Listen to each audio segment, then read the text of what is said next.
Jane Eyre by Charlotte Brontë. Chapter 21. Presentiments are strange things, and so are sympathies, and so are signs, and the three combined make one mystery to which humanity has not yet found the key. I never laughed at presentiments in my life, because I have had strange ones of my own. Sympathies, I believe, exist, for instance, between far distant, long absent, wholly estranged relatives asserting, notwithstanding their alienation, the unity of the source to which each traces his origin, whose workings baffle mortal comprehension. And signs, for aught we know, may be but the sympathies of nature with man.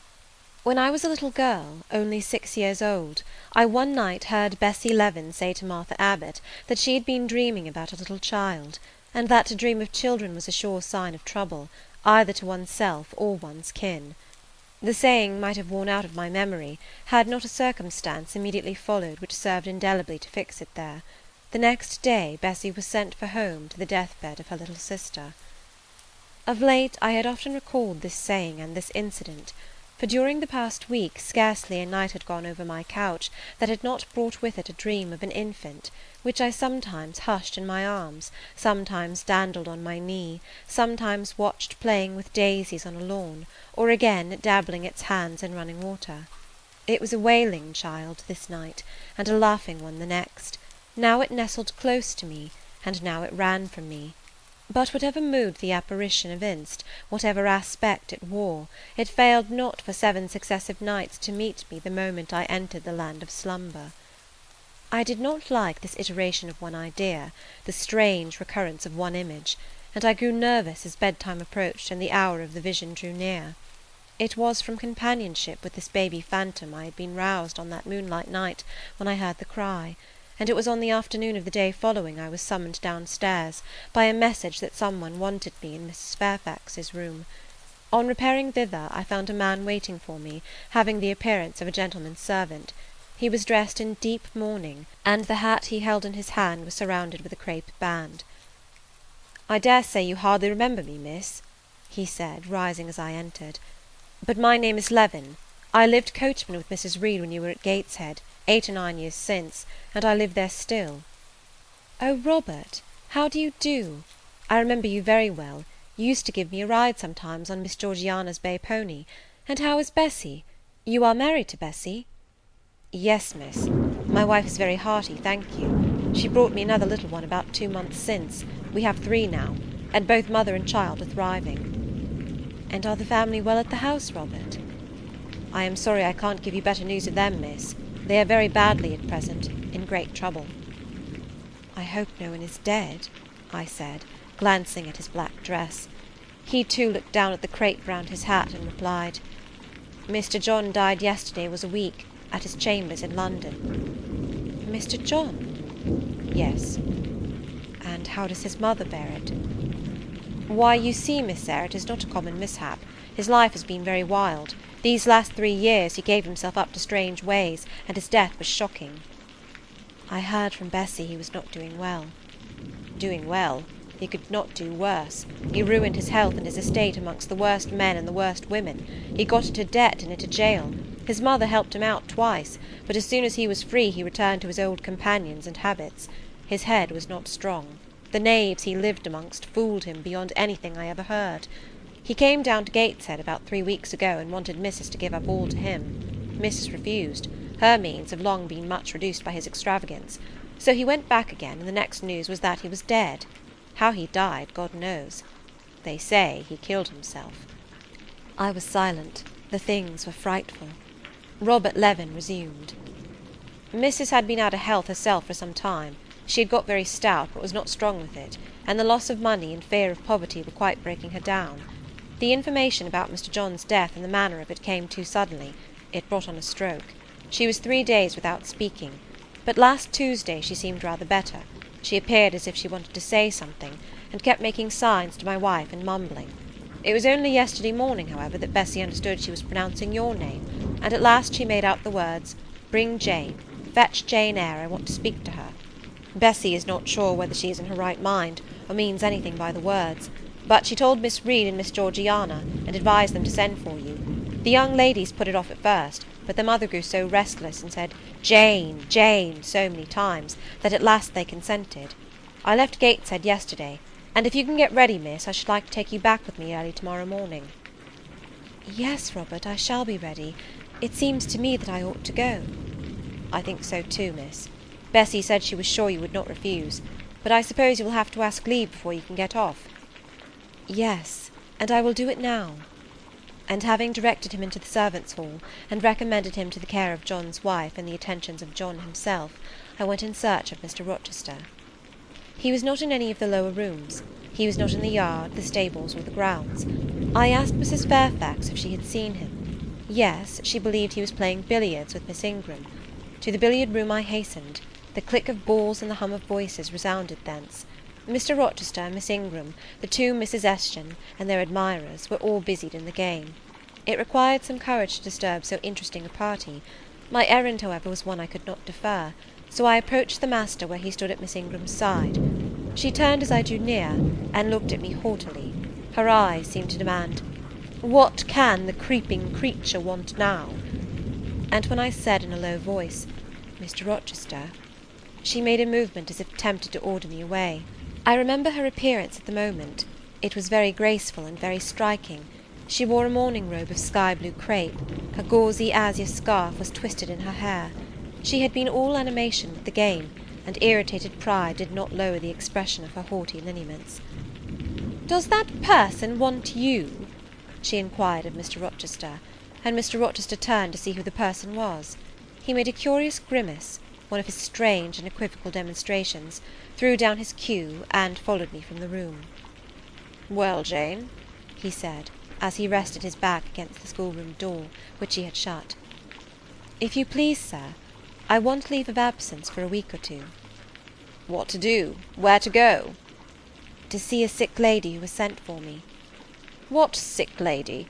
Where does she live?" "At Gateshead, in Blankshire." "Blankshire?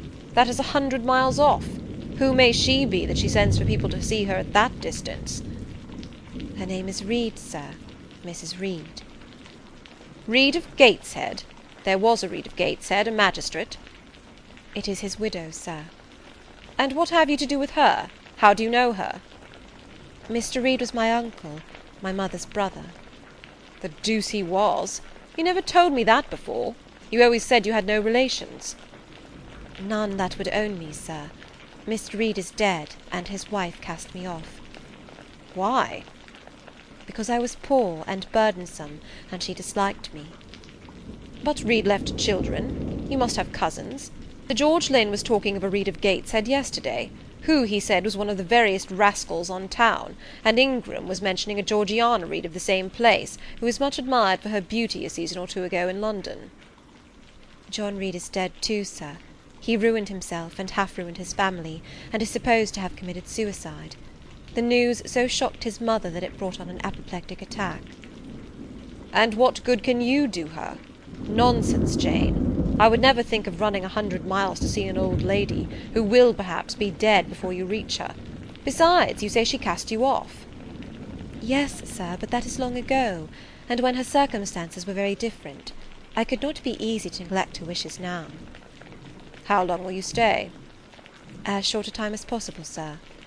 "Promise me only to stay a week." "I had better not pass my word. I might be obliged to break it." "At all events, you will come back. You will not be induced under any pretext to take up a permanent residence with her." "Oh, no. I shall certainly return if all be well." "And who goes with you? You don't travel 100 miles alone?" "No, sir. She has sent her coachman." "A person to be trusted?" "Yes, sir. He has lived 10 years in the family." Mr. Rochester meditated. "When do you wish to go?" "Early tomorrow morning, sir." "Well, you must have some money. You can't travel without money, and I dare say you have not much. I have given you no salary yet. How much have you in the world, Jane?"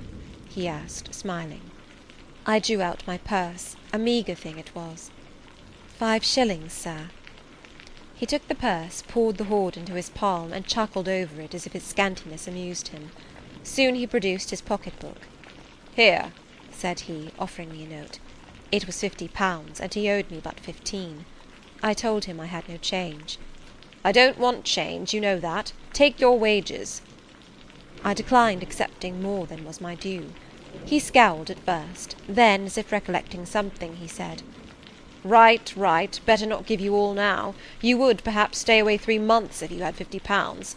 There are 10. Is it not plenty?" "Yes, sir, but now you owe me 5. "Come back for it, then. I am your banker for £40. "Mr. Rochester, I may as well mention another matter of business to you while I have the opportunity." "Matter of business? I am curious to hear it." "You have as good as informed me, sir, that you are going shortly to be married." "Yes. What then?" "In that case, sir, Adele ought to go to school. I am sure you'll perceive the necessity of it." "To get her out of my bride's way, who might otherwise walk over her rather too emphatically. There's sense in the suggestion, not a doubt of it. Adele, as you say, must go to school, and you, of course, must march straight to the devil?" "I hope not, sir, but I must seek another situation somewhere." "In course," he exclaimed, with a twang of voice and a distortion of features equally fantastic and ludicrous. He looked at me some minutes. "And old Madam Reed, or the Misses, her daughters, will be solicited by you to seek a place, I suppose?" "No, sir. I am not on such terms with my relatives as would justify me in asking favours of them, but I shall advertise." "You shall walk up the pyramids of Egypt," he growled. "At your peril you advertise. I wish I had only offered you a sovereign instead of £10. Give me back £9, Jane. I've a use for it." "And so have I, sir," I returned, putting my hands and my purse behind me. I could not spare the money on any account. "Little niggard," said he, "refusing me a pecuniary request. Give me £5, Jane." "Not 5 shillings, sir, nor 5 pence." "Just let me look at the cash." "No, sir, you are not to be trusted." "Jane." "Sir?" "Promise me one thing." "I'll promise you anything, sir, that I think I am likely to perform." "Not to advertise, and to trust this quest of a situation to me. I'll find you one in time." "I shall be glad to do so, sir, if you in your turn will promise that I and Adele shall be both safe out of the house before your bride enters it." Very well, I'll pledge my word on it. You go to-morrow, then?" "Yes, sir, early." "Shall you come down to the drawing-room after dinner?" "No, sir, I must prepare for the journey." "Then you and I must bid good-bye for a little while." "I suppose so, sir." "And how do people perform that ceremony of parting, Jane? Teach me. I'm not quite up to it." "They say farewell, or any other form they prefer." "Then say it." "Farewell, Mr. Rochester, for the present." "What must I say?" "The same, if you like, sir." "Farewell, Miss Eyre, for the present. Is that all?" "Yes." "It seems stingy to my notions, and dry and unfriendly. I should like something else, a little addition to the rite. If one shook hands, for instance. But no, that would not content me either. So you'll do no more than say farewell, Jane?" "It is enough, sir. As much goodwill may be conveyed in one hearty word as in many." "Very likely. But it is blank and cool, farewell." "How long is he going to stand with his back against that door?"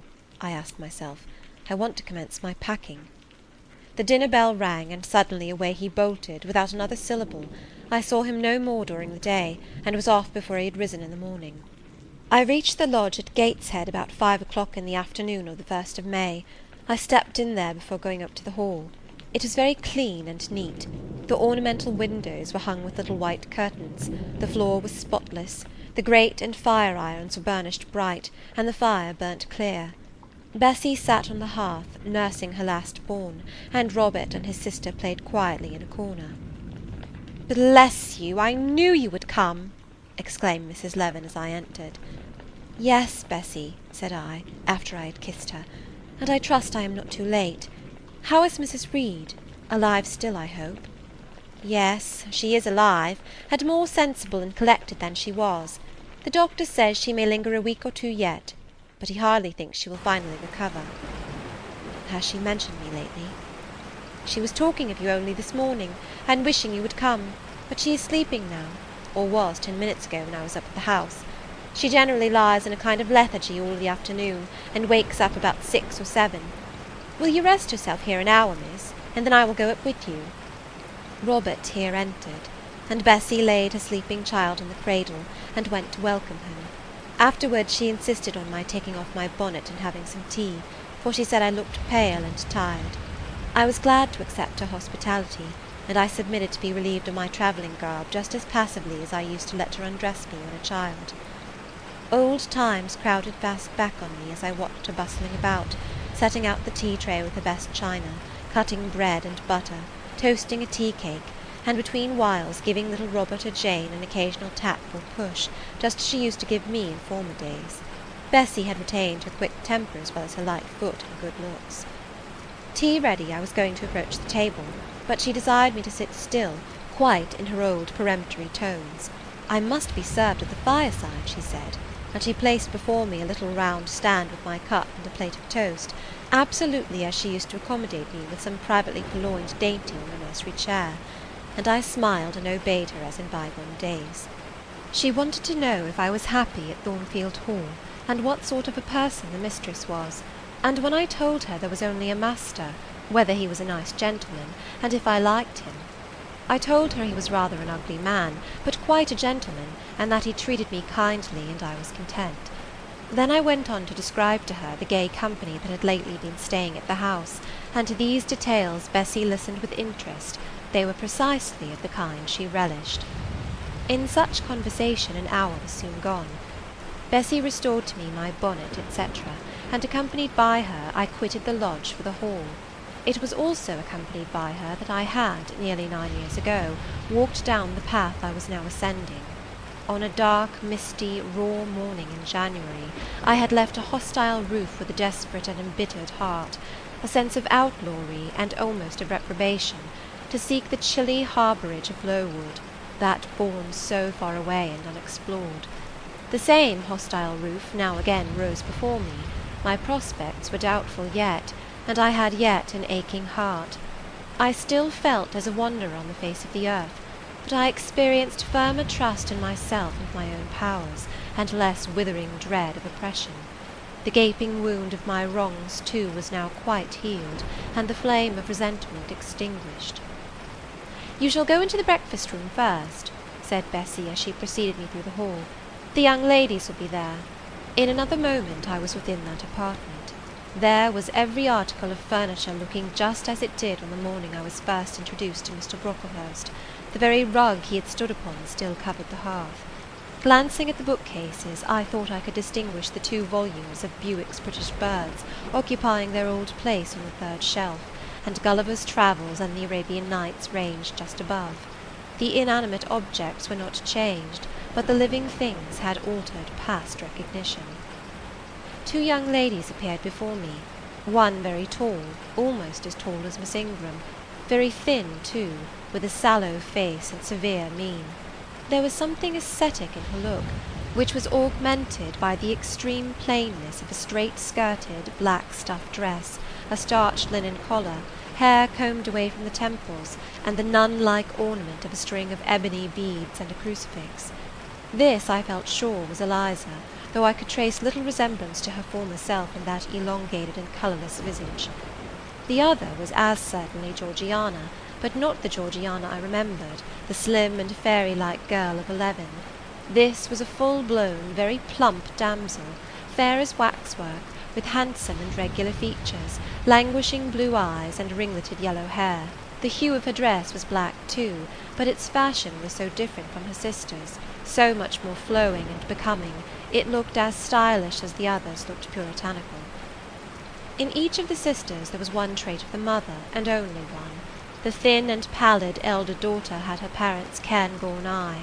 The blooming and luxuriant younger girl had her contour of jaw and chin, perhaps a little softened, but still imparting an indescribable hardness to the countenance otherwise so voluptuous and buxom. Both ladies, as I advanced, rose to welcome me, and both addressed me by the name of Miss Eyre. Eliza's greeting was delivered in a short, abrupt voice, without a smile, and then she sat down again, fixed her eyes on the fire, and seemed to forget me. Georgiana added to her "How do you do?" several commonplaces about my journey, the weather, and so on, uttered in rather a drawling tone, and accompanied by sundry side glances that measured me from head to foot, now traversing the folds of my drab merino pelisse, and now lingering on the plain trimming of my cottage bonnet. Young ladies have a remarkable way of letting you know that they think you a quiz without actually saying the words. A certain superciliousness of look, coolness of manner, nonchalance of tone, express fully their sentiments on the point, without committing them by any positive rudeness in word or deed.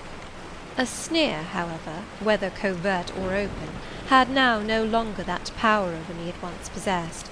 As I sat between my cousins, I was surprised to find how easy I felt under the total neglect of the one and the semi-sarcastic attentions of the other. Eliza did not mortify, nor Georgiana ruffle me. The fact was, I had other things to think about. Within the last few months feelings had been stirred in me so much more potent than any they could raise. Pains and pleasures so much more acute and exquisite had been excited than any it was in their power to inflict or bestow, that their airs gave me no concern either for good or bad. "How is Mrs. Reed?" I asked soon, looking calmly at Georgiana, who thought fit to bridle at the direct address, as if it were an unexpected liberty. "Mrs. Reed? Ah, mamma, you mean. She is extremely poorly. I doubt if you can see her to-night." "If," said I, "you would just step upstairs and tell her I am come, I should be much obliged to you." Georgiana almost started, and she opened her blue eyes wild and wide. "I know she had a particular wish to see me," I added, "and I would not defer attending to her desire longer than is absolutely necessary." "Mamma dislikes being disturbed in an evening," remarked Eliza.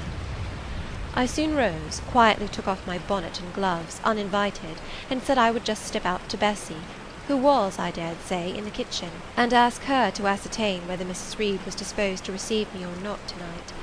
I went, and having found Bessie and dispatched her on my errand, I proceeded to take further measures. It had heretofore been my habit always to shrink from arrogance. Received as I had been to-day, I should, a year ago, have resolved to quit Gateshead the very next morning. Now it was disclosed to me all at once that that would be a foolish plan. I had taken a journey of 100 miles to see my aunt, and I must stay with her till she was better, or dead. As to her daughter's pride or folly, I must put it on one side, make myself independent of it. So I addressed the housekeeper, asked her to show me a room, told her I should probably be a visitor here for a week or two, had my trunk conveyed to my chamber, and followed it thither myself. I met Bessie on the landing. "Missus is awake," said she. "I have told her you are here. Come and let us see if she will know you." I did not need to be guided to the well-known room, to which I had so often been summoned for chastisement or reprimand in former days. I hastened before Bessie. I softly opened the door.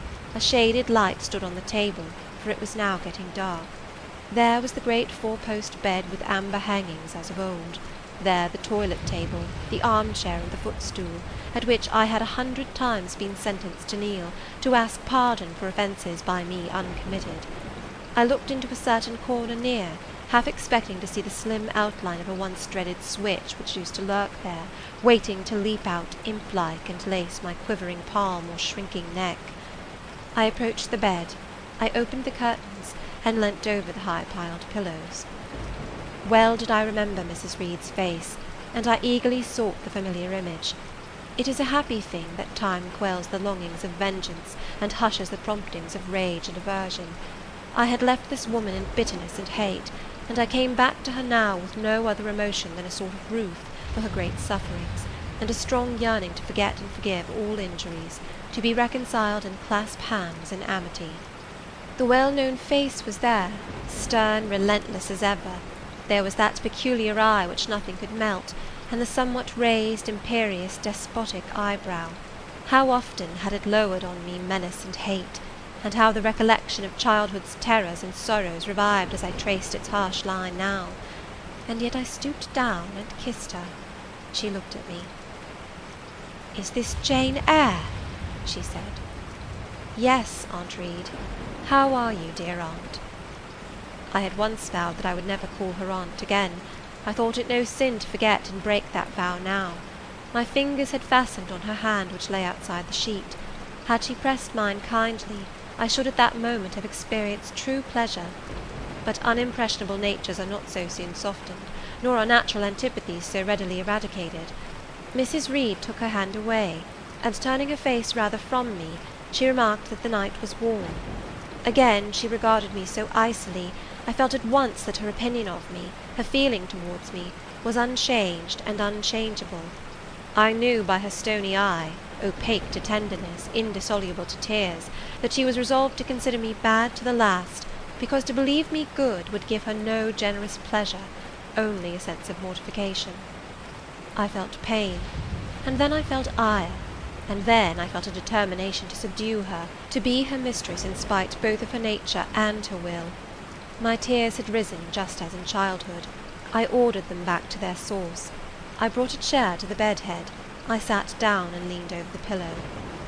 "You sent for me," I said, "and I am here, and it is my intention to stay till I see how you get on." "Oh, of course. You have seen my daughters?" "Yes." "Well, you may tell them I wish you to stay till I can talk some things over with you I have on my mind. To-night it is too late, and I have a difficulty in recalling them. But there was something I wished to say. Let me see." The wandering look and changed utterance told me what wreck had taken place in her once vigorous frame. Turning restlessly, she drew the bedclothes round her. My elbow, resting on a corner of the quilt, fixed it down. She was at once irritated. "Sit up," said she. "Don't annoy me with holding the clothes fast. Are you Jane Eyre?" "I am Jane Eyre." "I have had more trouble with that child than anyone would believe. Such a burden to be left on my hands, and so much annoyance has she caused me daily and hourly with her incomprehensible disposition, and her sudden starts of temper, and her continual unnatural watchings of one's movements. I declare she talked to me once like something mad, or like a fiend. No child ever spoke or looked as she did. I was glad to get her away from the house. What did they do with her at Lowood? The fever broke out there, and many of the pupils died. She, however, did not die, but I said she did. I wish she had died." "A strange wish, Mrs. Reed. Why do you hate her so?" "I had a dislike to her mother always, for she was my husband's only sister, and a great favourite with him.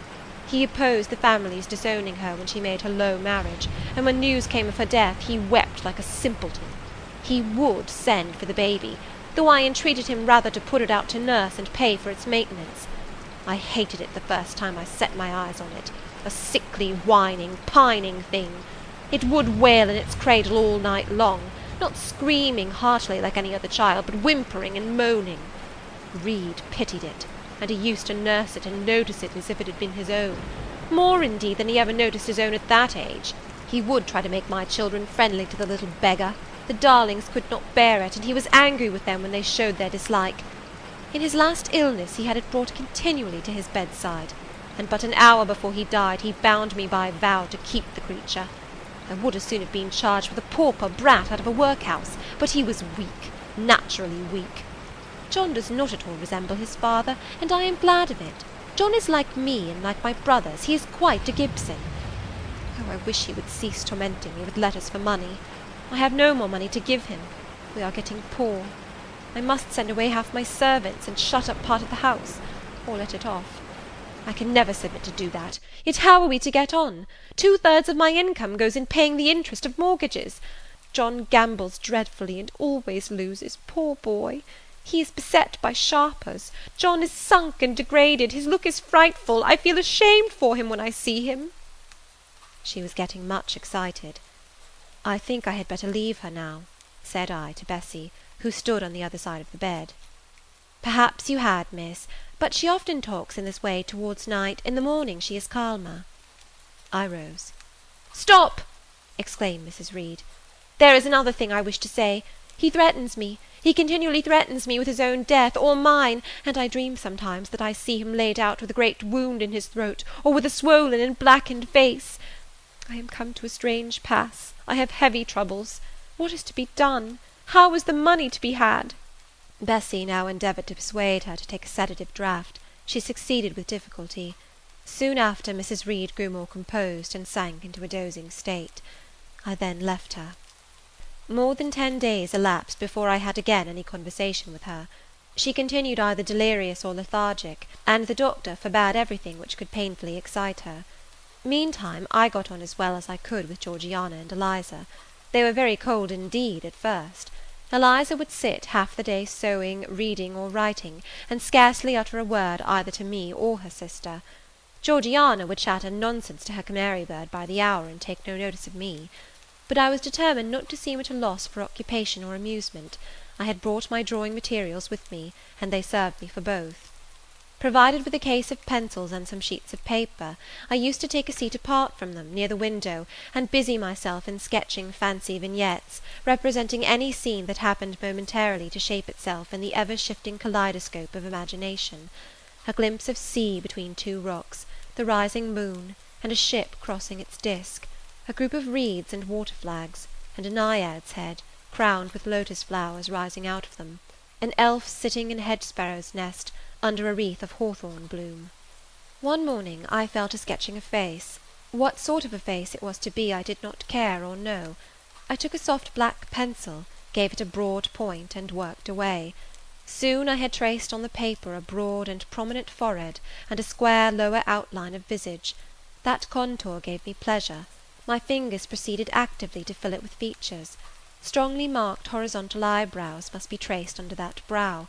Then followed naturally a well-defined nose, with a straight ridge and full nostrils, then a flexible-looking mouth, by no means narrow, then a firm chin, with a decided cleft down the middle of it. Of course some black whiskers were wanted, and some jetty hair tufted on the temples and waved above the forehead. Now for the eyes. I had left them to the last because they required the most careful working. I drew them large, I shaped them well. The eyelashes I traced long and sombre, the irids lustrous and large. Good, but not quite the thing, I thought, as I surveyed the effect. They want more force and spirit. And I wrought the shades blacker, that the lights might flash more brilliantly. A happy touch or two secured success. There, I had a friend's face under my gaze, and what did it signify that those young ladies turned their backs on me? I looked at it. I smiled at the speaking likeness. I was absorbed and content.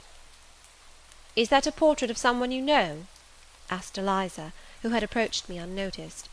I responded that it was merely a fancy head, and hurried it beneath the other sheets.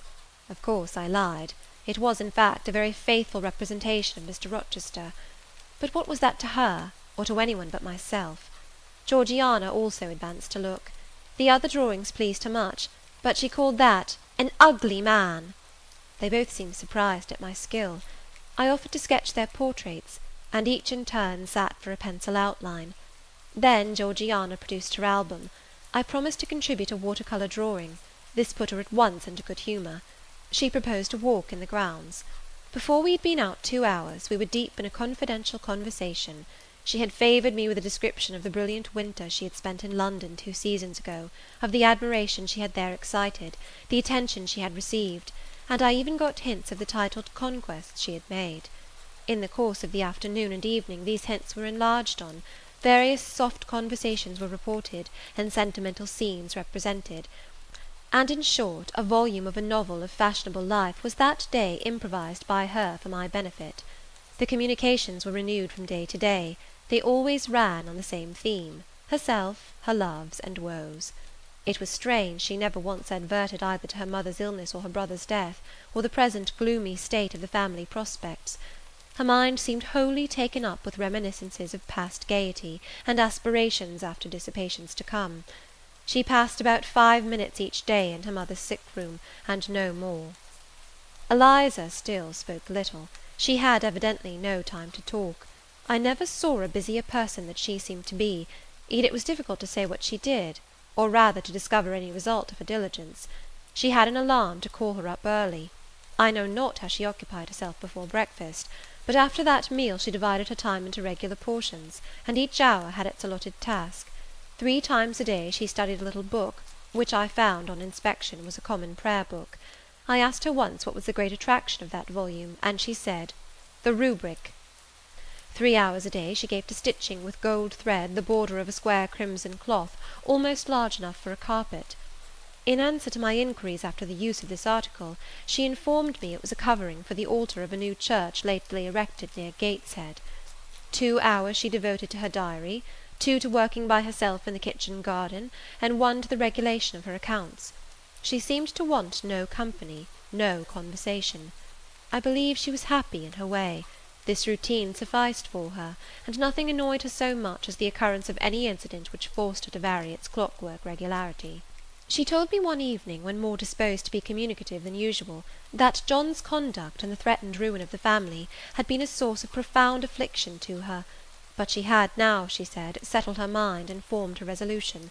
Her own fortune she had taken care to secure, and when her mother died, and it was wholly improbable, she tranquilly remarked, that she should either recover or linger long, she would execute a long-cherished project, seek a retirement where punctual habits would be permanently secured from disturbance, and place safe barriers between herself and a frivolous world. I asked if Georgiana would accompany her. Of course not. Georgiana and she had nothing in common, they never had had. She would not be burdened with her society for any consideration. Georgiana should take her own course, and she, Eliza, would take hers. Georgiana, when not unburdening her heart to me, spent most of her time in lying on the sofa, fretting about the dullness of the house, and wishing over and over again that her aunt Gibson would send her an invitation up to town. "It would be so much better," she said, "if she could only get out of the way for a month or 2, till all was over." I did not ask what she meant by all being over, but I suppose she referred to the expected decease of her mother, and the gloomy sequel of funeral rites. Eliza generally took no more notice of her sister's indolence and complaints than if no such murmuring, lounging object had been before her. One day, however, as she put away her account-book and unfolded her embroidery, she suddenly took her up thus: "Georgiana, a more vain and absurd animal than you was certainly never allowed to cumber the earth. You had no right to be born, for you make no use of life. Instead of living for, in, and with yourself, as a reasonable being ought, you seek only to fasten your feebleness on to some other person's strength. If no one can be found willing to burden her or himself with such a fat, weak, puffy, useless thing, you cry out that you are ill-treated, neglected, miserable. Then, too, existence for you must be a scene of continual change and excitement, or else the world is a dungeon. You must be admired, you must be courted, you must be flattered, you must have music, dancing, and society, or you languish, you die away. Have you no sense to devise a system which will make you independent of all efforts, and all wills but your own? Take one day, share it into sections, to each section apportion its task, leave no stray unemployed quarters of an hour, 10 minutes, 5 minutes, include all, do each piece of business in its turn with method, with rigid regularity. The day will close almost before you are aware it has begun, and you are indebted to no one for helping you to get rid of one vacant moment. You have had to seek no one's company, conversation, sympathy, forbearance. You have lived, in short, as an independent being ought to do. Take this advice. The first and last I shall offer you. Then you will not want me or any one else, happen what may. Neglect it. Go on as heretofore, craving, whining, and idling, and suffer the results of your idiocy, however bad and insuperable they may be. I tell you this plainly, and listen, for though I shall no more repeat what I am about to say, I shall steadily act on it. After my mother's death, I wash my hands of you. From the day her coffin is carried to the vault in Gateshead Church, you and I will be as separate as if we had never known each other. You need not think that because we chance to be born of the same parents I shall suffer you to fasten me down by even the feeblest claim. I can tell you this, if the whole human race, ourselves excepted, were swept away, and we two stood alone on the earth, I would leave you in the old world and betake myself to the new." She closed her lips. "You might have spared yourself the trouble of delivering that tirade," answered Georgiana. "Everybody knows you are the most selfish, heartless creature in existence, and I know your spiteful hatred towards me. I have had a specimen of it before in the trick you played me about Lord Edwin Vere. You could not bear me to be raised above you, to have a title, to be received into circles where you dare not show your face, and so you acted the spy and informer, and ruined my prospects for ever." Georgiana took out her handkerchief, and blew her nose for an hour afterwards. Eliza sat cold, impassible, and assiduously industrious. True, generous feeling is made small account of by some, but here were two natures rendered, the one intolerably acrid, the other despicably savourless for the want of it. Feeling without judgment is a washy draught indeed, but judgment untempered by feeling is too bitter and husky a morsel for human deglution. It was a wet and windy afternoon. Georgiana had fallen asleep on the sofa over the perusal of a novel. Eliza was gone to attend a Saint's Day service at the new church, for in matters of religion she was a rigid formalist. No weather ever prevented the punctual discharge of what she considered her devotional duties. Fair or foul, she went to church thrice every Sunday, and as often on weekdays as there were prayers. I bethought myself to go upstairs and see how the dying woman sped, who lay there almost unheeded. The very servants paid her but a remittent attention. The hired nurse, being little looked after, would slip out of the room whenever she could. Bessie was faithful, but she had her own family to mind, and could only occasionally come to the hall. I found the sick room unwatched, as I had expected. No nurse was there. The patient lay still, and seemingly lethargic, her livid face sunk in the pillows. The fire was dying in the grate. I renewed the fuel, rearranged the bedclothes, gazed a while on her who could not now gaze on me, and then I moved away to the window. The rain beat strongly against the panes, the wind blew tempestuously. One lies there, I thought, who will soon be beyond the war of earthly elements. Whither will that spirit, now struggling to quit its material tenement, flit when at length released? In pondering the great mystery, I thought of Helen Burns, recalled her dying words, her faith, her doctrine of the equality of disembodied souls. I was still listening in thought to her well-remembered tones, still picturing her pale and spiritual aspect, her wasted face and her sublime gaze, as she lay on her placid deathbed, and whispered her longing to be restored to her divine Father's bosom, when a feeble voice murmured from the couch behind, "Who is that?" I knew Mrs. Reed had not spoken for days. Was she reviving? I went up to her. "It is I, Aunt Reed." "Who? I?" was her answer. "Who are you?" looking at me with surprise and a sort of alarm, but still not wildly. "You are quite a stranger to me. Where is Bessie?" "She is at the lodge, aunt." "Aunt," she repeated. "Who calls me aunt? You are not one of the Gibsons, and yet I know you. That face, and the eyes and forehead are quite familiar to me. You are like— why, you are like Jane Eyre." I said nothing.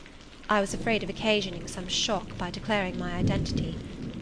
"Yet," said she, "I am afraid it is a mistake. My thoughts deceive me.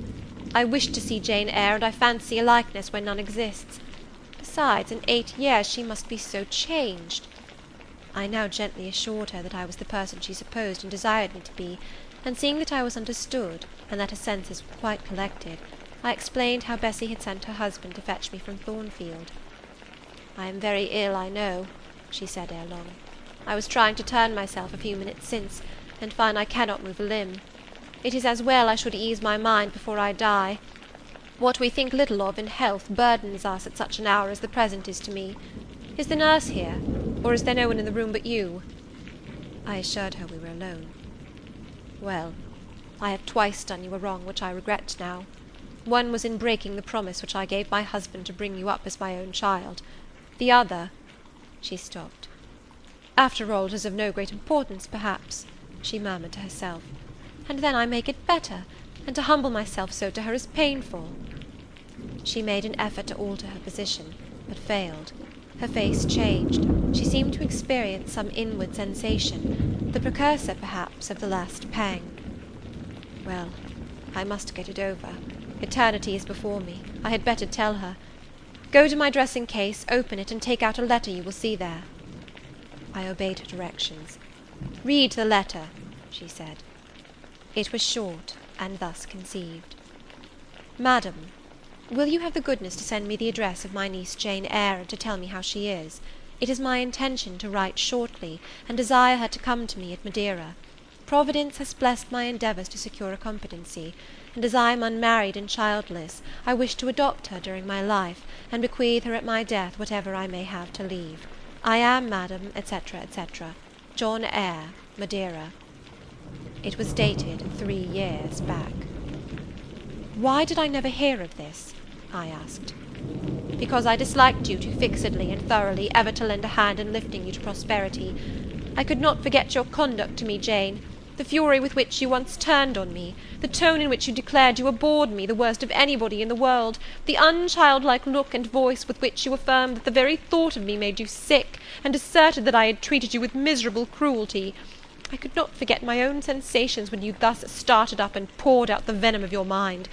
I felt fear as if an animal that I had struck or pushed had looked up at me with human eyes and cursed me in a man's voice. "Bring me some water! Oh, make haste!" "Dear Mrs. Reed," said I, as I offered her the draught she required, "think no more of all this. Let it pass away from your mind.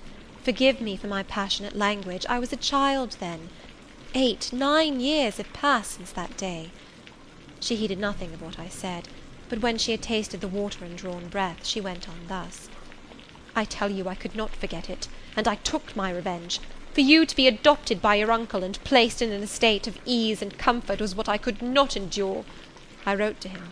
I said I was sorry for his disappointment, but Jane Eyre was dead. She had died of typhus fever at Lowood. Now act as you please, write and contradict my assertion, expose my falsehood as soon as you like. You were born, I think, to be my torment. My last hour is racked by the recollection of a deed which, but for you, I should never have been tempted to commit." "If you could be persuaded to think no more of it, aunt, and to regard me with kindness and forgiveness." "You have a very bad disposition," said she, "and one to this day I feel it impossible to understand. How for 9 years you could be patient and quiescent under any treatment, and in the 10th break out all fire and violence, I can never comprehend." "My disposition is not so bad as you think. I am passionate, but not vindictive. Many a time as a little child I should have been glad to love you if you would have let me, and I long earnestly to be reconciled to you now. Kiss me, aunt." I approached my cheek to her lips. She would not touch it. She said I oppressed her by leaning over the bed, and again demanded water. As I laid her down, for I raised her and supported her on my arm while she drank, I covered her ice-cold and clammy hand with mine. The feeble fingers shrank from my touch, the glazing eyes shunned my gaze. "Love me, then, or hate me as you will," I said at last. "You have my full and free forgiveness. Ask now for God's, and be at peace." Poor suffering woman! It was too late for her to make now the effort to change her habitual frame of mind. Living, she had ever hated me; dying, she must hate me still. The nurse now entered, and Bessie followed. I yet lingered half an hour longer, hoping to see some sign of amity, but she gave none. She was fast relapsing into stupor, nor did her mind again rally. At 12 o'clock that night she died. I was not present to close her eyes, nor were either of her daughters. They came to tell us the next morning that all was over. She was by that time laid out. Eliza and I went to look at her. Georgiana, who had burst into loud weeping, said she dared not go. There was stretched Sarah Reed's once robust and active frame, rigid and still. Her eye of flint was covered with its cold lid. Her brow and strong traits wore yet the impress of her inexorable soul. A strange and solemn object was that corpse to me. I gazed on it with gloom and pain. Nothing soft, nothing sweet, nothing pitying or hopeful or subduing did it inspire, only a grating anguish for her woes, not my loss, and a sombre, tearless dismay at the fearfulness of death in such a form. Eliza surveyed her parent calmly. After a silence of some minutes, she observed, "With her constitution she should have lived to a good old age. Her life was shortened by trouble." And then a spasm constricted her mouth for an instant. As it passed away, she turned and left the room, and so did I. Neither of us had dropped a tear. End of chapter 21.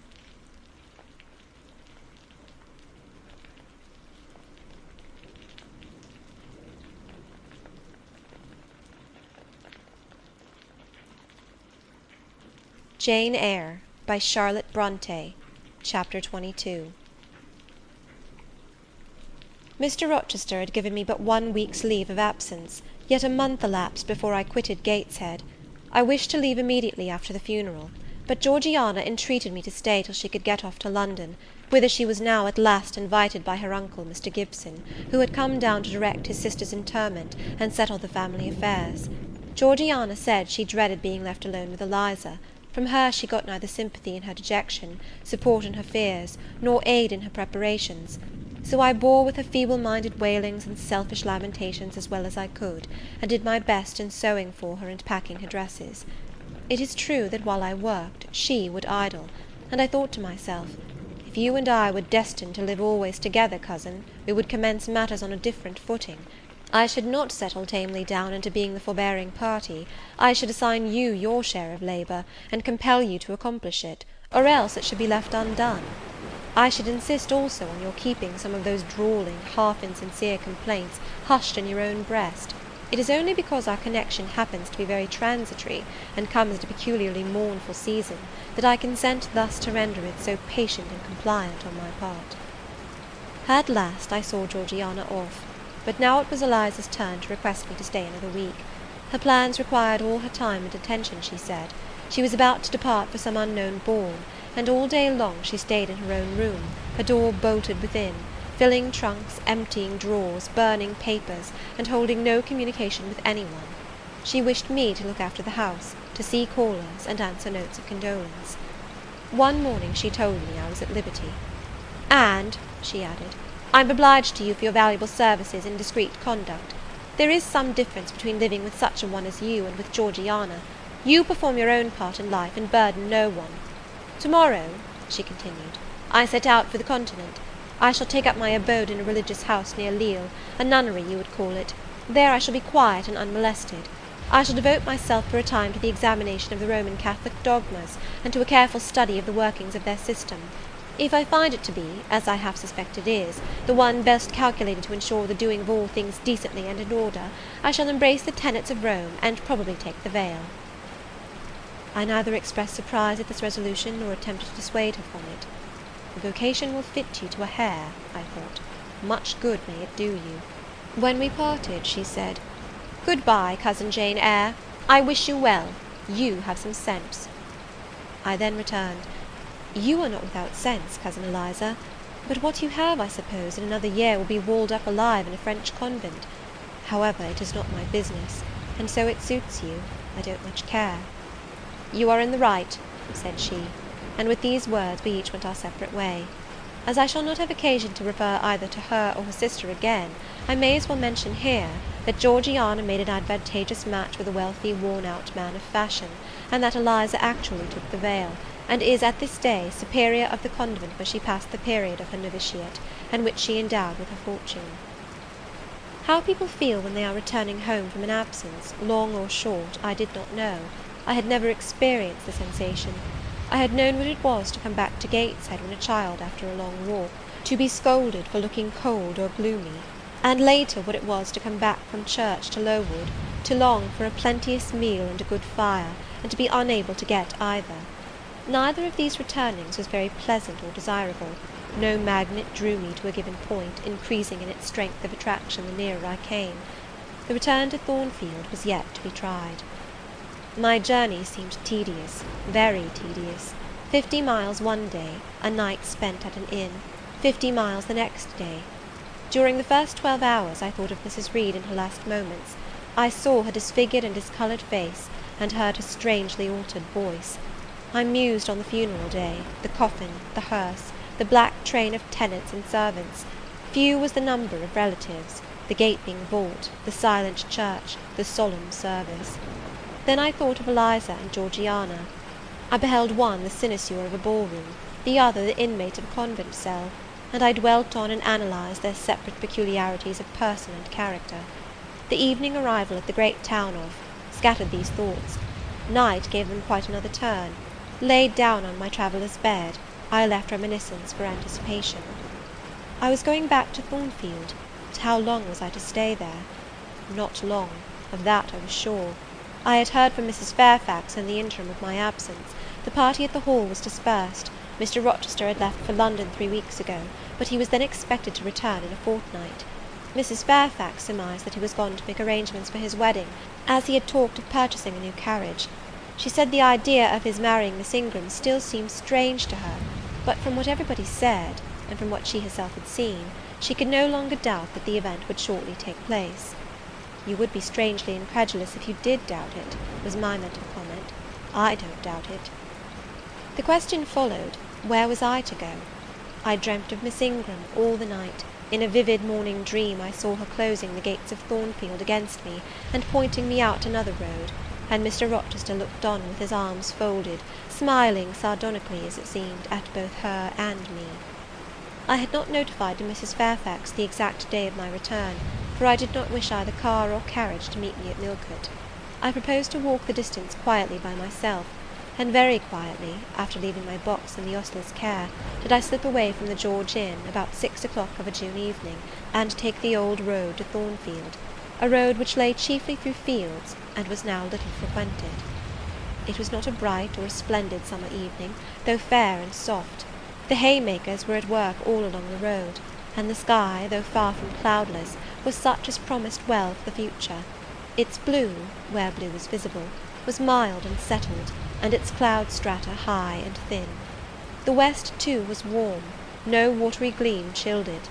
It seemed as if there was a fire lit, an altar burning behind its screen of marbled vapour, and out of apertures shone a golden redness.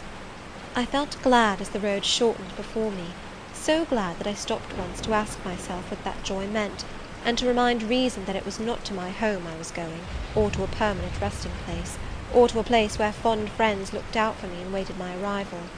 "Mrs. Fairfax will smile you a calm welcome, to be sure," said I, "and little Adele will clap her hands and jump to see you, but you know very well you are thinking of another than they, and that he is not thinking of you. But what is so headstrong as youth? What so blind as inexperience? These affirmed that it was pleasure enough to have the privilege of again looking on Mr. Rochester, whether he looked on me or not, and they added, "Hasten, hasten, be with him while you may, but a few more days or weeks at most, and you are parted from him for ever." And then I strangled a new-born agony, a deformed thing which I could not persuade myself to own and rear, and ran on. They are making hay too in Thornfield meadows, or rather the labourers are just quitting their work and returning home with their rakes on their shoulders, now at the hour I arrive. I have but a field or two to traverse, and then I shall cross the road and reach the gates. How full the hedges are of roses!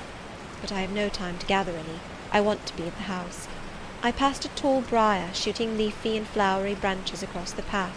I see the narrow stile with stone steps, and I see Mr. Rochester sitting there, a book and a pencil in his hand. He is writing. Well, he is not a ghost, yet every nerve I have is unstrung. For a moment I am beyond my own mastery. What does it mean? I did not think I should tremble in this way when I saw him, or lose my voice or the power of motion in his presence. I will go back as soon as I can stir. I need not make an absolute fool of myself. I know another way to the house. It does not signify if I knew 20 ways, for he has seen me. "Hullo!" he cries, and he puts up his book and his pencil. "There you are! Come on, if you please." I suppose I do come on, though in what fashion I know not, being scarcely cognizant of my movements, and solicitous only to appear calm, and above all to control the working muscles of my face, which I feel rebel insolently against my will, and struggle to express what I had resolved to conceal. But I have a veil. It is down. I may make shift yet to behave with decent composure. "And is this Jane Eyre? Are you coming from Millcote, and on foot?" "Yes, just one of your tricks, not to send for a carriage and come clattering over street and road like a common mortal, but to steal into the vicinage of your home along with twilight, just as if you were a dream or a shade. What the deuce have you done with yourself this last month?" "I have been with my aunt, sir, who is dead." "A true Janean reply. Good angels be my guard. She comes from the other world, from the abode of people who are dead, and tells me so when she meets me alone here in the gloaming.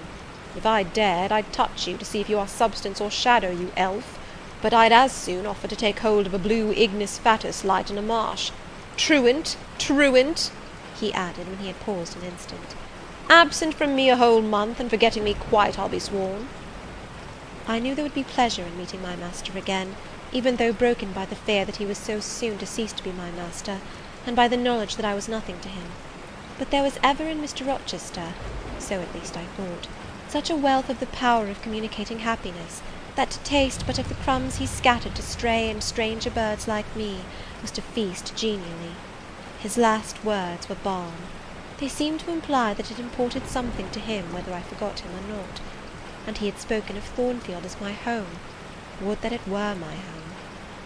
He did not leave the stile, and I hardly liked to ask to go by. I inquired soon if he had not been to London. "Yes, I suppose you found that out by second sight." "Mrs. Fairfax told me in a letter." "And did she inform you what I went to do?" "Oh, yes, Sir. Everybody knew your errand."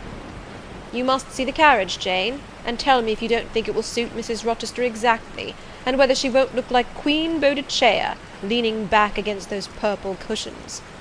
I wish, Jane, I were a trifle better adapted to match with her externally. Tell me now, fairy as you are, can't you give me a charm or a philtre or something of that sort, to make me a handsome man?" "It would be past the power of magic, Sir." And in thought I added, "A loving eye is all the charm needed. To such you are handsome enough, or rather your sternness has a power beyond beauty." Mr. Rochester had sometimes read my unspoken thoughts with an acumen to be incomprehensible. In the present instance he took no notice of my abrupt vocal response, but he smiled at me with a certain smile he had of his own, and which he used but on rare occasions. He seemed to think it too good for common purposes. It was the real sunshine of feeling. He shed it over me now. "Pass, Janet," said he, making room for me to cross the stile. "Go up home, and stay your weary little wandering feet at a friend's threshold." All I had now to do was to obey him in silence. No need for me to colloquize further. I got over the stile without a word, and meant to leave him calmly. An impulse held me fast, a force turned me round. I said, or something in me said, and in spite of me, "Thank you, Mr. Rochester, for your great kindness. I am strangely glad to get back again to you, and wherever you are is my home, my only home." I walked on so fast that even he could hardly have overtaken me had he tried. Little Adele was half wild with delight when she saw me. Mrs. Fairfax received me with her usual plain friendliness. Leah smiled, and even Sophy bid me bonsoir with glee. This was very pleasant. There is no happiness like that of being loved by your fellow creatures, and feeling that your presence is an addition to their comfort. I that evening shut my eyes resolutely against the future. I stopped my ears against the voice that kept warning me of near separation and coming grief. When tea was over, and Mrs. Fairfax had taken her knitting, and I had assumed a low seat near her, and Adele, kneeling on the carpet, had nestled close up to me, and a sense of mutual affection seemed to surround us with a ring of golden peace, I uttered a silent prayer that we might not be parted far or soon. But when, as we thus sat, Mr. Rochester entered, unannounced, and looking at us, seemed to take pleasure in the spectacle of a group so amicable. When he said he supposed the old lady was all right now that she had got her adopted daughter back again, and added that he saw Adele was prête à croquer sa petite maman anglaise, I half ventured to hope that he would, even after his marriage, keep us together somewhere under the shelter of his protection, and not quite exiled from the sunshine of his presence. A fortnight of dubious calm succeeded my return to Thornfield Hall.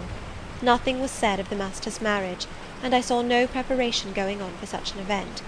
Almost every day I asked Mrs. Fairfax if she had yet heard anything decided. Her answer was always in the negative. Once she said she had actually put the question to Mr. Rochester as to when he was going to bring his bride home. But he had answered her only by a joke and one of his queer looks, and she could not tell what to make of him. One thing surprised me, and that was, there were no journeyings backward and forward, no visits to Ingram Park. To be sure, it was 20 miles off, on the borders of another county, but what was that distance to an ardent lover?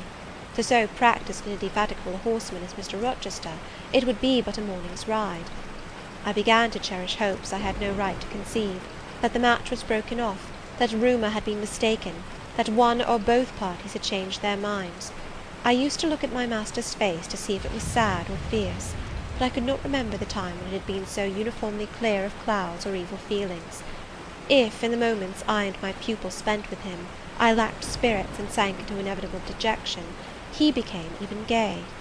Never had he called me more frequently to his presence, never been kinder to me when there, and alas, never had I loved him so well. End of chapter 22.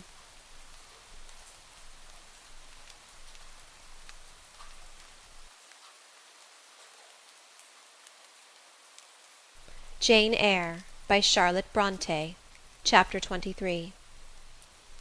A splendid midsummer shone over England, skies so pure, suns so radiant as were then seen in long succession seldom favour even singly our wave-girt land. It was as if a band of Italian days had come from the south, like a flock of glorious passenger birds, and lighted to rest them on the cliffs of Albion. The hay was all got in, the fields round Thornfield were green and shorn, the roads white and baked, the trees were in their dark prime, hedge and wood, full-leaved and deeply tinted, contrasted well with the sunny hue of the cleared meadows between. On Midsummer Eve, Adele, weary with gathering wild strawberries in Hay Lane half the day, had gone to bed with the sun. I watched her drop asleep, and when I left her, I sought the garden. It was now the sweetest hour of the 24. Day its fervid fires had wasted, and dew fell cool on panting plain and scorched summit.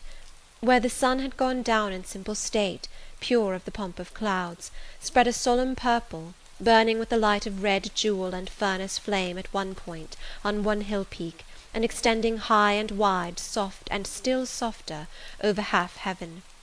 The east had its own charm, or fine deep blue, and its own modest gem, a casino and solitary star. Soon it would boast the moon, but she was yet beneath the horizon.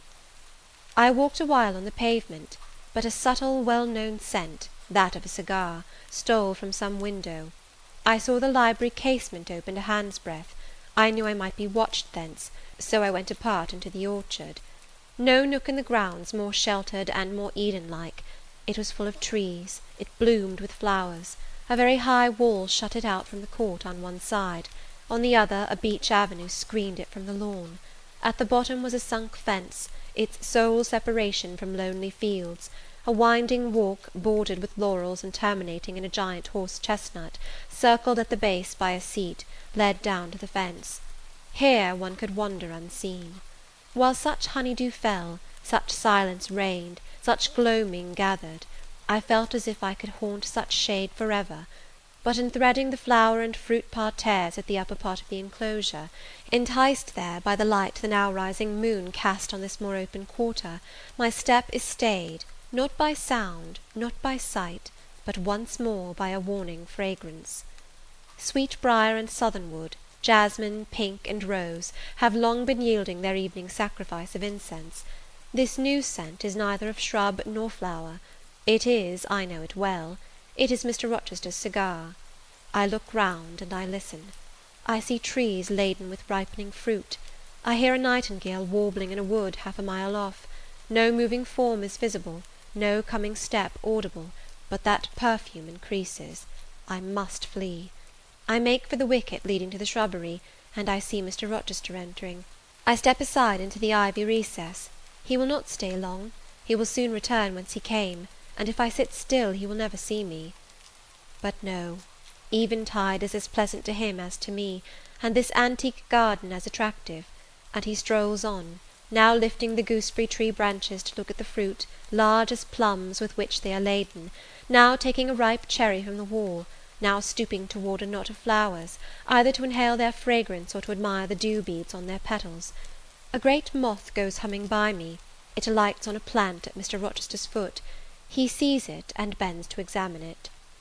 Now he has his back towards me, thought I, and he is occupied too, and perhaps if I walk softly I can slip away unnoticed. I trode on an edging of turf, that the crackle of the pebbly gravel might not betray me. He was standing among the beds at a yard or two distant from where I had to pass. The moth apparently engaged him. I shall get by very well, I meditated. As I crossed his shadow, thrown long over the garden by the moon, not yet risen high, he said quietly, without turning, "Jane, come and look at this fellow." I had made no noise. He had not eyes behind. Could his shadow feel? I started at first, and then I approached him. "Look at his wings," said he. "He reminds me rather of a West Indian insect. One does not often see so large and gay a night rover in England. There, he has flown." The moth roamed away. I was sheepishly retreating also, but Mr. Rochester followed me, and when we reached the wicket, he said, "Turn back. On so lovely a night it is a shame to sit in the house, and surely no one can wish to go to bed while sunset is thus at meeting with moonrise. It is one of my faults, that though my tongue is sometimes prompt enough at an answer, there are times when it sadly fails me in framing an excuse, and always the lapse occurs at some crisis, when a facile word or plausible pretext is especially wanted to get me out of painful embarrassment. I did not like to walk at this hour alone with Mr. Rochester in the shadowy orchard, but I could not find a reason to allege for leaving him. I followed with lagging step, and thoughts busily bent on discovering a means of extrication, but he himself looked so composed and so grave also, I became ashamed of feeling any confusion. The evil, if evil existent or prospective there was, seemed to lie with me only. His mind was unconscious and quiet. "Jane," he recommenced, as we entered the laurel walk, and slowly strayed down in the direction of the sunk fence and the horse-chestnut, "Thornfield is a pleasant place in summer, is it not?" "Yes, sir." "You must have become in some degree attached to the house, you who have an eye for natural beauties and a good deal of the organ of adhesiveness." "I am attached to it, indeed." "And though I don't comprehend how it is, I perceive you have acquired a degree of regard for that foolish little child Adele, too, and even for simple Dame Fairfax." "Yes, sir, in different ways I have an affection for both." "And would be sorry to part with them?" "Yes." "Pity," he said, and sighed and paused. "It is always the way of events in this life," he continued presently.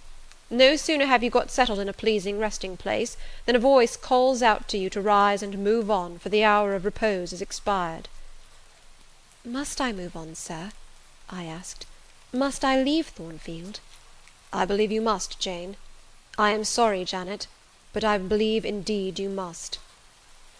This was a blow, but I did not let it prostrate me. "Well, sir, I shall be ready when the order to march comes." "It is come now. I must give it to-night." "Then you are going to be married, sir?" "Exactly, precisely. With your usual acuteness, you have hit the nail straight on the head." "Soon, sir?" "Very soon, that is, Miss Eyre. And you'll remember, Jane, that the first time I, or rumour, plainly intimated to you that it was my intention to put my old bachelor's neck into the sacred noose, to enter into the holy estate of matrimony, to take Miss Ingram to my bosom, in short, she's an extensive armful, but that's not to the point, one can't have too much of such a very excellent thing as my beautiful Blanche. Well, as I was saying, listen to me, Jane, you're not turning your head to look after more moths, are you? That was only a lady clock, child, flying away home. I wish to remind you that it was you who first said to me, with that discretion I respect in you, with that foresight, prudence, and humility which befit your responsible and dependent position, that in case I married Miss Ingram, both you and little Adele had better trot forthwith. I pass over the sort of slur conveyed in this suggestion on the character of my beloved. Indeed, when you are far away, Janet, I'll try to forget it. I shall notice only its wisdom, which is such that I have made it my law of action. Adele must go to school, and you, Miss Eyre, must get a new situation." "Yes, sir, I will advertise immediately, and meantime, I suppose—" I was going to say, I suppose I may stay here, till I find another shelter to betake myself to; but I stopped, feeling it would not do to risk a long sentence, for my voice was not quite under command. "In about a month I hope to be a bridegroom," continued Mr. Rochester, "and in the interim I shall myself look out for employment, and an asylum for you." "Thank you, sir. I am sorry to give—" "Oh, no need to apologize. I consider that when the dependent does her duty as well as you have done yours, she has a sort of claim upon her employer for any little assistance he can conveniently render her. Indeed, I have already, through my future mother-in-law, heard of a place that I think will suit. It is to undertake the education of the 5 daughters of Mrs. Dionysus O'Gall of Bitternut Lodge, Connaught, Ireland. You'll like Ireland, I think. They're such warm-hearted people there, they say." "It is a long way off, sir." "No matter. A girl of your sense will not object to the voyage or the distance." "Not the voyage, but the distance. And then the sea is a barrier." "From what, Jane?" "From England, and from Thornfield, and—" "Well?" "From you, sir."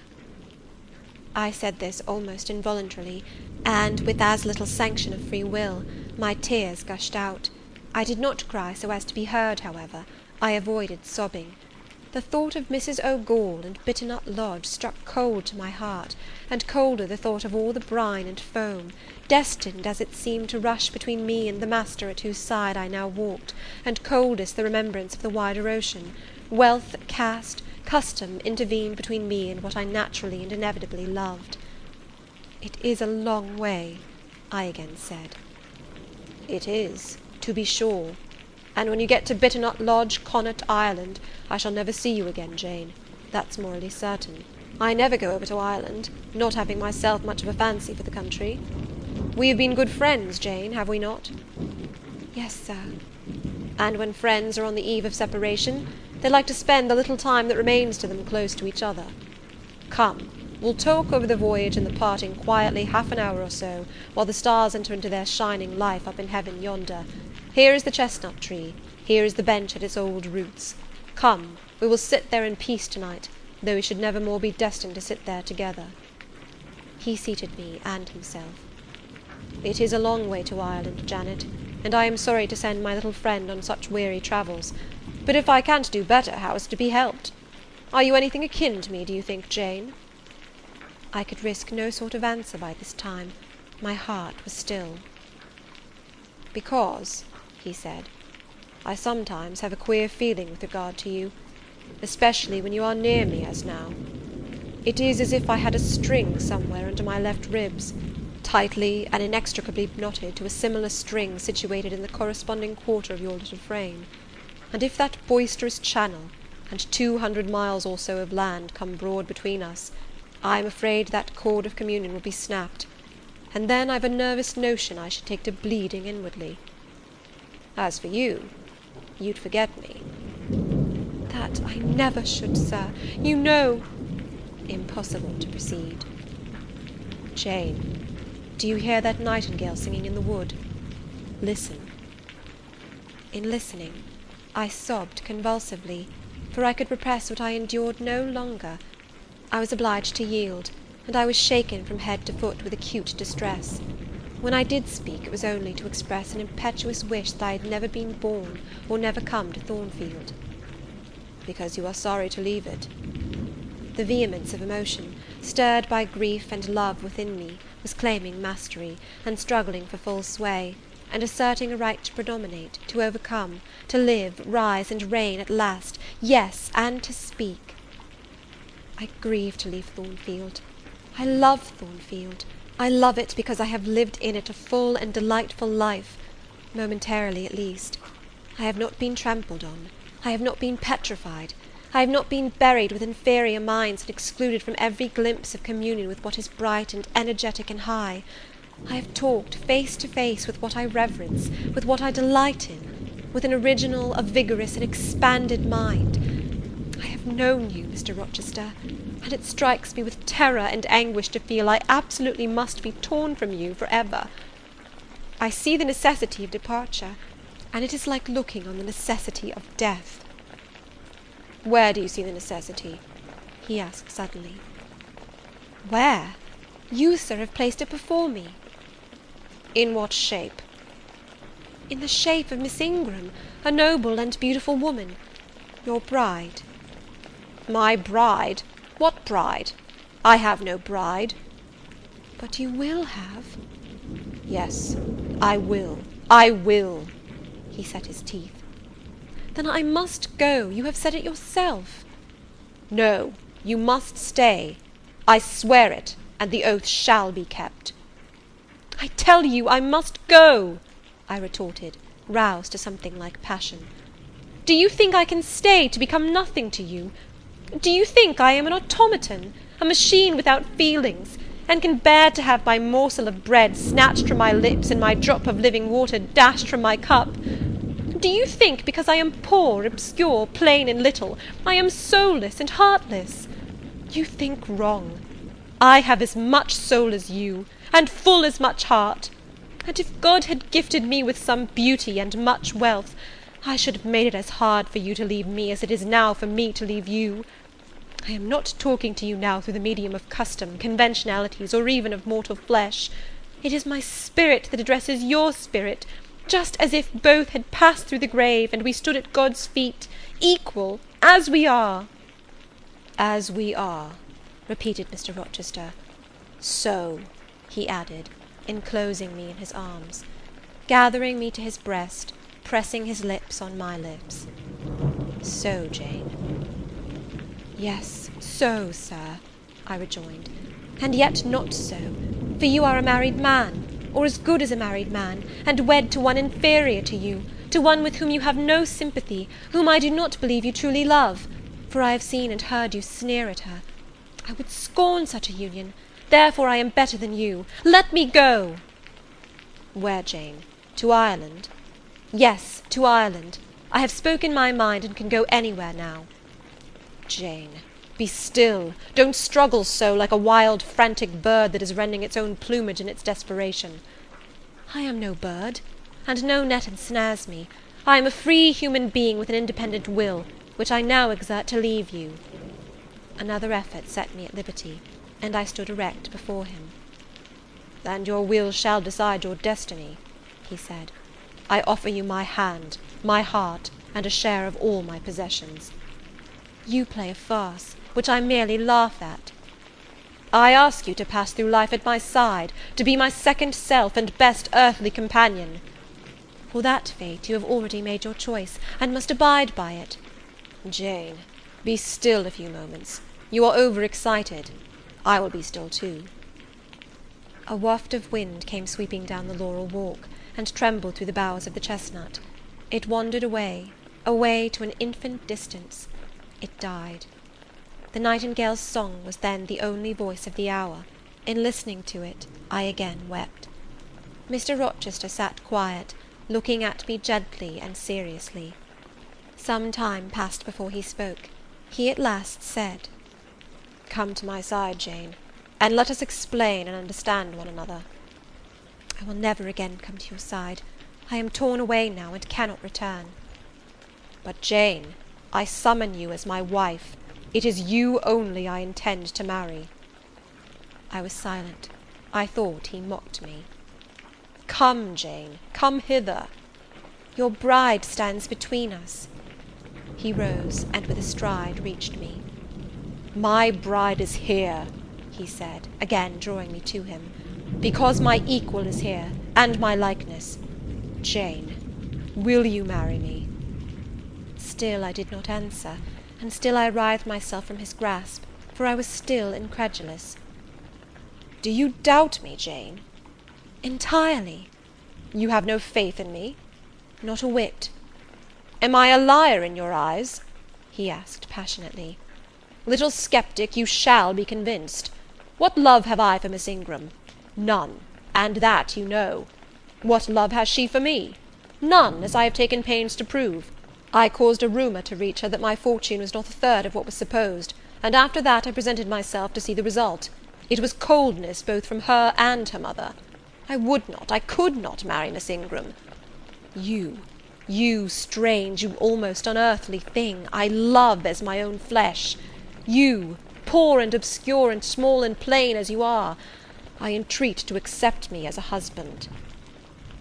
"What, me?" I ejaculated, beginning in his earnestness, and especially in his incivility, to credit his sincerity. "Me, who have not a friend in the world but you, if you are my friend, not a shilling but what you have given me." "You, Jane. I must have you for my own, entirely my own. Will you be mine? Say yes, quickly." "Mr. Rochester, let me look at your face. Turn to the moonlight." "Why?" "Because I want to read your countenance. Turn." "There. You will find it scarcely more legible than a crumpled, scratched page. Read on, only make haste, for I suffer." His face was very much agitated and very much flushed, and there were strong workings in the features and strange gleams in the eyes. "Oh, Jane, you torture me!" he exclaimed. "With that searching and yet faithful and generous look, you torture me." "How can I do that? If you are true, and your offer real, my only feelings to you must be gratitude and devotion. They cannot torture." "Gratitude!" he ejaculated, and added wildly, "Jane, accept me quickly. Say, Edward, give me my name, Edward, I will marry you." "Are you in earnest? Do you truly love me? Do you sincerely wish me to be your wife?" "I do, and if an oath is necessary to satisfy you, I swear it." "Then, sir, I will marry you." "Edward, my little wife." "Dear Edward!" Come to me entirely now," said he, and added in his deepest tone, speaking in my ear as his cheek was laid on mine, "Make my happiness, I will make yours." "God pardon me," he subjoined ere long, "and man meddle not with me. I have her, and will hold her." "There is no one to meddle, sir. I have no kindred to interfere." "No, that is the best of it," he said, and if I had loved him less, I should have thought his accent and look of exultation savage; but sitting by him, roused from the nightmare of parting, called to the paradise of union, I thought only of the bliss given me to drink in so abundant a flow. Again and again he said, "Are you happy, Jane?" and again I answered, "Yes," after which he murmured, "It will atone, it will atone. Have I not found her friendless, cold, and comfortless? Will I not guard and cherish and solace her? Is there not love in my heart, and constancy in my resolves? It will expiate at God's tribunal. I know my Maker sanctions what I do. For the world's judgment I wash my hands thereof. For man's opinion I defy it." But what had befallen the night? The moon was not yet set, and we were all in shadow. I could scarcely see my master's face, near as I was.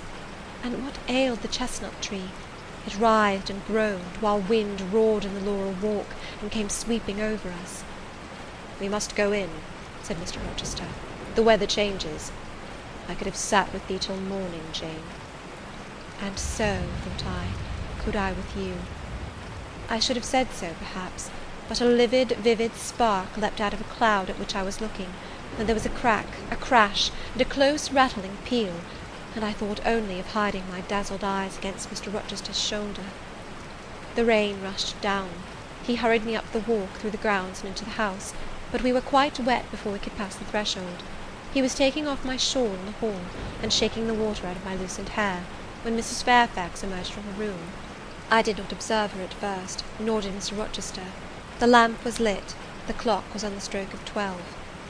"Hasten to take off your wet things," said he, "and before you go, good night. Good night, my darling." He kissed me repeatedly.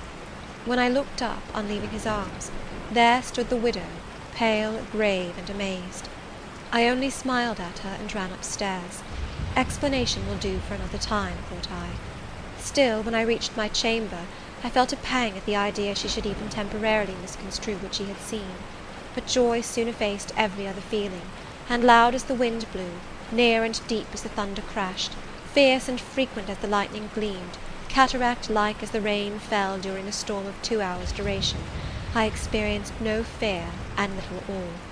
Mr. Rochester came thrice to my door in the course of it, to ask if I was safe and tranquil, and that was comfort, that was strength for anything. Before I left my bed in the morning, little Adele came running in to tell me that the great horse chestnut at the bottom of the orchard had been struck by lightning in the night, and half of it split away. End of chapter 23.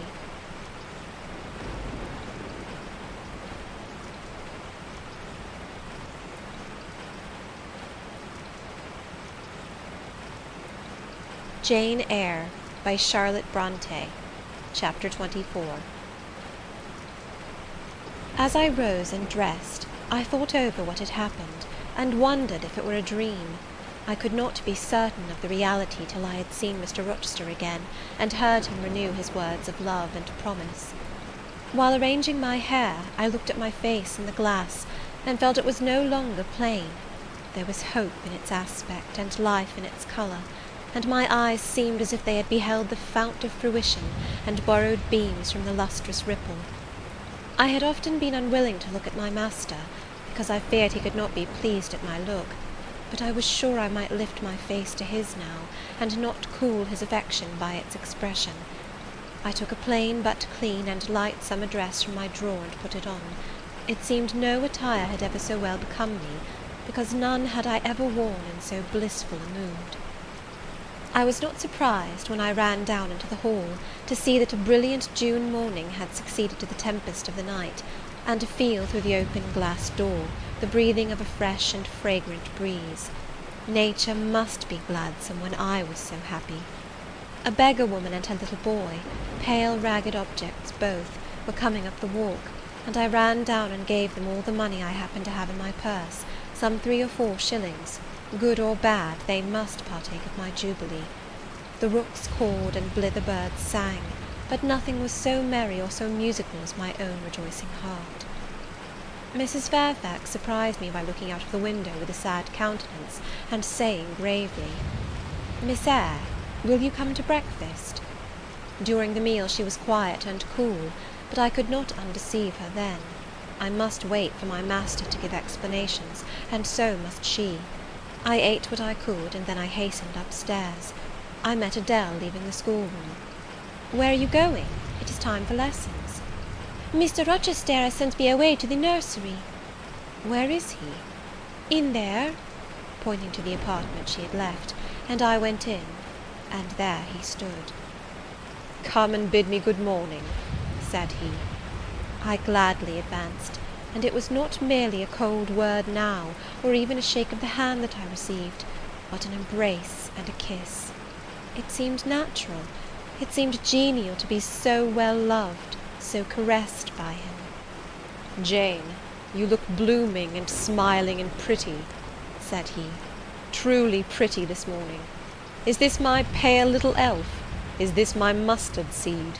This little sunny-faced girl with the dimpled cheek and rosy lips, the satin-smooth hazel hair and the radiant hazel eyes?" I had green eyes, reader, but you must excuse the mistake. For him they were new-dyed, I suppose. "It is Jane Eyre, sir." "Soon to be Jane Rochester," he added. "In 4 weeks, Janet, not a day more, do you hear that?" I did, and I could not quite comprehend it. It made me giddy. The feeling, the announcement sent through me, was something stronger than was consistent with joy, something that smote and stunned. It was, I think, almost fear. "You blushed, and now you are white, Jane. What is that for?" "Because you gave me a new name, Jane Rochester, and it seems so strange." "Yes, Mrs. Rochester," said he, "young Mrs. Rochester, Fairfax Rochester's girl bride." "It can never be, sir. It does not sound likely. Human beings never enjoy complete happiness in this world. I was not born for a different destiny to the rest of my species. To imagine such a lot befalling me is a fairy tale, a daydream." "Which I can and will realize. I shall begin to-day. This morning I wrote to my banker in London to send me certain jewels he has in his keeping, heirlooms for the ladies of Thornfield. In a day or 2 I hope to pour them into your lap, for every privilege, every attention shall be yours that I would accord a peer's daughter, if about to marry her." "Oh, sir, never rain jewels. I don't like to hear them spoken of. Jewels for Jane Eyre sounds unnatural and strange. I would rather not have them." "I will myself put the diamond chain round your neck and the circlet on your forehead, which it will become, for nature at least has stamped her patent of nobility on this brow, Jane, and I will clasp the bracelets on these fine wrists, and load these fairy-like fingers with rings." "No, no, sir. Think of other subjects, and speak of other things, and in another strain. Don't address me as if I were a beauty. I am your plain Quakerish governess." "You are a beauty in my eyes, and a beauty just after the desire of my heart, delicate and aerial." "Puny and insignificant, you mean. You are dreaming, sir, or you are sneering. For God's sake, don't be ironical." "I will make the world acknowledge you a beauty too," he went on, while I really became uneasy at the strain he had adopted, because I felt he was either deluding himself or trying to delude me. "I will attire my Jane in satin and lace, and she shall have roses in her hair, and I will cover the head I love best with a priceless veil." "And then you won't know me, sir, and I shall not be your Jane Eyre any longer, but an ape in a harlequin's jacket, a jay in borrowed plumes. I would as soon see you, Mr. Rochester, tricked out in stage trappings, as myself clad in a court lady's robe. And I don't call you handsome, sir, though I love you most dearly, far too dearly to flatter you. Don't flatter me." He pursued his theme, however, without noticing my deprecation. "This very day I shall take you in the carriage to Millcote, and you must choose some dresses for yourself. I told you we shall be married in 4 weeks. The wedding is to take place quietly in the church down below yonder, and then I shall waft you away at once to town. After a brief stay there, I shall bear my treasure to regions nearer the sun, to French vineyards and Italian plains, and she shall see whatever is famous in old story and in modern record. She shall taste, too, of the life of cities, and she shall learn to value herself by just comparison with others." "Shall I travel? And with you, sir?" "You shall sojourn at Paris, Rome, and Naples, at Florence, Venice, and Vienna. All the ground I have wandered over shall be re-trodden by you. Wherever I have stamped my hoof, your sylph's foot shall step also. 10 years since, I flew through Europe half mad with disgust, hate, and rage as my companions. Now I shall revisit it, healed and cleansed, with a very angel as my comforter." I laughed at him as he said this. "I am not an angel," I asserted, "and I will not be one till I die. I will be myself. Mr. Rochester, you must neither expect nor exact anything celestial of me, for you will not get it, any more than I shall get it of you, which I do not at all anticipate." "What do you anticipate of me?" "For a little while you will perhaps be as you are now, a very little while, and then you will turn cool, and then you will be capricious, and then you will be stern, and I shall have much ado to please you. But when you get well used to me, you will perhaps like me again. Like me, I say, not love me. I suppose your love will effervesce in 6 months or less. I have observed in books written by men that period assigned as the farthest to which a husband's ardour extends. Yet, after all, as a friend and companion, I hope never to become quite distasteful to my dear master." "Distasteful? And like you again? I think I shall like you again, and yet again, and I will make you confess I do not only like, but love you, with truth, fervour, constancy." "Yet are you not capricious, sir?" "To women who please me only by their faces. I am the very devil when I find out they have neither souls nor hearts, when they open to me a perspective of flatness, triviality, and perhaps imbecility, coarseness, and ill temper. But to the clear eye and eloquent tongue, to the soul made of fire, and the character that bends but does not break, at once supple and stable, tractable and consistent, I am ever tender and true." "Had you ever experience of such a character, sir? Did you ever love such a one?" "I love it now." "But before me, if I indeed in any respect come up to your difficult standard?" "I never met your likeness. Jane, you please me, and you master me. You seem to submit, and I like the sense of pliancy you impart, and while I am twining the soft silken skein round my finger, it sends a thrill up my arm to my heart. I am influenced, conquered, and the influence is sweeter than I can express, and the conquest I undergo has a witchery beyond any triumph I can win. Why do you smile, Jane? What does that inexplicable, that uncanny turn of countenance mean?" "I was thinking, sir, you will excuse the idea, it was involuntary, I was thinking of Hercules and Samson with their charmers." "You were, you little elfish—" "Hush, sir! You don't talk very wisely just now, any more than those gentlemen acted very wisely. However, had they been married, they would no doubt by their severity as husbands have made up for their softness as suitors, and so will you, I fear. I wonder how you will answer me a year hence, should I ask a favour it does not suit your convenience or pleasure to grant." "Ask me something now, Jane, the least thing. I desire to be entreated." "Indeed I will, sir. I have my petition all ready." "Speak. But if you look up and smile with that countenance, I shall swear concession before I know to what, and that will make a fool of me." "Not at all, sir. I only ask this. Don't send for the jewels, and don't crown me with roses. You might as well put a border of gold lace round that plain pocket handkerchief you have there." I might as well gild refined gold. I know it. Your request is granted, then, for the time. I will remand the order I dispatched to my banker. But you have not yet asked for anything. You have prayed a gift to be withdrawn. Try again." "Well, then, Sir, have the goodness to gratify my curiosity, which is much piqued on one point." He looked disturbed. "What? He said hastily. "Curiosity is a dangerous petition. It is well I have not taken a vow to accord every request." "But there can be no danger in complying with this, Sir." "Utter it, Jane. But I wish that instead of a mere inquiry into, perhaps, a secret, it was a wish for half my estate." "Now, King Ahasuerus, what do I want with half your estate? Do you think I am a Jew usurer, sinking good investment in land? I would much rather have all your confidence. You will not exclude me from your confidence, if you will admit me to your heart." "You are welcome to all my confidence that is worth having, Jane.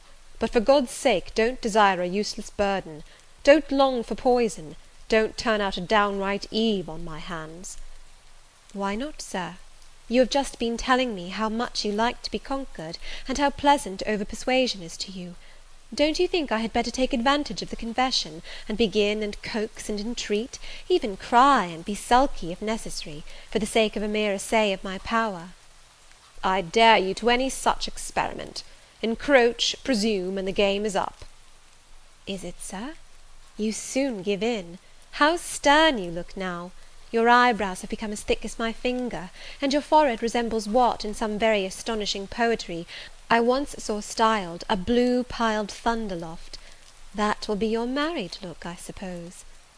"If that will be your married look, I, as a Christian, will soon give up the notion of consorting with a mere sprite or salamander. But what had you to ask, thing? Out with it." "There, you are less than civil now, and I like rudeness a great deal better than flattery. I had rather be a thing than an angel.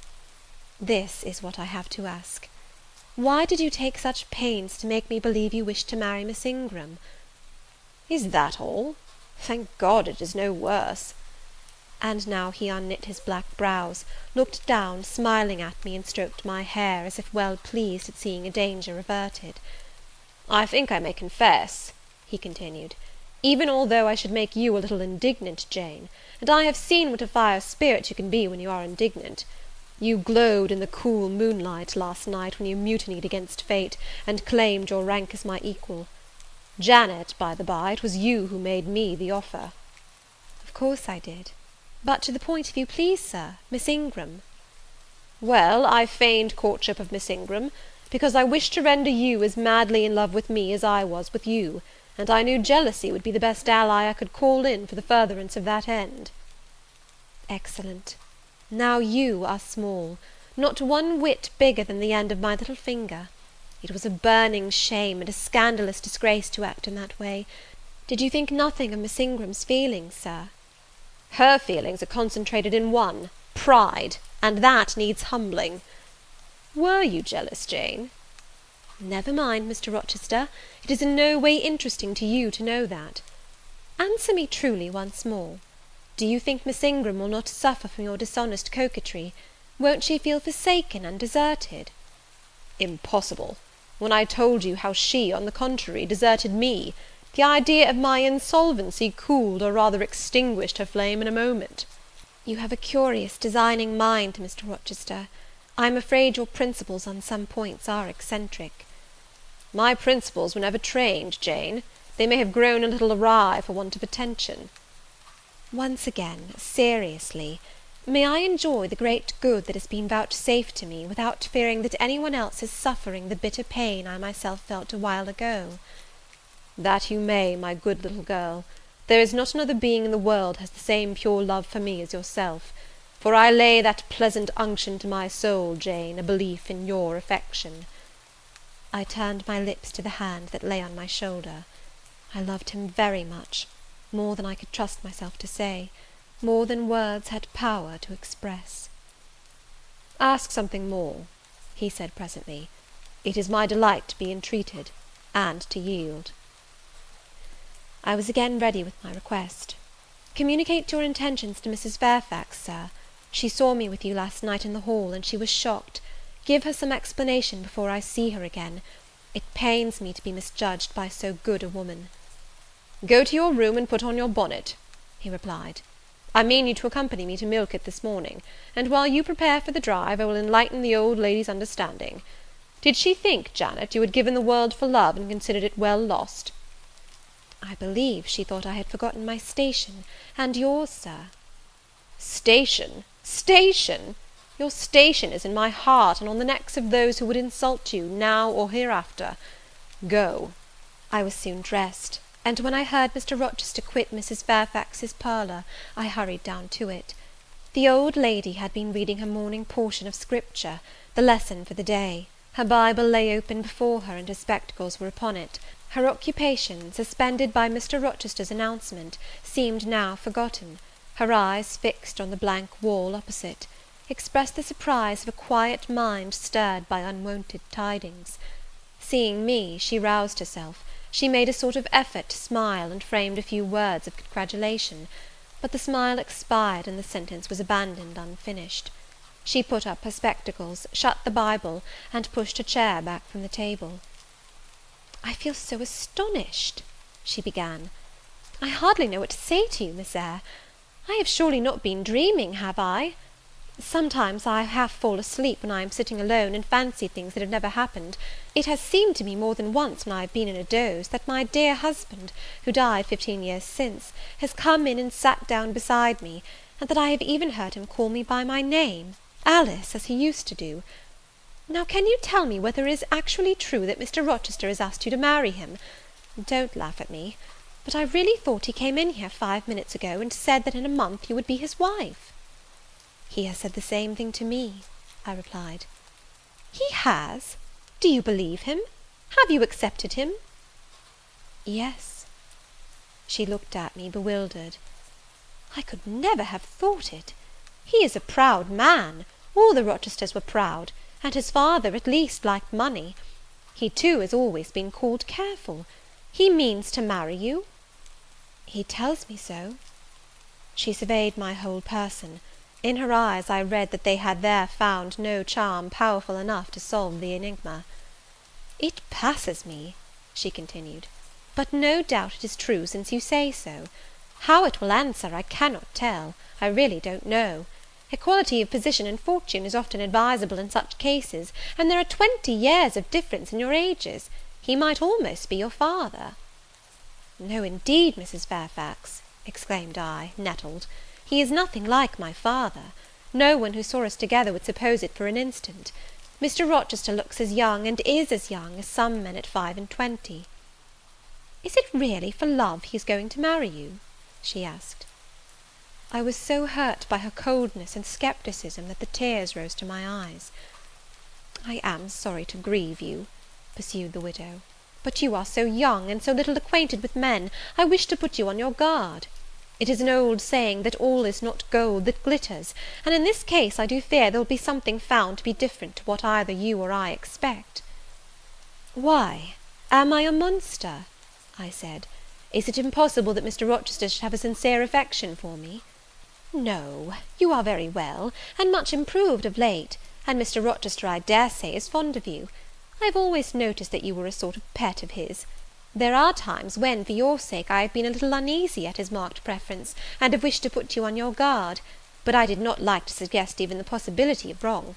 I knew such an idea would shock, perhaps offend you, and you were so discreet, and so thoroughly modest and sensible, I hoped you might be trusted to protect yourself. Last night I cannot tell you what I suffered when I sought all over the house, and could find you nowhere, nor the master either, and then at 12 o'clock saw you come in with him."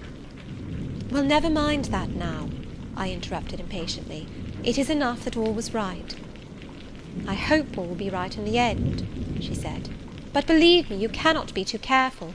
Try and keep Mr. Rochester at a distance. Distrust yourself as well as him. Gentlemen in his station are not accustomed to marry their governesses." I was growing truly irritated. Happily Adele ran in. Let me go to Millcote too," she cried. "Mr. Rochester won't, so there is so much room in the new carriage. Beg him to let me go, mademoiselle." "That I will, Adele," and I hastened away with her, glad to quit my gloomy monitress. The carriage was ready, they were bringing it round to the front, and my master was pacing the pavement, Pilot following him backwards and forwards. "Adele may accompany us, may she not, sir?" "I told her no. I'll have no brats. I'll have only you." "Oh, do let her go, Mr. Rochester, if you please. It would be better." "Not it. She will be a restraint." He was quite peremptory, both in look and voice. The chill of Mrs. Fairfax's warnings and the damp of her doubts were upon me. Something of unsubstantiality and uncertainty had beset my hopes. I half lost the sense of power over him. I was about mechanically to obey him without further remonstrance, but as he helped me into the carriage, he looked at my face. "What is the matter?" he said. "All the sunshine is gone. Do you really wish the bairn to go? Will it annoy you if she is left behind?" "I would far rather she went, sir." "Then off for your bonnet, and back like a flash of lightning," cried he to Adele. She obeyed him with what speed she might. "After all, a single morning's interruption will not matter much," said he, "when I mean shortly to claim you, your thoughts, conversation, and company, for life." Adele, when lifted in, commenced kissing me by way of expressing her gratitude for my intercession. She was instantly stowed away into a corner on the other side of him. She then peeped round to where I sat, so stern a neighbour was too restrictive to him, in his present fractious mood. She dared whisper no observations, nor ask of him any information. "Let her come to me," I entreated. "She will perhaps trouble you, sir. There is plenty of room on this side." He handed her over as if she had been a lapdog. "I'll send her to school yet," he said, but now he was smiling. Adele heard him, and asked if she was to go to school. "Sans mademoiselle?" "Yes," he replied, "absolutely sans mademoiselle, for I am to take mademoiselle to the moon, and there I shall seek a cave in one of the white valleys among the volcano tops, and mademoiselle shall live with me there, and only me." "She will have nothing to eat. You will starve her," observed Adele. "I shall gather manna for her morning and night. The plains and hillsides in the moon are bleached with manna, Adele." "She will want to warm herself. What will she do for a fire?" "Fire rises out of the lunar mountains. When she is cold, I'll carry her up to a peak, and lay her down on the edge of a crater." "Oh, qu'elle y sera mal, peu confortable! And her clothes, they will wear out. How can she get new ones?" Mr. Rochester professed to be puzzled. Said he. "What would you do, Adele? Cudgel your brains for an expedient. How would a white or pink cloud answer for a gown, do you think? And one could cut a pretty enough scarf out of a rainbow." "She is far better as she is," concluded Adele, after musing some time. "Besides, she would get tired of living with you only in the moon. If I were mademoiselle, I would never consent to go with you." "She has consented. She has pledged her word." "But you can't get her there. There is no road to the moon. It is all air, and neither you nor she can fly." "Adele, look at that field." We were now outside Thornfield gates, and bowling lightly along the smooth road to Millcote, where the dust was well laid by the thunderstorm, and where the low hedges and lofty timber trees on each side glistened green and rain refreshed. "In that field, Adele, I was walking late one evening about a fortnight since, the evening of the day you helped me to make hay in the orchard meadows, and as I was tired with raking swaths, I sat down to rest me on a stile, and there I took out a little book and pencil, and began to write about a misfortune that befell me long ago, and a wish I had for happy days to come. I was writing away very fast, though daylight was fading from the leaf, when something came up the path and stopped 2 yards off me. I looked at it. It was a little thing with a veil of gossamer on its head. I beckoned it to come near me. It soon stood at my knee. I never spoke to it, and it never spoke to me, in words. But I read its eyes, and it read mine, and our speechless colloquy was to this effect. It was a fairy, and come from Elfland, it said, and its errand was to make me happy. I must go with it out of the common world to a lonely place, such as the moon, for instance, and it nodded its head towards her horn, rising over Hay Hill. It told me of the alabaster cave and silver vale where we might live. I said I should like to go, but reminded it, as you did me, that I had no wings to fly. "Oh," returned the fairy, "that does not signify. Here is a talisman that will remove all difficulties," and she held out a pretty gold ring. "Put it," she said, "on the 4th finger of my left hand. and I am yours, and you are mine, and we shall leave earth and make our own heaven yonder." She nodded again at the moon. "The ring, Adele, is in my breeches pocket, under the disguise of a sovereign, but I mean soon to change it to a ring again." "But what has Mademoiselle to do with it? I don't care for the fairy. You said it was Mademoiselle you would take to the moon." "Mademoiselle is a fairy," he said, whispering mysteriously. Whereupon I told her not to mind his badinage, and she, on her part, evinced a fund of genuine French scepticism, denominating Mr. Rochester un vrai menteur, and assuring him that she made no account whatever of his contes de fées, and that du reste il n'y avait pas de fées, et quand même il y en avait. She was sure they would never appear to him, nor ever give him rings, or offer to live with him in the moon. The hour spent at Millcote was a somewhat harassing one to me. Mr. Rochester obliged me to go to a certain silk warehouse. There I was ordered to choose half a dozen dresses. I hated the business. I begged leave to defer it. No, it should be gone through with now. By dint of entreaties expressed in energetic whispers, I reduced the half dozen to 2. These, however, he vowed he would select himself. With anxiety I watched his eye rove over the gay stalls. He fixed on a rich silk of the most brilliant amethyst dye, and a superb pink satin. I told him in a new series of whispers that he might as well buy me a gold gown and a silver bonnet at once. I should certainly never venture to wear his choice. With infinite difficulty, for he was stubborn as a stone, I persuaded him to make an exchange in favour of a sober black satin and a pearl grey silk. "It might pass for the present," he said, "but he would yet see me glittering like a parterre." Glad was I to get him out of the silk warehouse, and then out of a jeweller's shop. The more he bought me, the more my cheek burned with a sense of annoyance and degradation. As we re-entered the carriage, and I sat back feverish and fagged, I remembered what, in the hurry of events, dark and bright, I had wholly forgotten, the letter of my uncle, Jane Eyre, to Mrs. Reed, his intention to adopt me and make me his legatee. It would be a relief, indeed, I thought, if I had ever so small an independency. I can never bear being dressed like a doll by Mr. Rochester, or sitting like a second Danae with the golden shower falling daily round me. I will write to Madeira the moment I get home, and tell my uncle John I am going to be married, and to whom. If I had but a prospect of one day bringing Mr. Rochester an accession of fortune, I could better endure to be kept by him now. And somewhat relieved by this idea, which I failed not to execute that day, I ventured once more to meet my master's and lover's eye, which most pertinaciously sought mine, though I averted both face and gaze.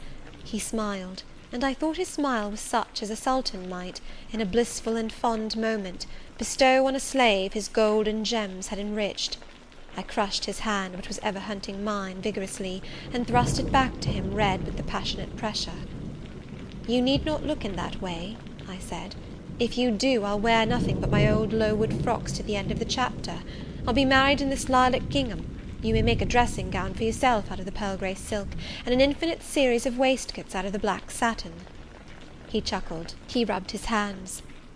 "Oh, it is rich to see and hear her!" he exclaimed. "Is she original? Is she piquant? I would not exchange this one little English girl for the Grand Turk's whole seraglio, gazelle eyes, houri forms, and all." The Eastern allusion bit me again. "I'll not stand you an inch in the stead of a seraglio," I said, "so don't consider me an equivalent for one. If you have a fancy for anything in that line, away with you, sir, to the bazaars of Stamboul without delay, and lay out in extensive slave purchases some of that spare cash you seem at a loss to spend satisfactorily here." "And what will you do, Janet, while I am bargaining for so many tons of flesh, and such an assortment of black eyes?" "I'll be preparing myself to go out as a missionary to preach liberty to them that are enslaved, your harem inmates among the rest. I'll get admitted there, and I'll stir up mutiny; and you, three-tailed bashaw as you are, sir, shall in a trice find yourself fettered amongst our hands. Nor will I, for one, consent to cut your bonds till you have signed a charter, the most liberal that despot ever yet conferred." "I would consent to be at your mercy, Jane." "I would have no mercy, Mr. Rochester, if you supplicated for it with an eye like that. While you looked so, I should be certain that whatever charter you might grant under coercion, your first act, when released, would be to violate its conditions." "Why, Jane, what would you have? I fear you will compel me to go through a private marriage ceremony, besides that performed at the altar. You will stipulate, I see, for peculiar terms. What will they be?" "I only want an easy mind, Sir, not crushed by crowded obligations. Do you remember what you said of Céline Varenne? Of the diamonds, the cashmeres you gave her? I will not be your English Céline Varenne. I shall continue to act as Adèle's governess. By that I shall earn my board and lodging, and £30 a year besides. I'll furnish my own wardrobe out of that money, and you shall give me nothing but—" "Well, but what?"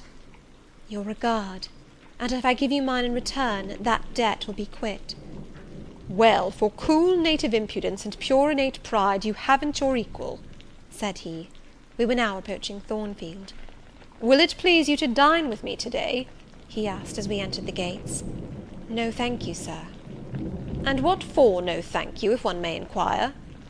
"I never have dined with you, Sir, and I see no reason why I should now, till—" "Till what? You delight in half-phrases." "Till I can't help it." "Do you suppose I eat like an ogre, or a ghoul, that you dread of being the companion of my repast?" "I have formed no supposition on the subject, Sir, but I want to go on as usual for another month." "You will give up your governessing slavery at once." "Indeed, begging your pardon, Sir, I shall not. I shall just go on with it as usual. I shall keep out of your way all day, as I have been accustomed to do.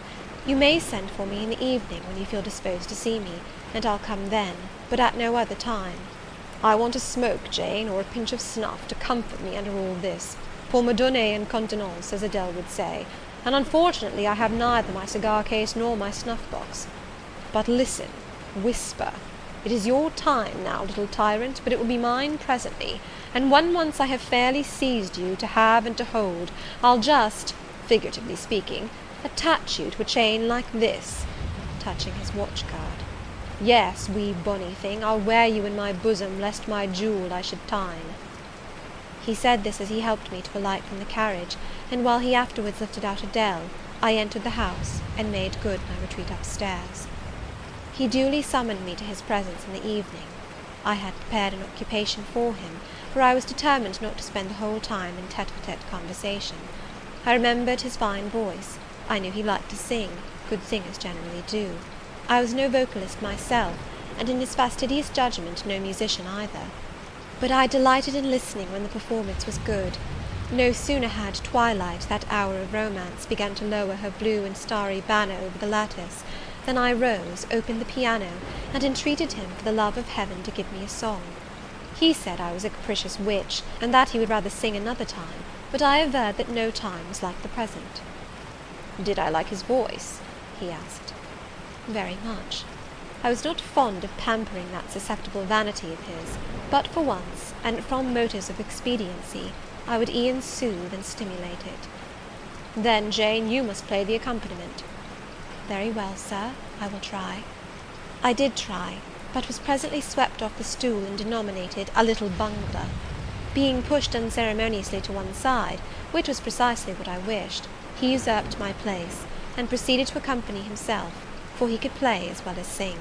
I hied me to the window recess, and while I sat there and looked out at the still trees and dim lawn, to a sweet air was sung in mellow tones the following strain: "The truest love that ever heart felt at its kindled core, did through each vein and quickened start the tide of being pour. Her coming was my hope each day, her parting was my pain, the chance that did her steps delay was ice in every vein. I dreamed it would be nameless bliss, as I loved to be, and to this object did I press, as blind as eagerly. But wide as pathless was the space that lay our lives between, and dangerous as the foamy race of ocean's surges green. And haunted as a robber path through wilderness or wood, for might and right and woe and wrath between our spirits stood. I dangers dared, I hindrance scorned, I omens did defy. Whatever menaced, harassed, warned, I passed impetuous by. On sped my rainbow, fast as light, I flew as in a dream, for glorious rose upon my sight that child of shower and gleam. Still bright on clouds of suffering dim shines that soft solemn joy, nor care I now how dense and grim disasters gather nigh. I care not in this moment sweet, though all I have rushed o'er should come on pinion strong and fleet, proclaiming vengeance sore. though haughty hate should strike me down, right bar reproach to me, and grinding might with furious frown swear endless enmity. My love has placed her little hand with noble faith in mine, and vowed that wedlock's sacred band our nature shall entwine. My love has sworn with sealing kiss, with me to live, to die. I have at last my nameless bliss, as I loved, loved am I. He rose and came towards me, and I saw his face all kindled, and his full falcon eye flashing, and tenderness and passion in every lineament. I quailed momentarily, and then I rallied. Soft scene, daring demonstration I would not have, and I stood in peril of both. A weapon of defence must be prepared. I wetted my tongue. As he reached me, I asked with asperity, whom he was going to marry now? That was a strange question to be put by his darling Jane. Indeed, I considered it a very natural and necessary one. He had talked of his future wife dying with him. What did he mean by such a pagan idea?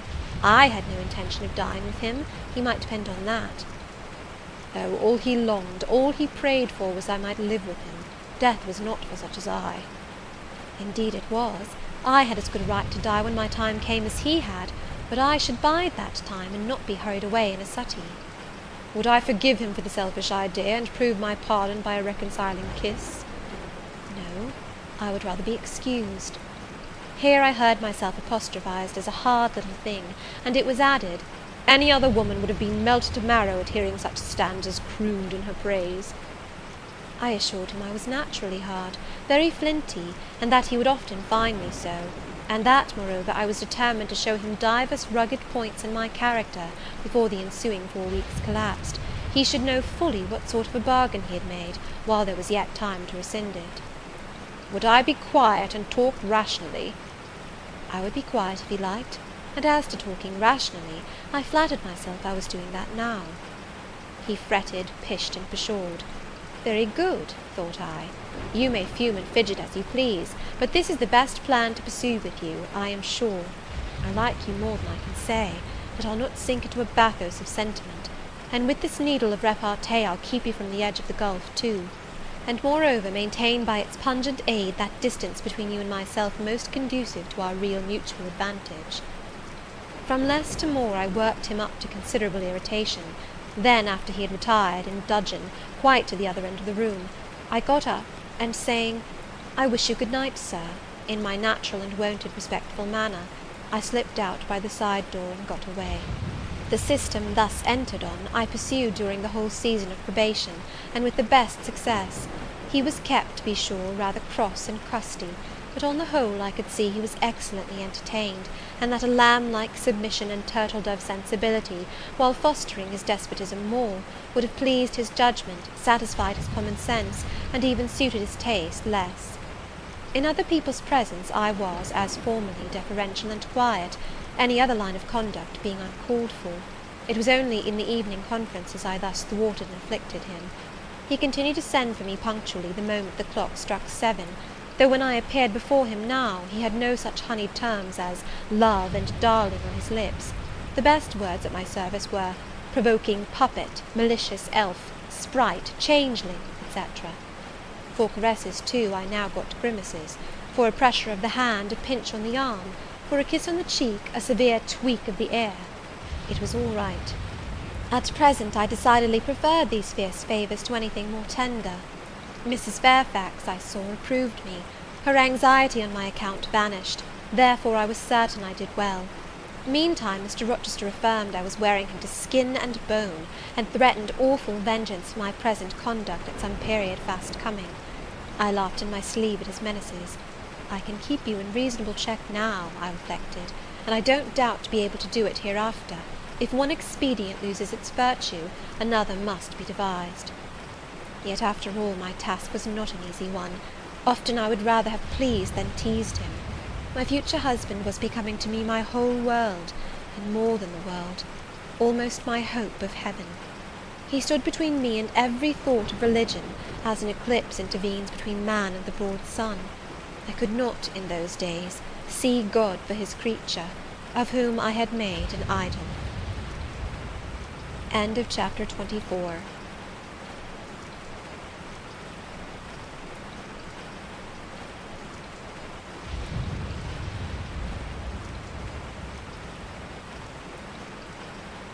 Jane Eyre, by Charlotte Brontë.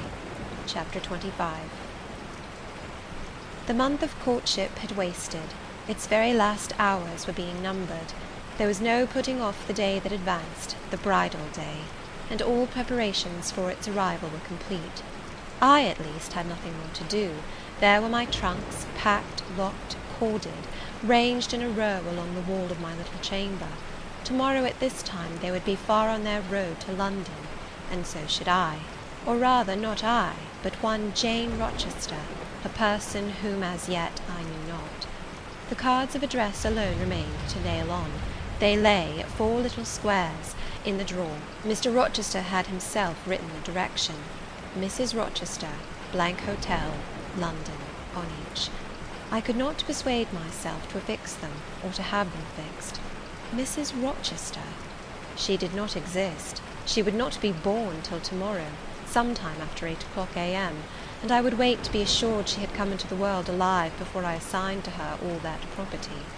It was enough that in yonder closet, opposite my dressing-table, garments said to be hers had already displaced my black stuff low-wood frock and straw bonnet, for not to me appertained that suit of wedding raiment, the pearl-coloured robe, the vapoury veil pendant from the usurped portmanteau.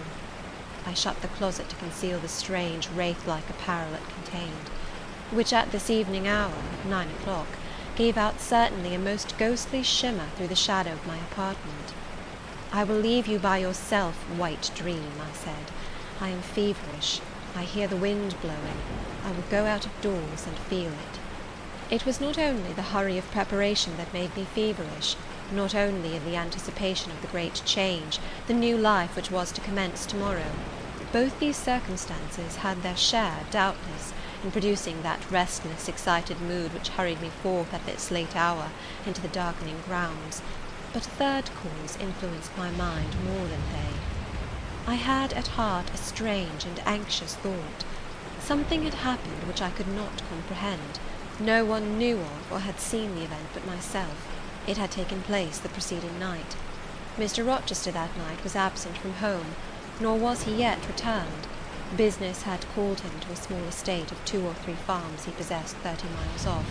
Business it was requisite he should settle in person, previous to his meditated departure from England. I now waited his return, eager to disburden my mind and to seek of him the solution of the enigma that perplexed me. Stay till he comes, reader, and when I disclose my secret to him, you shall share the confidence. I sought the orchard, driven to its shelter by the wind, which all day had blown strong and full from the south, without, however, bringing a speck of rain. Instead of subsiding as night drew on, it seemed to augment its rush and deepen its roar. The trees blew steadfastly one way, never writhing round, and scarcely tossing back their boughs once in an hour. So continuous was the strain bending their branchy heads northward, the clouds drifting from pole to pole, fast following mass on mass.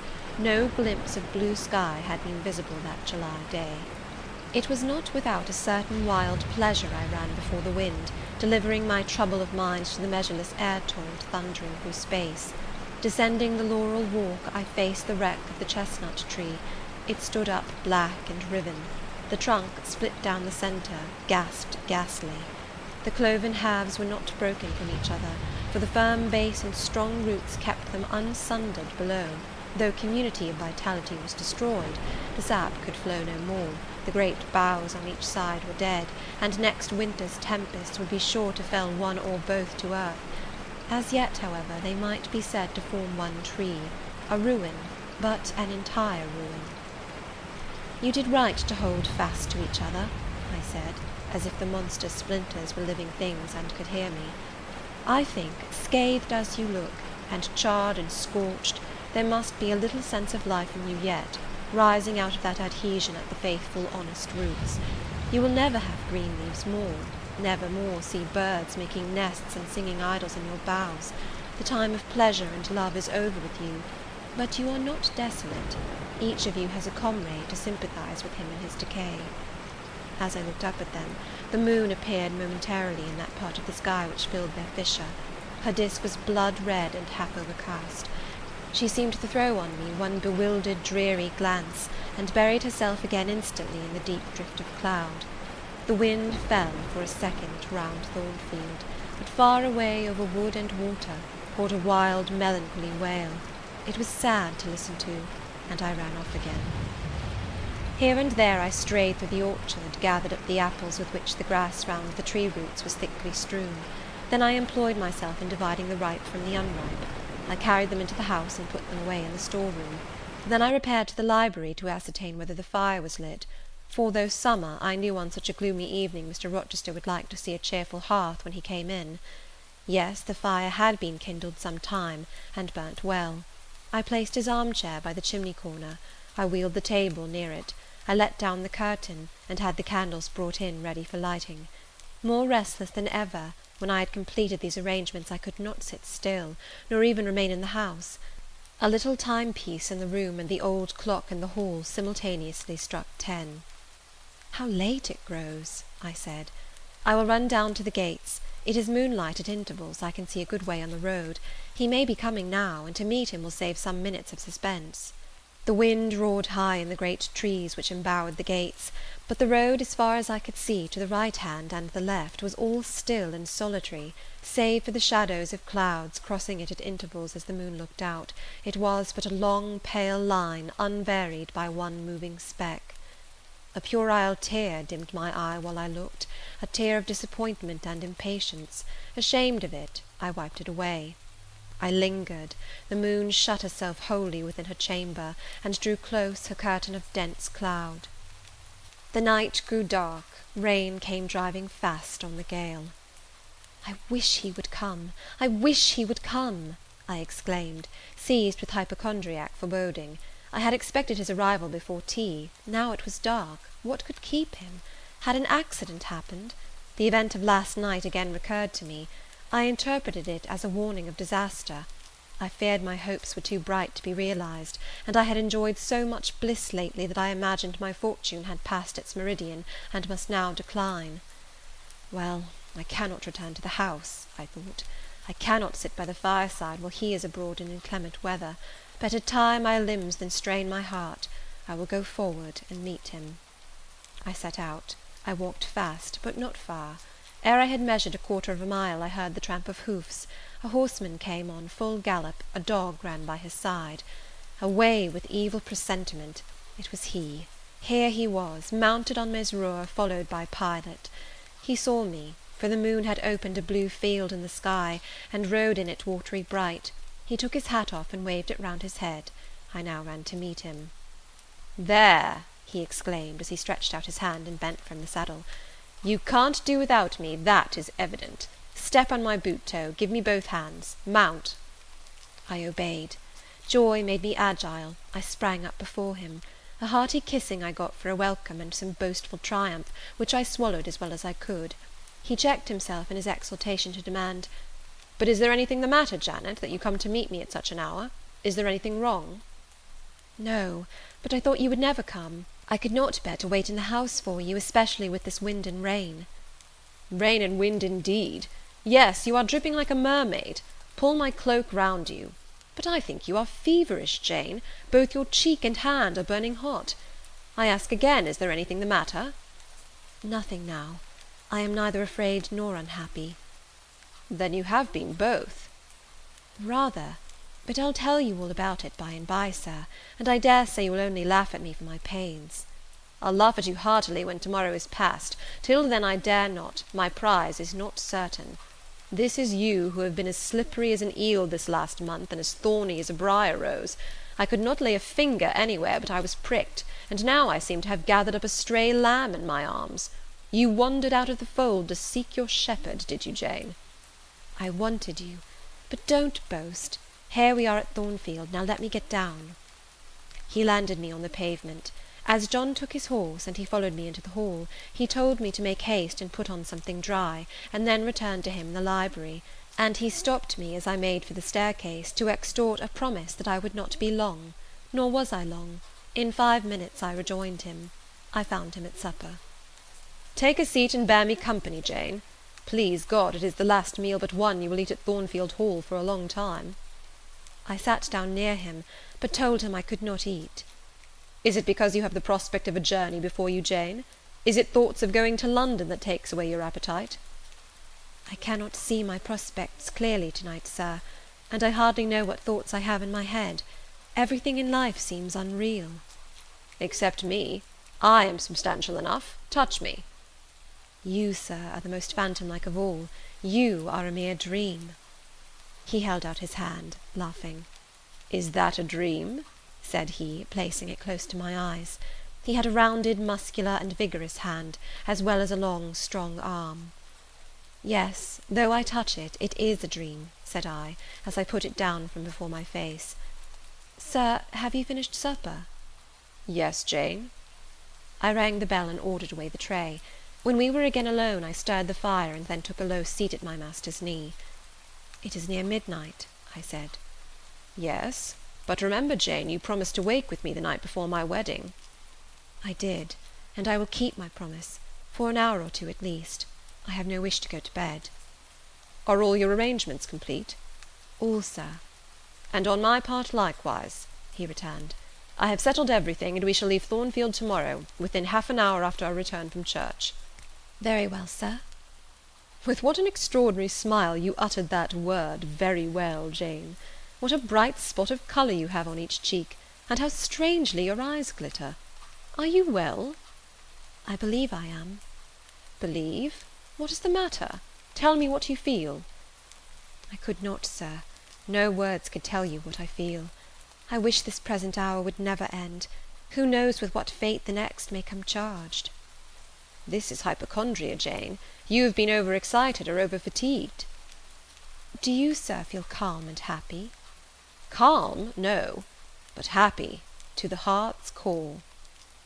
I looked up at him to read the signs of bliss in his face. It was ardent and flushed. Give me your confidence, Jane, he said. Relieve your mind of any weight that oppresses it by imparting it to me. What do you fear? That I shall not prove a good husband? It is the idea farthest from my thoughts. Are you apprehensive of the new sphere you are about to enter? Of the new life into which you are passing? No. You puzzle me, Jane. Your look and tone of sorrowful audacity perplex and pain me. I want an explanation. Then, sir, listen. You were from home last night. I was. I know that, and you hinted a while ago at something which had happened in my absence. Nothing probably of consequence, but in short it has disturbed you. Let me hear it. Mrs. Fairfax has said something, perhaps, or you have overheard the servants talk. Your sensitive self-respect has been wounded. No, sir. It struck 12. I waited till the timepiece had concluded its silver chime, and the clock its hoarse vibrating stroke, and then I proceeded. All day yesterday I was very busy, and very happy in my ceaseless bustle, for I am not, as you seem to think, troubled by any haunting fears about the new sphere, etc. I think it a glorious thing to have the hope of living with you, because I love you. No, sir, don't caress me now. Let me talk undisturbed. Yesterday I trusted well in Providence, and believed that events were working together for your good and mine. It was a fine day, if you recollect. The calmness of the air and sky forbade apprehensions respecting your safety or comfort on your journey. I walked a little on the pavement after tea, thinking of you, and I beheld you in imagination so near me I scarcely missed your actual presence. I thought of the life that lay before me, your life, sir, an existence more expansive and stirring than my own, as much more so as the depths of the sea to which the brook runs are than the shallows of its own straight channel. I wondered why moralists call this world a dreary wilderness. For me it blossomed like a rose. Just at sunset the air turned cold and the sky cloudy.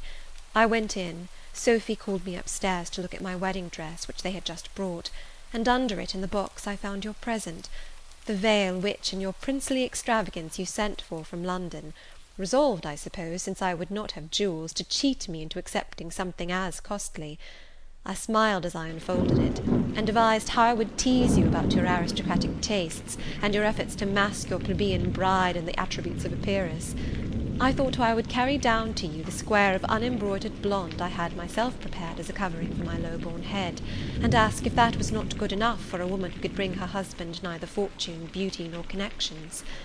I saw plainly how you would look, and heard your impetuous republican answers, and your haughty disavowal of any necessity on your part to augment your wealth or elevate your standing by marrying either a purse or a coronet." "How well you read me, you witch," interposed Mr. Rochester. "But what did you find in the veil besides its embroidery? Did you find poison, or a dagger, that you look so mournful now?"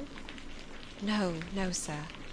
Besides the delicacy and richness of the fabric, I found nothing save Fairfax Rochester's pride, and that did not scare me, because I am used to the sight of the demon. But, sir, as it grew dark, the wind rose. It blew yesterday evening, not as it blows now, wild and high, but with a sullen, moaning sound, far more eerie.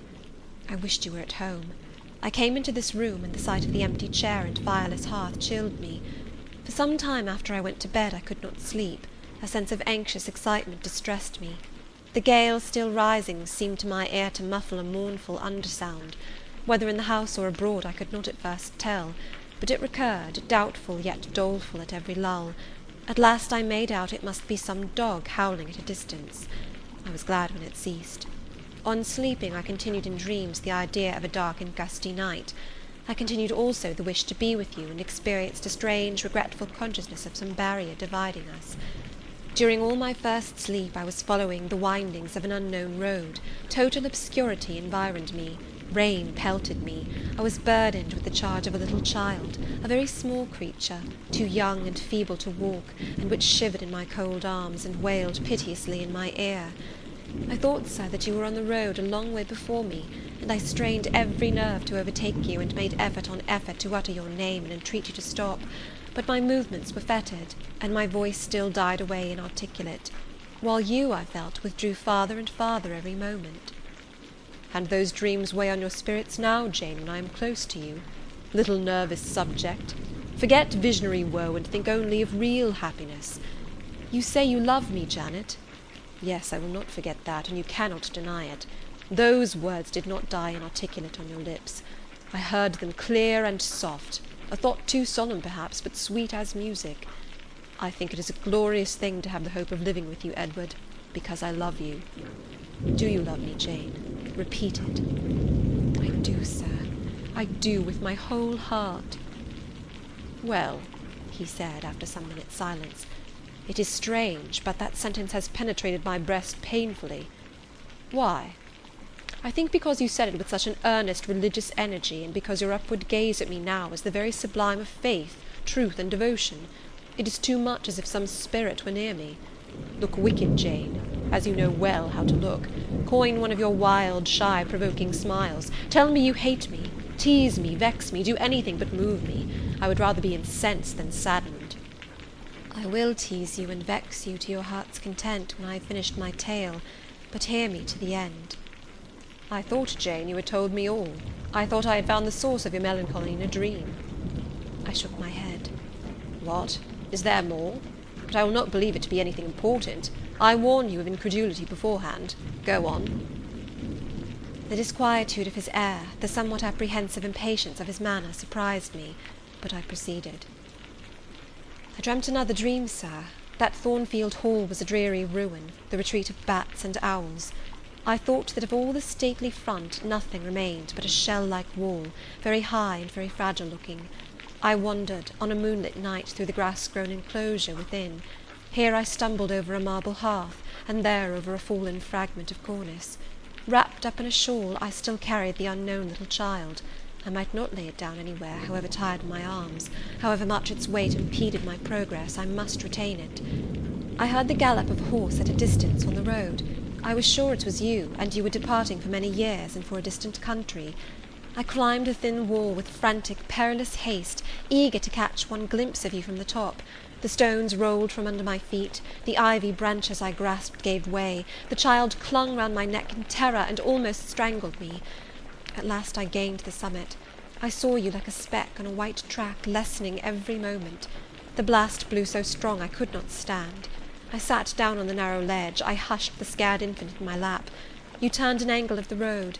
I bent forward to take a last look. The wall crumbled. I was shaken. The child rolled from my knee.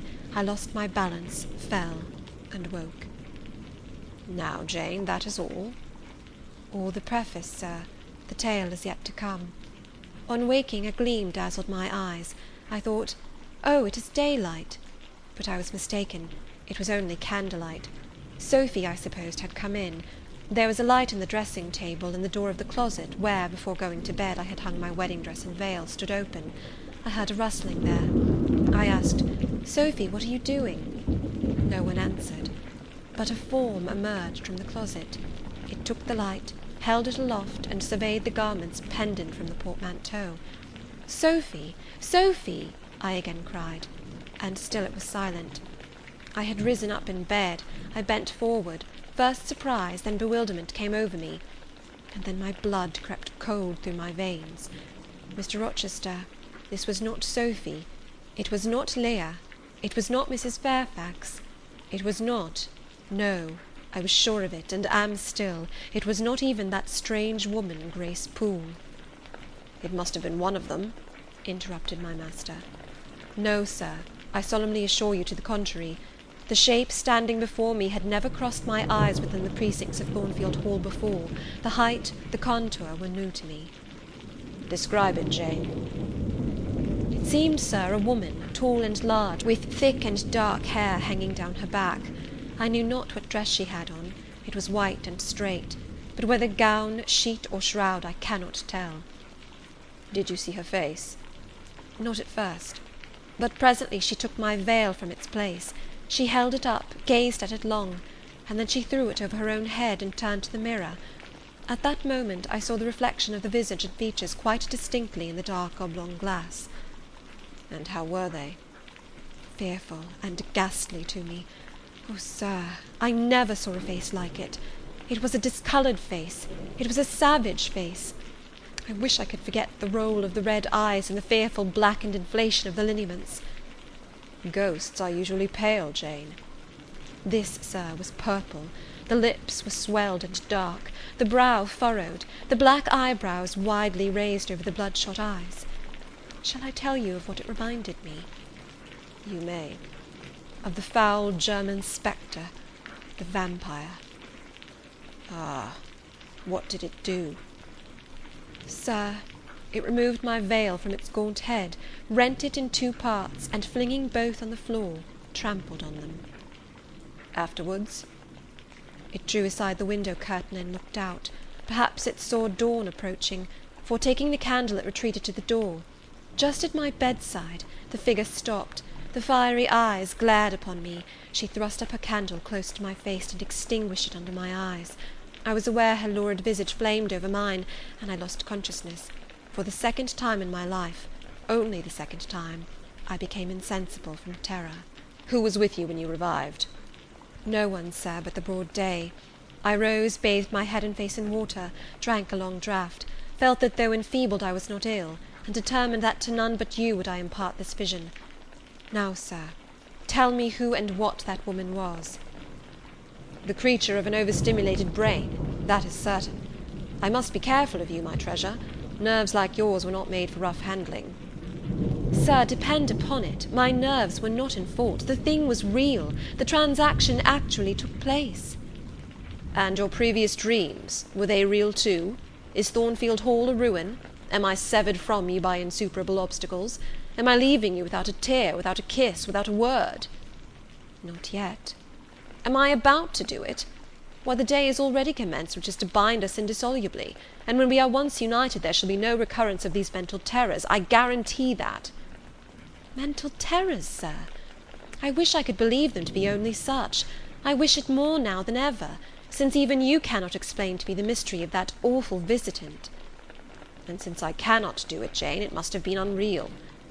But, sir, when I said so to myself on rising this morning, and when I looked round the room to gather courage and comfort from the cheerful aspect of each familiar object in full daylight, there, on the carpet, I saw what gave the distinct lie to my hypothesis, the veil, torn from top to bottom in 2 halves.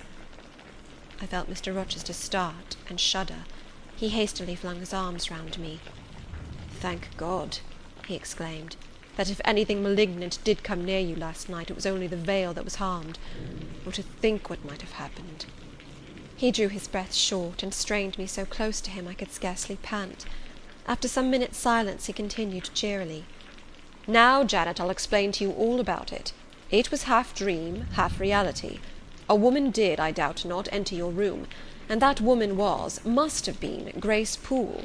You call her a strange being yourself. From all you know, you have reason so to call her. What did she do to me? What to Mason?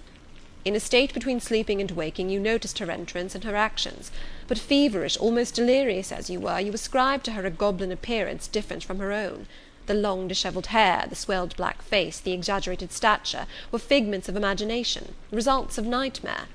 The spiteful tearing of the veil was real, and it is like her. I see you would ask why I keep such a woman in my house. When we have been married a year and a day, I will tell you, but not now. Are you satisfied, Jane? Do you accept my solution of the mystery?" I reflected, and in truth it appeared to me the only possible one. Satisfied I was not, but to please him I endeavoured to appear so. Relieved I certainly did feel, so I answered him with a contented smile. And now, as it was long past 1, I prepared to leave him. "Does not Sophy sleep with Adele in the nursery?" he asked, as I lit my candle. "Yes, sir." "And there is enough room in Adele's little bed for you. You must share it with her tonight, Jane. It is no wonder that the incident you have related should make you nervous, and I would rather you did not sleep alone. Promise me to go to the nursery." "I shall be very glad to do so, sir."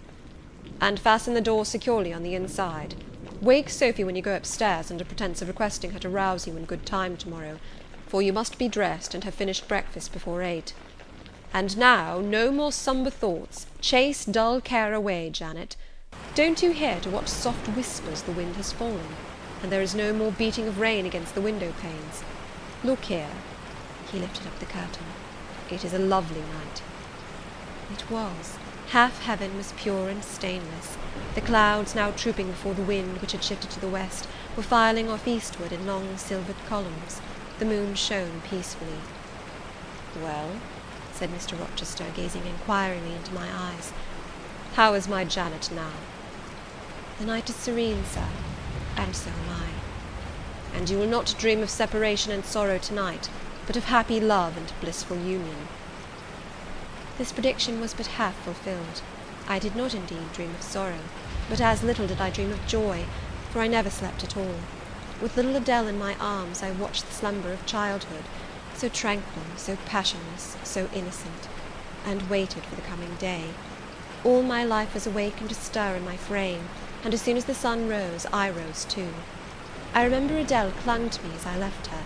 I remember I kissed her as I loosened her little hands from my neck, and I cried over her with strange emotion, and quitted her because I feared my sobs would break her still sound repose.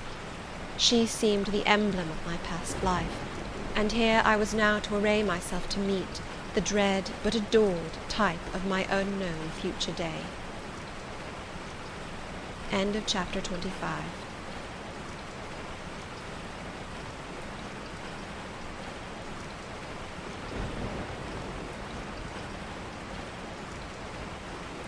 Jane Eyre by Charlotte Brontë. Chapter 26. Sophy came at 7 to dress me. She was very long indeed in accomplishing her task, so long that Mr. Rochester, grown, I suppose, impatient of my delay, sent up to ask why I did not come. She was just fastening my veil, the plain square of blonde after all, to my hair with a brooch. I hurried from under her hands as soon as I could. "Stop!" she cried in French. "Look at yourself in the mirror. You have not taken one peep." So I turned at the door. I saw a robed and veiled figure, so unlike my usual self that it seemed almost the image of a stranger. "Jane!" called a voice, and I hastened down. I was received at the foot of the stairs by Mr. Rochester. "Lingerer," he said, "my brain is on fire with impatience, and you tarry so long." He took me into the dining room, surveyed me keenly all over, pronounced me fair as a lily, and not only the pride of his life, but the desire of his eyes. And then, telling me he would give me but 10 minutes to eat some breakfast, he rang the bell. One of his lately hired servants, a footman, answered it. "Is John getting the carriage ready?" "Yes, sir." "Is the luggage brought down?" "They are bringing it down, sir." "Go you to the church. See if Mr. Wood," the clergyman, "and the clerk are there. Return and tell me."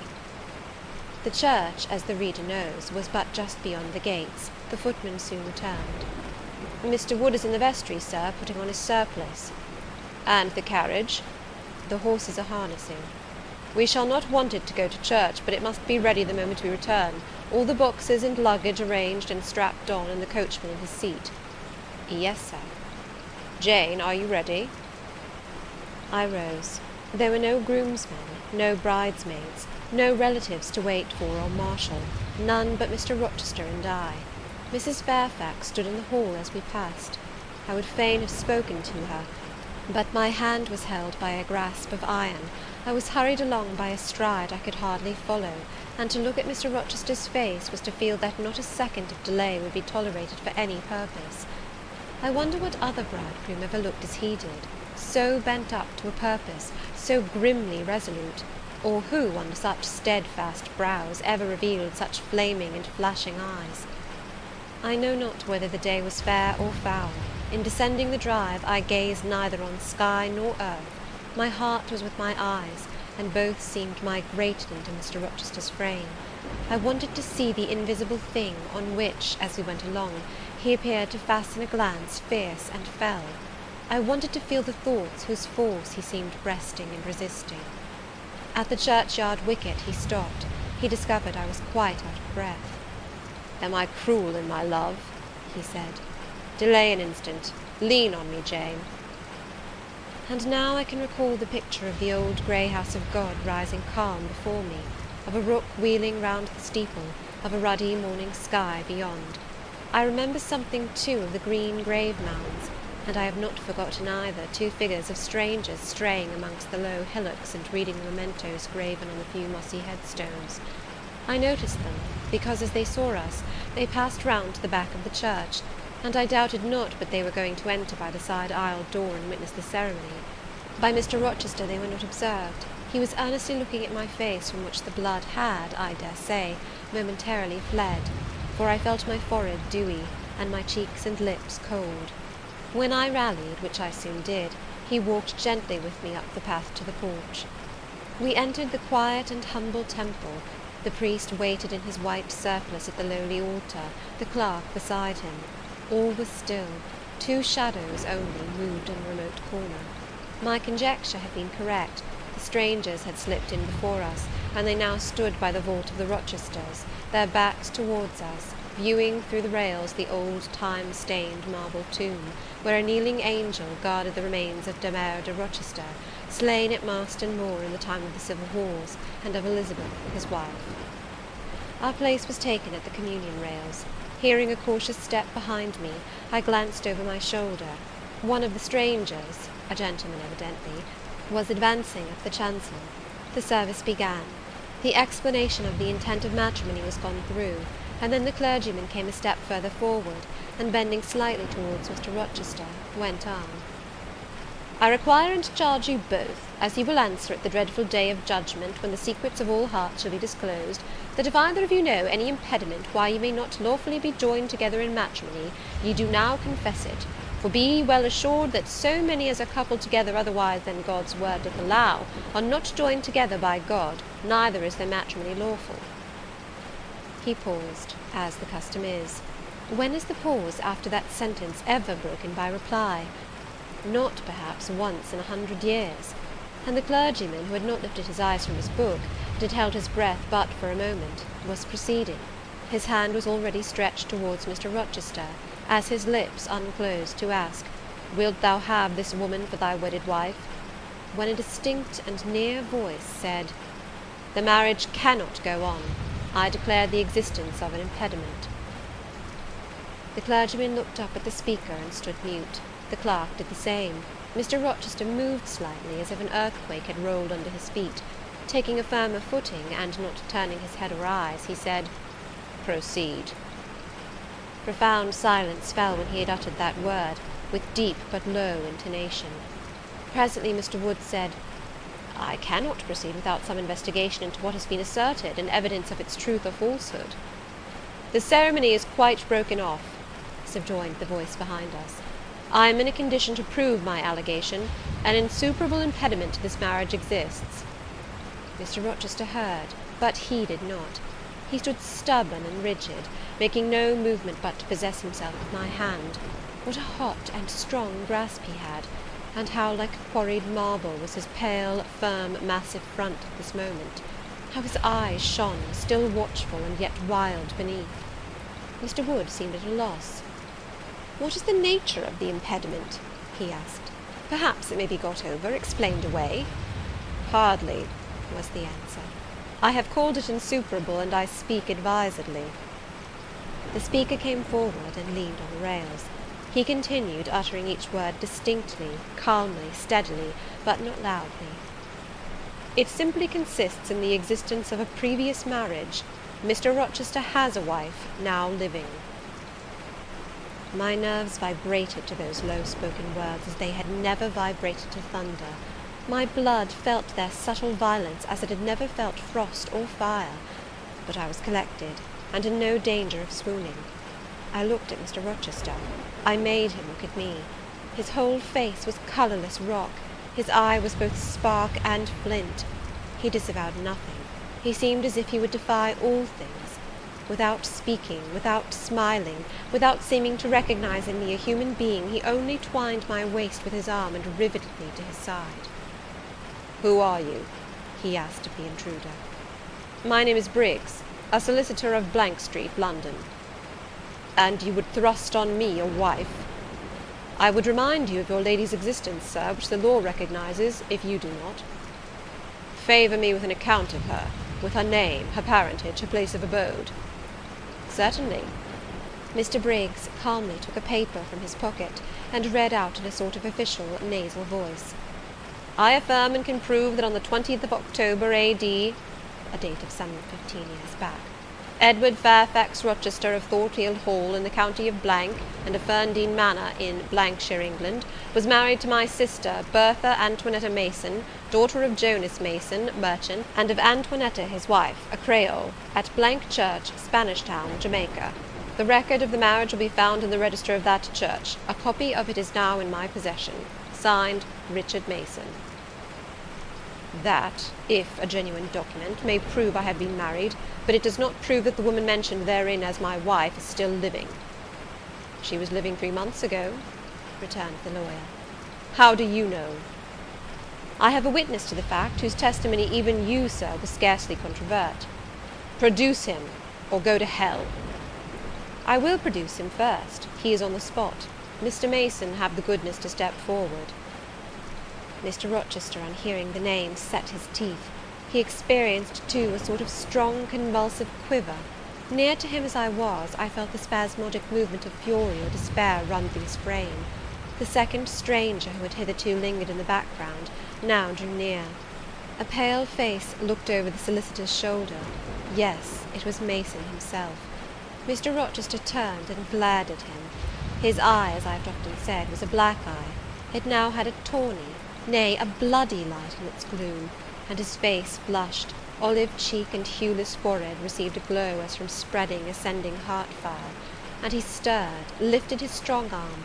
He could have struck Mason, dashed him on the church floor, shocked by a ruthless blow the breath from his body, but Mason shrank away and cried faintly, "Good God!" Contempt fell cool on Mr. Rochester. His passion died as if a blight had shrivelled it up. He only asked, "What have you to say?" An inaudible reply escaped Mason's white lips. "The devil is in it if you cannot answer distinctly. I again demand, what have you to say?" Sir, interrupted the clergyman, "do not forget you are in a sacred place." Then, addressing Mason, he inquired gently, "Are you aware, sir, whether or not this gentleman's wife is still living?" "Courage," urged the lawyer. "Speak out." "She is now living at Thornfield Hall," said Mason in more articulate tones. "I saw her there last April. I am her brother." "At Thornfield Hall!" ejaculated the clergyman. "Impossible! I am an old resident in this neighbourhood, sir, and I never heard of a Mrs. Rochester at Thornfield Hall." I saw a grim smile contort Mr. Rochester's lips, and he muttered, "No, by God! I took care that none should hear of it, or of her under that name." He mused. For 10 minutes he held counsel with himself.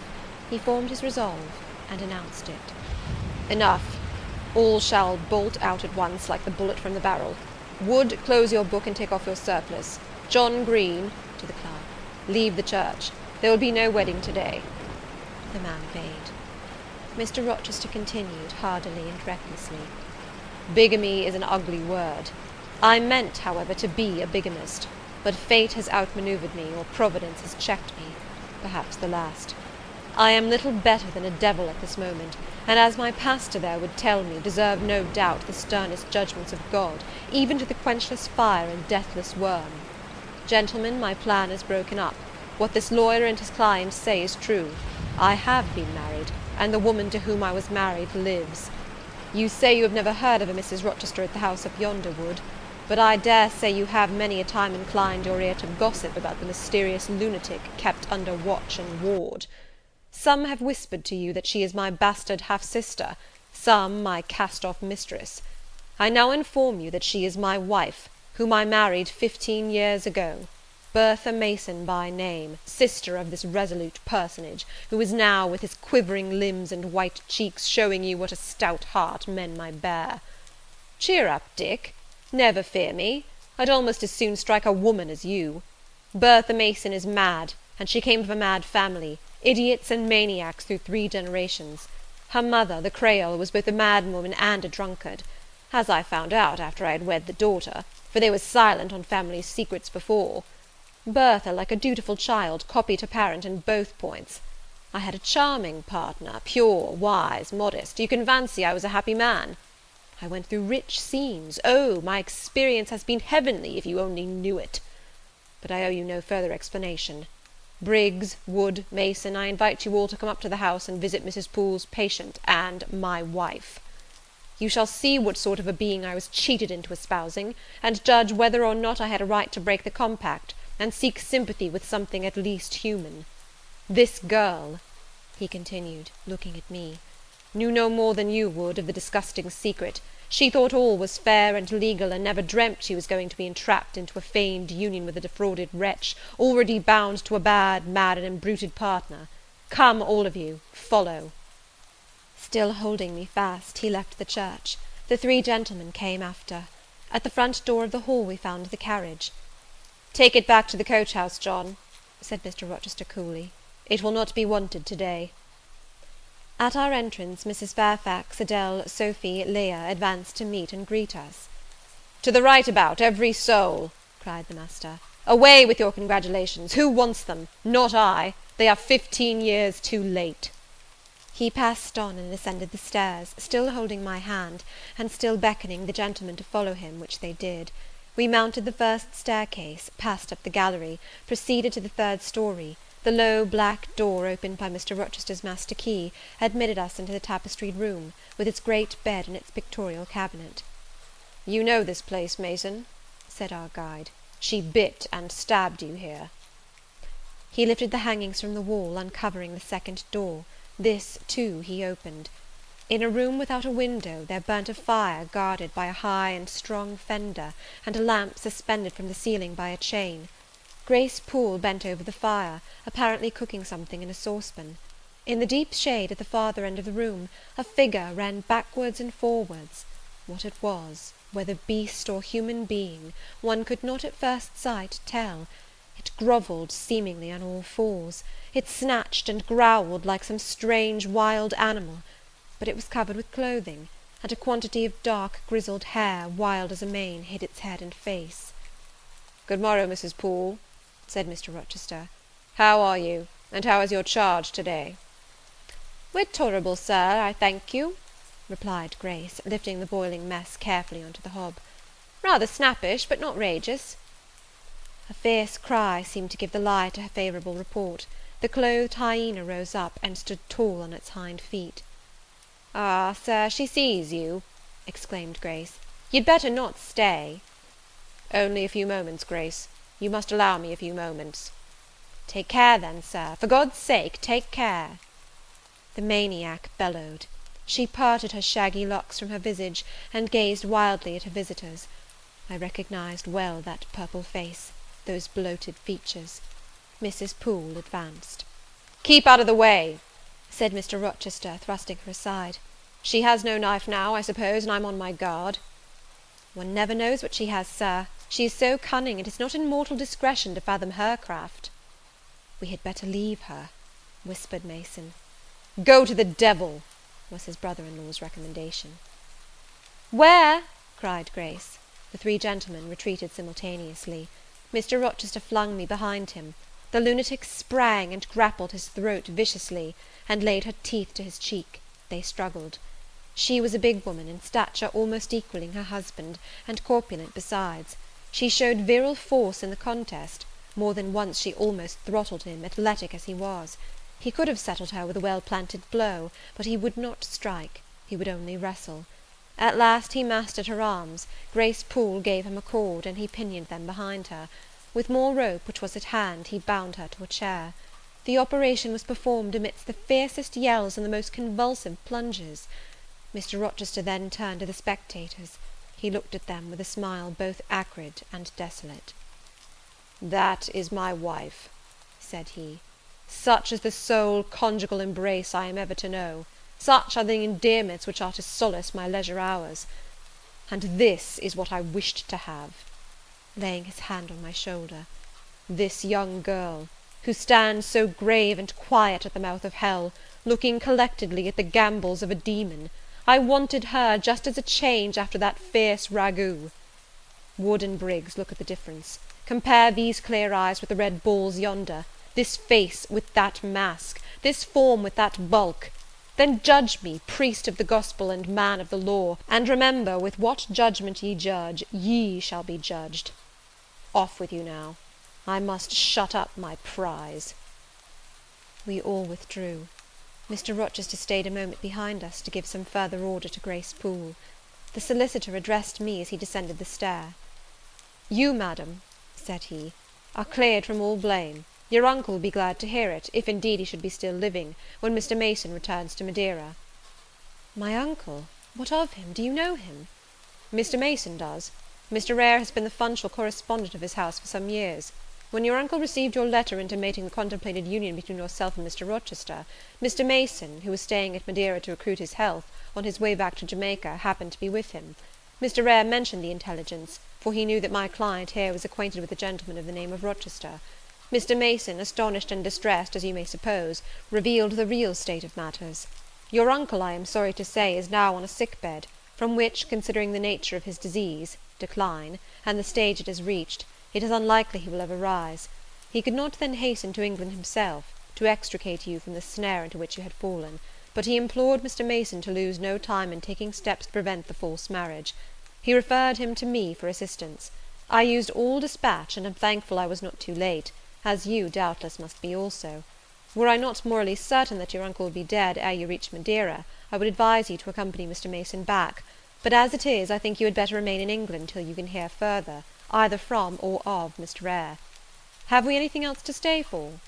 he inquired of Mr. Mason. "No, no, let us be gone," was the anxious reply; and without waiting to take leave of Mr. Rochester, they made their exit at the hall door.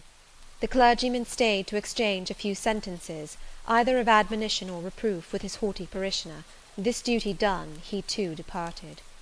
I heard him go as I stood at the half-open door of my own room, to which I had now withdrawn. The house cleared, I shut myself in, fastened the bolt that none might intrude, and proceeded, not to weep, not to mourn, I was yet too calm for that, but mechanically to take off the wedding dress, and replace it by the stuff gown I had worn yesterday, as I thought, for the last time. I then sat down. I felt weak and tired. I leaned my arms on a table, and my head dropped on them. And now, I thought, till now I had only heard, seen, moved, followed up and down where I was led or dragged, watched event rush on event, disclosure open beyond disclosure, but now I thought.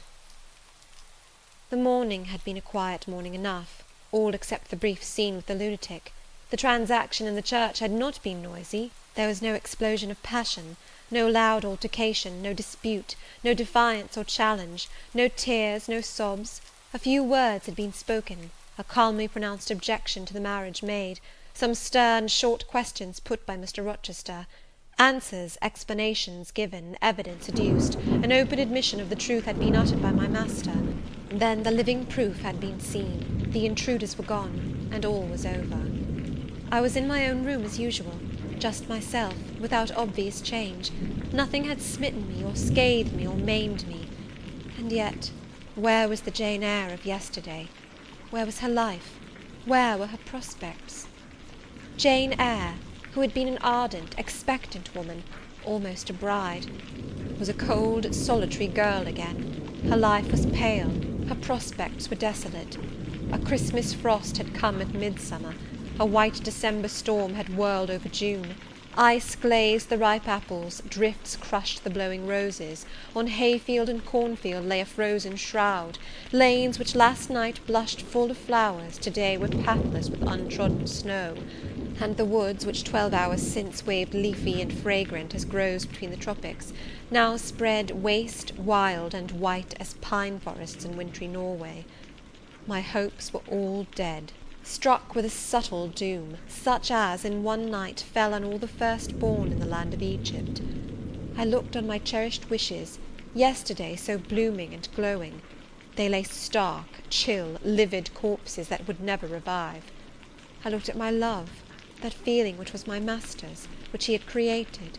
It shivered in my heart, like a suffering child in a cold cradle. Sickness and anguish had seized it. It could not seek Mr. Rochester's arms, it could not derive warmth from his breast. Oh, never more could it turn to him, for faith was blighted, confidence destroyed. Mr. Rochester was not to me what he had been, for he was not what I had thought him. I would not ascribe vice to him, I would not say he had betrayed me, but the attribute of stainless truth was gone from his idea, and from his presence I must go. That I perceived well.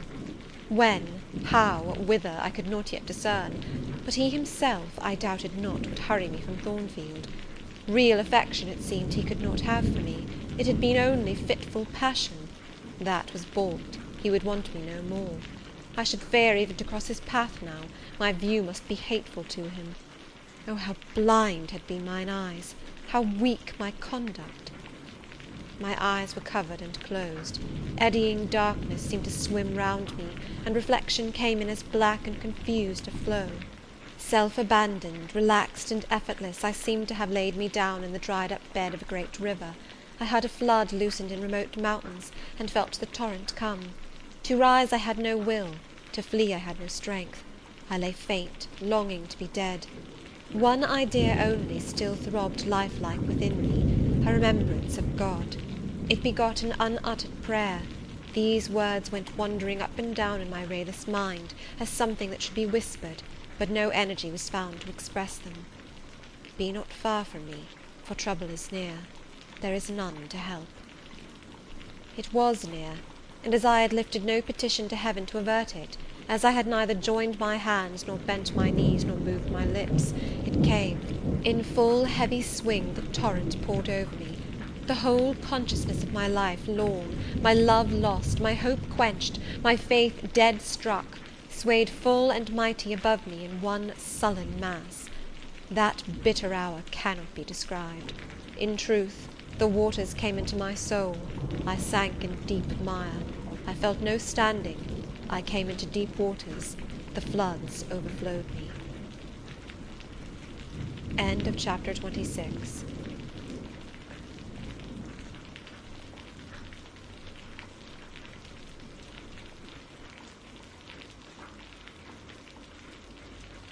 Jane Eyre by Charlotte Brontë, Chapter 27. Some time in the afternoon I raised my head, and looking round and seeing the western sun gilding the sign of its decline on the wall, I asked, what am I to do? But the answer my mind gave, leave Thornfield at once, was so prompt, so dread, that I stopped my ears. I said I could not bear such words now. That I am not Edward Rochester's bride is the least part of my woe, I alleged. That I have wakened out of most glorious dreams and found them all void and vain, is a horror I could bear and master. But that I must leave him, decidedly, instantly, entirely, is intolerable. I cannot do it. But then a voice within me averred that I could do it, and foretold that I should do it. I wrestled with my own resolution. I wanted to be weak, that I might avoid the awful passage of further suffering I saw laid out for me. and conscience, turned tyrant, held passion by the throat, told her tauntingly she had yet but dipped her dainty foot in the slough, and swore that, with that arm of iron, he would thrust her down to unsounded depths of agony. "Let me be torn away," then I cried. "Let another help me." "No, you shall tear yourself away, none shall help you. You shall yourself pluck out your right eye, yourself cut off your right hand, your heart shall be the victim, and you the priest to transfix it." I rose up suddenly, terror-struck at the solitude which so ruthless a judge haunted, at the silence which so awful a voice filled. My head swam as I stood erect. I perceived that I was sickening from excitement and inanition. Neither meat nor drink had passed my lips that day, for I had taken no breakfast. And with strange pang I now reflected that, long as I had been shut up here, no message had been sent to ask how I was, or to invite me to come down. Not even little Adele had tapped at the door, not even Mrs. Fairfax had sought me. "Friends always forget those whom fortune forsakes," I murmured, as I undrew the bolt and passed out. I stumbled over an obstacle. My head was still dizzy, my sight was dim, and my limbs were feeble. I could not soon recover myself. I fell, but not on to the ground. An outstretched arm caught me. I looked up.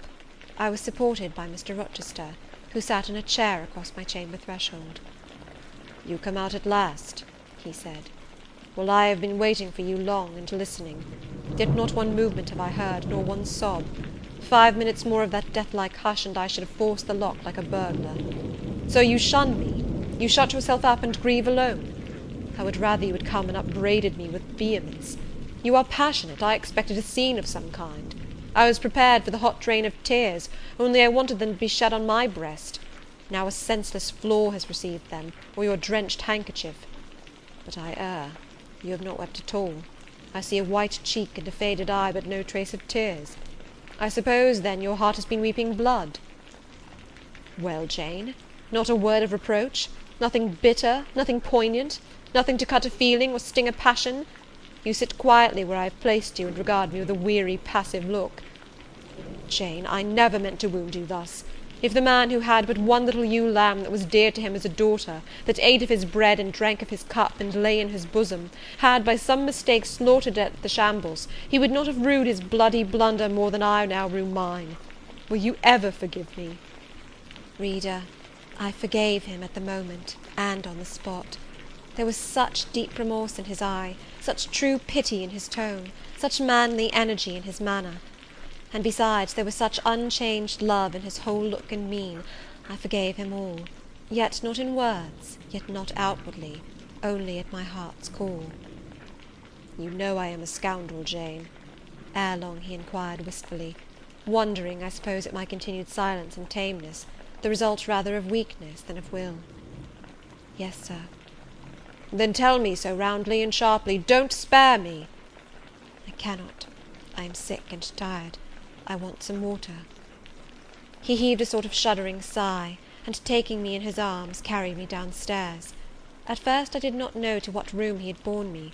All was cloudy to my glazed sight. Presently I felt the reviving warmth of a fire, for summer as it was, I had become icy cold in my chamber. He put wine to my lips. I tasted it and revived. Then I ate something he offered me, and was soon myself. I was in the library, sitting in his chair. He was quite near. If I could go out of life now, without too sharp a pang, it would be well for me, I thought. Then I should not have to make the effort of cracking my heartstrings in rending them from among Mr. Rochester's. I must leave him, it appears. I do not want to leave him. I cannot leave him. How are you now, Jane? Much better, sir. I shall be well soon. Taste the wine again, Jane. I obeyed him. Then he put the glass on the table, stood before me, and looked at me attentively. Suddenly he turned away with an inarticulate exclamation, full of passionate emotion of some kind. He walked fast through the room and came back. He stooped towards me as if to kiss me, but I remembered caresses were now forbidden. I turned my face away and put his aside. "What? How is this?" he exclaimed hastily. "Oh, I know. You won't kiss the husband of Bertha Mason.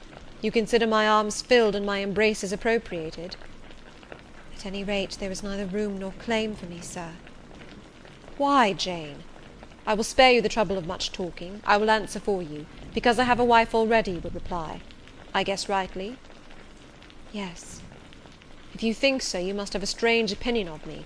You must regard me as a plotting profligate, a base and low rake who's been simulating disinterested love in order to draw you into a snare deliberately laid and strip you of honour and rob you of self-respect. What do you say to that? I see you can say nothing. In the first place, you are faint still, and have enough to do to draw your breath. In the second place, you cannot yet accustom yourself to accuse and revile me, and besides, the floodgates of tears are opened, and they would rush out if you spoke much, and you have no desire to expostulate, to upbraid, to make a scene. You are thinking how to act. Talking, you consider, is of no use. I know you. I am on my guard. Sir, I do not wish to act against you, I said, and my unsteady voice warned me to curtail my sentence. Not in your sense of the word, but in mine you are scheming to destroy me. You have as good as said that I am a married man. As a married man you will shun me, keep out of my way. Just now you have refused to kiss me. You intend to make yourself a complete stranger to me, to live under this roof only as Adele's governess. If ever I say a friendly word to you, if ever a friendly feeling inclines you again to me, you will say, that man had nearly made me his mistress. I must be ice and rock to him. And ice and rock you will accordingly become.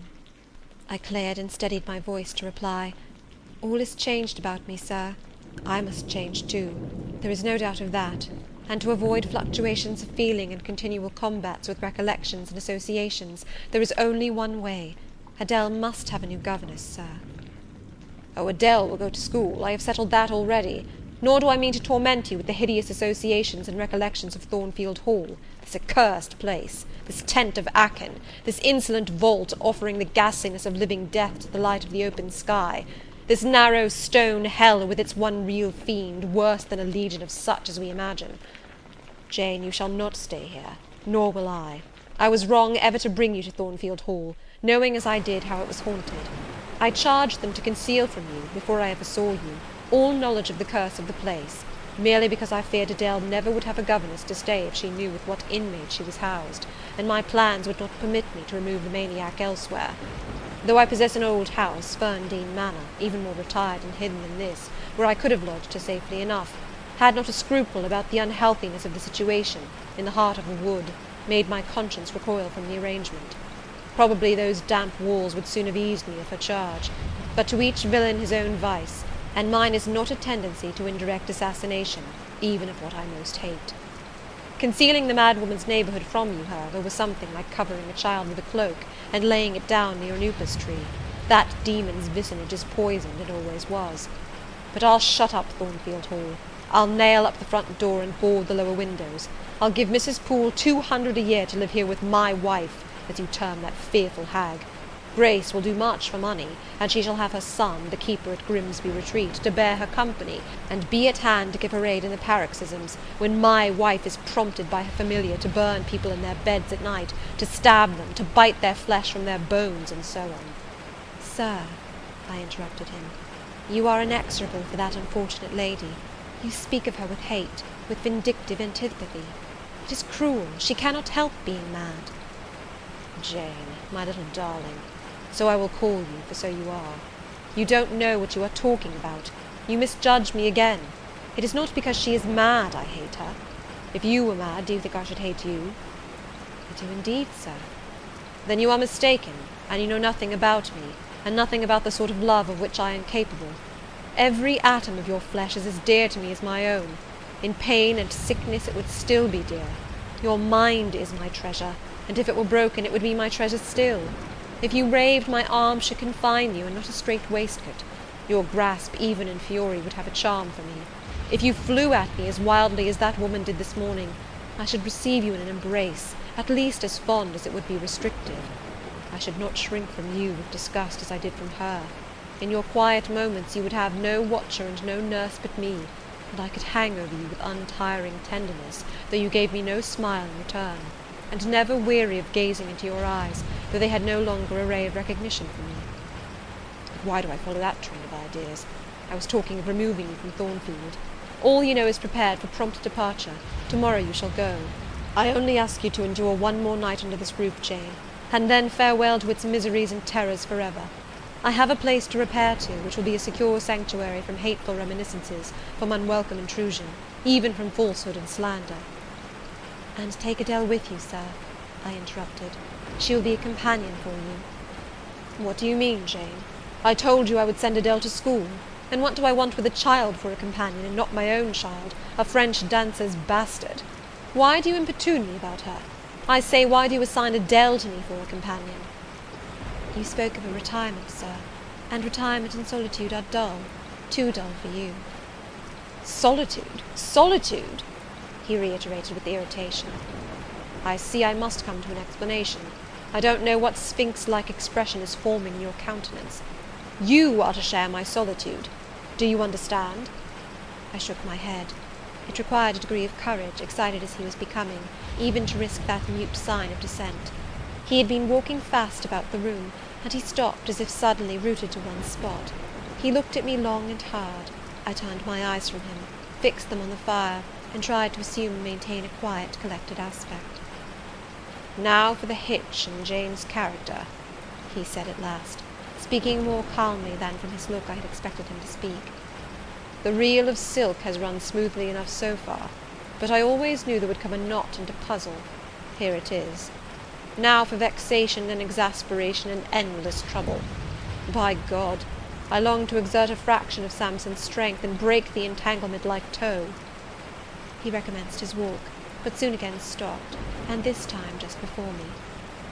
"Jane, will you hear reason?" He stooped and approached his lips to my ear. "Because if you won't, I'll try violence." His voice was hoarse, his look that of a man who is just about to burst an insufferable bond and plunge headlong into wild licence. I saw that in another moment, and with one impetus of frenzy more, I should be able to do nothing with him.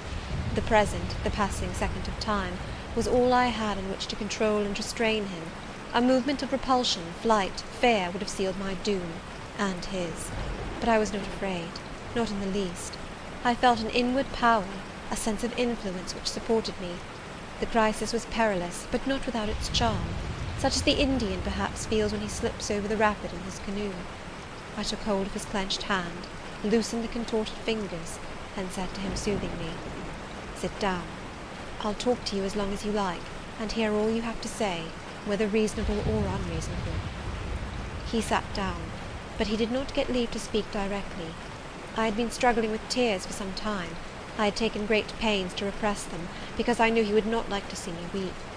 Now, however, I considered it well to let them flow as freely and as long as they like. If the flood annoyed him, so much the better. So I gave way, and cried heartily. Soon I heard him earnestly entreating me to be composed. I said I could not while he was in such a passion.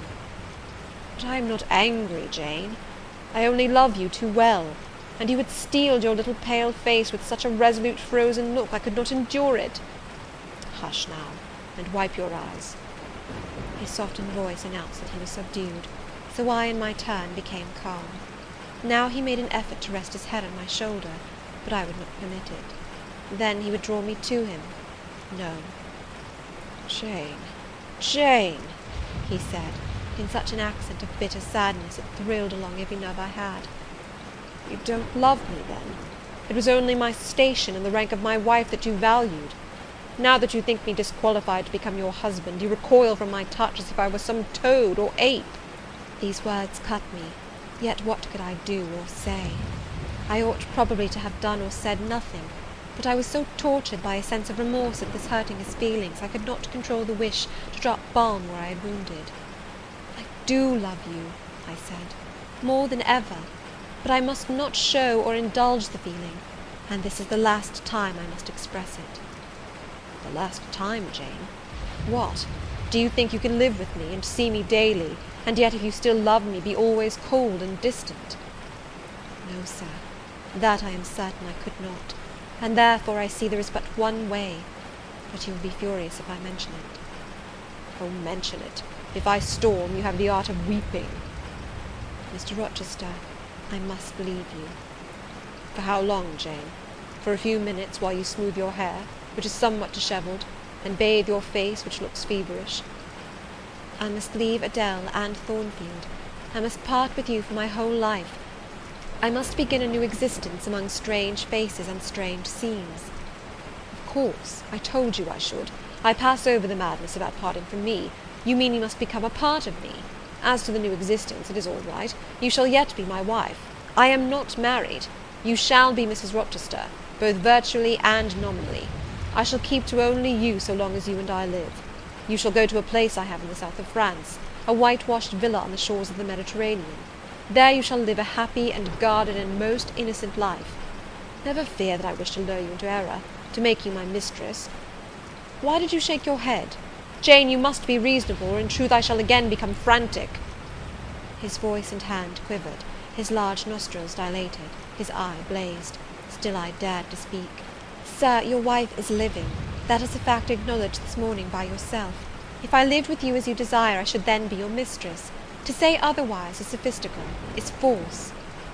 "Jane, I am not a gentle-tempered man, you forget that. I am not long-enduring. I am not cool and dispassionate. Out of pity to me and yourself, put your finger on my pulse, feel how it throbs, and beware." He bared his wrist, and offered it to me. The blood was forsaking his cheek and lips. They were growing livid. I was distressed on all hands. To agitate him thus deeply by a resistance he so abhorred was cruel. To yield was out of the question. I did what human beings do instinctively when they are driven to utter extremity, looked for aid to one higher than man. The words, "God help me," burst involuntarily from my lips. "I am a fool," cried Mr. Rochester suddenly. "I keep telling her I am not married, and do not explain to her why. I forget she knows nothing of the character of that woman, or of the circumstances attending my infernal union with her. For I am certain Jane will agree with me in opinion when she knows all that I know. Just put your hand in mine, Janet, that I may have the evidence of touch as well as sight to prove you are near me, and I will in a few words show you the real state of the case. Can you listen to me?" "Yes, sir, for hours, if you will." "I ask only minutes. Jane, did you ever hear or know that I was not the eldest son of my house, that I once had a brother older than I?" "I remember Mrs. Fairfax told me so once." "And did you ever hear that my father was an avaricious, grasping man?" "I have understood something to that effect." "Well, Jane, being so, it was his resolution to keep the property together. He could not bear the idea of dividing his estate and leaving me a fair portion. All he resolved should go to my brother Roland. Yet as little could he endure that a son of his should be a poor man. I must be provided for by a wealthy marriage. He sought me a partner betimes. Mr. Mason, a West India planter and merchant, was his old acquaintance. He was certain his possessions were real and vast. He made inquiries. Mr. Mason, he found, had a son and daughter, and learned from him that he could and would give the latter a fortune of £30,000. That sufficed. When I left college, I was sent out to Jamaica, to espouse a bride already courted for me. My father said nothing about her money, but told me Miss Mason was the boast of Spanish Town for her beauty, and this was no lie. I found her a fine woman in the style of Blanche Ingram, tall, dark, and majestic. Her family wished to secure me because I was of good race, and so did she. They showed her to me in parties, splendidly dressed. I seldom saw her alone, and had very little private conversation with her. She flattered me, and lavishly displayed for my pleasure her charms and accomplishments. All the men in her circle seemed to admire her and envy me. I was dazzled, stimulated, my senses were excited, and being ignorant, raw, and inexperienced, I thought I loved her. There is no folly so besotted that the idiotic rivalries of society, the prurience, the rashness, the blindness of youth will not hurry a man to its commission. Her relatives encouraged me, competitors piqued me, she allured me. Our marriage was achieved almost before I knew where I was. Oh, I have no respect for myself when I think of that act. An agony of inward contempt masters me. I never loved, I never esteemed, I did not even know her. I was not sure of the existence of one virtue in her nature. I had marked neither modesty, nor benevolence, nor candour, nor refinement in her mind or manners. And I married her. Gross, grovelling, mole-eyed blockhead that I was. With less sin I might have. But let me remember to whom I am speaking. My bride's mother I had never seen. I understood she was dead. The honeymoon over, I learned my mistake. She was only mad, and shut up in a lunatic asylum. There was a younger brother, too, a complete dumb idiot. The elder one, whom you have seen, and whom I cannot hate, whilst I abhor all his kindred, because he has some grains of affection in his feeble mind, shown in the continued interest he takes in his wretched sister, and also in a dog-like attachment he once bore me, will probably be the same state one day. My father and my brother Roland knew all this, but they thought only of the £30,000 and joined in the plot against me. These were vile discoveries, but except for the treachery of concealment, I should have made them no subject of reproach to my wife, even when I found her nature wholly alien to mine, her tastes obnoxious to me, her cast of mind common, low, narrow, and singularly incapable of being led to anything higher, expanded to anything larger. When I found that I could not pass a single evening, nor even a single hour of the day with her in comfort, that kindly conversation could not be sustained between us, because whatever topic I started, immediately received from her a turn at once coarse and trite, perverse and imbecile; when I perceived that I should never have a quiet or settled household, because no servant would bear the continued outbreaks of her violent and unreasonable temper, or the vexations of her absurd, contradictory, exacting orders, even then I restrained myself. I eschewed upbraiding, I curtailed remonstrance, I tried to devour my repentance and disgust in secret, I repressed the deep antipathy I felt. Jane, I will not trouble you with abominable details. Some strong words shall express what I have to say. I lived with that woman upstairs 4 years, and before that time she had tried me indeed. Her character ripened and developed with frightful rapidity. Her vices sprang up fast and rank. They were so strong only cruelty could check them, and I would not use cruelty. What a pigmy intellect she had, and what giant propensities! How fearful were the curses those propensities entailed on me! Bertha Mason, the true daughter of an infamous mother, dragged me through all the hideous and degrading agonies which must attend a man bound to a wife at once intemperate and unchaste. My brother in the interval was dead, and at the end of the 4 years my father died too. I was rich enough now, yet poor to hideous indigence. A nature the most gross, impure, depraved I ever saw was associated with mine, and called by the law and by society a part of me, and I could not rid myself of it by any legal proceedings; for the doctors now discovered that my wife was mad. Her excesses had prematurely developed the germs of insanity. Jane, you don't like my narrative. You look almost sick. Shall I defer the rest to another day? No, sir. Finish it now. I pity you. I do earnestly pity you. Pity, Jane, from some people is a noxious and insulting sort of tribute, which one is justified in hurling back in the teeth of those who offer it. But that is the sort of pity native to callous, selfish hearts.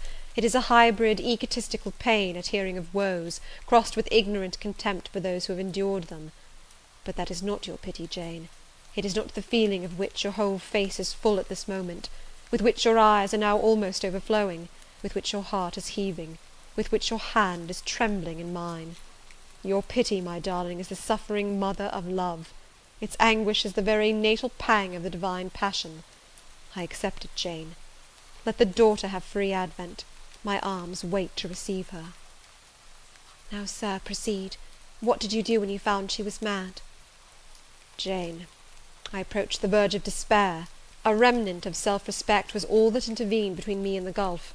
In the eyes of the world I was doubtless covered with grimy dishonour, but I resolved to be clean in my own sight, and to the last I repudiated the contamination of her crimes, and wrenched myself from connection with her mental defects. Still society associated my name and person with hers. I yet saw her and heard her daily. Something of her breath, faugh, mixed with the air I breathed, and besides I remembered I had once been her husband. That recollection was then, and is now, inexpressibly odious to me. Moreover, I knew that while she lived I could never be the husband of another and better wife, and though 5 years my senior, her family and her father had lied to me even in the particular of her age, she was likely to live as long as I, being as robust in frame as she was infirm in mind. Thus, at the age of 26, I was hopeless. One night I had been awakened by her yells. Since the medical men had pronounced her mad, she had, of course, been shut up. It was a fiery West Indian night, one of the description that frequently precedes the hurricanes of those climates. Being unable to sleep in bed, I got up and opened the window. The air was like sulphur steams. I could find no refreshment anywhere. Mosquitoes came buzzing in and hummed sullenly round the room. The sea, which I could hear from thence, rumbled dull like an earthquake. Black clouds were casting up over it. The moon was setting in the waves, broad and red like a hot cannon ball. She threw her last bloody glance over a world quivering with the ferment of tempest. I was physically influenced by the atmosphere and scene, and my ears were filled with the curses the maniac still shrieked out. wherein she momentarily mingled my name with such a tone of demon hate, with such language. No professed harlot ever had a fouler vocabulary than she. Though 2 rooms off, I heard every word, the thin partitions of the West India house opposing but slight obstruction to her wolfish cries. "This life," said I at last, "is hell. This is the air, those are the sounds of the bottomless pit. I have a right to deliver myself from it if I can. The sufferings of this mortal state will leave me with the heavy flesh that now cumbers my soul. Of the fanatic's burning eternity I have no fear. There is not a future state worse than this present one. Let me break away, and go home to God." I said this whilst I knelt down at and unlocked a trunk which contained a brace of loaded pistols. I meant to shoot myself. I only entertained the intention for a moment; for, not being insane, the crisis of exquisite and unalloyed despair, which had originated the wish and design of self-destruction, was past in a second. A wind fresh from Europe blew over the ocean and rushed through the open casement. The storm broke, streamed, thundered, blazed, and the air grew pure. I then framed and fixed a resolution. While I walked under the dripping orange trees of my wet garden, and amongst its drenched pomegranates and pineapples, and while the refulgent dawn of the tropics kindled round me, I reasoned thus, Jane, and now listen, for it was true wisdom that consoled me in that hour, and showed me the right path to follow. The sweet wind from Europe was still whispering in the refreshed leaves, and the Atlantic was thundering in glorious liberty. My heart, dried up and scorched for a long time, swelled to the tone, and filled with living blood. My being longed for renewal, my soul thirsted for a pure draught. I saw hope revive, and felt regeneration possible. From a flowery arch at the bottom of my garden I gazed over the sea, bluer than the sky. The old world was beyond, clear prospects opened thus. "Go," said Hope, "and live again in Europe. There it is not known what a sullied name you bear, nor what a filthy burden is bound to you. You may take the maniac with you to England. Confine her with due attendance and precautions at Thornfield. Then travel yourself to what clime you will, and form what new tie you like. That woman who has so abused your long suffering, so sullied your name, so outraged your honour, so blighted your youth, is not your wife, nor are you her husband. See that she is cared for as her condition demands, and you have done all that God and humanity require of you. Let her identity, her connection with yourself, be buried in oblivion. You are bound to impart them to no living being. Place her in safety and comfort, shelter her degradation with secrecy, and leave her." I acted precisely on this suggestion. My father and brother had not made my marriage known to their acquaintance, because in the very first letter I wrote to apprise them of the union, having already begun to experience extreme disgust of its consequences, and from the family character and constitution seeing a hideous future opening to me, I added an urgent charge to keep it secret. And very soon the infamous conduct of the wife my father had selected for me was such as to make him blush to own her as his daughter-in-law. Far from desiring to publish the connection, he became as anxious to conceal it as myself. To England, then, I conveyed her. A fearful voyage I had, with such a monster in the vessel. Glad was I when I at last got her to Thornfield, and saw her safely lodged in that 3rd-story room, of whose secret inner cabinet she has now for 10 years made a wild beast's den, a goblin's cell. I had some trouble in finding an attendant for her, as it was necessary to select one on whose fidelity dependence could be placed, for her ravings would inevitably betray my secret. Besides, she had lucid intervals of days, sometimes weeks, which she filled up with abuse of me. At last I hired Grace Poole from the Grimsby retreat. She and the surgeon, Carter, who dressed Mason's wounds that night he was stabbed and worried, are the only 2 I have ever admitted to my confidence. Mrs. Fairfax may indeed have suspected something, but she could have gained no precise knowledge as to facts. Grace has, on the whole, proved a good keeper, though owing partly to a fault of her own, of which it appears nothing can cure her, and which is incident to her harassing profession, her vigilance has been more than once lulled and baffled. The lunatic is both cunning and malignant. She has never failed to take advantage of her guardian's temporary lapses, once to secrete the knife with which she stabbed her brother, and twice to possess herself of the key of her cell, and issue therefrom in the night-time. On the first of these occasions she perpetrated the attempt to burn me in my bed. On the second she paid that ghastly visit to you. I thank Providence, who watched over you, that she then spent her fury on your wedding apparel, which perhaps brought back vague reminiscences of her own bridal days.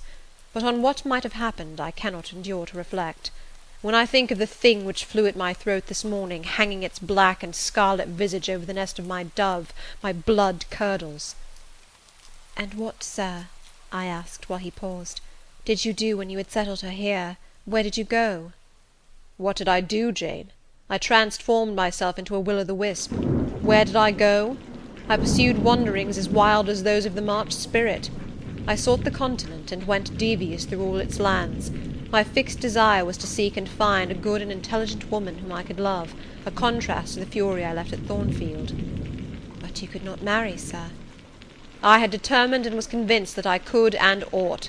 It was not my original intention to deceive as I have deceived you.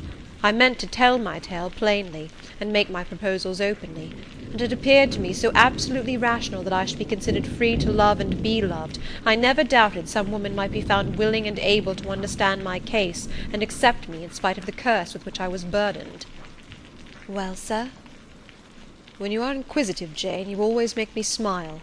You open your eyes like an eager bird, and make every now and then a restless movement, as if answers in speech did not flow fast enough for you, and you wanted to read the tablet of one's heart. But before I go on, tell me what you mean by your 'well, sir.' It is a small phrase very frequent with you, and which many a time has drawn me on and on through interminable talk.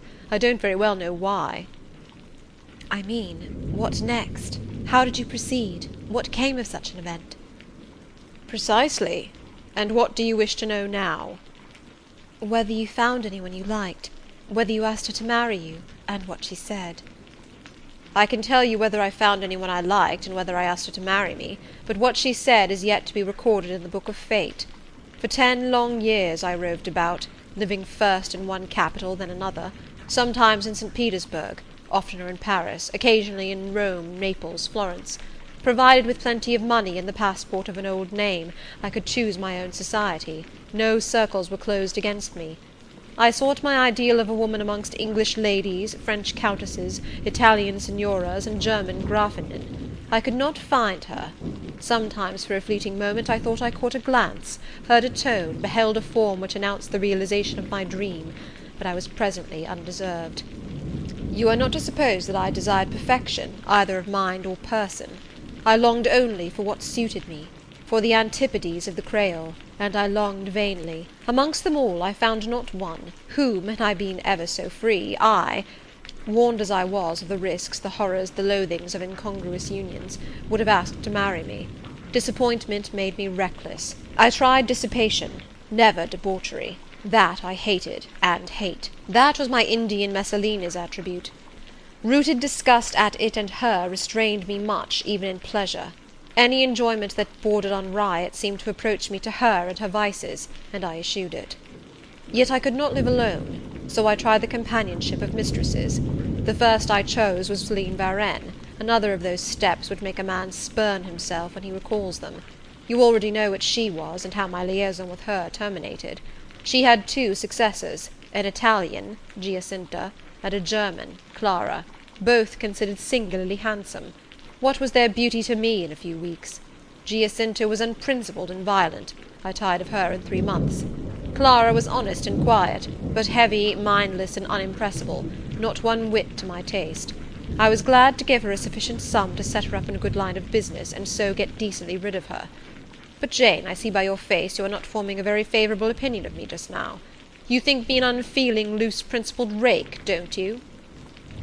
"I don't like you so well as I have done sometimes, indeed, sir. Did it not seem to you in the least wrong to live in that way, first with one mistress and then another? You talk of it as a mere matter of course." "It was with me, and I did not like it. It was a grovelling fashion of existence. I should never like to return to it. Hiring a mistress is the next worst thing to buying a slave. Both are often by nature, and always by position, inferior, and to live familiarly with inferiors is degrading. I now hate the recollection of the time I passed with Celine, Giacinta, and Clara."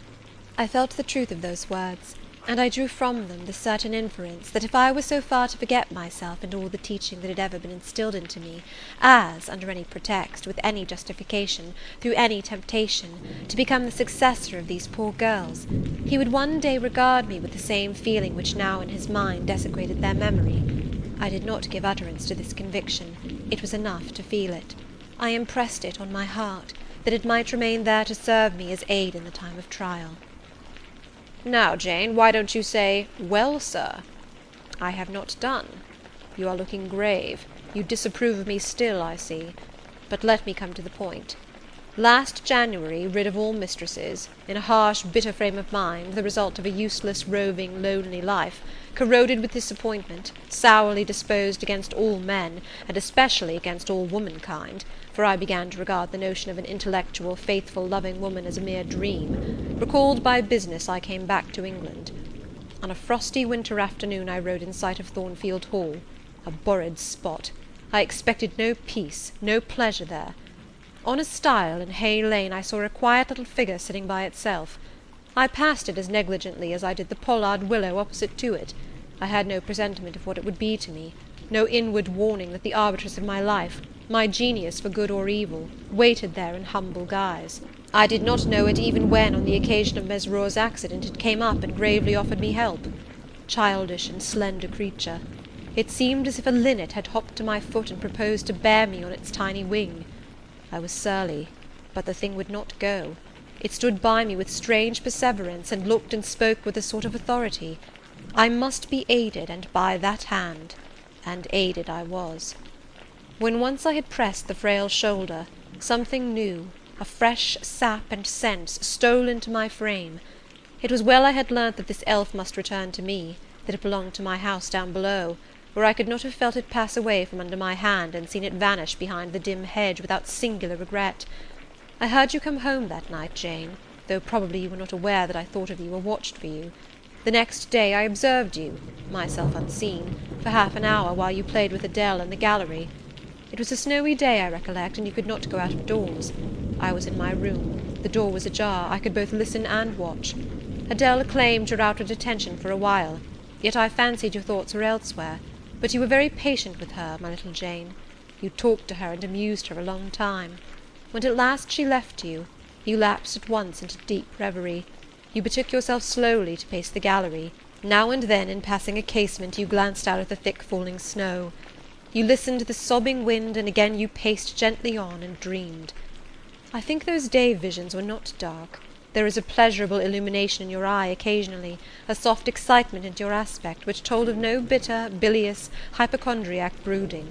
Your look revealed rather the sweet musings of youth when its spirit follows on willing wings the flight of hope, up and on to an ideal heaven. The voice of Mrs. Fairfax, speaking to a servant in the hall, wakened you. And how curiously you smiled to and at yourself, Janet! There was much sense in your smile. It was very shrewd, and seemed to make light of your own abstraction. It seemed to say, "My fine visions are all very well, but I must not forget they are absolutely unreal.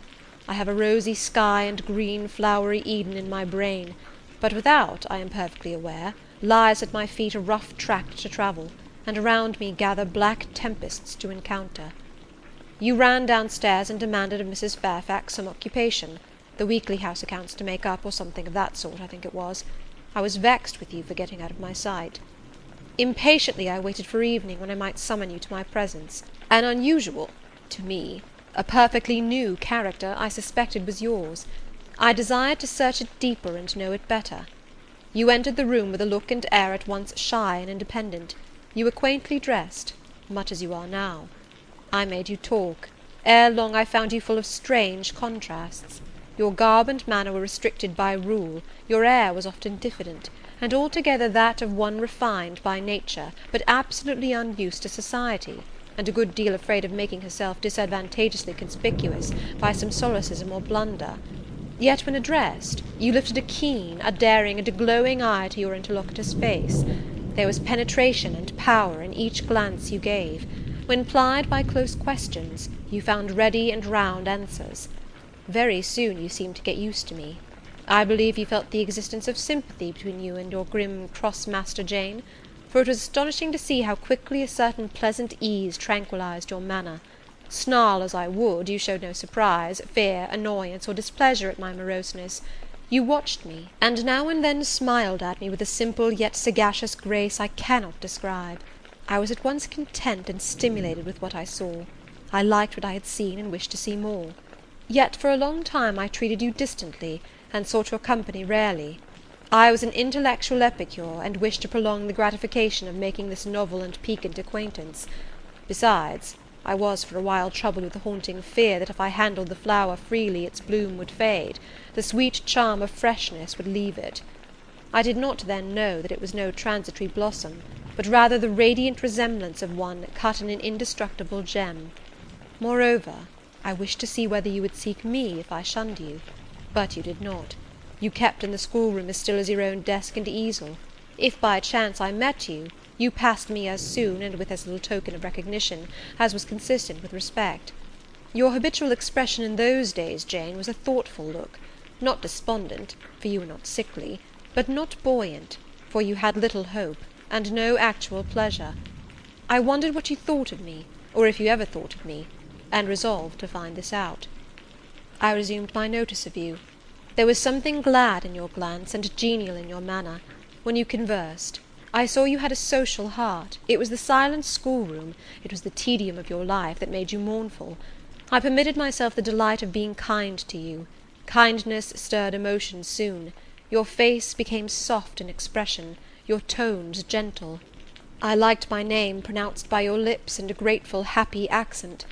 I used to enjoy a chance meeting with you, Jane, at this time. There was a curious hesitation in your manner. You glanced at me with a slight trouble, a hovering doubt. You did not know what my caprice might be, whether I was going to play the master and be stern, or the friend and be benignant. I was now too fond of you often to simulate the first whim, and when I stretched my hand out cordially, such bloom and light and bliss rose to your young wistful features, I had much ado often to avoid straining you then and there to my heart. "Don't talk any more of those days, sir," I interrupted, furtively dashing away some tears from my eyes. His language was torture to me, for I knew what I must do, and do soon, and all these reminiscences and these revelations of his feelings only made my work more difficult. "No, Jane," he returned, "what necessity is there to dwell on the past, when the present is so much surer, the future so much brighter?" I shuddered to hear the infatuated assertion. "You see now how the case stands, do you not?" he continued. "After a youth and manhood passed half in unutterable misery and half in dreary solitude, I have for the first time found what I can truly love. I have found you. You are my sympathy, my better self, my good angel. I am bound to you with a strong attachment. I think you good, gifted, lovely. A fervent, solemn passion is conceived in my heart. It leans to you, draws you to my centre and spring of life, wraps my existence about you, and kindling in pure, powerful flame, fuses you and me in one. It was because I felt and knew this that I resolved to marry you. To tell me that I had already a wife is empty mockery. You know now that I had but a hideous demon. I was wrong to attempt to deceive you, but I feared a stubbornness that exists in your character. I feared early instilled prejudice. I wanted to have you safe before hazarding confidences. This was cowardly. I should have appealed to your nobleness and magnanimity at first, as I do now, opened to you plainly my life of agony, described to you my hunger and thirst after a higher and worthier existence, shown to you, not my resolution, that word is weak, but my resistless bent to love faithfully and well, where I am faithfully and well loved in return. Then I should have asked you to accept my pledge of fidelity, and to give me yours. Jane, give it me now." A pause. "Why are you silent, Jane?" I was experiencing an ordeal. A hand of fiery iron grasped my vitals. Terrible moment, full of struggle, blackness, burning. Not a human being that ever lived could wish to be loved better than I was loved, and him who thus loved me I absolutely worshipped, and I must renounce love and idol. One drear word comprised my intolerable duty: depart. Jane, you understand what I want of you. Just this promise. I will be yours, Mr. Rochester. Mr. Rochester, I will not be yours. Another long silence. Jane, recommenced he, with a gentleness that broke me down with grief, and turned me stone cold with ominous terror, for this still voice was the pant of a lion rising. Jane, do you mean to go one way in the world, and to let me go another? I do. Jane, bending towards and embracing me. Do you mean it now? I do. And now? Softly kissing my forehead and cheek. I do, extricating myself from restraint rapidly and completely. Oh, Jane, this is bitter. This is wicked. It would be wicked not to love me. It would to obey you. A wild look raised his brows, crossed his features. He rose, but he forbore yet. I laid my hand on the back of a chair for support. I shook, I feared, but I resolved. One instant, Jane. Give one glance to my horrible life when you are gone. All happiness will be torn away with you. What then is left? For a wife I have but the maniac upstairs. As well might you refer me to some corpse in yonder churchyard. What shall I do, Jane? Where turn for a companion and for some hope? Do as I do. Trust in God and yourself. Believe in heaven. Hope to meet again there. Then you will not yield? No. Then you condemn me to live wretched and to die accursed. His voice rose. I advise you to live sinless, and I wish you to die tranquil. Then you snatch love and innocence from me. You fling me back on lust for a passion, vice for an occupation. Mr. Rochester, I no more assign this fate to you than I grasp at it for myself. We were born to strive and endure, you as well as I. Do so. You will forget me before I forget you. You make me a liar by such language. You sully my honour. I declared I could not change. You tell me to my face I shall change soon.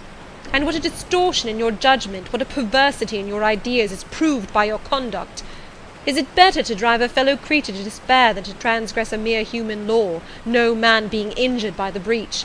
For you have neither relatives nor acquaintances whom you need fear to offend by living with me. This was true, and while he spoke, my very conscience and reason turned traitors against me, and charged me with crime in resisting him. They spoke almost as loud as feeling, and that clamoured wildly. "Oh, comply," it said. "Think of his misery, think of his danger. Look at his state when left alone. Remember his headlong nature. Consider the recklessness following on despair. Soothe him, save him, love him. Tell him you love him and will be his. Who in the world cares for you, or who will be injured by what you do?" Still indomitable was the reply. "I care for myself. The more solitary, the more friendless, the more unsustained I am, the more I will respect myself. I will keep the law given by God, sanctioned by man. I will hold to the principles received by me when I was sane and not mad as I am now. Laws and principles are not for the times when there is no temptation. They are for such moments as this, when body and soul rise in mutiny against their rigour. Stringent are they, inviolate they shall be. If at my individual convenience I might break them, what would be their worth? They have a worth. So I have always believed, and if I cannot believe it now, it is because I am insane, quite insane, with my veins running fire and my heart beating faster than I can count its throbs. Preconceived opinions, foregone determinations, are all I have at this hour to stand by. There I plant my foot." I did. Mr. Rochester, reading my countenance, saw I had done so. His fury was wrought to the highest. He must yield to it for a moment, whatever followed. He crossed the floor and seized my arm and grasped my waist. He seemed to devour me with his flaming glance. Physically, I felt at that moment powerless as stubble exposed to the draught and glow of a furnace. Mentally, I still possessed my soul, and with it the certainty of ultimate safety. The soul, fortunately, has an interpreter, often an unconscious, but still a truthful interpreter, in the eye. My eye rose to his, and while I looked in his fierce face, I gave an involuntary sigh. His grip was painful, and my overtaxed strength almost exhausted. "Never," said he, as he ground his teeth, "never was anything at once so frail and so indomitable. A mere reed she feels in my hand." And he shook me with the force of his hold. I could bend her with my finger and thumb. And what good would it do if I bent, if I uptore, if I crushed her? Consider that eye. Consider the resolute, wild, free thing looking out of it, defying me with more than courage, with a stern triumph. Whatever I do with its cage, I cannot get at it, the savage, beautiful creature. If I tear, if I rend the slight prison, my outrage will only let the captive loose. Conqueror I might be of the house, but the inmate would escape to heaven before I could call myself possessor of its clay dwelling-place. And it is you, spirit, with will and energy and virtue and purity, that I want, not alone your brittle frame. Of yourself you could come with soft flight and nestle against my heart if you would. Seized against your will, you will elude the grasp like an essence. You will vanish ere I inhale your fragrance. Oh, Jane! Oh, come, Jane, come!" As he said this, he released me from his clutch and only looked at me. The look was far worse to resist than the frantic strain. Only an idiot, however, would have succumbed now.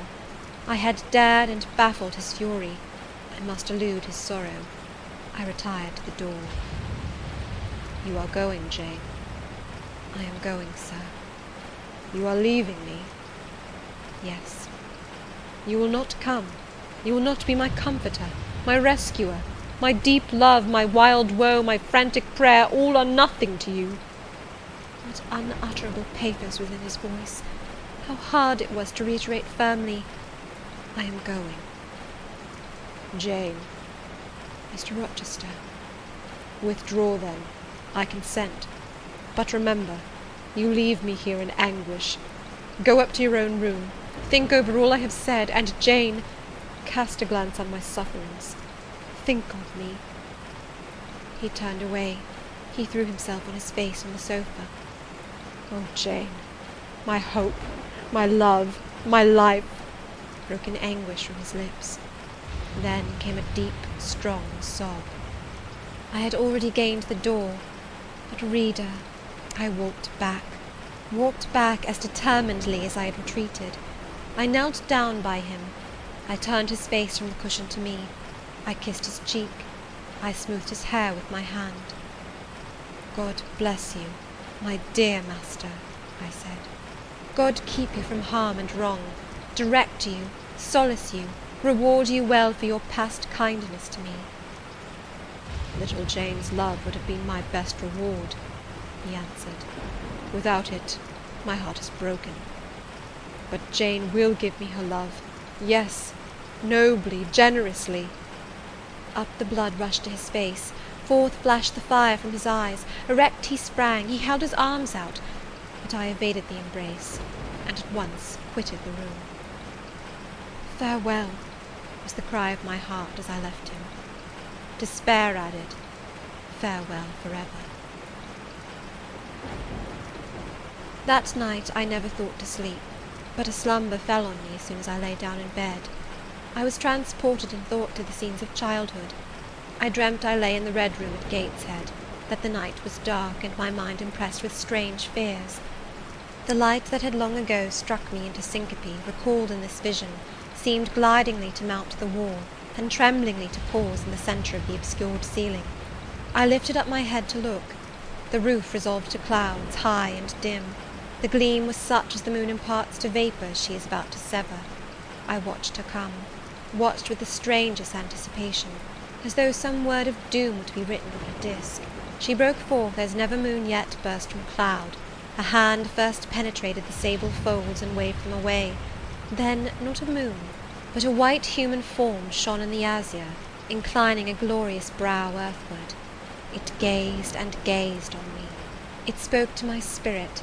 Immeasurably distant was the tone, yet so near, it whispered in my heart. "My daughter, flee temptation." "Mother, I will." So I answered after I had waked from the trance-like dream. It was yet night, but July nights are short. Soon after midnight dawn comes. It cannot be too early to commence the task I have to fulfil, thought I. I rose. I was dressed, for I had taken off nothing but my shoes. I knew where to find in my drawers some linen, a locket, a ring. In seeking these articles I encountered the beads of a pearl necklace Mr. Rochester had forced me to accept a few days ago. I left that. It was not mine. It was the visionary bride's who had melted in air. The other articles I made up in a parcel. My purse, containing 20 shillings, it was all I had, I put in my pocket. I tied on my straw bonnet, pinned my shawl, took the parcel and my slippers, which I would not put on yet, and stole from my room. "Farewell, kind Mrs. Fairfax," I whispered as I glided past her door. "Farewell, my darling Adele," I said as I glanced toward the nursery. No thought could be admitted of entering to embrace her. I had to deceive a fine ear; for aught I knew, it might now be listening. I would have got past Mr. Rochester's chamber without a pause, but my heart momentarily stopping its beat at that threshold, my foot was forced to stop also. No sleep was there.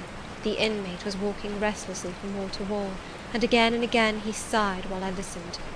There was a heaven, a temporary heaven, in this room for me if I chose.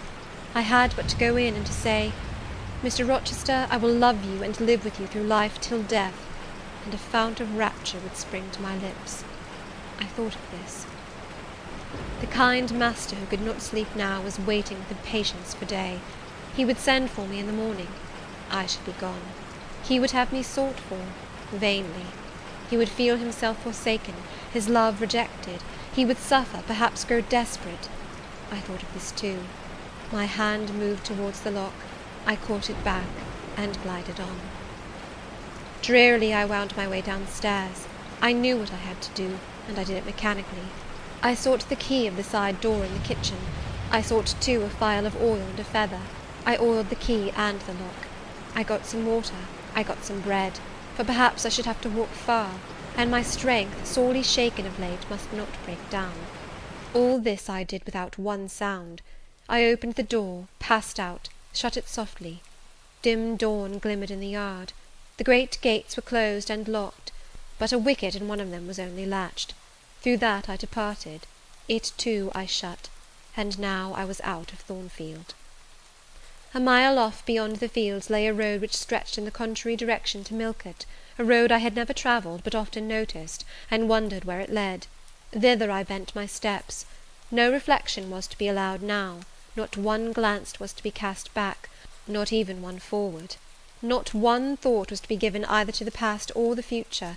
The first was a page so heavenly sweet, so deadly sad, that to read one line of it would dissolve my courage and break down my energy. The last was an awful blank, something like the world when the deluge was gone by. I skirted fields and hedges and lanes till after sunrise. I believe it was a lovely summer morning. I know my shoes, which I had put on when I left the house, were soon wet with dew. But I looked neither to rising sun, nor smiling sky, nor wakening nature. He who is taken out to pass through a fair scene to the scaffold thinks not of the flowers that smile on his road, but of the block and axe edge, of the disseverment of bone and vein, of the grave gaping at the end. And I thought of drear flight and homeless wandering. And oh, with agony I thought of what I left. I could not help it. I thought of him now, in his room, watching the sunrise, hoping I should soon come to say I would stay with him and be his. I longed to be his. I panted to return. It was not too late. I could yet spare him the bitter pang of bereavement. As yet my flight, I was sure, was undiscovered. I could go back and be his comforter, his pride, his redeemer from misery, perhaps from ruin. That fear of his self-abandonment, far worse than my abandonment, how it goaded me! It was a barbed arrowhead in my breast. It tore me when I tried to extract it. It sickened me when remembrance thrust it farther in. Birds began singing in brake and copse. Birds were faithful to their mates. Birds were emblems of love. What was I? In the midst of my pain of heart and frantic effort of principle, I abhorred myself. I had no solace from self-approbation, none even from self-respect. I had injured, wounded, left my master. I was hateful in my own eyes. Still I could not turn, nor retrace one step. God must have led me on. As to my own will or conscience, impassioned grief had trampled one and stifled the other. I was weeping wildly as I walked along my solitary way. Fast, fast I went, like one delirious. A weakness, beginning inwardly, extending to the limbs, seized me, and I fell. I lay on the ground some minutes, pressing my face to the wet turf. I had some fear, or hope, that here I should die, but I was soon up, crawling forwards on my hands and knees, and then again raised to my feet, as eager and as determined as ever to reach the road. When I got there, I was forced to sit to rest me under a hedge, and while I sat, I heard wheels and saw a coach come on. I stood up and lifted my hand. It stopped. I asked where it was going. The driver named a place a long way off, where I was sure Mr. Rochester had no connections. I asked for what sum he would take me there. He said 30 shillings. I answered I had but 20. Well, he would try to make it do. He further gave me leave to get into the inside, as the vehicle was empty. I entered, was shut in, and it rolled on its way. Gentle reader, may you never feel what I then felt. May your eyes never shed such stormy, scalding, heart-wrung tears as poured from mine. May you never appeal to heaven in prayers so hopeless and so agonized as in that hour left my lips. For never may you, like me, dread to be the instrument of evil to what you wholly love. End of chapter 27.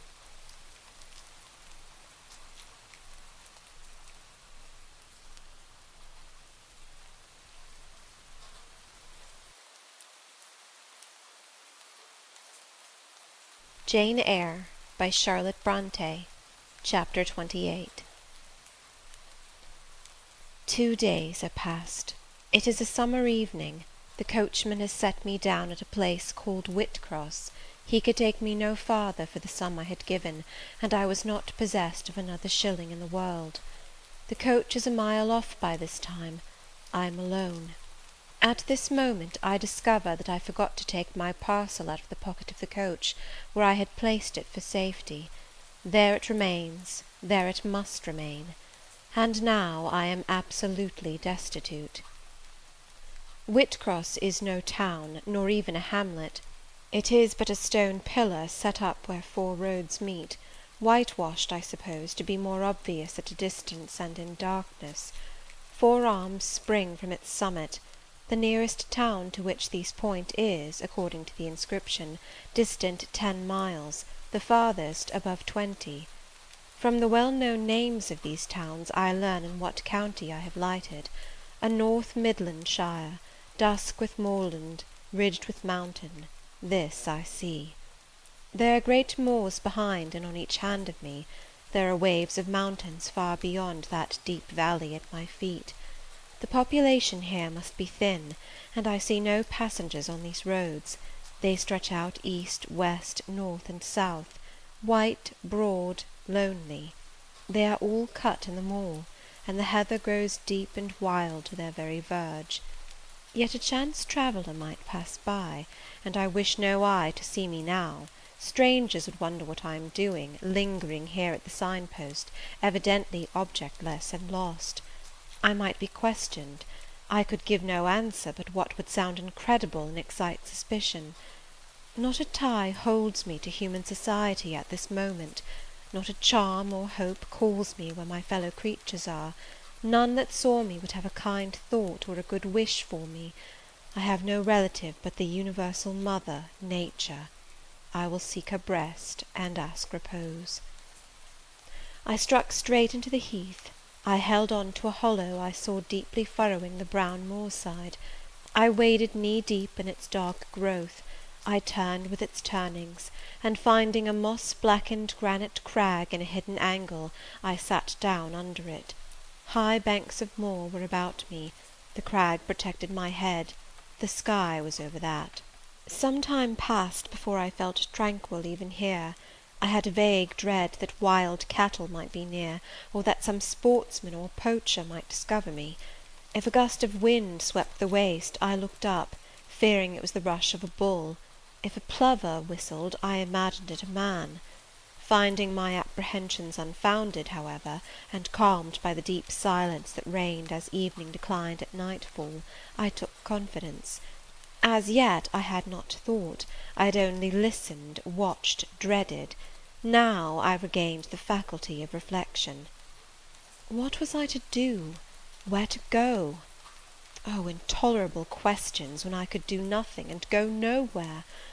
When a long way must yet be measured by my weary trembling limbs before I could reach human habitation, when cold charity must be entreated before I could get a lodging, reluctant sympathy importuned, almost certain repulse incurred, before my tale could be listened to, or one of my wants relieved. I touched the heath. It was dry, and yet warm with the heat of the summer day. I looked at the sky. It was pure. A kindly star twinkled just above the chasm ridge. The dew fell, but with propitious softness, no breeze whispered. Nature seemed to me benign and good. I thought she loved me, outcast as I was, and I, who from man could anticipate only mistrust, rejection, insult, clung to her with filial fondness. To-night, at least, I would be her guest, as I was her child. My mother would lodge me without money and without price. I had one morsel of bread yet, the remnant of a roll I had bought in a town we passed through at noon with a stray penny, my last coin. I saw ripe bilberries gleaming here and there, like jet beads in the heath. I gathered a handful and ate them with the bread. My hunger, sharp before, was, if not satisfied, appeased by this hermit's meal. I said my evening prayers at its conclusion, and then chose my couch. Beside the crag the heath was very deep. When I lay down, my feet were buried in it. Rising high on each side, it left only a narrow space for the night air to invade. I folded my shawl double, and spread it over me for a coverlet. A low mossy swell was my pillow. Thus lodged, I was not, at least, at the commencement of the night, cold. My rest might have been blissful enough, only a sad heart broke it. It plained of its gaping wounds, its inward bleeding, its riven cords.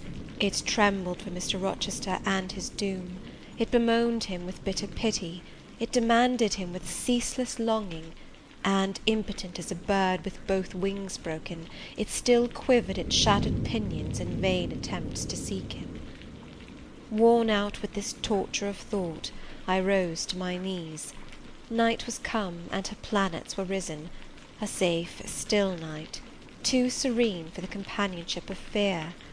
We know that God is everywhere, but certainly we feel his presence most when his works are on the grandest scale spread before us, and it is in the unclouded night sky, where his worlds wheel their silent course, that we read clearest his infinitude, his omnipotence, his omnipresence. I had risen to my knees to pray for Mr. Rochester. Looking up, I, with tear-dimmed eyes, saw the mighty Milky Way. Remembering what it was, what countless systems there swept space like a soft trace of light, I felt the might and strength of God. Sure was I of his efficiency to save what he had made. Convinced I grew that neither earth should perish, nor one of the souls it treasured. I turned my prayer to thanksgiving. The source of life was also the saviour of spirits. Mr. Rochester was safe, he was God's, and by God would he be guarded. I again nestled to the breast of the hill, and ere long in sleep forgot sorrow. But next day want came to me pale and bare. Long after the little birds had left their nests, long after bees had come in the sweet prime of day to gather the heath honey before the dew was dried, when the long morning shadows were curtailed, and the sun filled earth and sky, I got up, and I looked round me. What a still, hot, perfect day! What a golden desert this spreading moor! Everywhere sunshine. I wished I could live in it and on it. I saw a lizard run over the crag. I saw a bee busy among the sweet bilberries. I would fain at the moment have become bee or lizard, that I might have found fitting nutriment, permanent shelter here. But I was a human being, and had a human being's wants. I must not linger where there was nothing to supply them. I rose. I looked back at the bed I had left. Hopeless of the future, I wished but this, that my Maker had that night thought good to require my soul of me while I slept, and that this weary frame, absolved by death from further conflict with fate, had now but to decay quietly, and mingle in peace with the soil of this wilderness. Life, however, was yet in my possession, with all its requirements and pains and responsibilities. The burden must be carried, the want provided for, the suffering endured, the responsibility fulfilled. I set out.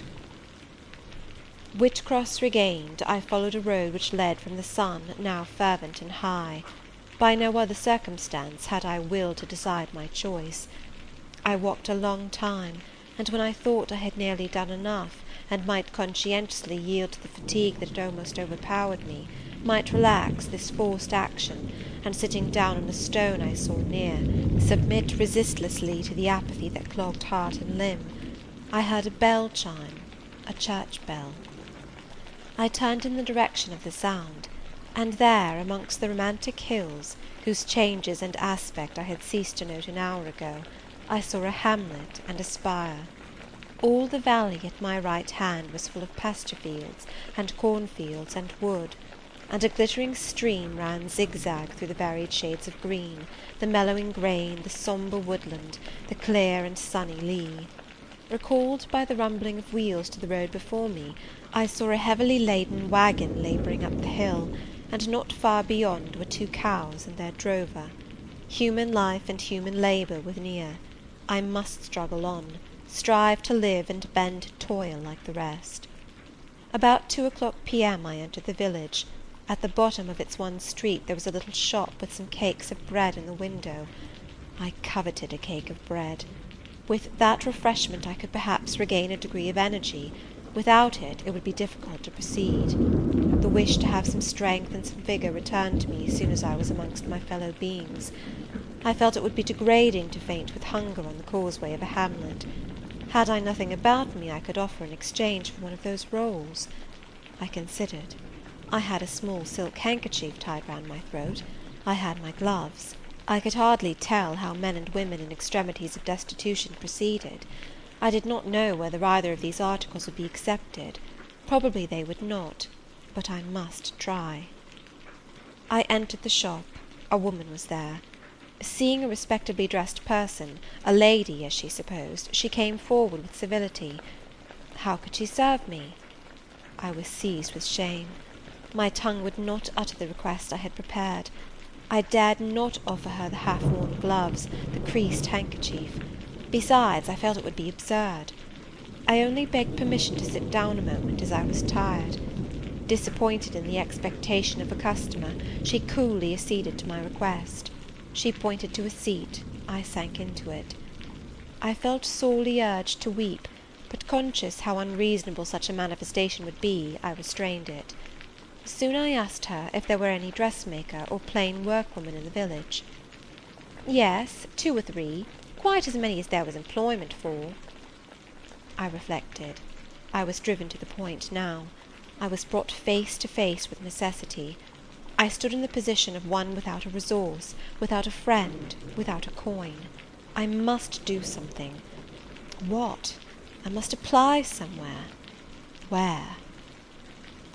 Did she know of any place in the neighbourhood where a servant was wanted? Nay, she couldn't say. What was the chief trade in this place? What did most of the people do? Some were farm labourers. A good deal worked at Mr. Rolliver's needle factory and at the foundry. Did Mr. Rolliver employ women? Nay, it was men's work. And what do the women do? A naught, was the answer. Some does one thing and some another. Poor folk must get on as they can. She seemed to be tired of my questions, and indeed what claim had I to importune her? A neighbour or 2 came in. My chair was evidently wanted. I took leave. I passed up the street, looking as I went at all the houses to the right hand and to the left, but I could discover no pretext, nor see an inducement to enter any. I rambled round the hamlet, going sometimes to a little distance and returning again for an hour or more. Much exhausted and suffering greatly now for want of food, I turned aside into a lane and sat down under the hedge. Ere many minutes had elapsed, I was again on my feet, however, and again searching something, a resource, or at least an informant. A pretty little house stood at the top of the lane, with a garden before it, exquisitely neat and brilliantly blooming. I stopped at it. What business had I to approach the white door and touch the glittering knocker? In what way could it possibly be the interest of the inhabitants of that dwelling to serve me? Yet I drew near and knocked. A mild-looking, cleanly attired young woman opened the door. In such a voice as might be expected from a hopeless heart and fainting frame, a voice wretchedly low and faltering, I asked if a servant was wanted here. No, said she. "We do not keep a servant." "Can you tell me where I could get employment of any kind?" I continued. "I am a stranger without acquaintance in this place. I want some work, no matter what." But it was not her business to think for me, or to seek a place for me. Besides, in her eyes, how doubtful must have appeared my character, position, tale! She shook her head. She was sorry she could give me no information, and the white door closed, quite gently and civilly, but had shut me out. If she had held it open a little longer, I believe I should have begged a piece of bread, for I was now brought low. I could not bear to return to the sordid village, where, besides, no prospect of aid was visible. I should have longed rather to deviate to a wood I saw not far off, which appeared in its thick shade to offer inviting shelter; but I was so sick, so weak, so gnawed with nature's cravings, instinct kept me roaming round abodes where there was a chance of food. Solitude would be no solitude, rest no rest, while the vulture, hunger, thus sank beak and talons in my side. I drew near houses. I left them, and came back again, and again I wandered away, always repelled by the consciousness of having no claim to ask, no right to expect interest in my isolated lot. Meantime the afternoon advanced, while I thus wandered about like a lost and starving dog. In crossing a field, I saw the church spire before me. I hastened towards it. Near the churchyard, and in the middle of a garden, stood a well-built though small house, which I had no doubt was the parsonage. I remembered that strangers who arrive at a place where they have no friends, and who want employment, sometimes apply to the clergyman for introduction and aid. It is the clergyman's function to help, at least with advice, those who wish to help themselves. I seemed to have something like a right to seek counsel here. Renewing, then, my courage, and gathering my feeble remains of strength, I pushed on. I reached the house, and knocked at the kitchen door. An old woman opened. I asked, was this the parsonage? Yes. Was the clergyman in? No. Would he be in soon? No, he was gone from home. To a distance? Not so far, happen 3 mile. He'd been called away by the sudden death of his father. He was at Marsh End now, and would very likely stay there a fortnight longer. Was there any lady of the house? Nay, there was naught but her, and she was housekeeper. And of her, reader, I could not bear to ask the relief for want of which I was sinking. I could not yet beg, and again I crawled away. Once more I took off my handkerchief. Once more I thought of the cakes of bread in the little shop. Oh, for but a crust, for but one mouthful to allay the pang of famine! Instinctively I turned my face again to the village. I found the shop again, and I went in, and though others were there besides the woman, I ventured the request, would she give me a roll for this handkerchief? She looked at me with evident suspicion. Nay, she never sold stuff that way. Almost desperate, I asked for half a cake. She again refused. How could she tell where I had got the handkerchief? She said. Would she take my gloves? No, what could she do with them? Reader, it is not pleasant to dwell on these details. Some say there is enjoyment in looking back to painful experience past, but at this day I can scarcely bear to review the times to which I allude. The moral degradation, blent with the physical suffering, formed too distressing a recollection ever to be willingly dwelt on. I blamed none of those who repulsed me. I felt it was what was to be expected, and what could not be helped. An ordinary beggar is frequently an object of suspicion, a well-dressed beggar inevitably so. To be sure, what I begged was employment, but whose business was it to provide me with employment? Not certainly that of persons who saw me then for the first time, and who knew nothing about my character. And as to the woman who would not take my handkerchief in exchange for her bread, why, she was right. If the offer appeared to her sinister, and the exchange unprofitable. Let me condense now. I am sick of the subject. A little before dark I passed a farmhouse, at the open door of which the farmer was sitting, eating his supper of bread and cheese. I stopped and said, "Will you give me a piece of bread, for I am very hungry?" He cast on me a glance of surprise, but without answering he cut a thick slice from his loaf and gave it to me. I imagine he did not think I was a beggar, but only an eccentric sort of lady who had taken a fancy to his brown loaf. As soon as I was out of sight of his house, I sat down and ate it. I could not hope to get a lodging under a roof, and sought it in the wood I have before alluded to. But my night was wretched, my rest broken. The ground was damp, the air cold. Besides, intruders passed near me more than once, and I had again and again to change my quarters. No sense of safety or tranquillity befriended me. Towards morning it rained. The whole of the following day was wet.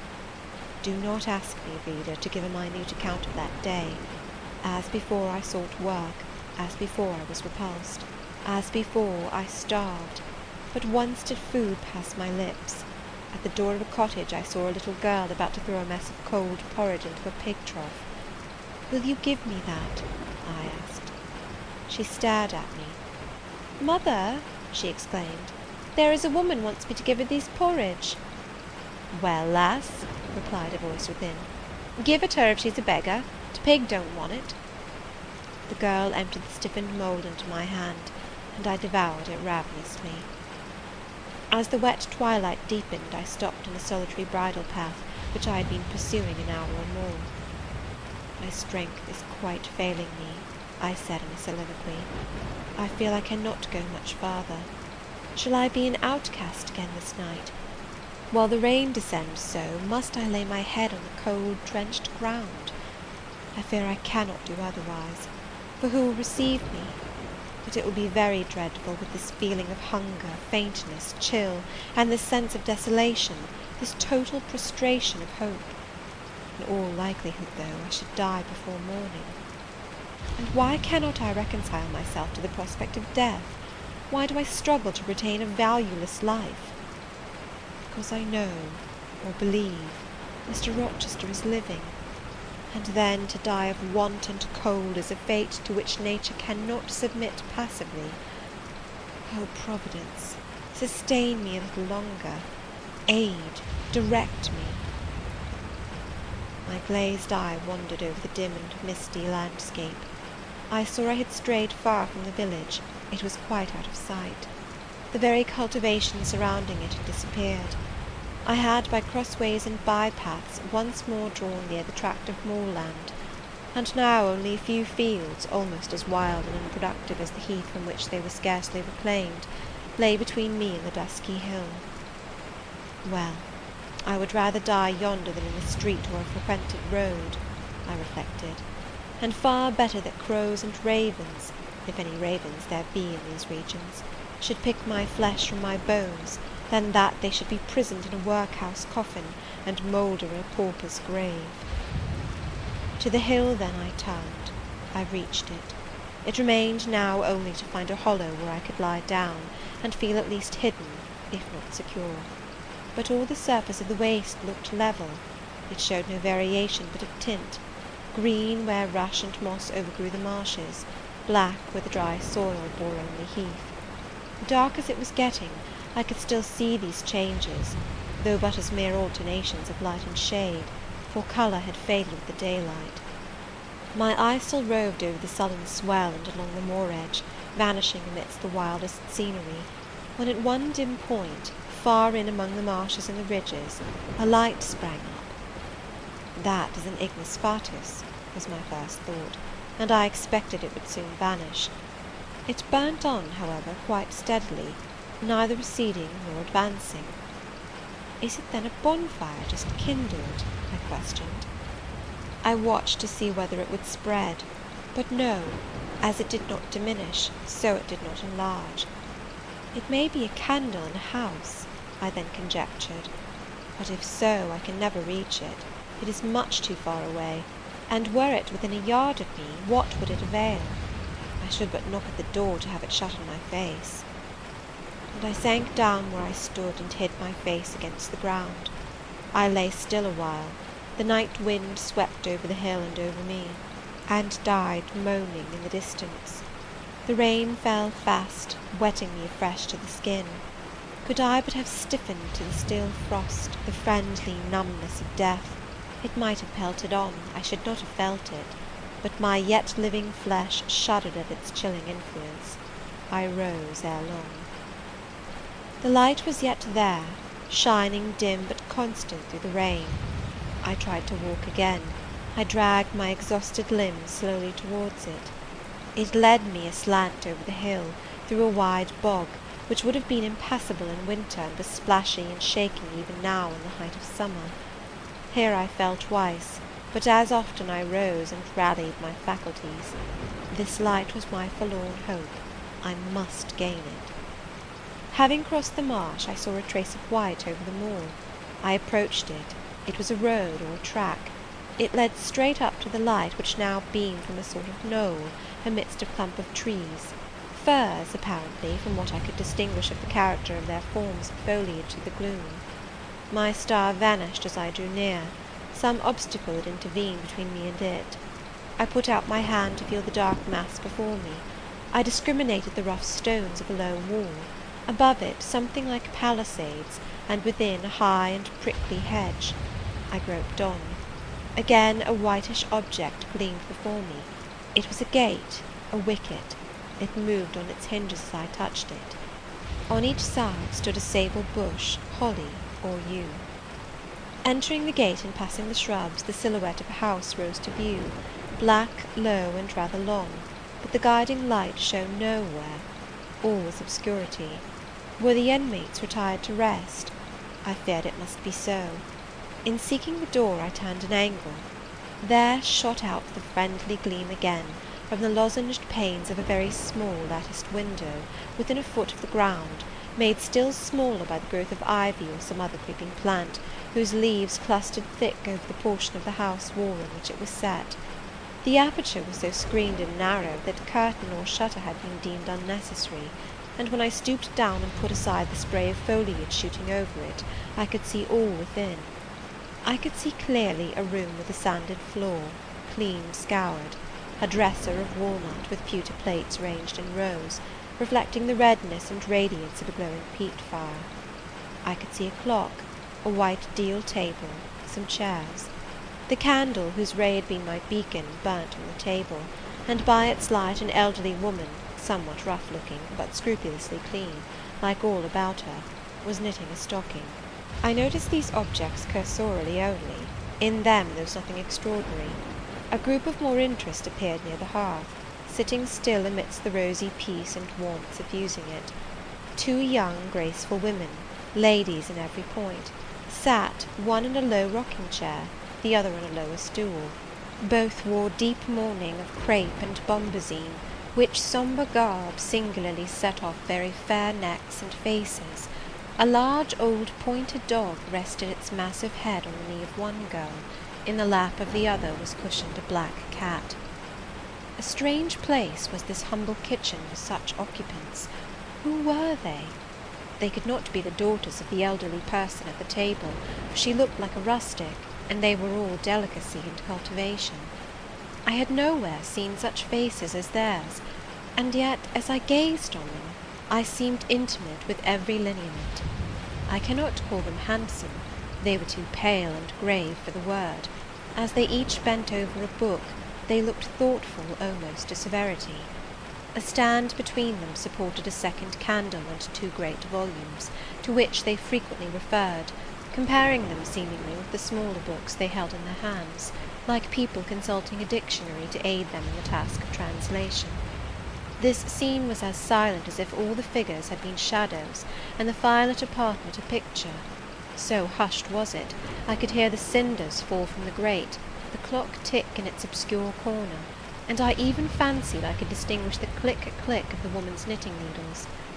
When, therefore, a voice broke the strange stillness at last, it was audible enough to me. "Listen, Diana," said one of the absorbed students. "Franz and old Daniel are together in the night-time, and Franz is telling a dream from which he is awakened in terror. Listen."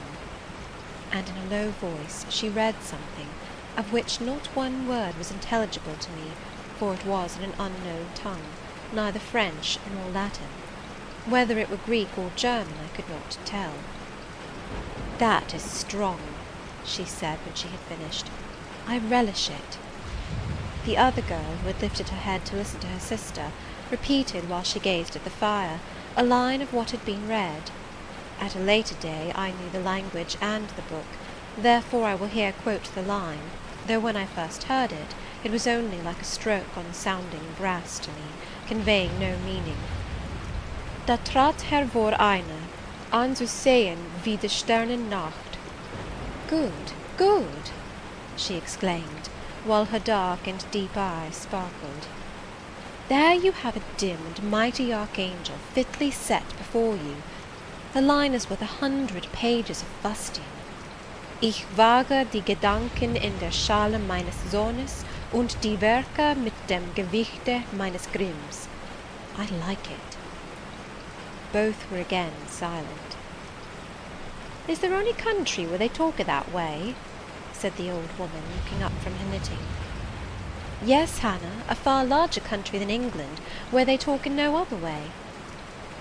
Well, for sure case, I knownt how they can understand to one t'other, and if either of you went over there, you could tell what they said, I guess. We could probably tell something of what they said, but not all, for we are not as clever as you think us, Hannah. We don't speak German, and we cannot read it without a dictionary to help us. And what good does it do you? We mean to teach it some time, or at least the elements, as they say, and then we shall get more money than we do now. Very like, but give o'er studying, you've done enough for to-night. I think we have. At least I'm tired. Mary, are you? Mortally. After all, it's tough work fagging away at a language with no master but a lexicon. It is, especially such a language as this crabbed but glorious Deutsch. I wonder when St. John will come home. Surely he will not be long now. It is just 10, looking at a little gold watch she drew from her girdle. It rains fast, Hannah. Will you have the goodness to look at the fire in the parlour? The woman rose. She opened a door, through which I dimly saw a passage. Soon I heard her stir a fire in an inner room. She presently came back. Ah, childer, said she, it fair troubles me to go into yond room now. It looks so lonesome, with a chair empty and set back in a corner. She wiped her eyes with her apron. The two girls, grave before, looked sad now. But he is in a better place, continued Hannah. We shouldn't wish him here again, and then nobody need to have a quieter death nor he had.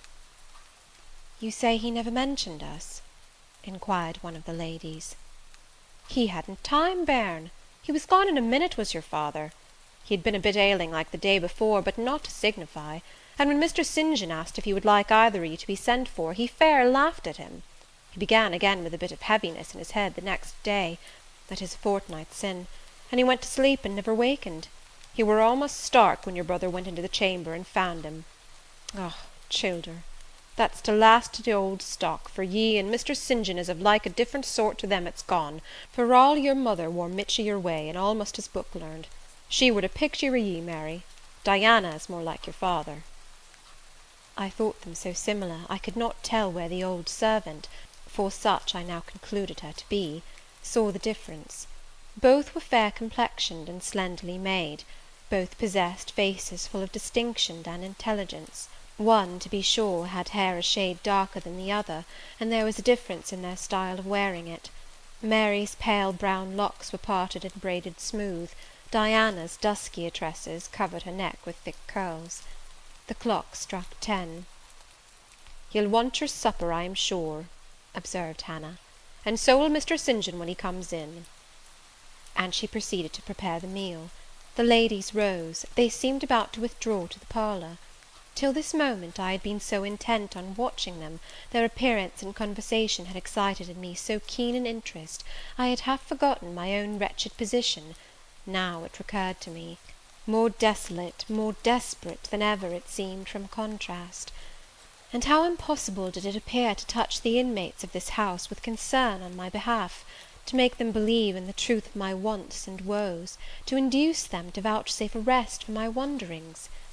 As I groped out the door and knocked at it hesitatingly, I felt that last idea to be a mere chimera. Hannah opened. "What do you want?" she inquired in a voice of surprise, as she surveyed me by the light of the candle she held. "May I speak to your mistresses?" I said. "You had better tell me what you have to say to them. Where do you come from?" "I am a stranger." "What is your business here at this hour?" "I want a night's shelter in an outhouse or anywhere, and a morsel of bread to eat." Distrust, the very feeling I dreaded, appeared in Hannah's face. "I'll give you a piece of bread," she said after a pause, "but we can't take in a vagrant to lodge. It isn't likely." "Do let me speak to your mistresses." "No, not I. What can they do for you? You should not be roving about now. It looks very ill." "But where shall I go if you drive me away? What shall I do?" "Oh, I'll warrant you know where to go and what to do. Mind you don't do wrong, that's all. Here is a penny, now go." "A penny cannot feed me, and I have no strength to go farther. Don't shut the door. Oh, don't, for God's sake!" "I must. The rain is driving in." "Tell the young ladies. Let me see them." "Indeed I will not. You are not what you ought to be, or you wouldn't make such a noise. Move off." "But I must die if I am turned away." "Not you. I'm feared you'd have some ill plans agate that brings you about folks' houses at this time o' night. If you've any followers, housebreakers, or such like, anywhere near, you may tell 'em we are not by ourselves in the house. We have a gentleman and dogs and guns." Here the honest but inflexible servant clapped the door to, and bolted it within. This was the climax. A pang of exquisite suffering, a throe of true despair, rent and heaved my heart. Worn out indeed I was. Not another step could I stir. I sank on the wet doorstep. I groaned, I wrung my hands, I wept in utter anguish. Oh, this spectre of death! Oh, this last hour approaching in such horror! Alas, this isolation, this banishment from my kind! Not only the anchor of hope, but the footing of fortitude was gone, at least for a moment, but the last I soon endeavoured to regain. "I can but die," I said, "and I believe in God. Let me try to wait His will in silence." These words I not only thought, but uttered, and thrusting back all my misery into my heart, I made an effort to compel it to remain there, dumb and still. "All men must die," said a voice quite close at hand, "but all are not condemned to meet a lingering and premature doom, such as yours would be if you perished here of want." "Who or what speaks?" I asked, terrified at the unexpected sound, and incapable now of deriving from any occurrence a hope of aid. A form was near. What form, the pitch-dark night and my enfeebled vision prevented me from distinguishing. With a loud long knock, the newcomer appealed to the door. "Is it you, Mr. St. John?" cried Hannah. "Yes, yes, open quickly." "Well, how wet and cold you must be, such a wild night as it is. Come in, your sisters are quite uneasy about you, and I believe there are bad folks about. There has been a beggar woman. I declare she is not gone yet. Lay down there. Get up, for shame. Move off, I say." "Hush, Hannah. I have a word to say to the woman. You have done your duty in excluding. Now let me do mine in admitting her. I was near and listened to both you and her. I think this is a peculiar case. I must at least examine into it. Young woman, rise, and pass before me into the house." With difficulty I obeyed him. Presently I stood within that clean bright kitchen, on the very hearth, trembling, sickening, conscious of an aspect in the last degree ghastly, wild, and weather-beaten. The two ladies, their brother, Mr. St. John, the old servant, were all gazing at me. "St. John, who is it?" I heard one ask. "I cannot tell. I found her at the door," was the reply. "She does look white," said Hannah. "As white as clay or death," was responded. "She will fall. Let her sit." And indeed my head swam. I dropped, but a chair received me. I still possessed my senses, though just now I could not speak. "Perhaps a little water would restore her. Hannah, fetch some. But she is worn to nothing. How very thin, and how very bloodless!" "A mere spectre!" Is she ill, or only famished?" "Famished, I think. Hannah, is that milk? Give it me and a piece of bread." Diana, I knew her by the long curls which I saw drooping between me and the fire as she bent over me, broke some bread, dipped it in milk, and put it to my lips. Her face was near mine. I saw there was pity in it, and I felt sympathy in her hurried breathing. In her simple words, too, the same balm-like emotion spoke. "Try to eat." "Yes, try," repeated Mary gently, and Mary's hand removed my sodden bonnet and lifted my head. I tasted what they offered me, feebly at first, eagerly soon. "Not too much at first. Restrain her," said the brother. "She has had enough." And he withdrew the cup of milk and the plate of bread. "A little more, St. John. Look at the avidity in her eyes." "No more at present, sister. Try if she can speak now. Ask her name." I felt I could speak, and I answered, "My name is Jane Elliot." Anxious as ever to avoid discovery, I had before resolved to assume an alias. "And where do you live? Where are your friends?" I was silent. "Can we send for any one you know?" I shook my head. "What account can you give of yourself?"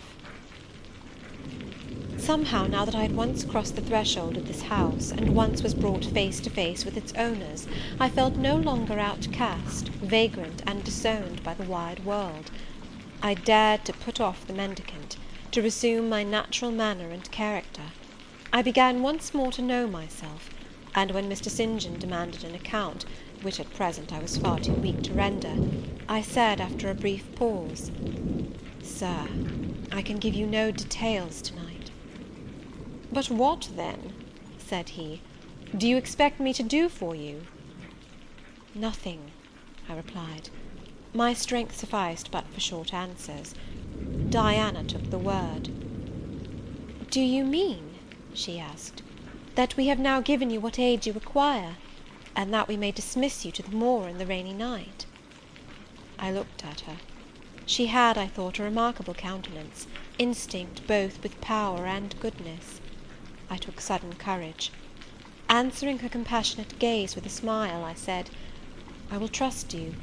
If I were a masterless and stray dog, I know that you would not turn me from your hearth to-night.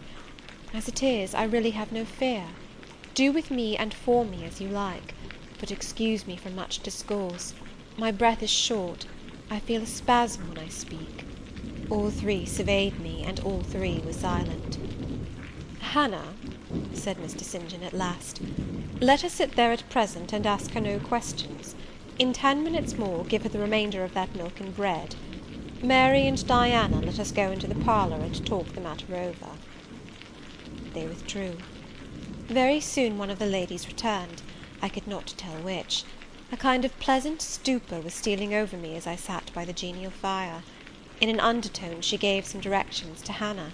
Ere long, with the servant's aid, I contrived to mount a staircase. My dripping clothes were removed. Soon a warm, dry bed received me. I thanked God, experienced amidst unutterable exhaustion a glow of grateful joy, and slept. End of chapter 28.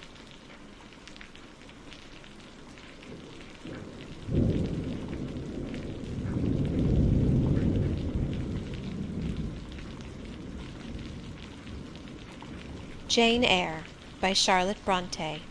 Chapter 29. The recollection of about 3 days and nights succeeding this is very dim in my mind. I can recall some sensations felt in that interval, but few thoughts framed, and no actions performed. I knew I was in a small room and in a narrow bed. To that bed I seemed to have grown. I lay on it motionless as a stone, and to have torn me from it would have been almost to kill me. I took no note of the lapse of time, of the change from morning to noon, from noon to evening. I observed when any one entered or left the apartment. I could even tell who they were. I could understand what was said when the speaker stood near to me, but I could not answer. To open my lips or move my limbs was equally impossible. Hannah, the servant, was my most frequent visitor. Her coming disturbed me. I had a feeling that she wished me away, that she did not understand me or my circumstances, that she was prejudiced against me. Diana and Mary appeared in the chamber once or twice a day. They would whisper sentences of this sort at my bedside. "It is very well we took her in." "Yes, she would certainly have been found dead at the door in the morning had she been left out all night. I wonder what she has gone through. Strange hardships, I imagine. Poor emaciated, pallid wanderer. She is not an uneducated person, I should think, by her manner of speaking. Her accent was quite pure, and the clothes she took off, though splashed and wet, were little worn and fine. She has a peculiar face, fleshless and haggard as it is. I rather like it, and when in good health and animated, I can fancy her physiognomy would be agreeable." Never once in their dialogues did I hear a syllable of regret at the hospitality they had extended to me, or of suspicion of, or aversion to, myself. I was comforted. Mr. St. John came but once. He looked at me, and said my state of lethargy was the result of reaction from excessive and protracted fatigue. He pronounced it needless to send for a doctor. Nature, he was sure, would manage best, left to herself. He said every nerve had been overstrained in some way, and the whole system must sleep torpid a while. There was no disease. He imagined my recovery would be rapid enough when once commenced. These opinions he delivered in a few words, in a quiet, low voice, and added, after a pause, in the tone of a man little accustomed to expansive comment, "Rather an unusual physiognomy. Certainly not indicative of vulgarity or degradation." "Far otherwise," responded Diana.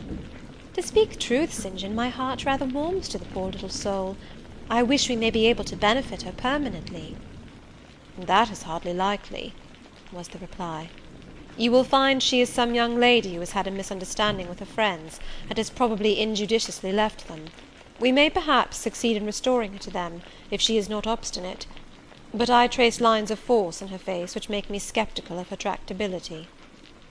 He stood considering me some minutes, then added, "She looks sensible, but not at all handsome."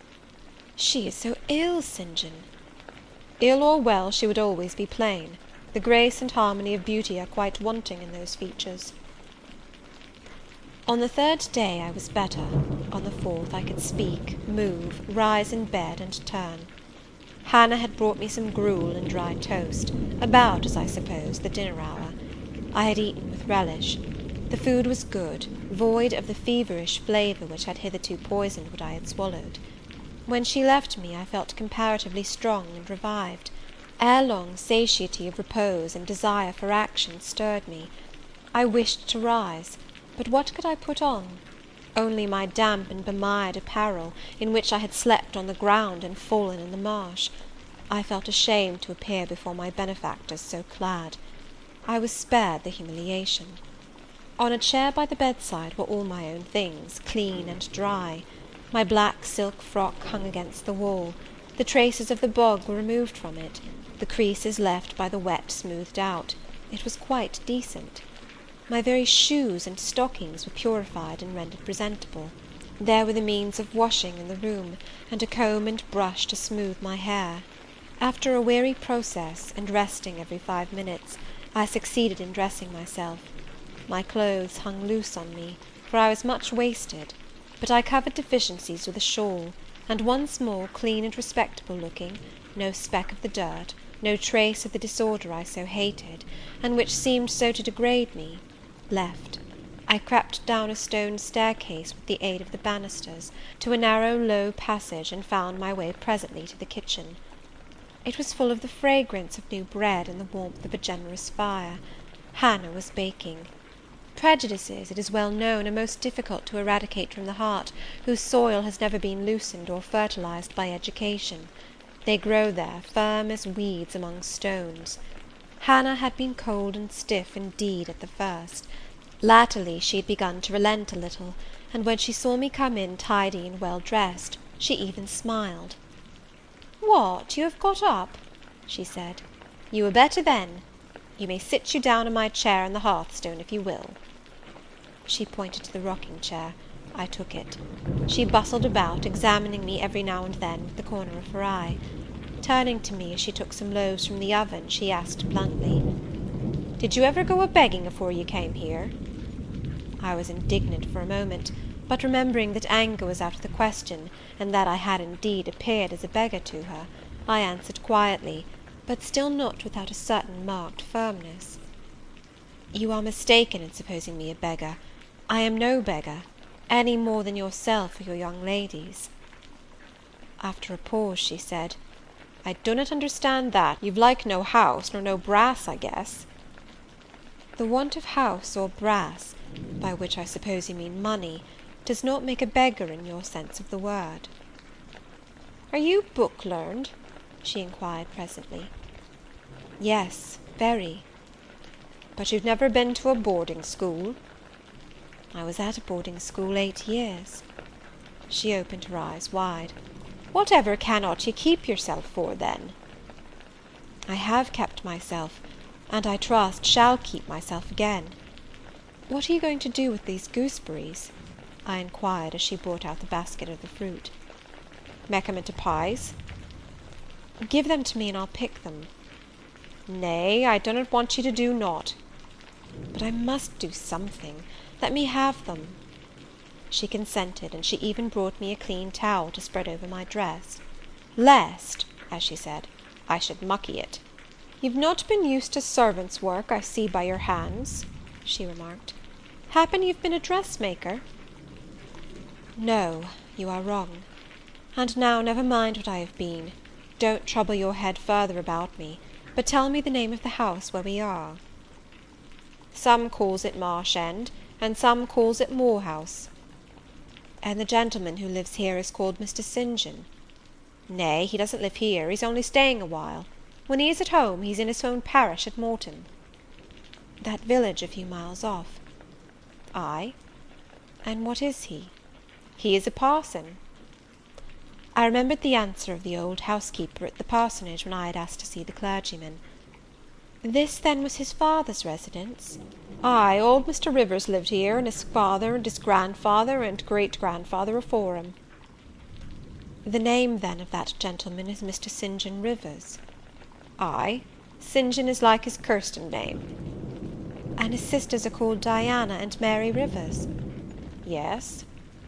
"Their father is dead?" "Dead 3 weeks sin' of a stroke." "They have no mother?" "The mistress has been dead this many a year." "Have you lived with the family long?" "I've lived here 30 year. I nursed them all 3. "That proves you must have been an honest and faithful servant. I will say so much for you, though you have had the incivility to call me a beggar." She again regarded me with a surprised stare.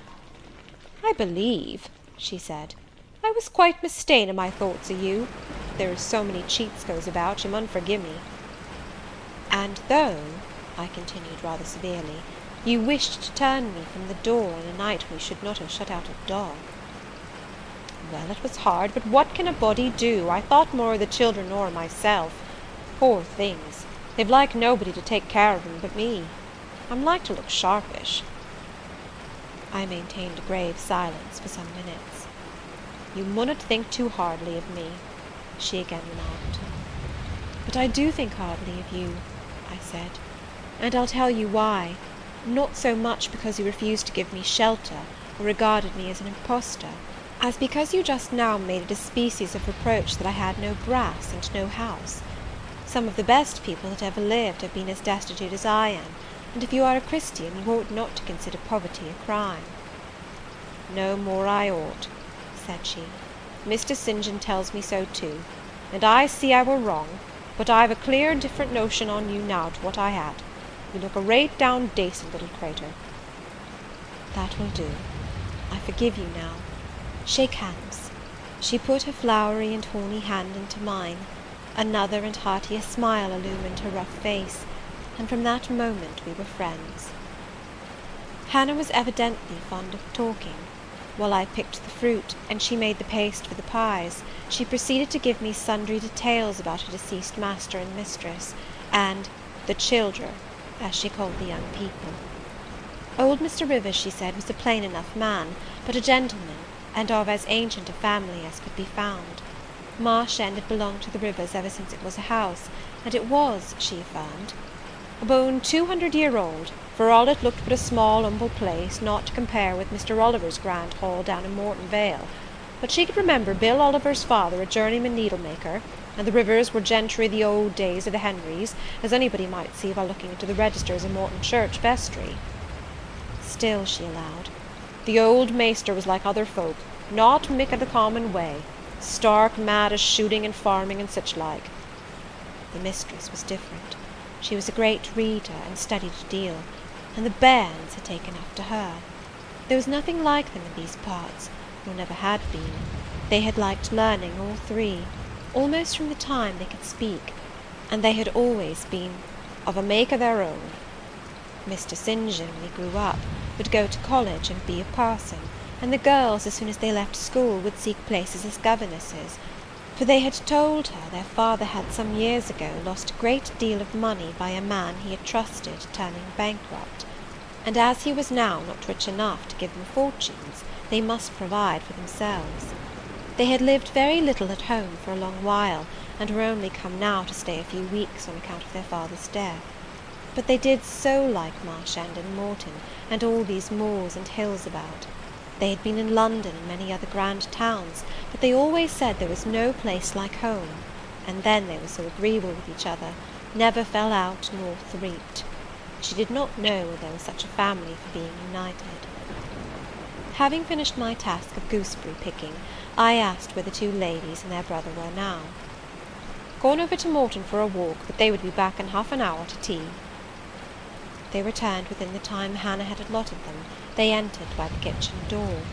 Mr. St. John, when he saw me, merely bowed and passed through. The two ladies stopped. Mary, in a few words, kindly and calmly expressed the pleasure she felt in seeing me well enough to be able to come down. Diana took my hand. She shook her head at me. "You should have waited for my leave to descend," she said.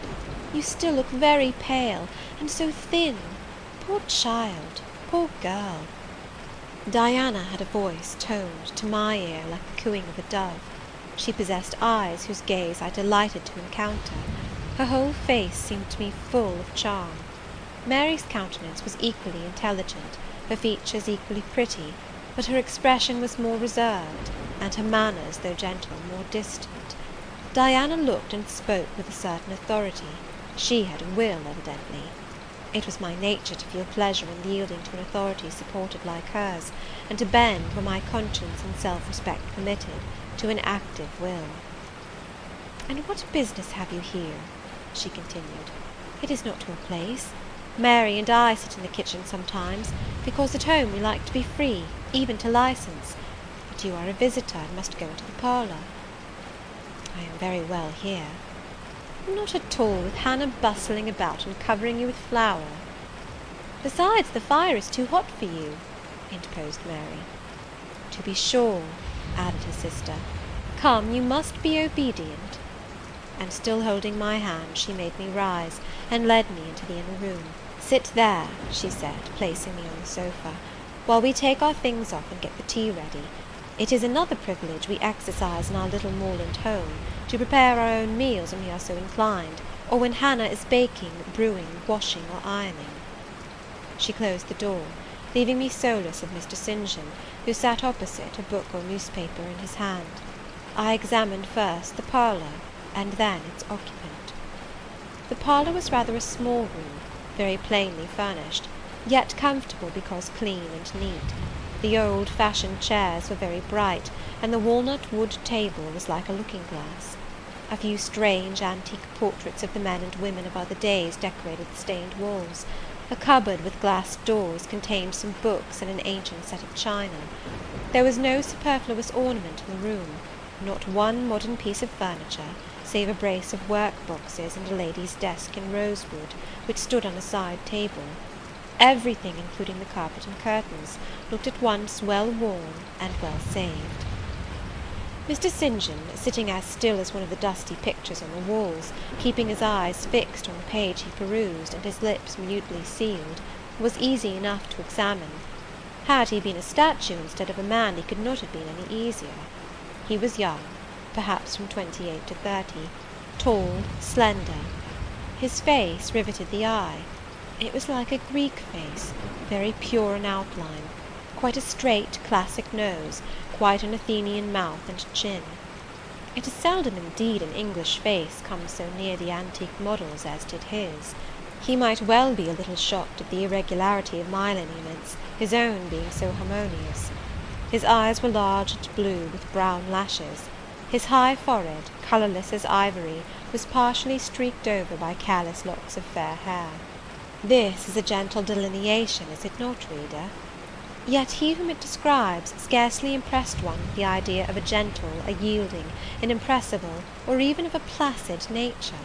Quiescent as he now sat, there was something about his nostril, his mouth, his brow, which to my perceptions indicated elements within either restless, or hard, or eager. He did not speak to me one word, nor even direct to me one glance, till his sisters returned. Diana, as she passed in and out in the course of preparing tea, brought me a little cake, baked on the top of the oven. "Eat that now," she said. "You must be hungry. Hannah says you have had nothing but some gruel since breakfast." I did not refuse it, for my appetite was awakened and keen. Mr. Rivers now closed his book, approached the table, and as he took a seat, fixed his blue, pictorial-looking eyes full on me. There was an unceremonious directness, a searching, decided steadfastness in his gaze now, which told that intention, and not diffidence, had hitherto kept it averted from the stranger. "You are very hungry," he said. "I am, sir. It is my way, it always was my way by instinct, ever to meet the brief with brevity, the direct with plainness. It is well for you that a low fever has forced you to abstain for the last 3 days. There would have been danger in yielding to the cravings of your appetite at first. Now you may eat, though still not immoderately." "I trust I shall not eat long at your expense, sir," was my very clumsily contrived, unpolished answer. "No," he said coolly. "When you have indicated to us the residence of your friends, we can write to them, and you may be restored to home." "That I must plainly tell you is out of my power to do, being absolutely without home and friends." The three looked at me, but not distrustfully. I felt there was no suspicion in their glances, there was more of curiosity. I speak particularly of the young ladies. St. John's eyes, though clear enough in a literal sense, in a figurative one were difficult to fathom. He seemed to use them rather as instruments to search other people's thoughts, than as agents to reveal his own, the which combination of keenness and reserve was considerably more calculated to embarrass than to encourage. "Do you mean to say," he asked, "that you are completely isolated from every connection?" "I do.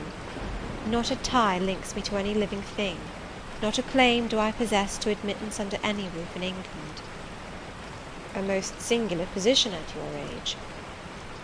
Here I saw his glance directed to my hands, which were folded on the table before me.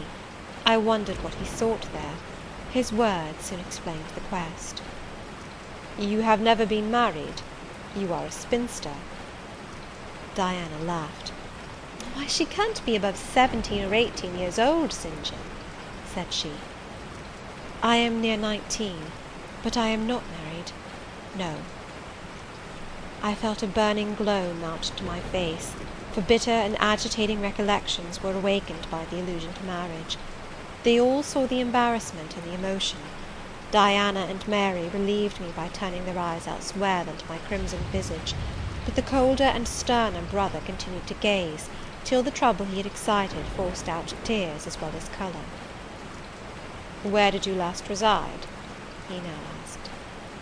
"You are too inquisitive, St. John," murmured Mary in a low voice, but he leaned over the table and required an answer by a second firm and piercing look. "The name of the place where, and of the person with whom I lived, is my secret," I replied concisely. "Which, if you like, you have, in my opinion, a right to keep, both from St. John and from every other questioner," remarked Diana. "Yet, if I know nothing about you or your history, I cannot help you," he said.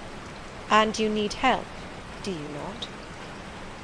"I need it," and I seek it so far, sir, that some true philanthropist will put me in the way of getting work which I can do, and the remuneration for which will keep me, if but in the barest necessities of life. I know not whether I am a true philanthropist, yet I am willing to aid you to the utmost of my power in a purpose so honest.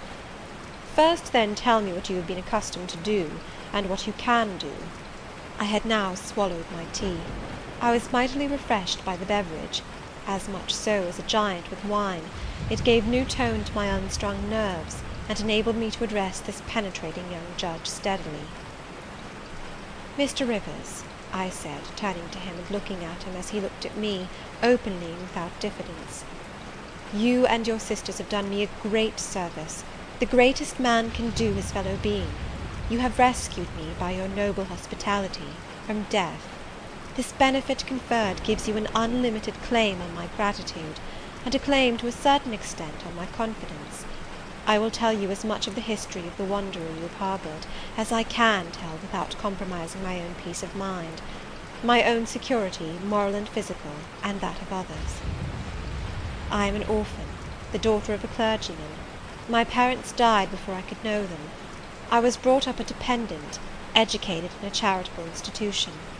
I will even tell you the name of the establishment, where I passed 6 years as a pupil and 2 as a teacher. Lowood Orphan Asylum, Blankshire. You will have heard of it, Mr. Rivers. The Reverend Robert Brocklehurst is the treasurer. I have heard of Mr. Brocklehurst, and I have seen the school. I left Lowood nearly a year since to become a private governess.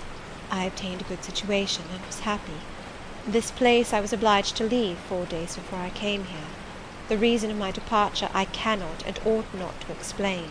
It would be useless, dangerous, and would sound incredible. No blame attached to me. I am as free from culpability as any one of you 3. Miserable I am, and must be for a time, for the catastrophe which drove me from a house I had found a paradise was of a strange and direful nature. I observed but 2 points in planning my departure: speed, secrecy. To secure these I had to leave behind me everything I possessed except a small parcel, which in my hurry and trouble of mind I forgot to take out of the coach that brought me to Whitcross. To this neighbourhood, then, I came, quite destitute. I slept 2 nights in the open air, and wandered about 2 days without crossing a threshold.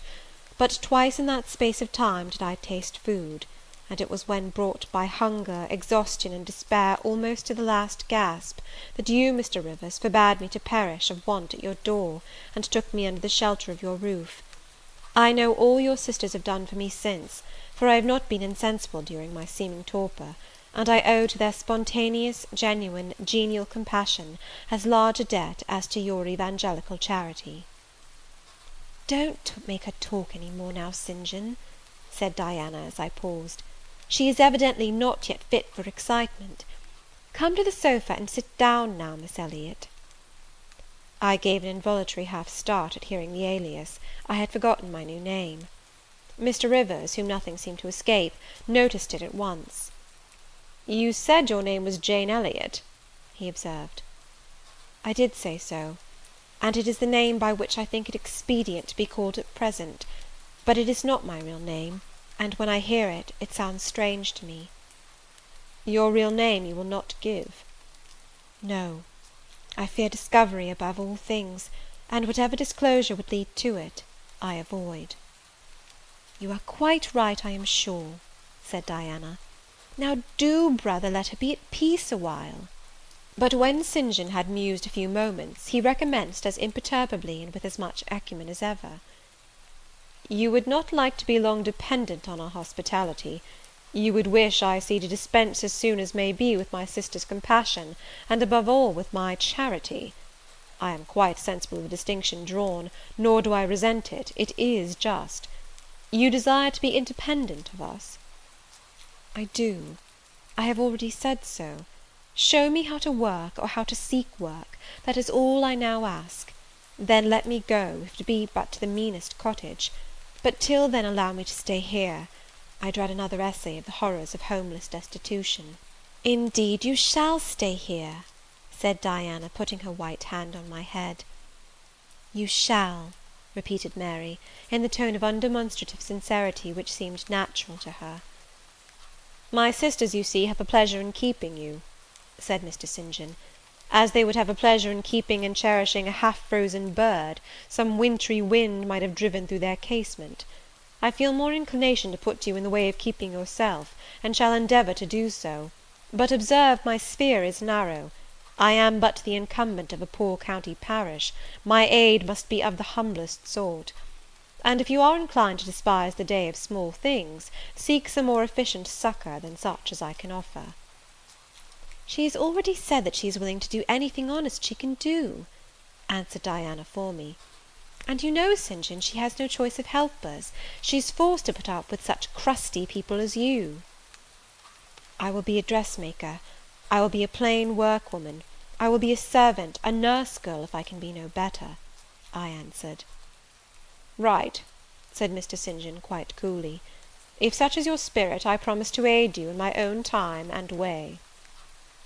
He now resumed the book with which he had been occupied before tea. I soon withdrew, for I had talked as much and sat up as long as my present strength would permit. Chapter 29.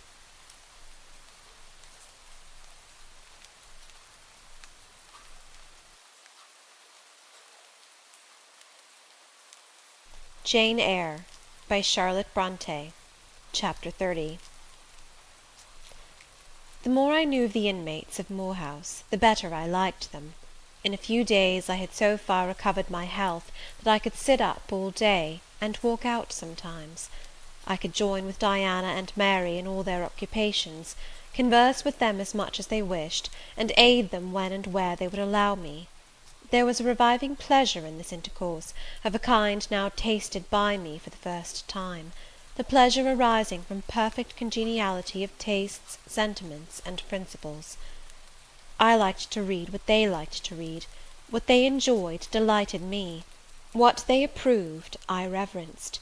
They loved their sequestered home; I too, in the grey, small, antique structure, with its low roof, its latticed casements, its mouldering walls, its avenue of aged firs, all grown aslant under the stress of mountain winds; its garden, dark with yew and holly, and where no flowers but of the hardiest species would bloom, found a charm both potent and permanent.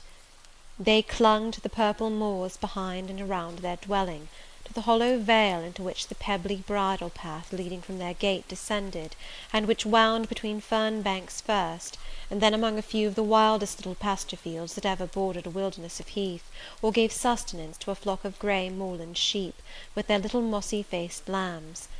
They clung to this scene, I say, with a perfect enthusiasm of attachment. I could comprehend the feeling, and share both its strength and truth.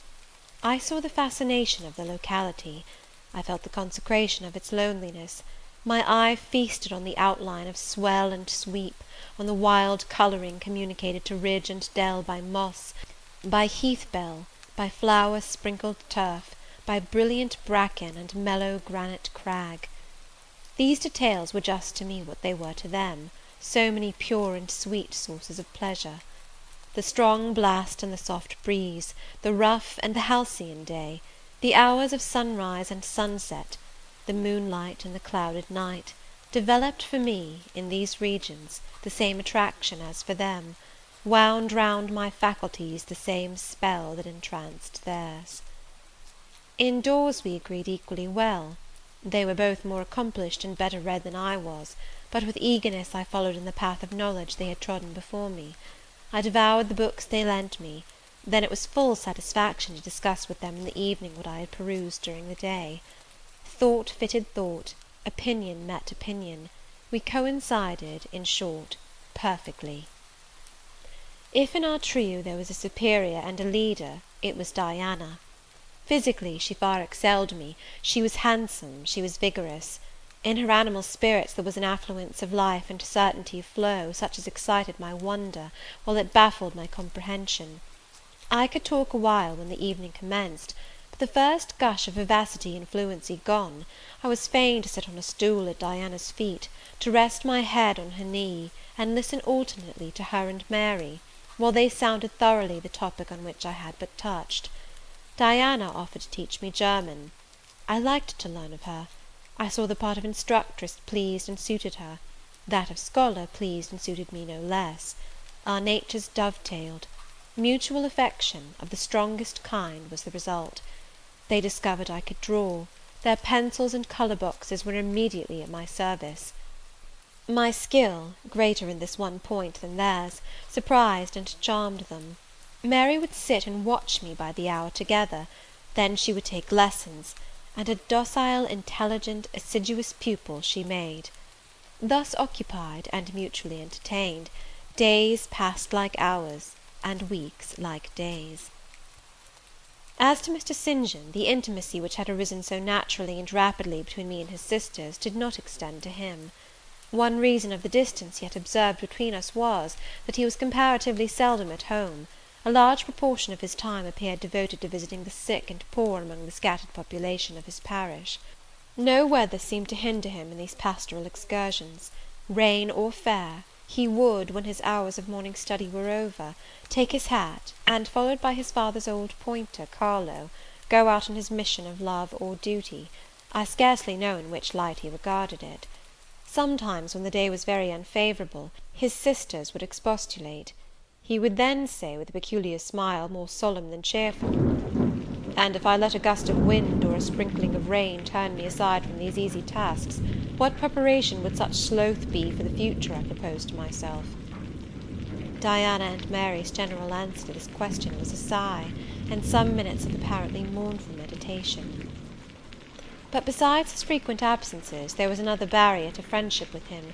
He seemed of a reserved, an abstracted, and even of a brooding nature.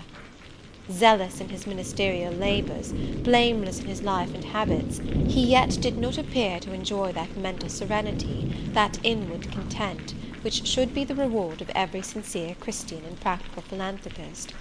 Often of an evening, when he sat at the window, his desk and papers before him, he would cease reading or writing, rest his chin on his hand, and deliver himself up to I know not what course of thought; but that it was perturbed and exciting might be seen in the frequent flash and changeful dilation of his eye. I think, moreover, that nature was not to him that treasury of delight it was to his sisters. He expressed once, and but once, in my hearing, a strong sense of the rugged charm of the hills, and an inborn affection for the dark roof and hoary walls he called his home; but there was more of gloom than pleasure in the tone and words in which the sentiment was manifested; and never did he seem to roam the moors for the sake of their soothing silence, never seek out or dwell upon the thousand peaceful delights they could yield. Incommunicative as he was, some time elapsed before I had an opportunity of gauging his mind. I first got an idea of its calibre when I heard him preach in his own church at Morton. I wish I could describe that sermon, but it is past my power. I cannot even render faithfully the effect it produced on me. It began calm, and indeed, as far as delivery and pitch of voice went, it was calm to the end. An earnestly felt, yet strictly restrained zeal breathed soon in the distinct accents, and prompted the nervous language. This grew to force, compressed, condensed, controlled. The heart was thrilled, the mind astonished, by the power of the preacher; neither was softened. Throughout there was a strange bitterness, an absence of consolatory gentleness.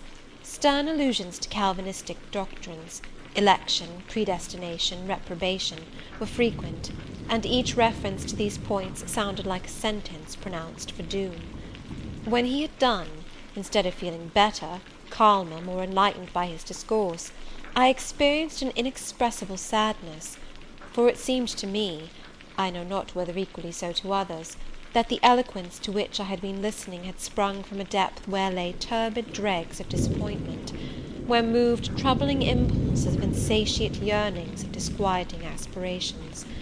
I was sure St. John Rivers, pure-lived, conscientious, zealous as he was, had not yet found that peace of God which passeth all understanding.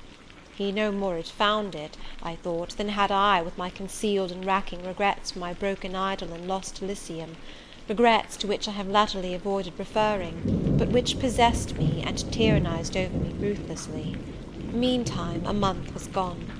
Diana and Mary were soon to leave Moor House, and return to the far different life and scene which awaited them, as governesses in a large, fashionable south of England city, where each held a situation in families by whose wealthy and haughty members they were regarded only as humble dependents, and who neither knew nor sought out their innate excellencies, and appreciated only their acquired accomplishments as they appreciated the skill of their cook or the taste of their waiting-woman. Mr. St. John had said nothing to me yet about the employment he had promised to obtain for me, yet it became urgent that I should have a vacation of some kind.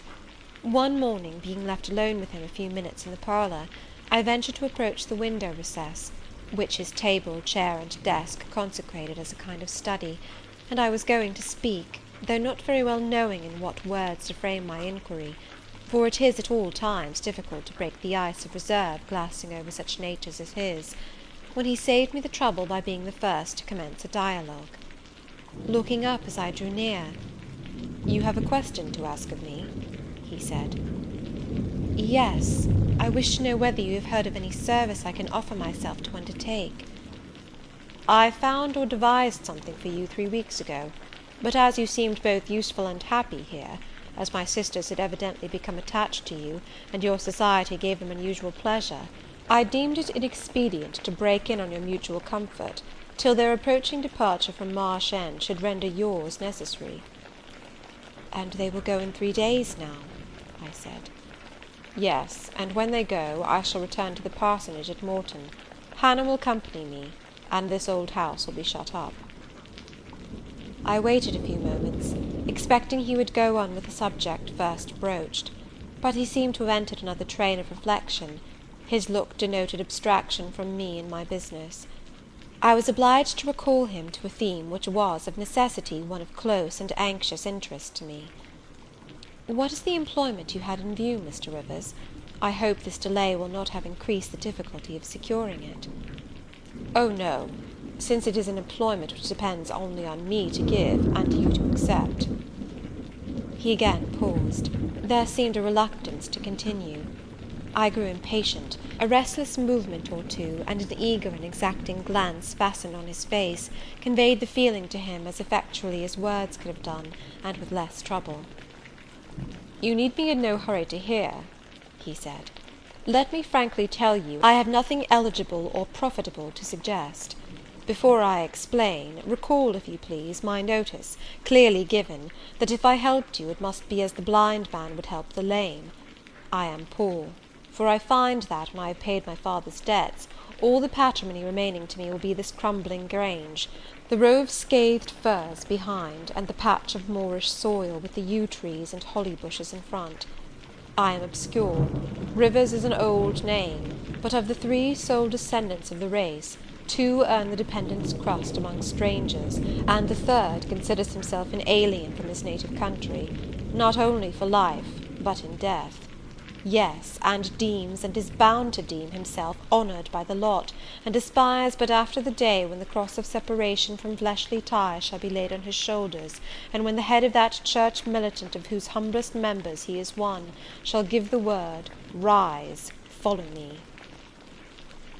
St. John said these words as he pronounced his sermons, with a quiet, deep voice, with an unflushed cheek, and a coruscating radiance of glance. He resumed: "And since I am myself poor and obscure, I can offer you but a service of poverty and obscurity. You may even think it degrading, for I see now your habits have been what the world calls refined. Your tastes lean to the ideal, and your society has at least been among the educated. But I consider that no service degrades which can better our race. I hold that the more arid and unreclaimed the soil where the Christian labourer's task of tillage is appointed him, the scantier the meed his toil brings, the higher the honour. His, under such circumstances, is the destiny of the pioneer, and the first pioneers of the gospel were the apostles. Their captain was Jesus, the Redeemer himself." "Well," I said, as he again paused, "proceed." He looked at me before he proceeded. Indeed, he seemed leisurely to read my face, as if its features and lines were characters on a page.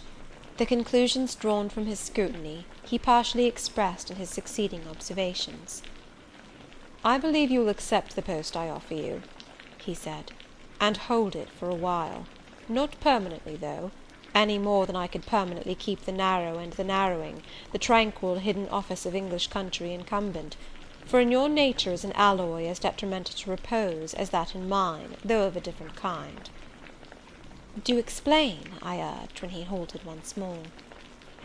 I will, and you shall hear how poor the proposal is, how trivial, how cramping.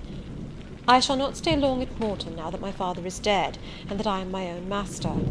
I shall leave the place probably in the course of a 12-month, but while I do stay, I will exert myself to the utmost for its improvement. Morton, when I came to it 2 years ago, had no school. The children of the poor were excluded from every hope of progress. I established one for boys. I mean now to open a second school for girls. I have hired a building for the purpose, with a cottage of 2 rooms attached to it for the mistress's house. Her salary will be £30 a year. Her house is already furnished, very simply but sufficiently, by the kindness of a lady, Miss Oliver, the only daughter of the sole rich man in my parish, Mr. Oliver, the proprietor of a needle factory and iron foundry in the valley.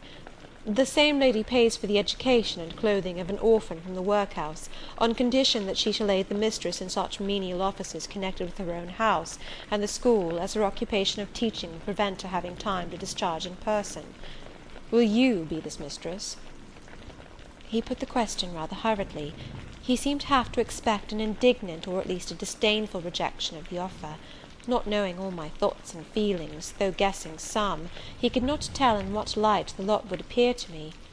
In truth, it was humble, but then it was sheltered, and I wanted a safe asylum. It was plodding, but then, compared with that of a governess in a rich house, it was independent, and the fear of servitude with strangers entered my soul like iron. It was not ignoble, not unworthy, not mentally degrading. I made my decision. Thank you for the proposal, Mr. Rivers, and I accept it with all my heart. But you comprehend me, he said. It is a village school. Your scholars would be only poor girls, cottagers' children, at the best farmers' daughters. Knitting, sewing, reading, writing, ciphering, will be all you will have to teach.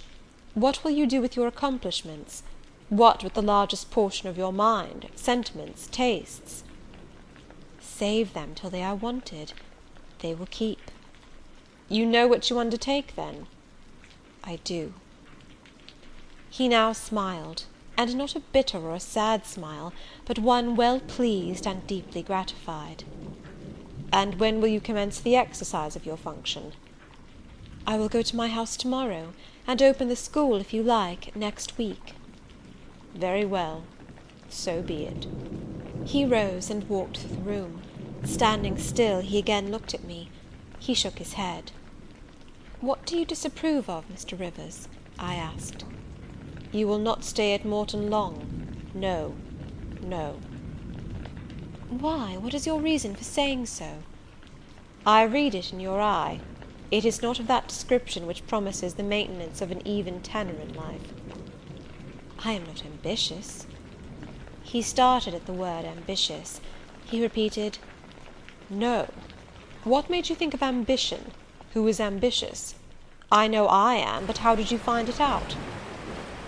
I was speaking of myself.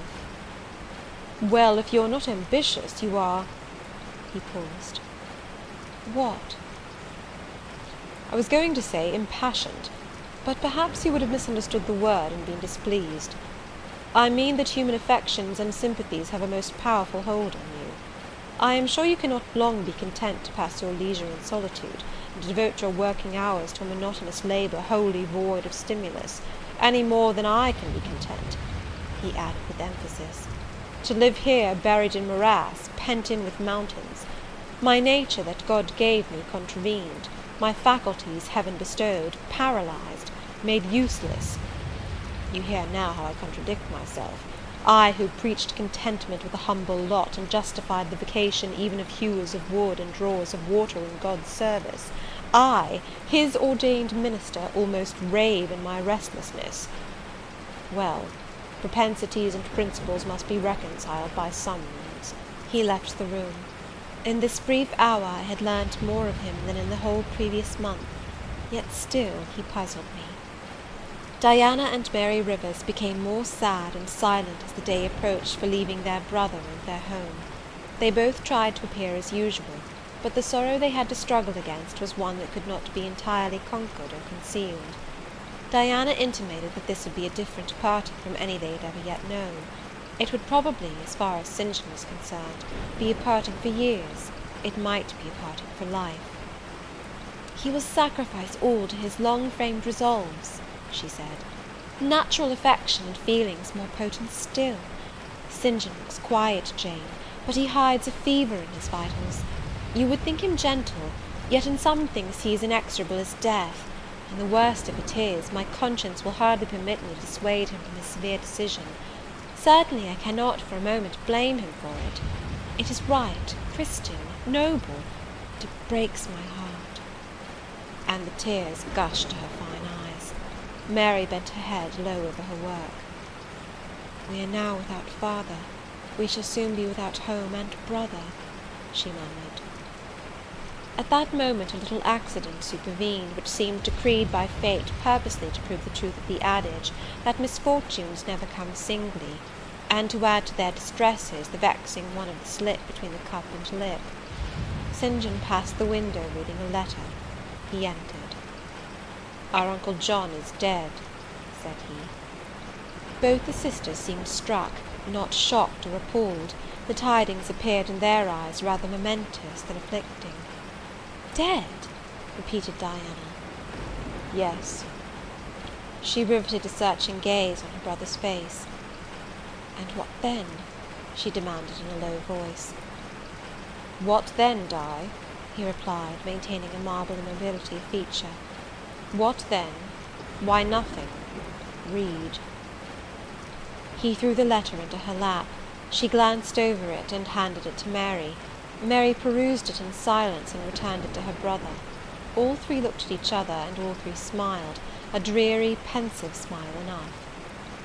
"Ah, men can yet live," said Diana at last.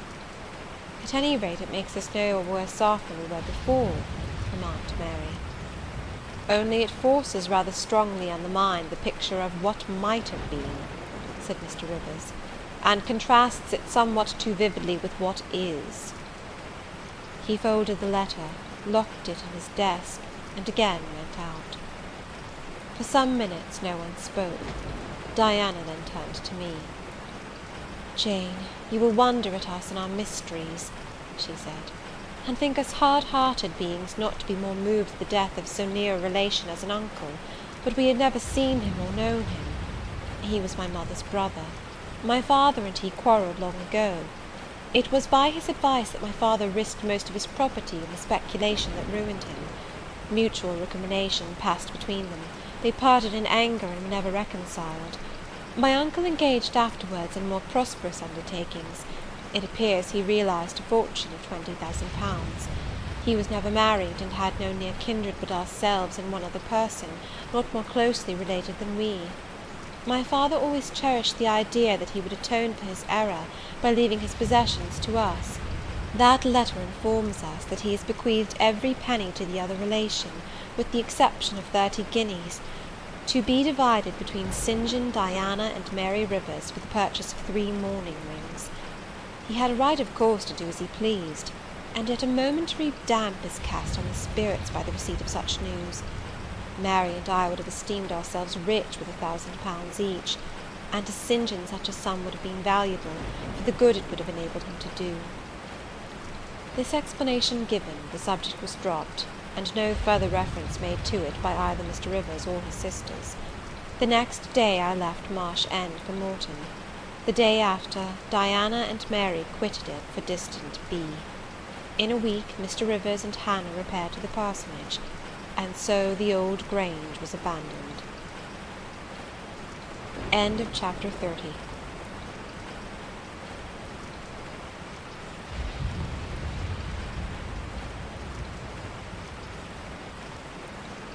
Jane Eyre by Charlotte Brontë. Chapter 31. My home, then, when I at last find a home, is a cottage, a little room with whitewashed walls and a sanded floor, containing 4 painted chairs and a table, a clock, a cupboard, with 2 or 3 plates and dishes, and a set of tea things in delf.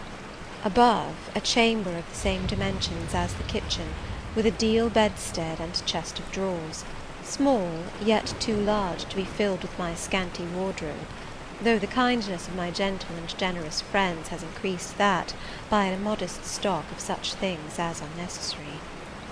It is evening. I have dismissed with the fee of an orange the little orphan who serves me as a handmaid. I am sitting alone on the hearth. This morning the village school opened. I had 20 scholars, but 3 of the number can read, none write or cipher. Several knit, and a few sew a little. They speak with the broadest accent of the district. At present they and I have a difficulty in understanding each other's language. Some of them are unmannered, rough, intractable, as well as ignorant, but others are docile, have a wish to learn, and evince a disposition that pleases me. I must not forget that these coarsely clad little peasants are of flesh and blood as good as the scions of gentlest genealogy, and that the germs of native excellence, refinement, intelligence, kind feeling, are as likely to exist in their hearts as in those of the best born. My duty will be to develop these germs. Surely I shall find some happiness in discharging that office. Much enjoyment I do not expect in the life opening before me, yet it will, doubtless, if I regulate my mind, and exert my powers as I ought, yield me enough to live on from day to day. Was I very gleeful, settled, content, during the hours I passed in yonder bare, humble schoolroom this morning and afternoon? Not to deceive myself, I must reply, no. I felt desolate to a degree. I felt, yes, idiot that I am, I felt degraded. I doubted I had taken a step which sank instead of raising me in the scale of social existence. I was weakly dismayed at the ignorance, the poverty, the coarseness of all I heard and saw round me. But let me not hate and despise myself too much for these feelings. I know them to be wrong. That is a great step gained. I shall strive to overcome them. To-morrow, I trust, I shall get the better of them partially, and in a few weeks, perhaps, they will be quite subdued.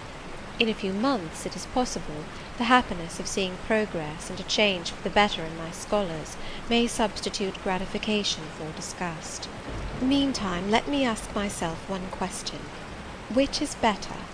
To have surrendered to temptation, listened to passion, made no painful effort, no struggle, but to have sunk down in the silken snare, fallen asleep on the flowers covering it, wakened in a southern clime among the luxuries of a pleasure villa, to have been now living in France, Mr. Rochester's mistress, delirious with his love half my time, for he would, oh yes, he would have loved me well for a while.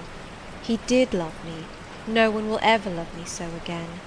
I shall never more know the sweet homage given to beauty, youth, and grace, for never to any one else will I seem to possess these charms. He was fond and proud of me. It is what no man besides will ever be. But where am I wandering, and what am I saying, and above all feeling? Whether it is better, I ask, to be a slave in a fool's paradise at Marseilles, fevered with delusive bliss one hour, suffocating with the bitterest tears of remorse and shame the next, or to be a village schoolmistress, free and honest, in a breezy mountain nook in the healthy heart of England? Yes, I feel now that I was right when I adhered to principle and law, and scorned and crushed the insane promptings of a frenzied moment. God directed me to a correct choice. I thank his providence for the guidance. Having brought my eventide musings to this point, I rose, went to my door, and looked at the sunset of the harvest day, and at the quiet fields before my cottage, which, with the school, was distant half a mile from the village. The birds were singing their last strains. The air was mild, the dew was balm. While I looked, I thought myself happy, and was surprised to find myself ere long weeping. And why? For the doom which had reft me from adhesion to my master. For him I was no more to see. For the desperate grief and fatal fury, consequences of my departure, which might now perhaps be dragging him from the path of right, too far to leave hope of ultimate restoration thither. At this thought I turned my face aside from the lovely sky of Eve and lonely vale of Morton. I say lonely, for in that bend of it visible to me there was no building apparent save the church and the parsonage, half-hidden trees, and quite at the extremity, the roof of Vale Hall, where the rich Mr. Oliver and his daughter lived. I hid my eyes, and leant my head against the stone frame of my door, but soon a slight noise near the wicket which shut in my tiny garden from the meadow beyond it made me look up. A dog, old Carlo, Mr. Rivers' pointer, as I saw in a moment, was pushing the gate with his nose, and St. John himself leant upon it with folded arms, his brow knit, his gaze, grave almost to displeasure, fixed on me. I asked him to come in. "No, I cannot stay. I have only brought you a little parcel my sisters left for you. I think it contains a colour box, pencils, and paper." I approached to take it. A welcome gift it was. He examined my face, I thought, with austerity as I came near. The traces of tears were doubtless very visible upon it. "Have you found your first day's work harder than you expected?" he asked. "Oh, no. On the contrary, I think in time I shall get on with my scholars very well." "But perhaps your accommodations, your cottage, your furniture, have disappointed your expectations. They are in truth scanty enough, but—" I interrupted. "My cottage is clean and weatherproof, my furniture sufficient and commodious. All I see has made me thankful, not despondent. I am not absolutely such a fool and sensualist as to regret the absence of a carpet, a sofa, and silver plate. Besides, 5 weeks ago I had nothing. I was an outcast, a beggar, a vagrant. Now I have acquaintance, a home, a business. I wonder at the goodness of God, the generosity of my friends, the bounty of my lot. I do not repine." "But you feel solitude and oppression. The little house there behind you is dark and empty." "I have hardly had time yet to enjoy a sense of tranquillity, much less to grow impatient under one of loneliness." "Very well. I hope you feel the content you express. At any rate, your good sense will tell you that it is too soon yet to yield to the vacillating fears of Lot's wife. What you had left before I saw you, of course, I do not know. But I counsel you to resist firmly every temptation which would incline you to look back. Pursue your present career steadily, for some months at least." "It is what I mean to do," I answered. St. John continued. "It is hard work to control the workings of inclination and turn the bent of nature, but that it may be done I know from experience. God has given us, in a measure, the power to make our own fate, and when our energies seem to demand a sustenance they cannot get, when our will strains after a path we may not follow, we need neither starve from inanition nor stand still in despair. We have but to seek another nourishment for the mind, as strong as the forbidden food it longed to taste, and perhaps purer, and to hew out for the adventurous foot a road as direct and broad as the one fortune has blocked up against us, if rougher than it. A year ago I was myself intensely miserable, because I thought I had made a mistake in entering the ministry. Its uniform duties wearied me to death. I burnt for the more active life of the world, for the more exciting toils of a literary career, for the destiny of an artist, author, orator, anything rather than that of a priest. Yes, the heart of a politician, of a soldier, of a votary of glory, a lover of renown, a lustre after power, beat under my curate's surplice. I considered. My life was so wretched, it must be changed, or I must die. After a season of darkness and struggling, light broke and relief fell. My cramped existence all at once spread out to a plain without bounds. My powers heard a call from heaven to rise, gather their full strength, spread their wings, and mount beyond ken. God had an errand for me, to bear which afar, to deliver it well, skill and strength, courage and eloquence, the best qualifications of soldier, statesman, and orator, were all needed, for these all centre in the good missionary. A missionary I resolved to be.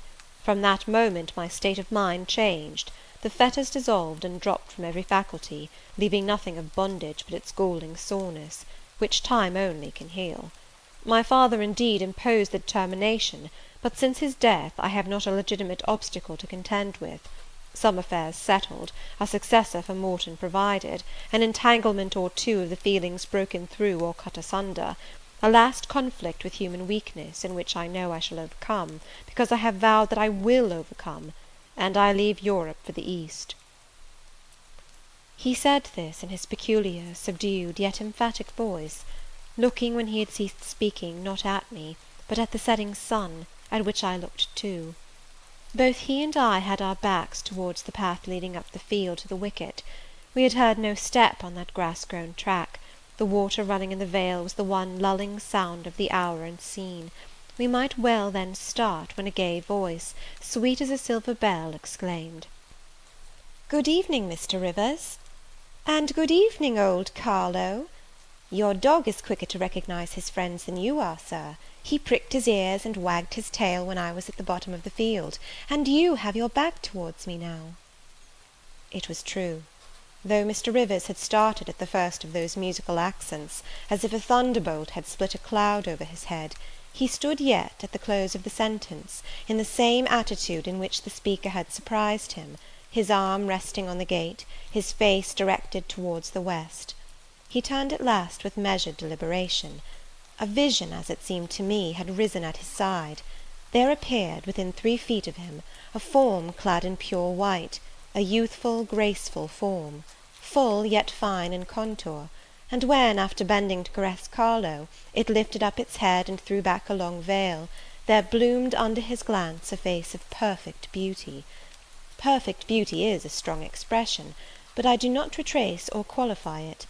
As sweet features as ever the temperate clime of Albion moulded, as pure hues of rose and lily as ever her humid gales and vapoury skies generated and screened, justified, in this instance, the term. No charm was wanting, no defect was perceptible. The young girl had regular and delicate lineaments, eyes shaped and coloured as we see them in lovely pictures, large and dark and full.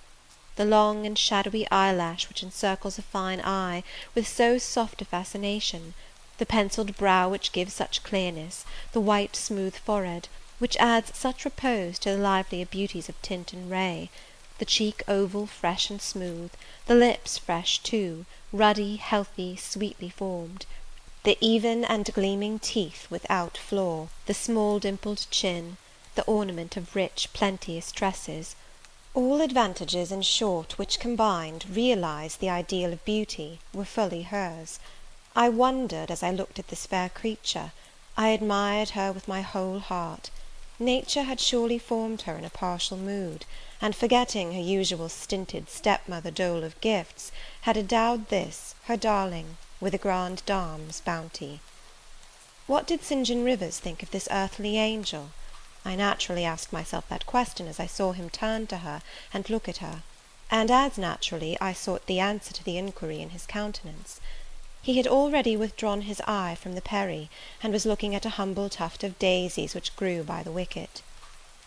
"A lovely evening, but late for you to be out alone," he said, as he crushed the snowy heads of the closed flowers with his foot. "Oh, I only came home from S." She mentioned the name of a large town some 20 miles distant. "This afternoon. Papa told me you had opened your school, and that the new mistress was come, and so I put on my bonnet after tea and ran up the valley to see her. This is she?" pointing to me. "It is," said St. John. "Do you think you shall like Morton?" she asked of me, with a direct and naïve simplicity of tone and manner, pleasing, if childlike. "I hope I shall. I have many inducements to do so." "Did you find your scholars as attentive as you expected?" "Quite." "Do you like your house?" "Very much." "Have I furnished it nicely?" "Very nicely indeed." "And made a good choice of an attendant for you in Alice Wood?" "You have indeed.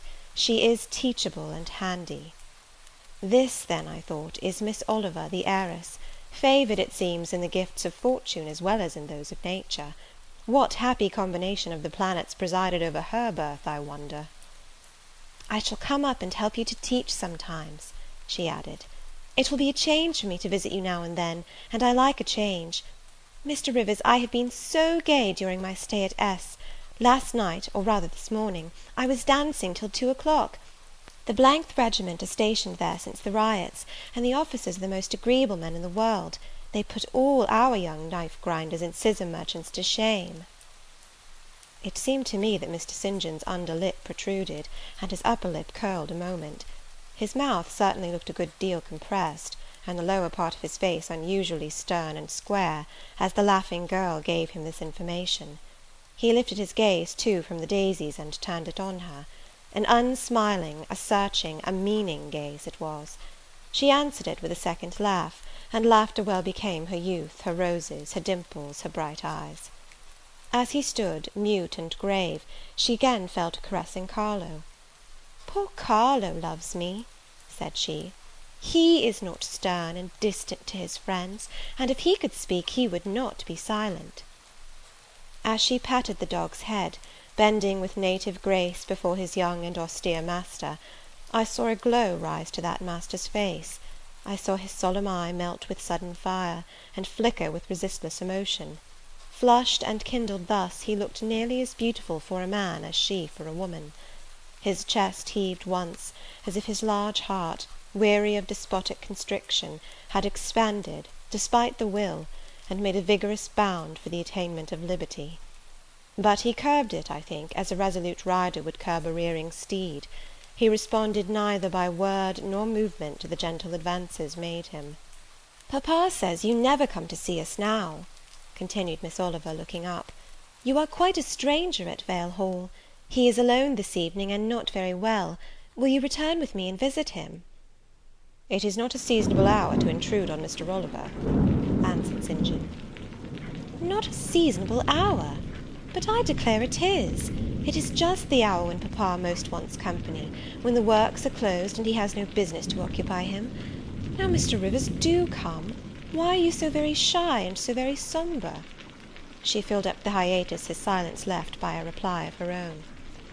"I forgot," she exclaimed, shaking her beautiful curled head as if shocked at herself. "I am so giddy and thoughtless. Do excuse me. It had slipped my memory that you have good reasons to be indisposed for joining in my chatter. Diana and Mary have left you, and Moor House is shut up, and you are so lonely. I am sure I pity you. Do come and see papa." "Not to-night, Miss Rosamond, not to-night." Mr. St. John spoke almost like an automaton. Himself only knew the effort it cost him thus to refuse. "Well, if you are so obstinate, I will leave you, for I dare not stay any longer. The dew begins to fall. Good evening." She held out her hand. He just touched it. "Good evening," he repeated, in a voice low and hollow as an echo. She turned, but in a moment returned. "Are you well?" she asked. Well might she put the question. His face was as blanched as her gown. "Quite well," he enunciated, and with a bow he left the gate. She went one way, he another. She turned twice to gaze after him as she tripped fairy-like down the field.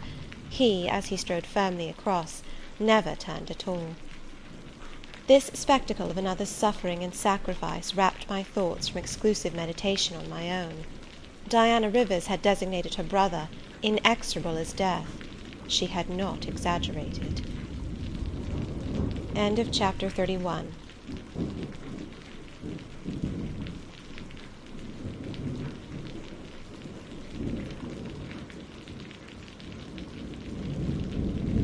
Jane Eyre by Charlotte Brontë. Chapter 32. I continued the labours of the village school as actively and faithfully as I could. It was truly hard work at first. Some time elapsed before, with all my efforts, I could comprehend my scholars and their nature. Wholly untaught, with faculties quite torpid, they seemed to me hopelessly dull, and at first sight all dull alike, but I soon found I was mistaken. There was a difference amongst them as amongst the educated, and when I got to know them, and they me, this difference rapidly developed itself. Their amazement at me, my language, my rules, and ways, once subsided, I found some of these heavy-looking, gaping rustics wake up into sharp-witted girls enough. Many showed themselves obliging, and amiable too, and I discovered amongst them not a few examples of natural politeness and innate self-respect, as well as of excellent capacity, that won both my good-will and my admiration. These soon took a pleasure in doing their work well, in keeping their persons neat, in learning their tasks regularly, in acquiring quiet and orderly manners. The rapidity of their progress, in some instances, was even surprising, and an honest and happy pride I took in it. Besides, I began personally to like some of the best girls, and they liked me. I had amongst my scholars several farmers' daughters, young women grown almost. These could already read, write, and sew, and to them I taught the elements of grammar, geography, history, and the finer kinds of needlework. I found estimable characters among them, characters desirous of information and disposed for improvement, with whom I passed many a pleasant evening hour in their own homes. Their parents then, the farmer and his wife, loaded me with attentions. There was an enjoyment in accepting their simple kindness, and in repaying it by a consideration, a scrupulous regard to their feelings, to which they were not, perhaps, at all times accustomed, and which both charmed and benefited them; because, while it elevated them in their own eyes, it made them emulous to merit the deferential treatment they received. I felt I became a favourite in the neighbourhood. Whenever I went out, I heard on all sides cordial salutations, and was welcomed with friendly smiles. To live amidst general regard, though it be but the regard of working people, is like sitting in sunshine, calm and sweet. Serene inward feelings bud and bloom under the ray. At this period of my life, my heart far oftener swelled with thankfulness than sank with dejection. And yet, reader, to tell you all, in the midst of this calm, this useful existence, after a day passed in honourable exertion amongst my scholars, an evening spent in drawing or reading contentedly alone, I used to rush into strange dreams at night, dreams many-coloured, agitated, full of the ideal, the stirring, the stormy; dreams where, amidst unusual scenes, charged with adventure, with agitating risk and romantic chance, I still again and again met Mr. Rochester, always at some exciting crisis, and then the sense of being in his arms, hearing his voice, meeting his eye, touching his hand and cheek, loving him, being loved by him, the hope of passing a lifetime at his side, would be renewed, with all its first force and fire. Then I awoke; then I recalled where I was, and how situated; then I rose up on my curtainless bed, trembling and quivering; and then the still dark night witnessed the convulsion of despair, and heard the burst of passion. By 9 o'clock the next morning I was punctually opening the school, tranquil, settled, prepared for the steady duties of the day. Rosamond Oliver kept her word in coming to visit me. Her call at the school was generally made in the course of her morning ride. She would canter up to the door on her pony, followed by a mounted livery servant. Anything more exquisite than her appearance, in her purple habit, with her Amazon's cap of black velvet placed gracefully above the long curls that kissed her cheek and floated to her shoulders, can scarcely be imagined; and it was thus she would enter the rustic building, and glide through the dazzled ranks of the village children. She generally came at the hour when Mr. Rivers was engaged in giving his daily catechizing lesson. Keenly, I fear, did the eye of the visitress pierce the young pastor's heart. A sort of instinct seemed to warn him of her entrance, even when he did not see it, and when he was looking quite away from the door, if she appeared at it, his cheek would glow, and his marble-seeming features, though they refused to relax, changed indescribably, and in their very quiescence became expressive of a repressed fervour, stronger than working muscle or darting glance could indicate. Of course, she knew her power. Indeed, he did not, because he could not conceal it from her. In spite of his Christian stoicism, when she went up and addressed him, and smiled gaily, encouragingly, even fondly in his face, his hand would tremble and his eye burn. He seemed to say, with his sad and resolute look, if he did not say it with his lips, "I love you, and I know you prefer me. It is not despair of success that keeps me dumb. If I offered my heart, I believe you would accept it. But that heart is already laid on a sacred altar, the fire is arranged round it. It will soon be no more than a sacrifice consumed." And then she would pout like a disappointed child, A pensive cloud would soften her radiant vivacity. She would withdraw her hand hastily from his, and turn in transient petulance from his aspect, at once so heroic and so martyr-like. St. John, no doubt, would have given the world to follow, recall, retain her, when she thus left him; but he would not give one chance of heaven, nor relinquished for the Elysium of her love one hope of the true eternal paradise. Besides, he could not bind all that he had in his nature, the rover, the aspirant, the poet, the priest, in the limits of a single passion. He could not, he would not, renounce his wild field of mission warfare for the parlours and the peace of Vale Hall. I learnt so much from himself in an inroad I once, despite his reserve, had the daring to make on his confidence. Miss Oliver already honoured me with frequent visits to my cottage. I had learnt her whole character, which was without mystery or disguise. She was coquettish, but not heartless; exacting, but not worthlessly selfish. She had been indulged from her birth, but was not absolutely spoilt. She was hasty, but good-humoured; vain, she could not help it when every glance in the class showed her such a flush of loveliness, but not affected; liberal-handed, innocent of the pride of wealth, ingenuous, sufficiently intelligent, gay, lively, and unthinking. She was very charming, in short, even to a cool observer of her own sex like me; but she was not profoundly interesting or thoroughly impressive. A very different sort of mind was hers from that, for instance, of the sisters of St. John. Still, I liked her almost as much as I liked my pupil Adele, except that, for a child whom we have watched over and taught, a closer affection is engendered than we can give an equally attractive adult acquaintance. She had taken an amiable caprice to me. She said I was like Mr. Rivers, only certainly, she allowed, not 1/10 so handsome, though I was a nice neat little soul enough, but he was an angel. I was, however, good, clever, composed, and firm, like him. I was a lusus naturae, she affirmed, as a village schoolmistress. She was sure my previous history, if known, would make a delightful romance.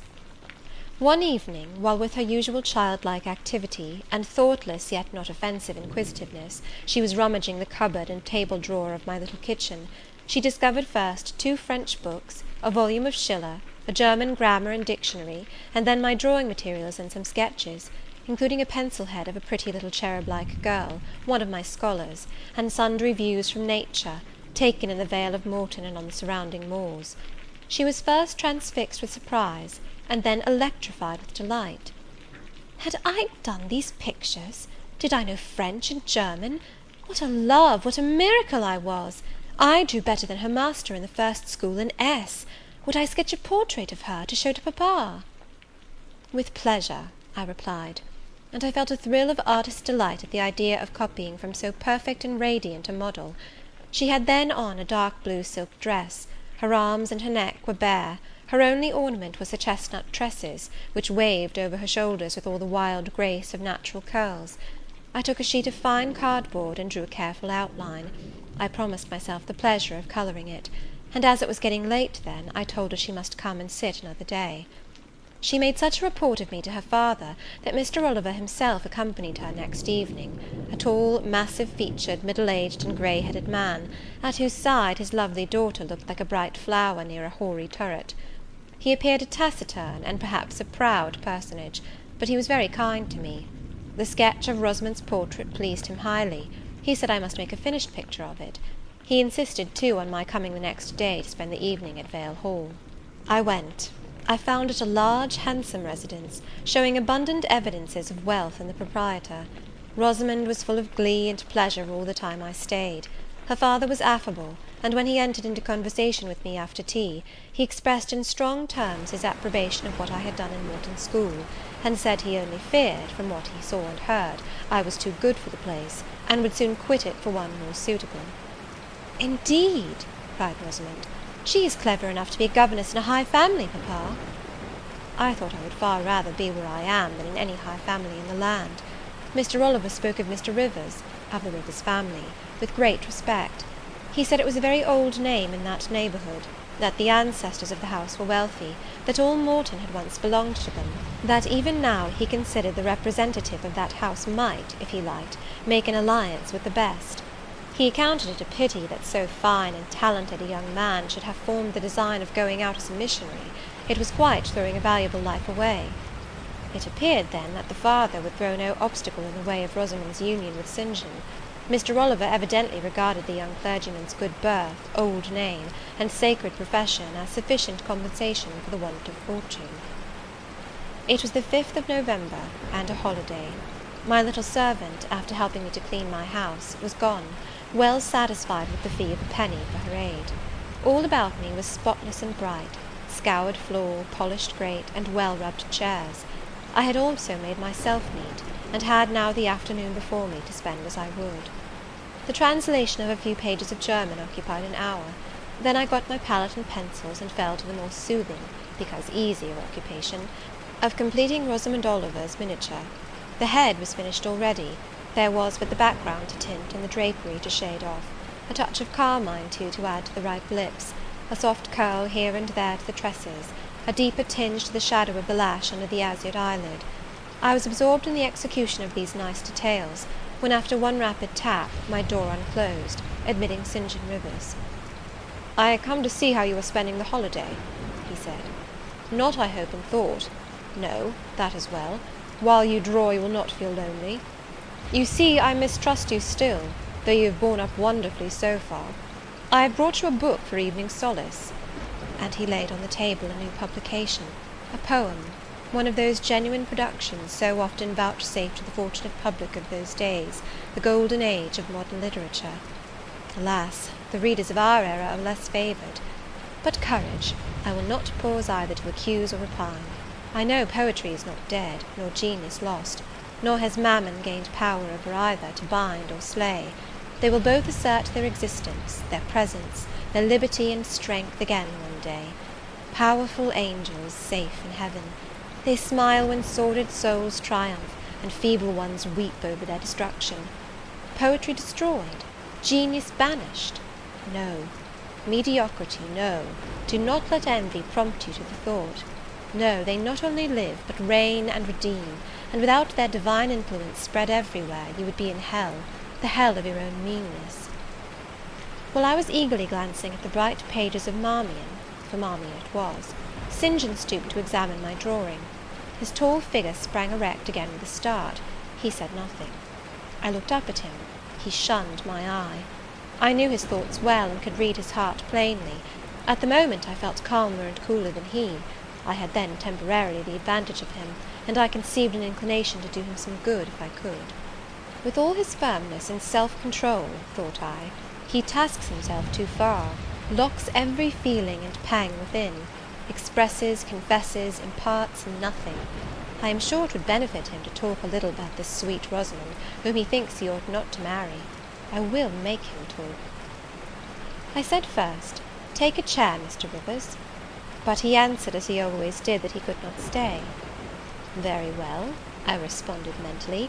"Stand, if you like, but you shall not go just yet. I am determined. Solitude is at least as bad for you as it is for me. I'll try if I cannot deliver the secret spring of your confidence, and find an aperture in that marble breast through which I can shed one drop of the balm of sympathy." "Is this portrait like?" I asked bluntly. "Like? Like whom? I did not observe it closely." "You did, Mr. Rivers." He almost started at my sudden and strange abruptness. He looked at me astonished. "Oh, that is nothing yet," I muttered within. "I don't mean to be baffled by a little stiffness on your part. I'm prepared to go to considerable lengths." I continued, "You observed it closely and distinctly, but I have no objection to your looking at it again," and I rose and placed it in his hand. "A well-executed picture," he said. "Very soft, clear colouring, very graceful and correct drawing." Yes, I know all that. But what of the resemblance? Who is it like?"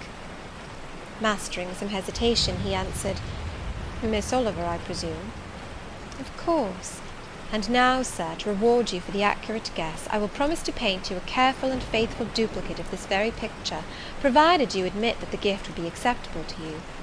I don't wish to throw away my time and trouble on an offering you would deem worthless." He continued to gaze at the picture.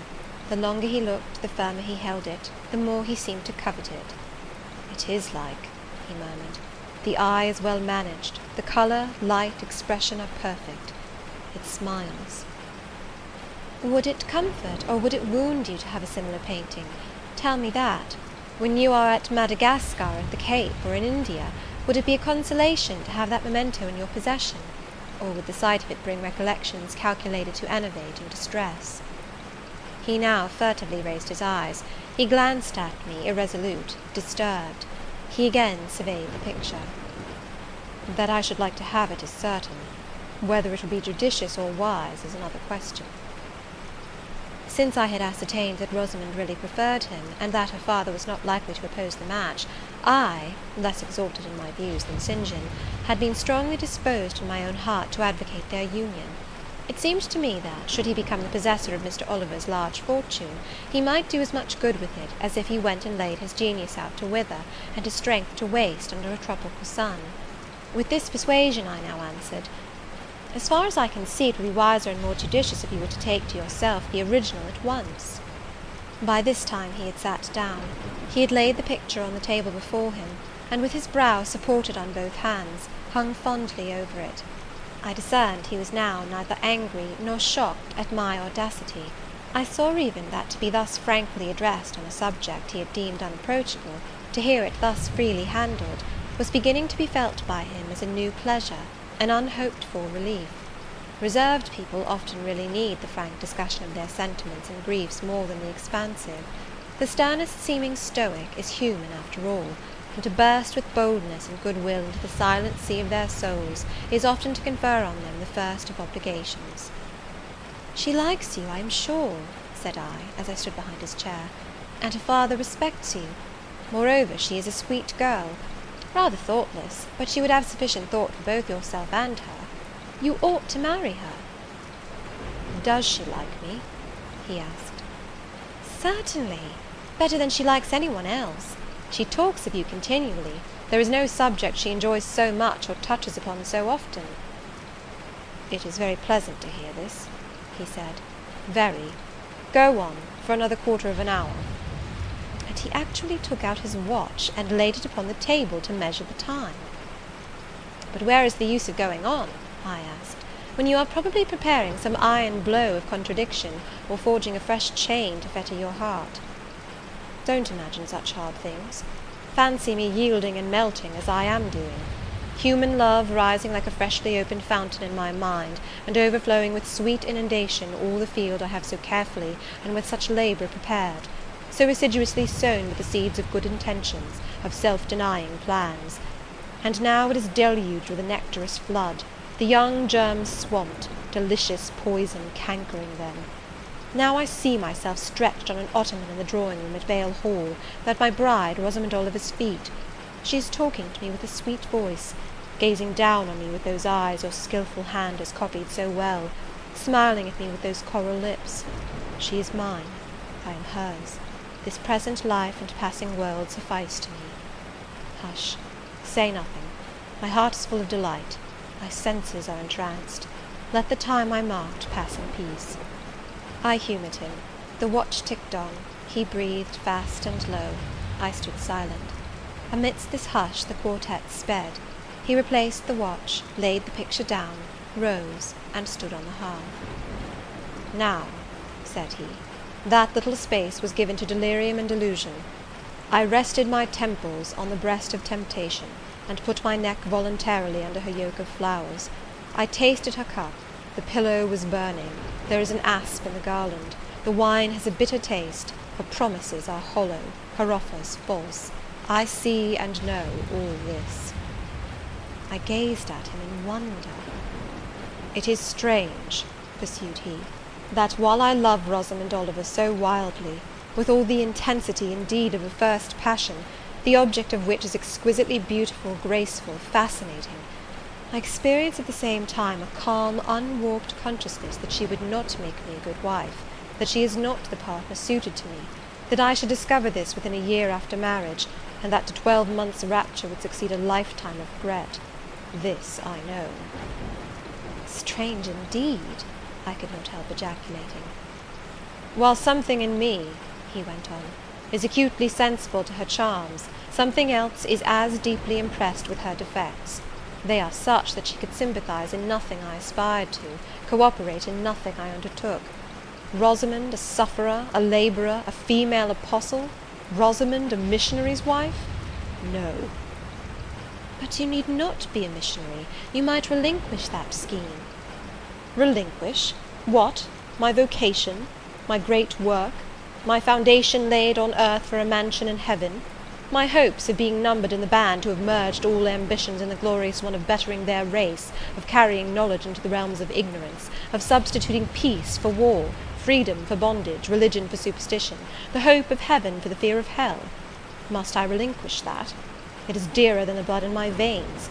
It is what I have to look forward to and to live for. After a considerable pause, I said, "And Miss Oliver? Are her disappointment and sorrow of no interest to you?"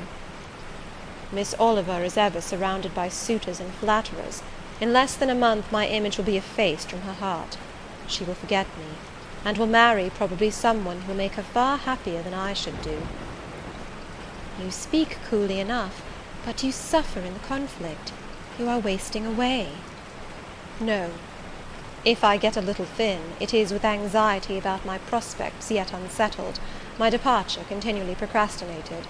Only this morning I received intelligence that the successor, whose arrival I have been so long expecting, cannot be ready to replace me for 3 months to come yet, and perhaps the 3 months may extend to 6. You tremble and become flushed whenever Miss Oliver enters the schoolroom. Again the surprised expression crossed his face. He had not imagined that a woman would dare to speak so to a man. For me, I felt at home in this sort of discourse. I could never rest in communication with strong, discreet, and refined minds, whether male or female, till I had passed the outworks of conventional reserve, and crossed the threshold of confidence, and won a place by their heart's very hearthstone. You are original, said he, and not timid. There is something brave in your spirit, as well as penetrating in your eye. But allow me to assure you that you partially misinterpret my emotions. You think them more profound and potent than they are. You give me a larger allowance of sympathy than I have a just claim to. When I colour, and when I shade before Miss Oliver, I do not pity myself. I scorn the weakness. I know it is ignoble, a mere fever of the flesh, not, I declare, the convulsion of the soul. That is just as fixed as a rock, firm set in the depths of a restless sea. Know me to be what I am, a cold, hard man. I smiled incredulously. You have taken my confidence by storm, he continued, and now it is much at your service. I am simply in my original state, stripped of that blood-bleached robe with which Christianity covers human deformity, a cold, hard, ambitious man. Natural affection only, of all the sentiments, has permanent power over me. Reason and not feeling is my guide. My ambition is unlimited. My desire to rise higher, to do more than others, insatiable. I honour endurance, perseverance, industry, talent, because these are the means by which men achieve great ends and mount to lofty eminence. I watch your career with interest, because I consider you a specimen of a diligent, orderly, energetic woman, not because I deeply compassionate what you have gone through, or what you still suffer. You would describe yourself as a mere pagan philosopher, I said. No. There is this difference between me and deistic philosophers. I believe, and I believe the gospel. You missed your epithet. I am not a pagan, but a Christian philosopher, a follower of the sect of Jesus. As his disciple I adopt his pure, his merciful, his benignant doctrines. I advocate them. I am sworn to spread them. Won in youth to religion, she has cultivated my original qualities thus: from the minute germ, natural affection, she has developed the overshadowing tree, philanthropy. From the wild, stringy root of human uprightness, she has reared a due sense of the divine justice. Of the ambition to win power and renown for my wretched self, she has formed the ambition to spread my Master's kingdom, to achieve victories for the standard of the cross. So much has religion done for me, turning the original materials to the best account, pruning and training nature. But she could not eradicate nature, nor will it be eradicated till this mortal shall put on immortality. Having said this, he took his hat, which lay on the table beside my pallet. Once more he looked at the portrait. "She is lovely," he murmured. "She is well named the rose of the world indeed." "And may I not paint one like it for you?" Cui bono? No, He drew over the picture the sheet of thin paper on which I was accustomed to rest my hand in painting, to prevent the cardboard from being sullied. What he suddenly saw on this blank paper, it was impossible for me to tell, but something had caught his eye. He took it up with a snatch, he looked at the edge, then shot a glance at me inexpressibly peculiar, and quite incomprehensible, a glance that seemed to take and make note of every point in my shape, face, and dress, for it traversed all, quick, keen as lightning. His lips parted as if to speak, but he checked the coming sentence, whatever it was. "What is the matter?" I asked. "Nothing in the world," was the reply, and replacing the paper, I saw him dexterously tear a narrow slip from the margin. It disappeared in his glove, and with one hasty nod, and "Good afternoon," he vanished.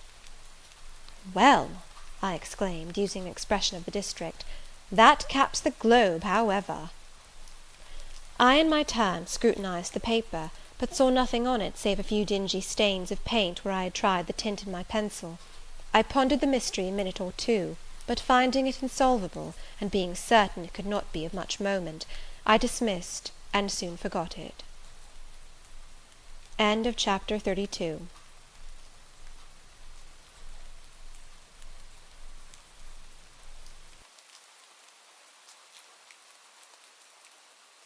Jane Eyre, by Charlotte Brontë. Chapter 33. When Mr. St. John went, it was beginning to snow. The whirling storm continued all night. The next day a keen wind brought fresh and blinding falls. By twilight the valley was drifted up and almost impassable. I had closed my shutter, laid a mat to the door to prevent the snow from blowing in under it, trimmed my fire, and after sitting nearly an hour on the hearth listening to the muffled fury of the tempest, I lit a candle, took down Marmion, and beginning "They set on Norham's castled steep, And Tweed's fair river broad and deep, And Cheviot's mountains lone, The massive towers the donjon keep, The flanking walls that round them sweep, In yellow lustre shone." I soon forgot storm in music. I heard a noise. The wind, I thought, shook the door. No, it was St. John Rivers, who, lifting the latch, came in out of the frozen hurricane, the howling darkness, and stood before me, the cloak that covered his tall figure all white as a glacier. I was almost in consternation, so little had I expected any guest from the blocked-up vale that night. "Any ill news?" I demanded. "Has anything happened?" "No. How very easily alarmed you are," he answered, removing his cloak and hanging it up against the door, towards which he again coolly pushed the mat which his entrance had deranged. He stamped the snow from his boots. "I shall sully the purity of your floor," said he, "but you must excuse me for once." Then he approached the fire.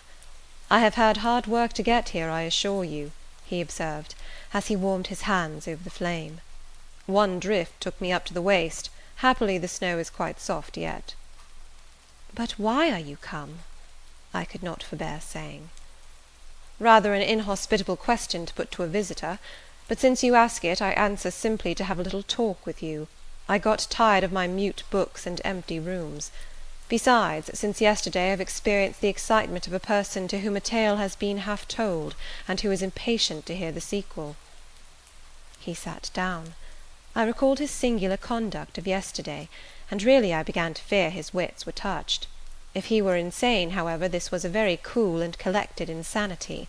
I had never seen that handsome-featured face of his look more like chiselled marble than it did just now, as he put aside his snow-wet hair from his forehead, and let the firelight shine free on his pale brow, and cheek as pale, where it grieved me to discover the hollow trace of care or sorrow now so plainly graved. I waited, expecting he would say something I could at least comprehend, but his hand was now at his chin, his finger on his lip. He was thinking. It struck me that his hand looked wasted like his face. A perhaps uncalled-for gush of pity came over my heart. I was moved to say, "I wish Diana or Mary would come and live with you. It is too bad that you should be quite alone, and you are recklessly rash about your own health." "Not at all," said he. "I care for myself when necessary. I am well now. What do you see amiss in me?" This was said with a careless, abstracted indifference, which showed that my solicitude was, at least in his opinion, wholly superfluous. I was silenced. He still slowly moved his finger over his upper lip, and still his eye dwelt dreamily on the glowing grate. Thinking it urgent to say something, I asked him presently if he felt any cold draught from the door which was behind him. "No, no," he responded, shortly and somewhat testily. "Well," I reflected, "if you won't talk, you may be still. I'll let you alone now, and return to my book." So I snuffed the candle and resumed the perusal of Marmion. He soon stirred. My eye was instantly drawn to his movements. He only took out a morocco pocket-book, thence produced a letter, which he read in silence, folded it, put it back, relapsed into meditation. It was vain to try to read with such an inscrutable fixture before me, nor could I, in impatience, consent to be dumb. He might rebuff me if he liked, but talk I would. "Have you heard from Diana and Mary lately?" "Not since the letter I showed you a week ago." "There has not been any change made about your own arrangements? You will not be summoned to leave England sooner than you expected?" "I fear not, indeed. Such chance is too good to befall me." Baffled so far, I changed my ground. I bethought myself to talk about the school and my scholars. "Mary Garrett's mother is better, and Mary came back to school this morning, and I shall have 4 new girls next week from the Foundry Close. They would have come to-day but for the snow." "Indeed?" "Mr. Oliver pays for 2. "Does he?" "He means to give the whole school a treat at Christmas." "I know." "Was it your suggestion?" "No." "Whose, then?" "His daughter's, I think." "It is like her, she is so good-natured." "Yes." Again came the blank of a pause. The clock struck 8 strokes. It aroused him. He uncrossed his legs, sat erect, and turned to me. "Leave your book a moment, and come a little nearer the fire," he said. Wondering, and of my wonder finding no end, I complied. "Half an hour ago," he pursued, "I spoke of my impatience to hear the sequel of a tale. On reflection, I find the matter will be better managed by my assuming the narrator's part, and converting you into a listener. Before commencing, it is but fair to warn you that the story will sound somewhat hackneyed in your ears, but stale tales often regain a degree of freshness when they pass through new lips. For the rest, whether trite or novel, it is short. 20 years ago, a poor curate, never mind his name at the moment, fell in love with a rich man's daughter. She fell in love with him, and married him, against the advice of all her friends, who consequently disowned her immediately after the wedding. Before 2 years passed, the rash pair were both dead, and laid quietly side by side under one slab. I have seen their grave. It formed part of the pavement of a huge churchyard surrounding the grim, soot-blacked old cathedral of an overgrown manufacturing town in Blankshire. They left a daughter, which, at its very birth, Charity received in her lap, cold as that of the snowdrift I almost stuck fast in to-night. Charity carried the friendless thing into the house of its rich maternal relations. It was reared by an aunt-in-law, called, I come to names now, Mrs. Reed of Gateshead. You start. Did you hear a noise?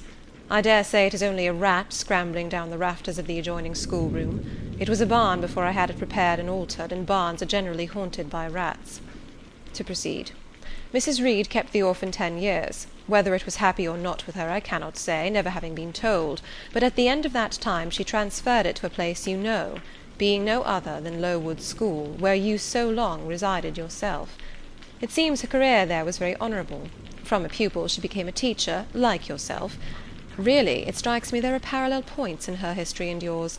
She left it to be a governess. There again your fates were analogous. She undertook the education of the ward of a certain Mr. Rochester." "Mr. Rivers," I interrupted. "I can guess your feelings," he said, "but restrain them for a while. I have nearly finished. Hear me to the end. Of Mr. Rochester's character I know nothing, but the one fact that he professed to offer honourable marriage to this young girl, and that, at the very altar, she discovered he had a wife yet alive, though a lunatic.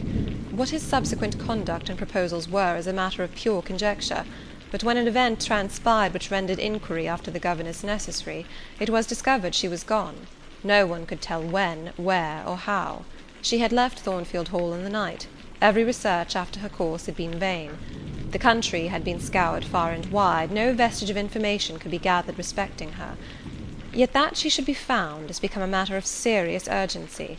Advertisements have been put in all the papers. I myself have received a letter from one Mr. Briggs, solicitor, communicating the details I have just imparted. Is it not an odd tale? Just tell me this, said I, and since you know so much, you can surely tell it me. What of Mr. Rochester? How and where is he? What is he doing? Is he well? I am ignorant of all concerning Mr. Rochester. The letter never mentions him, but to narrate the fraudulent and illegal attempt I have adverted to. You should rather ask the name of the governess, the nature of the event which requires her appearance. Did no one go to Thornfield Hall, then? Did no one see Mr. Rochester? I suppose not. But they wrote to him? Of course. And what did he say? Who has his letters? Mr. Briggs intimates that the answer to his application was not from Mr. Rochester, but from a lady. It is signed Alice Fairfax. I felt cold and dismayed. My worst fears were then probably true. He had in all probability left England and rushed in reckless desperation to some former haunt on the continent. And what opiate for his severe sufferings, what object for his strong passions had he sought there? I dared not answer the question. Oh, my poor master, once almost my husband, whom I had often called my dear Edward. He must have been a bad man, observed Mr. Rivers. You don't know him, don't pronounce an opinion upon him, I said with warmth. Very well, he answered quietly, and indeed my head is otherwise occupied than with him. I have my tale to finish. Since you won't ask the governess's name, I must tell it of my own accord. Stay, I have it here. It is always more satisfactory to see important points written down, fairly committed to black and white. And the pocket-book was again deliberately produced, opened, sought through.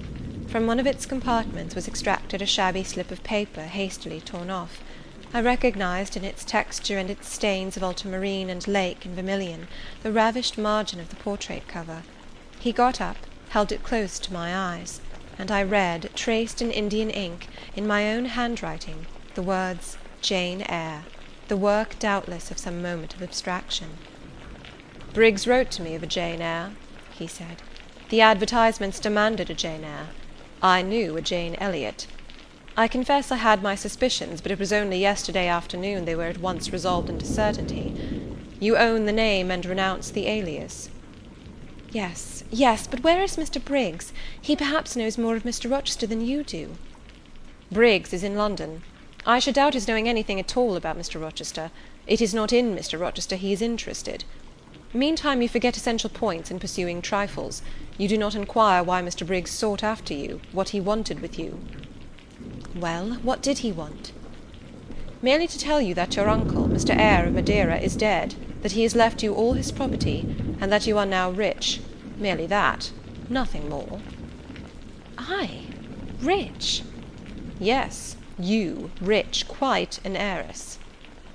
Silence succeeded. You must prove your identity, of course, resumed St. John presently, a step which will offer no difficulties. You can then enter on immediate possession. Your fortune is vested in the English funds. Briggs has the will and the necessary documents. Here was a new card turned up. It is a fine thing, reader, to be lifted in a moment from indigence to wealth, a very fine thing, but not a matter one can comprehend, or consequently enjoy all at once. And then there are other chances in life far more thrilling and rapture-giving. This is solid, an affair of the actual world, nothing ideal about it. All its associations are solid and sober, and its manifestations are the same. One does not jump and spring and shout hurrah at hearing one has got a fortune. One begins to consider responsibilities, and to ponder business. On a base of steady satisfaction rise certain grave cares, and we contain ourselves and brood over our bliss with a solemn brow. Besides, the words legacy, bequest, go side by side with the words death, funeral. My uncle, I had heard, was dead, my only relative. Ever since being made aware of his existence, I had cherished the hope of one day seeing him. Now I never should. And then this money came only to me, not to me and a rejoicing family, but to my isolated self. It was a grand boon, doubtless, and independence would be glorious. Yes, I felt that. That thought swelled my heart. "You unbend your forehead at last," said Mr. Rivers. "I thought Medusa had looked at you, and that you were turning into stone. Perhaps now you will ask how much you are worth." "How much am I worth?" "Oh, a trifle. Nothing, of course, to speak of. 20,000 pounds, I think they say. But what is that?"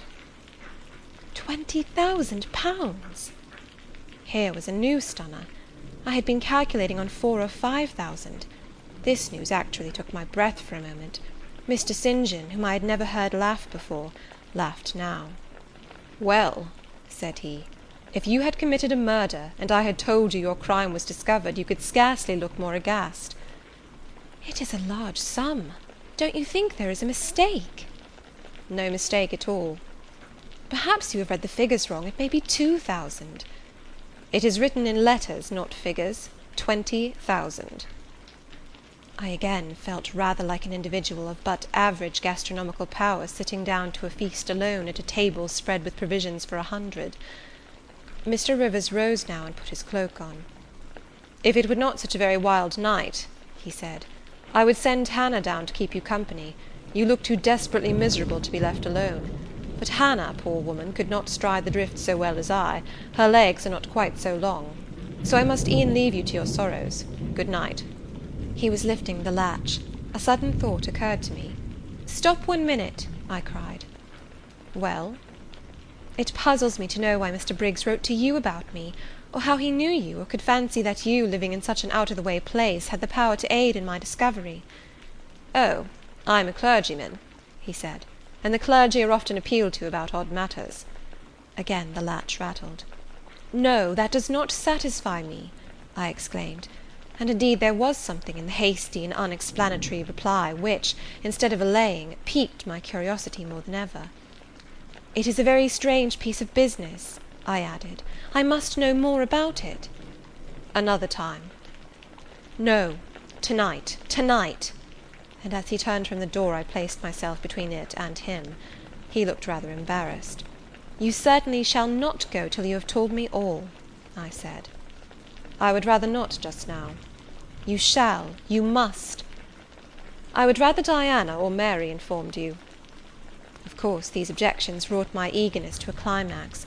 Gratified it must be, and that without delay, and I told him so. "But I apprized you that I was a hard man," said he, "difficult to persuade." "And I am a hard woman, impossible to put off." "And then," he pursued, "I am cold, no fervour infects me." "Whereas I am hot, and fire dissolves ice. The blaze there has thawed all the snow from your cloak. By the same token it has streamed on to my floor, and made it like a trampled street.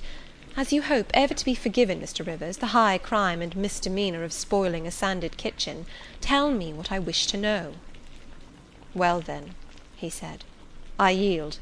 If not to your earnestness, then to your perseverance, as stone is worn by continual dropping. Besides, you must know some day, as well now as later. Your name is Jane Eyre?" "Of course, that was all settled before." "You are not perhaps aware that I am your namesake, that I was christened St. John Eyre Rivers?" "No, indeed.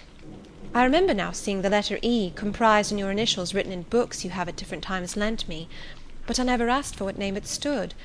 But what then? Surely—" I stopped. I could not trust myself to entertain, much less to express, the thought that had rushed upon me, that embodied itself, that in a second stood out a strong, solid probability. Circumstances knit themselves, fitted themselves, shot into order. The chain that had been lying hitherto a formless lump of links was drawn out straight, every ring was perfect, the connection complete. I knew by instinct how the matter stood, before St. John had said another word, but I cannot expect the reader to have the same intuitive perception, so I must repeat his explanation. My mother's name was Eyre. She had 2 brothers, one a clergyman who married Miss Jane Reed of Gateshead, the other John Eyre, Esquire, merchant late of Funchal, Madeira. Mr. Briggs, being Mr. Eyre's solicitor, wrote to us last August to inform us of our uncle's death, and to say that he had left his property to his brother, the clergyman's orphan daughter, overlooking us, in consequence of a quarrel never forgiven between him and my father. He wrote again a few weeks since, to intimate that the heiress was lost, and asking if we knew anything of her. A name, casually written on a slip of paper, has enabled me to find her out. You know the rest." Again he was going, but I set my back against the door. "Do let me speak," I said. "Let me have one moment to draw breath and reflect." I paused. He stood before me, hat in hand, looking composed enough. I resumed.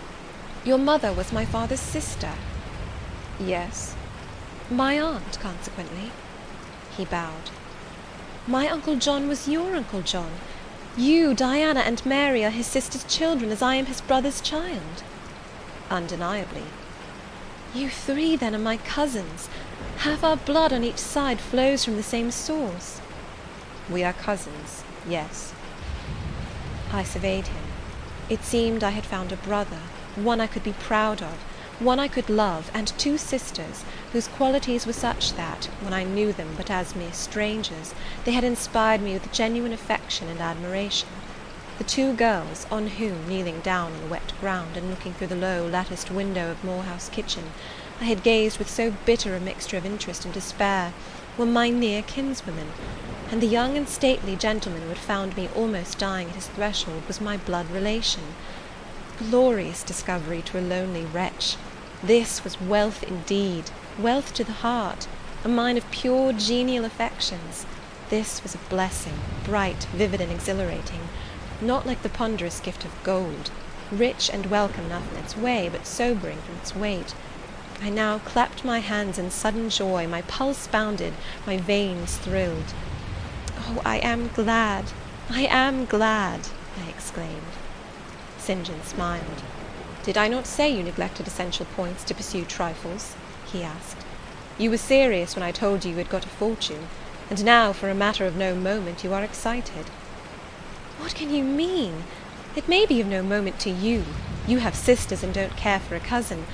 But I had nobody, and now 3 relations, or 2 if you don't choose to be counted, are born into my world full grown. I say again, I am glad." I walked fast through the room. I stopped, half suffocated with the thoughts that rose faster than I could conceive, comprehend, settle them. Thoughts of what might, could, would, and should be, and that ere long. I looked at the blank wall. It seemed a sky thick with ascending stars. Every one lit me to a purpose or delight. Those who had saved my life, whom, till this hour, I had loved barrenly, I could now benefit. They were under a yoke, I could free them. They were scattered, I could reunite them. The independence, the affluence which was mine, might be theirs too. Were we not 4? 20,000 shared equally would be 5,000 each. Justice, enough and to spare. Justice would be done, mutual happiness secured.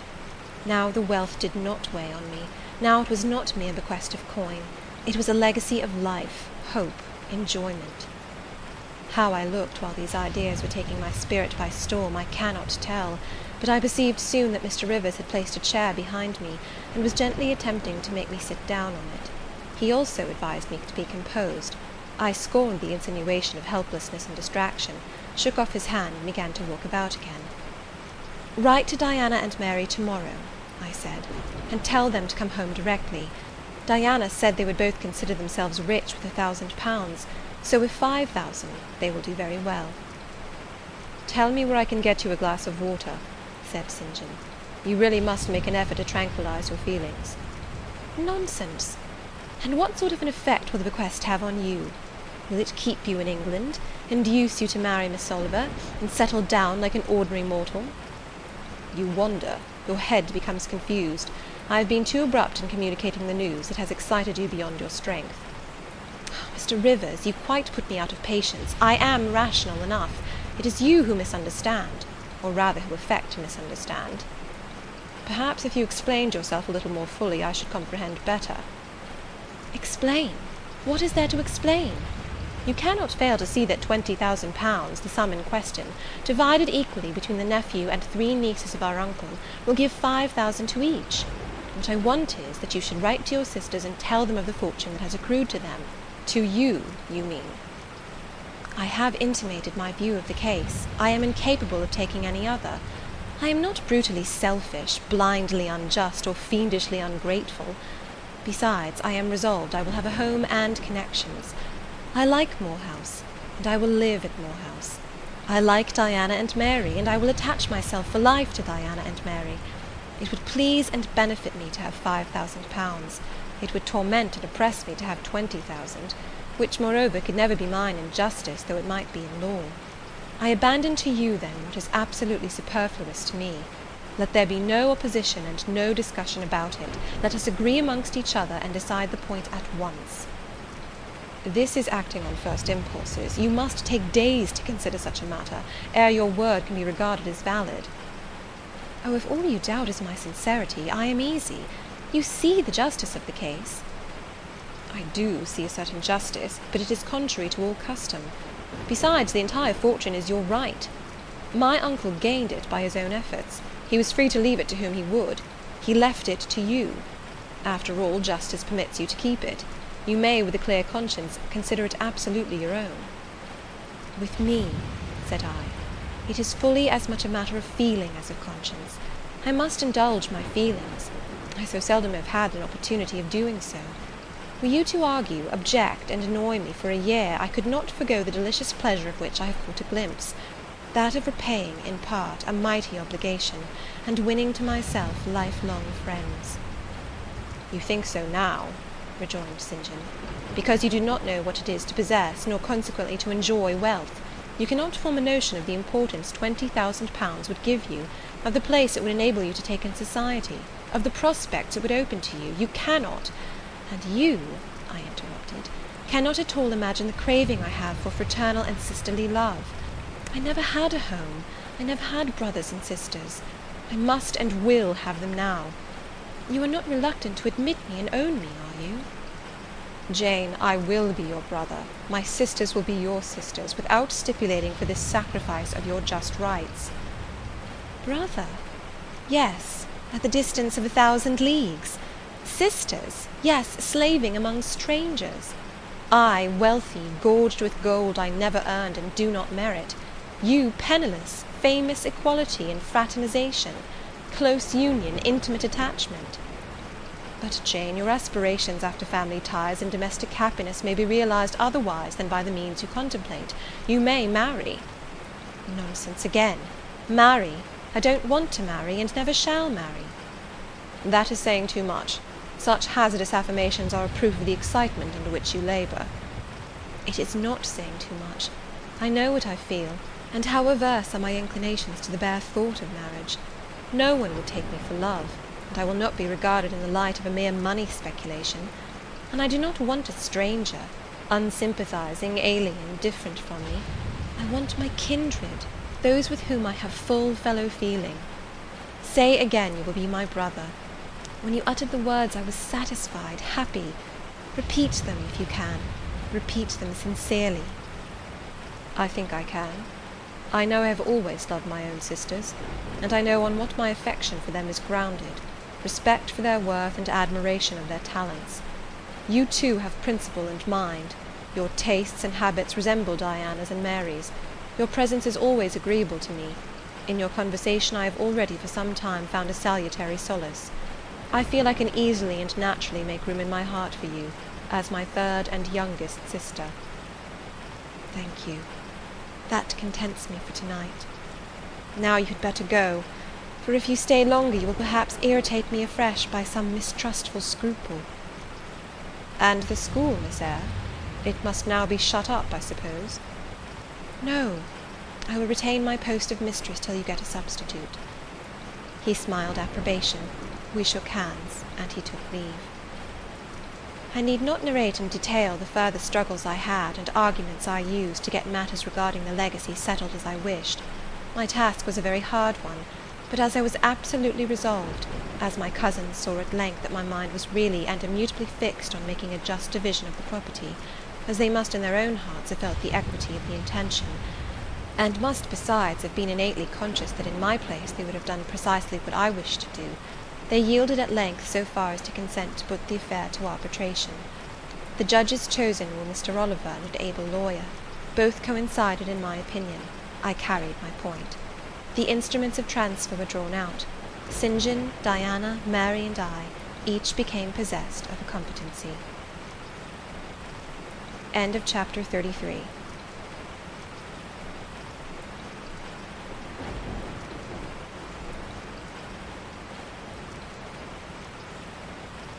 Jane Eyre by Charlotte Brontë.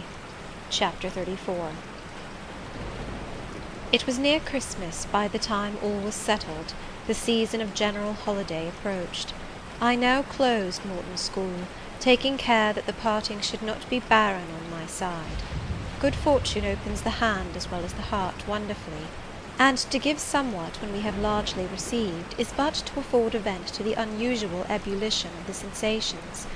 I had long felt with pleasure that many of my rustic scholars liked me, and when we parted, that consciousness was confirmed.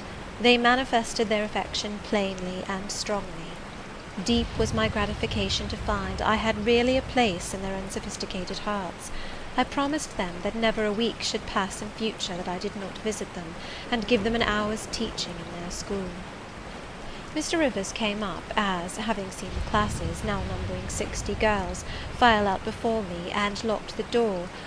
I stood with the key in my hand, exchanging a few words of special farewell with some half-dozen of my best scholars, as decent, respectable, modest, and well-informed young women as could be found in the ranks of the British peasantry. And that is saying a great deal, for after all the British peasantry are the best taught, best mannered, most self-respecting of any in Europe. Since those days I have seen paysans and bourinons, and the best of them seemed to me ignorant, coarse, and besotted, compared with my Morton girls. "Do you consider you have got your reward for a season of exertion?" asked Mr. Rivers when they were gone. "Does not the consciousness of having done some real good in your day and generation give pleasure?" "Doubtless." "And you have only toiled a few months. Would not a life devoted to the task of regenerating your race be well spent?" "Yes," I said, "but I could not go on so forever. I want to enjoy my own faculties as well as to cultivate those of other people. I must enjoy them now. Don't recall either my mind or body to the school. I am out of it, and disposed for full holiday." He looked grave. "What now? What sudden eagerness is this you evince? What are you going to do?" "To be active as I can. And first I must beg you to set Hannah at liberty and get somebody else to wait on you." "Do you want her?" "Yes, to go with me to Moor House. Diana and Mary will be at home in a week, and I want to have everything in order against their arrival." "I understand. I thought you were for flying off on some excursion. It is better so. Hannah will go with you." "Tell her to be ready by tomorrow, then, and here is the schoolroom key. I will give you the key of my cottage in the morning." He took it. "You give it up very gleefully," said he. "I don't quite understand your light-heartedness, because I cannot tell what employment you propose to yourself as a substitute for the one you are relinquishing. What aim, what purpose, what ambition in life have you now?" "My first aim will be to clean down. Do you comprehend the full force of the expression? To clean down Moor House from chamber to cellar. My next, to rub it up with beeswax, oil, and an indefinite number of cloths, till it glitters again. My third, to arrange every chair, table, bed, carpet, with mathematical precision. Afterwards I shall go near to ruin you in coals and peat to keep up good fires in every room. And lastly, the 2 days preceding that on which your sisters are expected will be devoted by Hannah and me to such a beating of eggs, sorting of currants, grating of spices, compounding of Christmas cakes, chopping up of materials for mince pies, and solemnizing of other culinary rites, as words can convey but an inadequate notion of to the uninitiated like you. My purpose, in short, is to have all things in an absolutely perfect state of readiness for Diana and Mary before next Thursday, and my ambition is to give them a beau ideal of a welcome when they come." St. John smiled slightly. Still he was dissatisfied. "It is all very well for the present," said he, "but seriously, I trust that when the first flush of vivacity is over, you will look a little higher than domestic endearments and household joys." "The best things the world has," I interrupted. "No, Jane, no. This world is not the scene of fruition. Do not attempt to make it so. nor of rest, do not turn slothful." "I mean, on the contrary, to be busy." "Jane, I excuse you for the present. 2 months' grace I allow you for the full enjoyment of your new position, and for pleasing yourself with this late-found charm of relationship. But then I hope you'll begin to look beyond Moor House and Morton, and sisterly society, than the selfish calm and sensual comfort of civilized affluence. I hope your energies will then once more trouble you with their strength." I looked at him with surprise. "St. John," I said, "I think you are almost wicked to talk so. I am disposed to be as content as a queen, and you try to stir me up to restlessness. To what end?" "To the end of turning to profit the talents which God has committed to your keeping, and of which he will surely one day demand a strict account. Jane, I shall watch you closely and anxiously, I warn you of that. And try to restrain the disproportionate fervour with which you throw yourself into commonplace home pleasures. Don't cling so tenaciously to ties of the flesh. Save your constancy and ardour for an adequate cause, forbear to waste them on trite, transient objects. Do you hear, Jane?" "Yes, just as if you were speaking Greek. I feel I have adequate cause to be happy, and I will be happy. Good-bye." Happy at Moor House I was, and hard I worked, and so did Hannah. She was charmed to see how jovial I could be amidst the bustle of a house turned topsy-turvy, how I could brush and dust and clean and cook. And really, after a day or two of confusion worse confounded, it was delightful by degrees to invoke order from the chaos ourselves had made. I had previously taken a journey to S to purchase some new furniture, my cousins having given me carte blanche to effect what alterations I pleased, and a sum having been set aside for that purpose. The ordinary sitting-room and bedrooms I left much as they were, for I knew Diana and Mary would derive more pleasure from seeing again the old homely tables and chairs and beds, than from the spectacle of the smartest innovations. Still, some novelty was necessary, to give to their return the piquancy with which I wished it to be invested. Dark handsome new carpets and curtains, an arrangement of some carefully selected antique ornaments in porcelain and bronze, new coverings and mirrors and dressing-cases for the toilet-tables, answered the end. They looked fresh without being glaring. A spare parlour and bedroom I refurnished entirely, with old mahogany and crimson upholstery. I laid canvas on the passage and carpets on the stairs.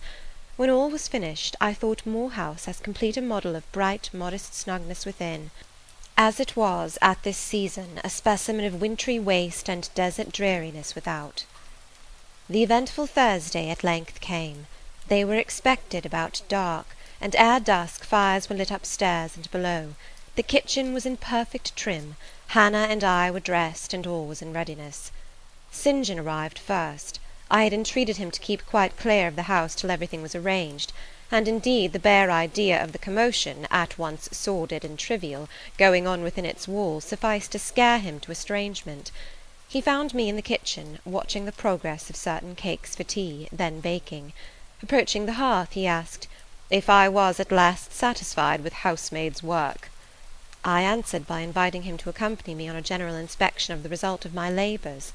With some difficulty I got him to make the tour of the house. He just looked in at the doors I opened, and when he had wandered upstairs and downstairs, he said I must have gone through a great deal of fatigue and trouble to have effected such considerable changes in so short a time, but not a syllable did he utter indicating pleasure in the improved aspect of his abode. This silence damped me. I thought perhaps the alterations had disturbed some old associations he valued. I inquired whether this was the case, no doubt in a somewhat crestfallen tone. "Not at all. He had, on the contrary, remarked I had scrupulously respected every association. He feared, indeed, I must have bestowed more thought on the matter than it was worth. How many minutes, for instance, had I devoted to studying the arrangement of this very room? By the by, could I tell him where such a book was?" I showed him the volume on the shelf. He took it down, and withdrawing to his accustomed window recess, he began to read it. Now I did not like this reader. St. John was a good man, but I began to feel he had spoken truth of himself when he said he was hard and cold. The humanities and amenities of life had no attraction for him, its peaceful enjoyments no charm. Literally, he lived only to aspire, after what was good and great, certainly, but still he would never rest, nor approve of others resting round him. As I looked at his lofty forehead, still and pale as a white stone, at his fine lineaments fixed in study, I comprehended all at once that he would hardly make a good husband, that it would be a trying thing to be his wife. I understood, as by inspiration, the nature of his love for Miss Oliver. I agreed with him that it was but a love of the senses. I comprehended how he should despise himself for the feverish influence it exercised over him, how he should wish to stifle and destroy it, how he should mistrust its ever conducting permanently to his happiness or hers. I saw he was of the material from which nature hews her heroes, Christian and pagan, her lawgivers, her statesmen, her conquerors, a steadfast bulwark for great interests to rest upon, but at the fireside too often a cold, cumbrous column, gloomy and out of place. This parlour is not his sphere, I reflected. The Himalayan ridge or Caffrey bush, even the plague-cursed Guinea coast swamp would suit him better. Well may he eschew the calm of domestic life, it is not his element. There his faculties stagnate, they cannot develop or appear to advantage. It is in scenes of strife and danger, where courage is proved, and energy exercised, and fortitude tasked, that he will speak and move, the leader and superior. A merry child would have the advantage of him on this hearth. He is right to choose a missionary's career. I see it now. "They are coming! They are coming!" cried Hannah, throwing open the parlour door. At the same moment old Carlo barked joyfully. Out I ran. It was now dark, but a rumbling of wheels was audible. Hannah soon had a lantern lit. The vehicle had stopped at the wicket. The driver opened the door. First one well-known form, then another, stepped out. In a minute I had my face under their bonnets, in contact first with Mary's soft cheek, then with Diana's flowing curls. They laughed, kissed me, then Hannah, patted Carlo, who was half wild with delight, asked eagerly if all was well, and being assured in the affirmative, hastened into the house. They were stiff with their long and jolting drive from Whitcross, and chilled with the frosty night air, but their pleasant countenances expanded to the cheerful firelight. While the driver and Hannah brought in the boxes, they demanded St. John. At this moment he advanced from the parlour. They both threw their arms round his neck at once. He gave each one quiet kiss, said in a low tone a few words of welcome, stood a while to be talked to, and then, intimating that he supposed they would soon rejoin him in the parlour, withdrew there as to a place of refuge. I had lit their candles to go upstairs, but Diana had first to give hospitable orders respecting the driver. This done, both followed me. They were delighted with the renovation and decorations of their rooms, with the new drapery and fresh carpets and rich tinted china vases. They expressed their gratification ungrudgingly.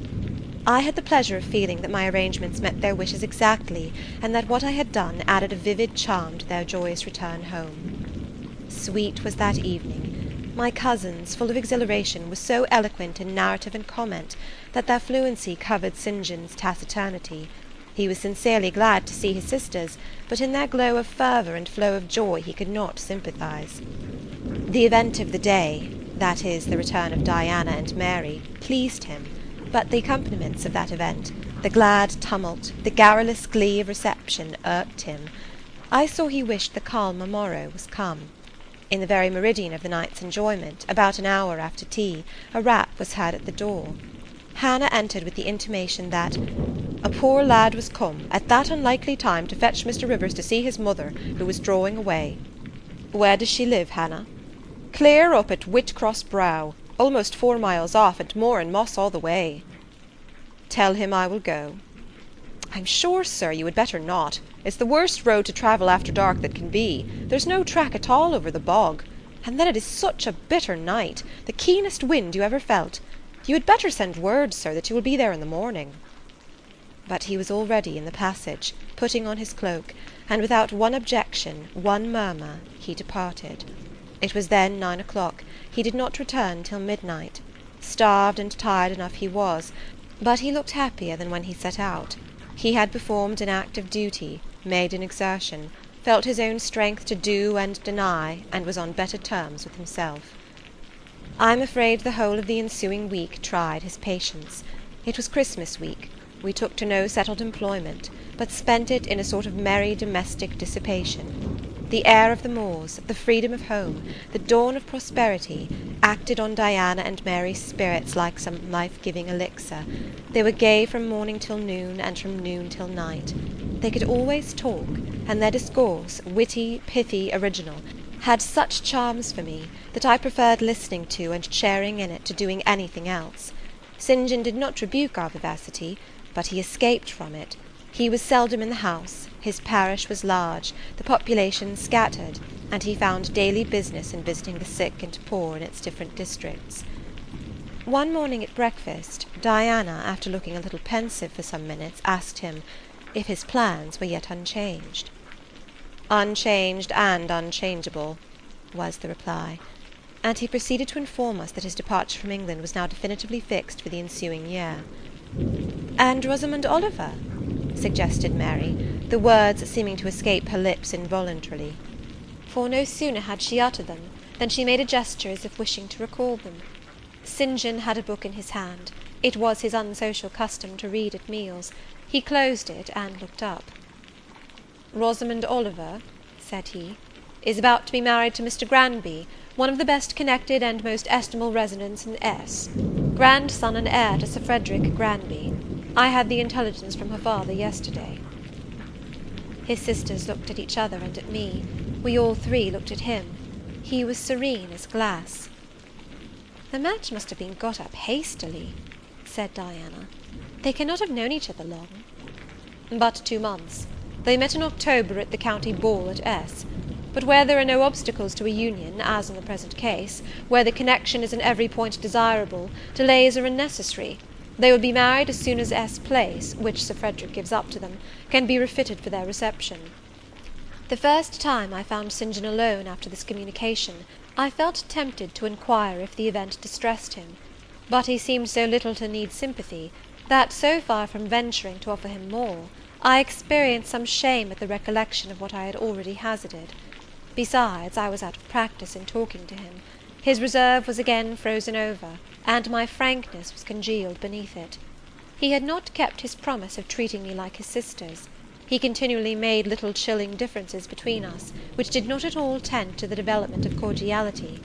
In short, now that I was acknowledged his kinswoman, and lived under the same roof with him, I felt the distance between us to be far greater than when he had known me only as the village schoolmistress. When I remembered how far I had once been admitted to his confidence, I could hardly comprehend his present frigidity. Such being the case, I felt not a little surprised when he raised his head suddenly from the desk over which he was stooping, and said, "You see, Jane, the battle is fought, and the victory won."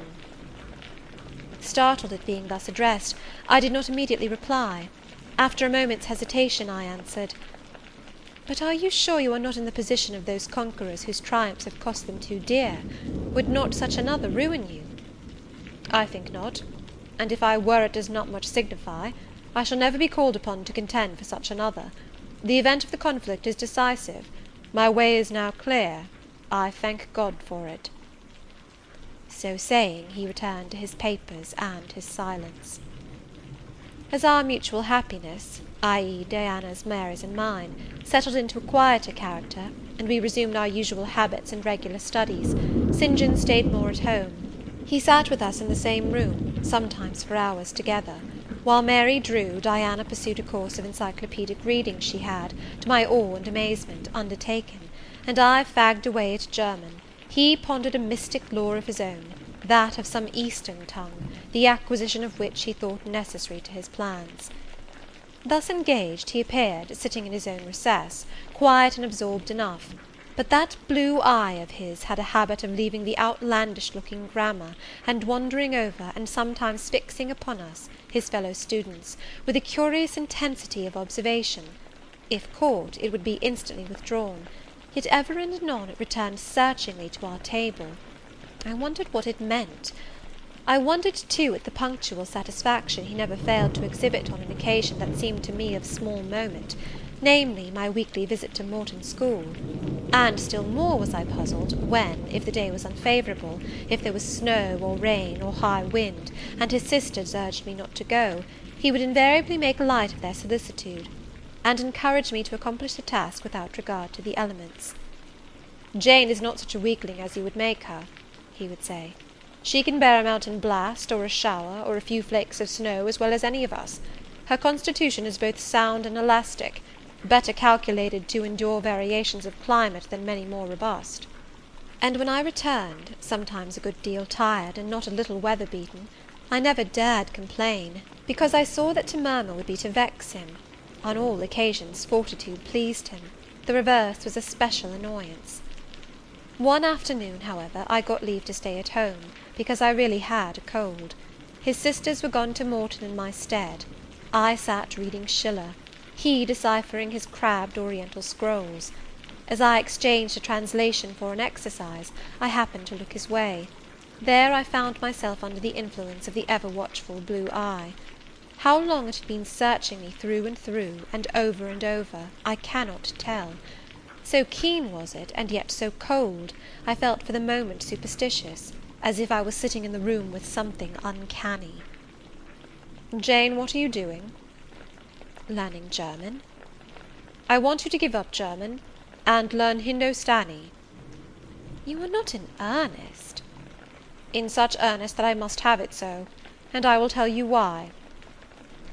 He then went on to explain that Hindostani was the language he was himself at present studying; that as he advanced he was apt to forget the commencement; that it would assist him greatly to have a pupil with whom he might again and again go over the elements, and so fix them thoroughly in his mind, that his choice had hovered for some time between me and his sisters; but that he had fixed on me because he saw I could sit at the task the longest of the three. Would I do him this favour? I should not, perhaps, have to make the sacrifice long, as it wanted now barely 3 months to his departure. St. John was not a man to be lightly refused. You felt that every impression made on him, either for pain or pleasure, was deep-graved and permanent. I consented. When Diana and Mary returned, the former found her scholar transferred from her to her brother. She laughed, and both she and Mary agreed that St. John should never have persuaded them to such a step. He answered quietly, "I know it." I found him a very patient, very forbearing, and yet an exacting master. He expected me to do a great deal, and when I fulfilled his expectations, he in his own way fully testified his approbation. By degrees he acquired a certain influence over me that took away my liberty of mind. His praise and notice were more restraining than his indifference. I could no longer talk or laugh freely when he was by, because a tiresomely importunate instinct reminded me that vivacity, at least in me, was distasteful to him.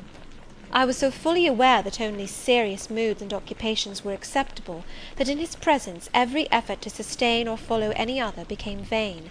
I fell under a freezing spell. When he said go, I went; come, I came; do this, I did it. But I did not love my servitude. I wished, many a time, he had continued to neglect me. One evening, when at bedtime his sisters and I stood round him, bidding him good night, he kissed each of them as was his custom, and as was equally his custom, he gave me his hand. Diana, who chanced to be in a frolicsome humour, she was not painfully controlled by his will, for hers in another way was as strong, exclaimed, "St. John, you used to call Jane your third sister, but you don't treat her as such. You should kiss her too." She pushed me towards him. I thought Diana very provoking, and felt uncomfortably confused; and while I was thus thinking and feeling, St. John bent his head. His Greek face was brought to a level with mine, his eyes questioned my eyes piercingly. He kissed me. There are no such things as marble kisses or ice kisses, or I should say my ecclesiastical cousin's salute belonged to one of these classes; but there may be experiment kisses, and his was an experiment kiss. When given, he viewed me to learn the result. It was not striking. I am sure I did not blush. Perhaps I might have turned a little pale, for I felt as if this kiss were a seal affixed to my fetters. He never omitted the ceremony afterwards, and the gravity and quiescence with which I underwent it seemed to invest it for him with a certain charm. As for me, I daily wished more to please him; but to do so, I felt daily more and more that I must disown half my nature, stifle half my faculties, wrest my tastes from their original bent, force myself to the adoption of pursuits for which I had no natural vocation. He wanted to train me to an elevation I could never reach. It racked me hourly to aspire to the standard he uplifted. The thing was as impossible as to mould my irregular features to his correct and classic pattern, to give my changeable green eyes the sea-blue tint and solemn lustre of his own. Not his ascendancy alone, however, held me in thrall at present. Of late it had been easy enough for me to look sad. A cankering evil sat at my heart, and drained my happiness at its source, the evil of suspense. Perhaps you think I had forgotten Mr. Rochester, reader, amidst these changes of place and fortune. Not for a moment. His idea was still with me, because it was not a vapour sunshine could disperse, nor a sand-traced effigy storms could wash away. It was a name graven on a tablet, fated to last as long as the marble it inscribed. The craving to know what had become of him followed me everywhere. When I was at Morton, I re-entered my cottage every evening to think of that, and now at Moor House I sought my bedroom each night to brood over it. In the course of my necessary correspondence with Mr. Briggs about the will, I had inquired if he knew anything of Mr. Rochester's present residence and state of health, but, as St. John had conjectured, he was quite ignorant of all concerning him. I then wrote to Mrs. Fairfax, entreating information on the subject. I had calculated with certainty on this step answering my end. I felt sure it would elicit an early answer. I was astonished when a fortnight passed without reply, but when 2 months wore away, and day after day the post arrived and brought nothing for me, I fell a prey to the keenest anxiety. I wrote again. There was a chance of my first letter having missed. Renewed hope followed renewed effort. It shone like the former for some weeks. Then, like it, it faded, flickered. Not a line, not a word reached me. When half a year wasted in vain expectancy, my hope died out, and then I felt dark indeed. A fine spring shone round me, which I could not enjoy. Summer approached. Diana tried to cheer me. She said I looked ill, and wished to accompany me to the sea-side. This St. John opposed. He said I did not want dissipation, I wanted employment. My present life was too purposeless. I required an aim. And, I suppose, by way of supplying deficiencies, he prolonged still further my lessons in Hindostani, and grew more urgent in requiring their accomplishment. And I, like a fool, never thought of resisting him. I could not resist him. One day I had come to my studies in lower spirits than usual. The ebb was occasioned by a poignantly felt disappointment. Hannah had told me in the morning there was a letter for me, and when I went down to take it, almost certain that the long-looked-for tidings were vouchsafed me at last, I found only an unimportant note from Mr. Briggs on business. The bitter check had wrung from me some tears, and now, as I sat poring over the crabbed characters and flourishing tropes of an Indian scribe, my eyes filled again. St. John called me to his side to read. In attempting to do this, my voice failed me. Words were lost in sobs. He and I were the only occupants of the parlour. Diana was practising her music in the drawing-room. Mary was gardening. It was a very fine May day, clear, sunny, and breezy. My companion expressed no surprise at this emotion, nor did he question me as to its cause. He only said, "We will wait a few minutes, Jane, till you are more composed." And while I smothered the paroxysm with all haste, he sat calm and patient, leaning on his desk, and looking like a physician watching with the eye of science an expected and fully understood crisis in a patient's malady. Having stifled my sobs, wiped my eyes, and muttered something about not being very well that morning, I resumed my task, and succeeded in completing it. St. John put away my books and his, locked his desk, and said, "Now, Jane, you shall take a walk, and with me." "I will call Diana and Mary." "No, I want only one companion this morning, and that must be you. Put on your things, go out by the kitchen door, take the road towards the head of Marsh Glen. I will join you in a moment. I know no medium. I never in my life have known any medium in dealing with positive hard characters antagonistic to my own, between absolute submission and determined revolt. I have always faithfully observed the one, up to the very moment of bursting, sometimes with volcanic vehemence, into the other; and as neither present circumstances warranted, nor my present mood inclined me to mutiny, I observed careful obedience to St. John's directions, and in 10 minutes I was treading the wild track of the glen, side by side with him. The breeze was from the west. It came over the hills, sweet with scents of heath and rush. The sky was of stainless blue. The stream descending the ravines swelled with past spring rains, poured along plentiful and clear, catching golden gleams from the sun and sapphire tints from the firmament. As we advanced and left the track, we trod a soft turf, mossy fine and emerald green, minutely enamelled with a tiny white flower, and spangled with a star-like yellow blossom. The hills, meantime, shut us quite in, for the glen, towards its head, wound to their very core.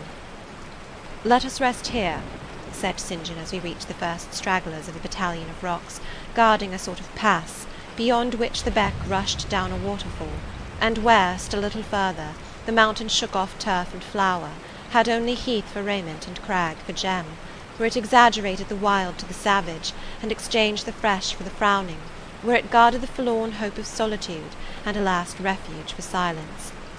I took a seat. St. John stood near me. He looked up the pass and down the hollow. His glance wandered away with the stream, and returned to traverse the unclouded heaven which coloured it. He removed his hat, let the breeze stir his hair and kiss his brow. He seemed in communion with the genius of the haunt. With his eye he bade farewell to something. "And I shall see it again," he said aloud, "in dreams when I sleep by the Ganges, and again in a more remote hour, when another slumber overcomes me, on the shore of a darker stream."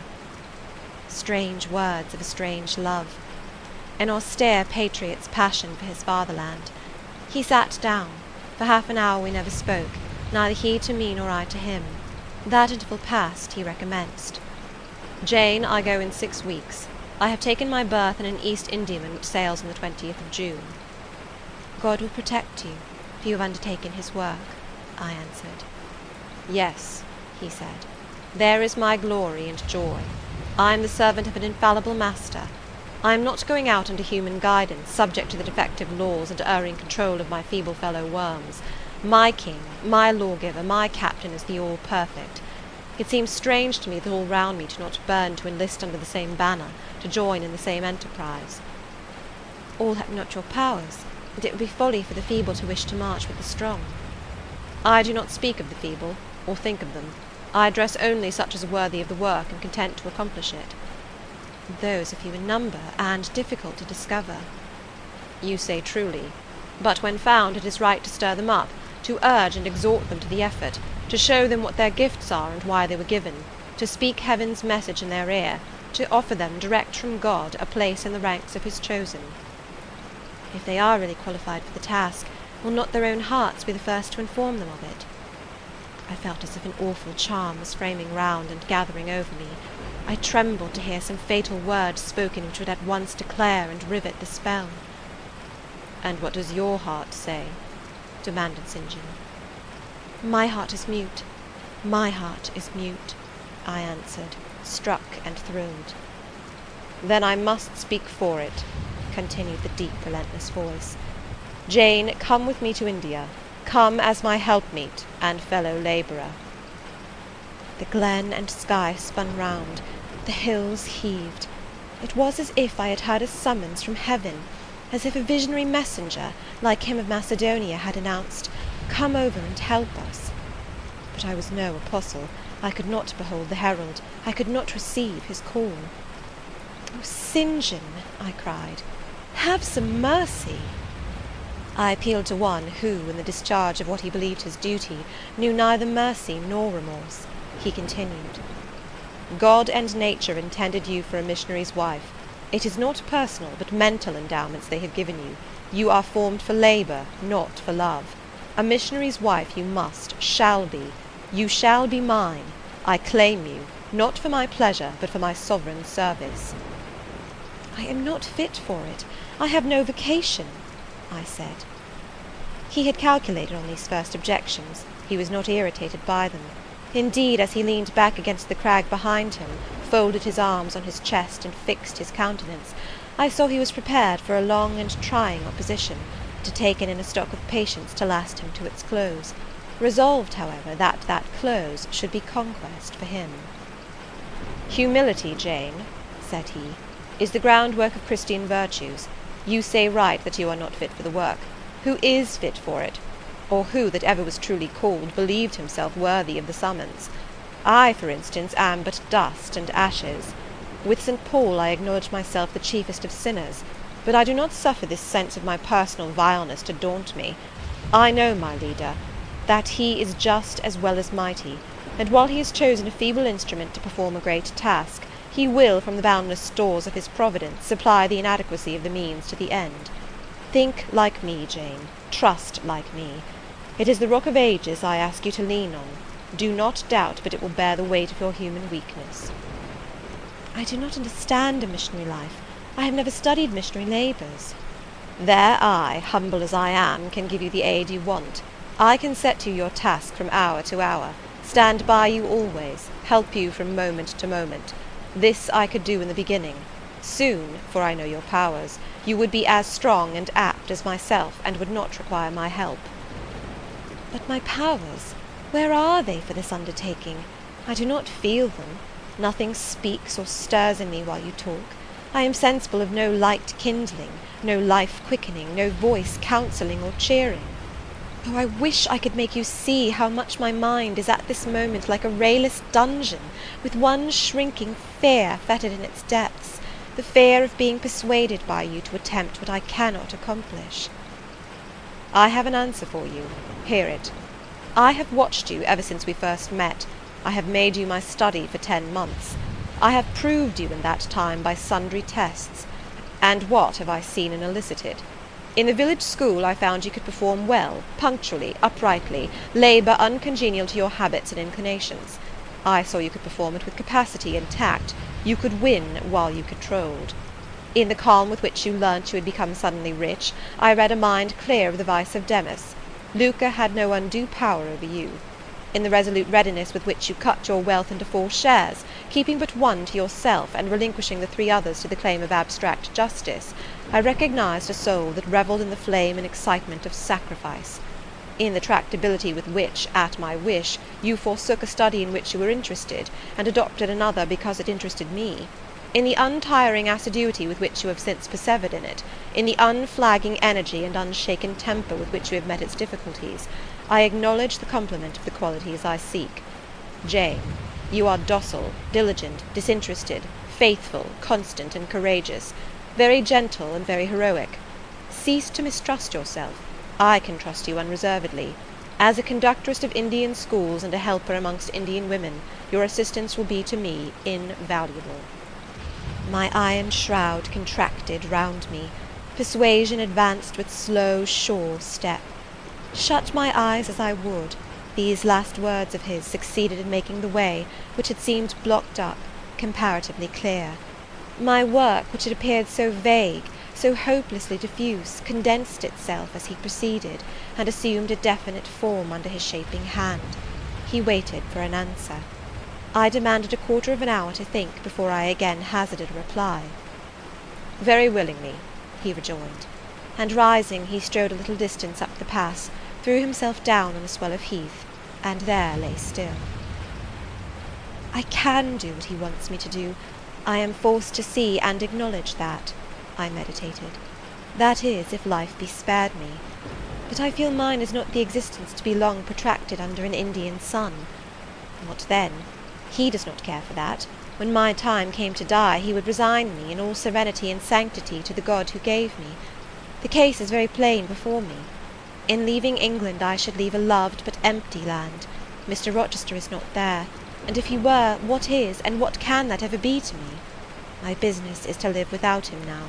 Nothing so absurd, so weak as to drag on from day to day as if I were waiting some impossible change in circumstances which might reunite me to him. Of course, as St. John once said, I must seek another interest in life to replace the one lost. Is not the occupation he now offers me truly the most glorious man can adopt or God assign?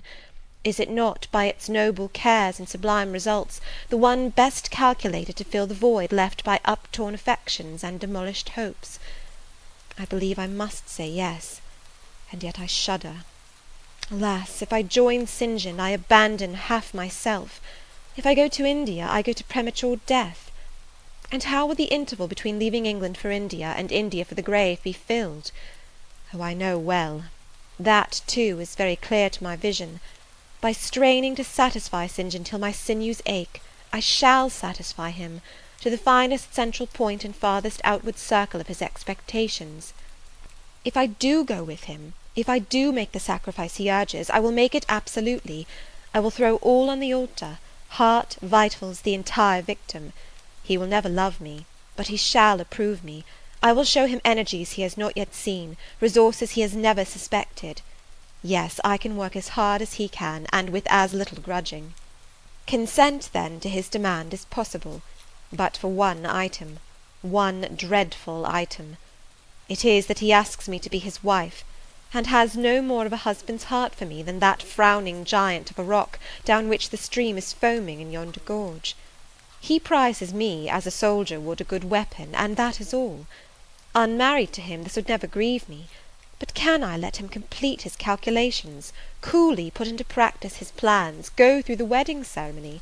Can I receive from him the bridal ring, endure all the forms of love, which I doubt not he would scrupulously observe, and know that the spirit was quite absent? Can I bear the consciousness that every endearment he bestows is a sacrifice made on principle? No, such a martyrdom would be monstrous. I will never undergo it. As his sister I might accompany him, not as his wife. I will tell him so. I looked towards the knoll. There he lay, still as a prostrate column. His face turned to me, his eye beaming watchful and keen. He started to his feet and approached me. I am ready to go to India, if I may go free. Your answer requires a commentary, he said. It is not clear.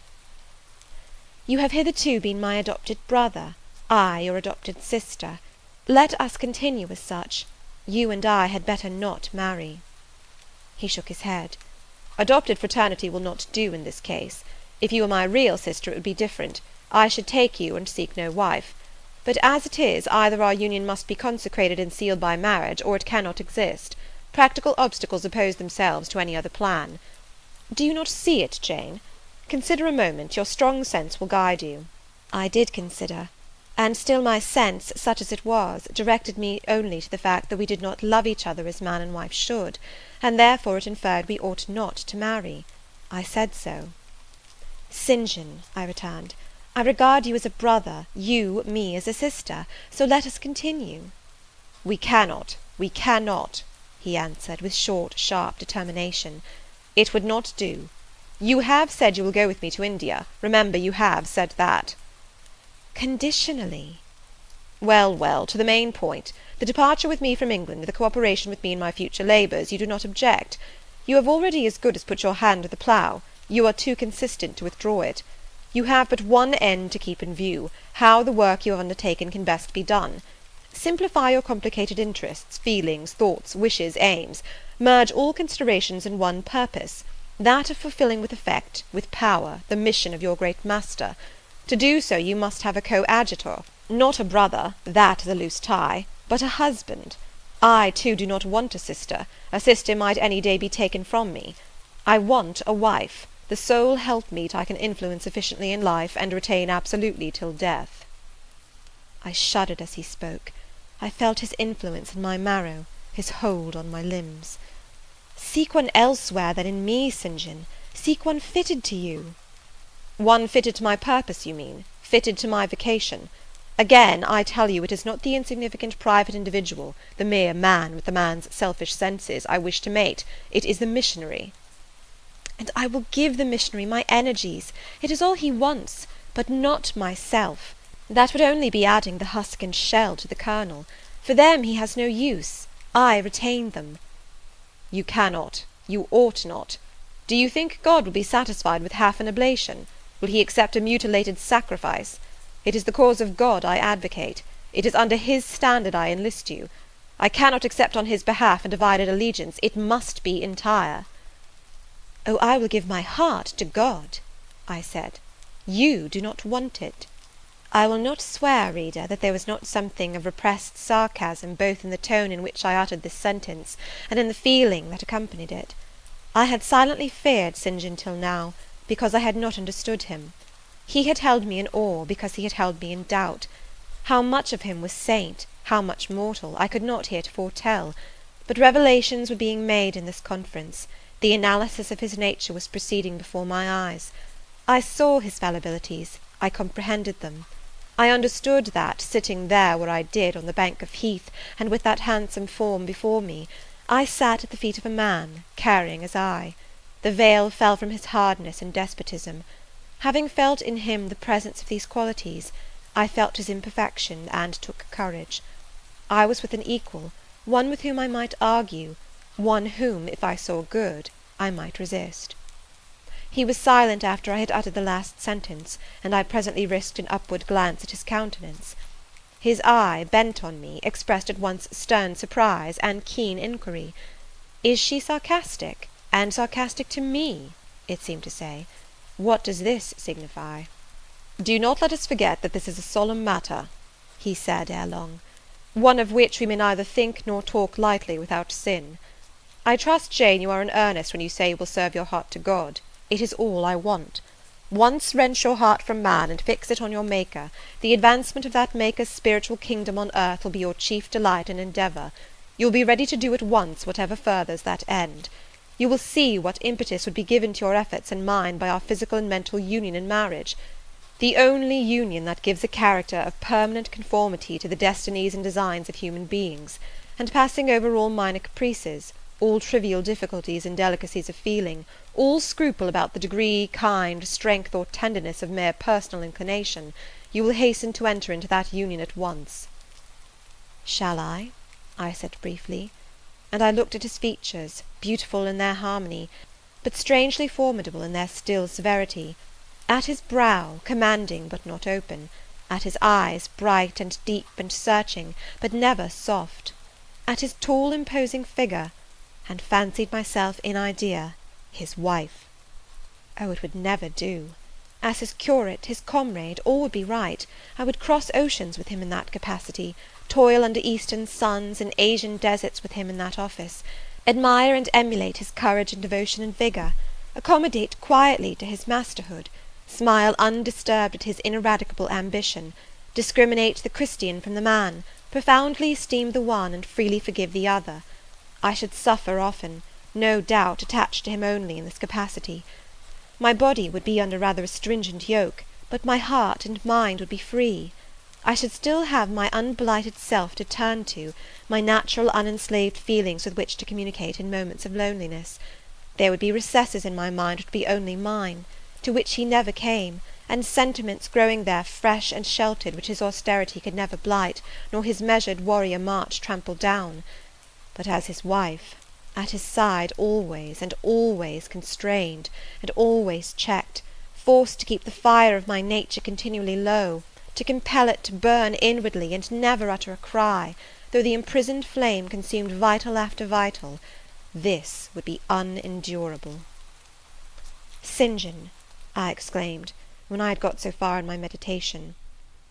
Well, he answered icily.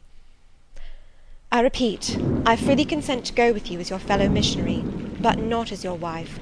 I cannot marry you, and become part of you. A part of me you must become, he answered steadily. Otherwise the whole bargain is void. How can I, a man not yet 30, take out with me to India a girl of 19, unless she be married to me? How can we be forever together, sometimes in solitude, sometimes amidst savage tribes, and unwed? Very well, I said shortly.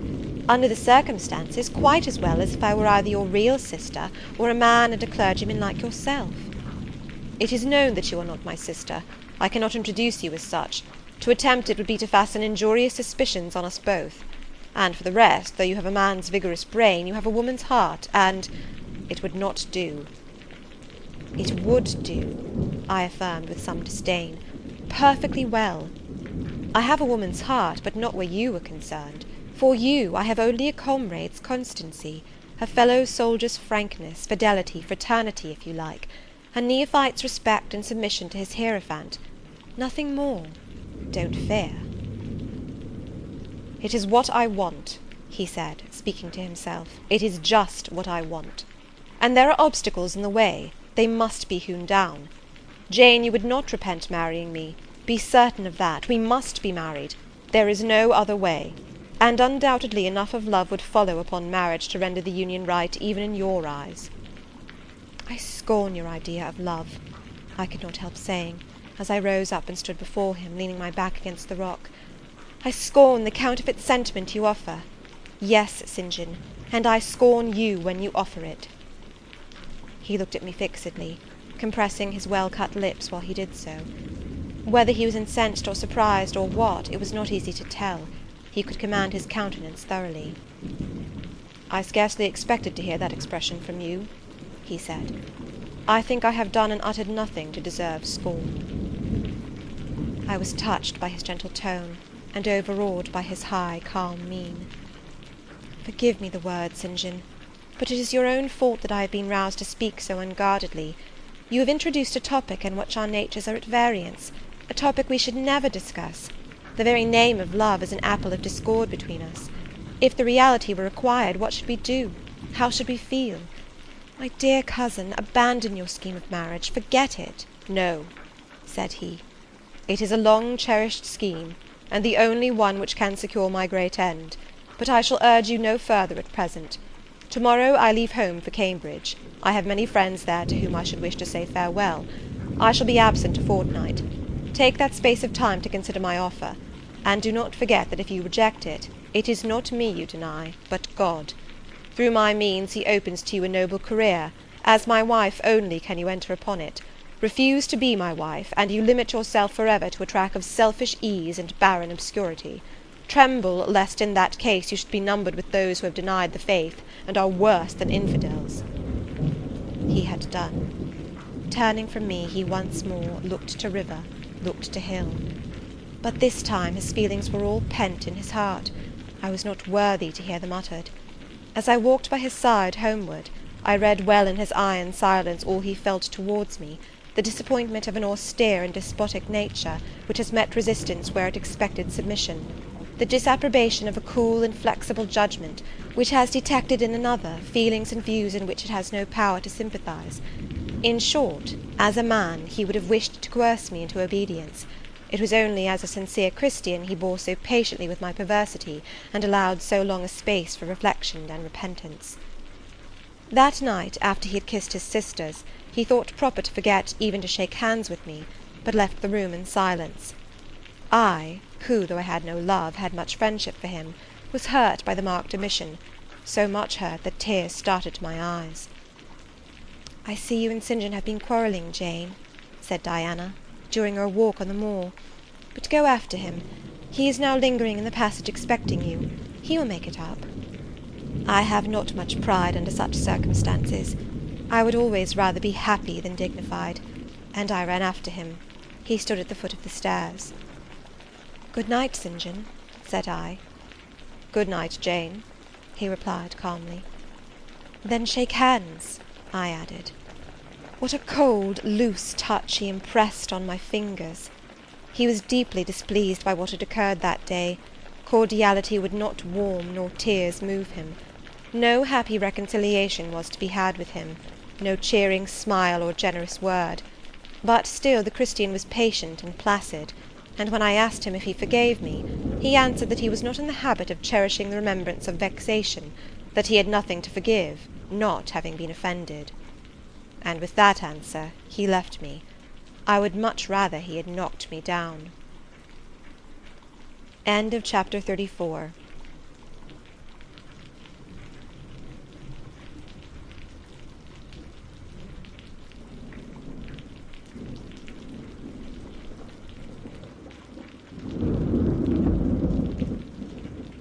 Jane Eyre by Charlotte Brontë.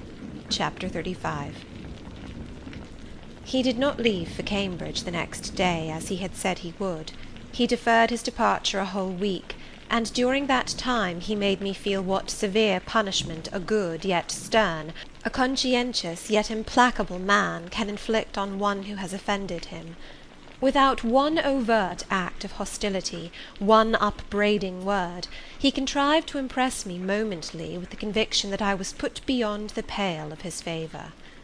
Not that St. John harboured a spirit of unchristian vindictiveness, not that he would have injured a hair of my head, if it had been fully in his power to do so. Both by nature and principle, he was superior to the mean gratification of vengeance. He had forgiven me for saying I scorned him in his love, but he had not forgotten the words, and as long as he and I lived, he never would forget them. I saw by his look, when he turned to me, that they were always written on the air between me and him. Whenever I spoke, they sounded in my voice to his ear, and their echo toned every answer he gave me. He did not abstain from conversing with me. He even called me as usual each morning to join him at his desk, and I fear the corrupt man within him had a pleasure unimparted to, and unshared by, the pure Christian, in evincing with what skill he could, while acting and speaking apparently just as usual, extract from every deed and every phrase the spirit of interest and approval which had formerly communicated a certain austere charm to his language and manner. To me he was in reality become no longer flesh, but marble. His eye was a cold, bright, blue gem, his tongue a speaking instrument, nothing more. All this was torture to me, refined, lingering torture. It kept up a slow fire of indignation and a trembling trouble of grief, which harassed and crushed me altogether. I felt how, if I were his wife, this good man, pure as the deep sunless source, could soon kill me, without drawing from my veins a single drop of blood, or receiving on his own crystal conscience the faintest stain of crime. Especially I felt this when I made any attempt to propitiate him. No ruth met my ruth. He experienced no suffering from estrangement, no yearning after reconciliation, and though more than once my fast-falling tears blistered the page over which we both bent, they produced no more effect on him than if his heart had been really a matter of stone or metal. To his sisters, meantime, he was somewhat kinder than usual, as if afraid that mere coldness would not sufficiently convince me how completely I was banished and banned. He added the force of contrast, and this I am sure he did not by force, but on principle. The night before he left home, happening to see him walking in the garden about sunset, and remembering as I looked at him that this man, alienated as he now was, had once saved my life, and that we were near relations, I was moved to make a last attempt to regain his friendship. I went out and approached him as he stood leaning over the little gate. I spoke to the point at once. "St. John, I am unhappy because you are still angry with me. Let us be friends." "I hope we are friends," was the unmoved reply, while he stood watching the rising of the moon, which he had been contemplating as I approached. "No, St. John, we are not friends as we were. You know that." "Are we not? That is wrong. For my part, I wish you no ill, and all good." "I believe you, St. John, for I am sure you are incapable of wishing any one ill. But as I am your kinswoman, I should desire somewhat more of affection than that sort of general philanthropy you extend to mere strangers." "Of course," he said, "your wish is reasonable, and I am far from regarding you as a stranger." This, spoken in a cool, tranquil tone, was mortifying and baffling enough. Had I attended to the suggestions of pride and ire, I should immediately have left him, but something worked within me more strongly than those feelings could. I deeply venerated my cousin's talent and principle.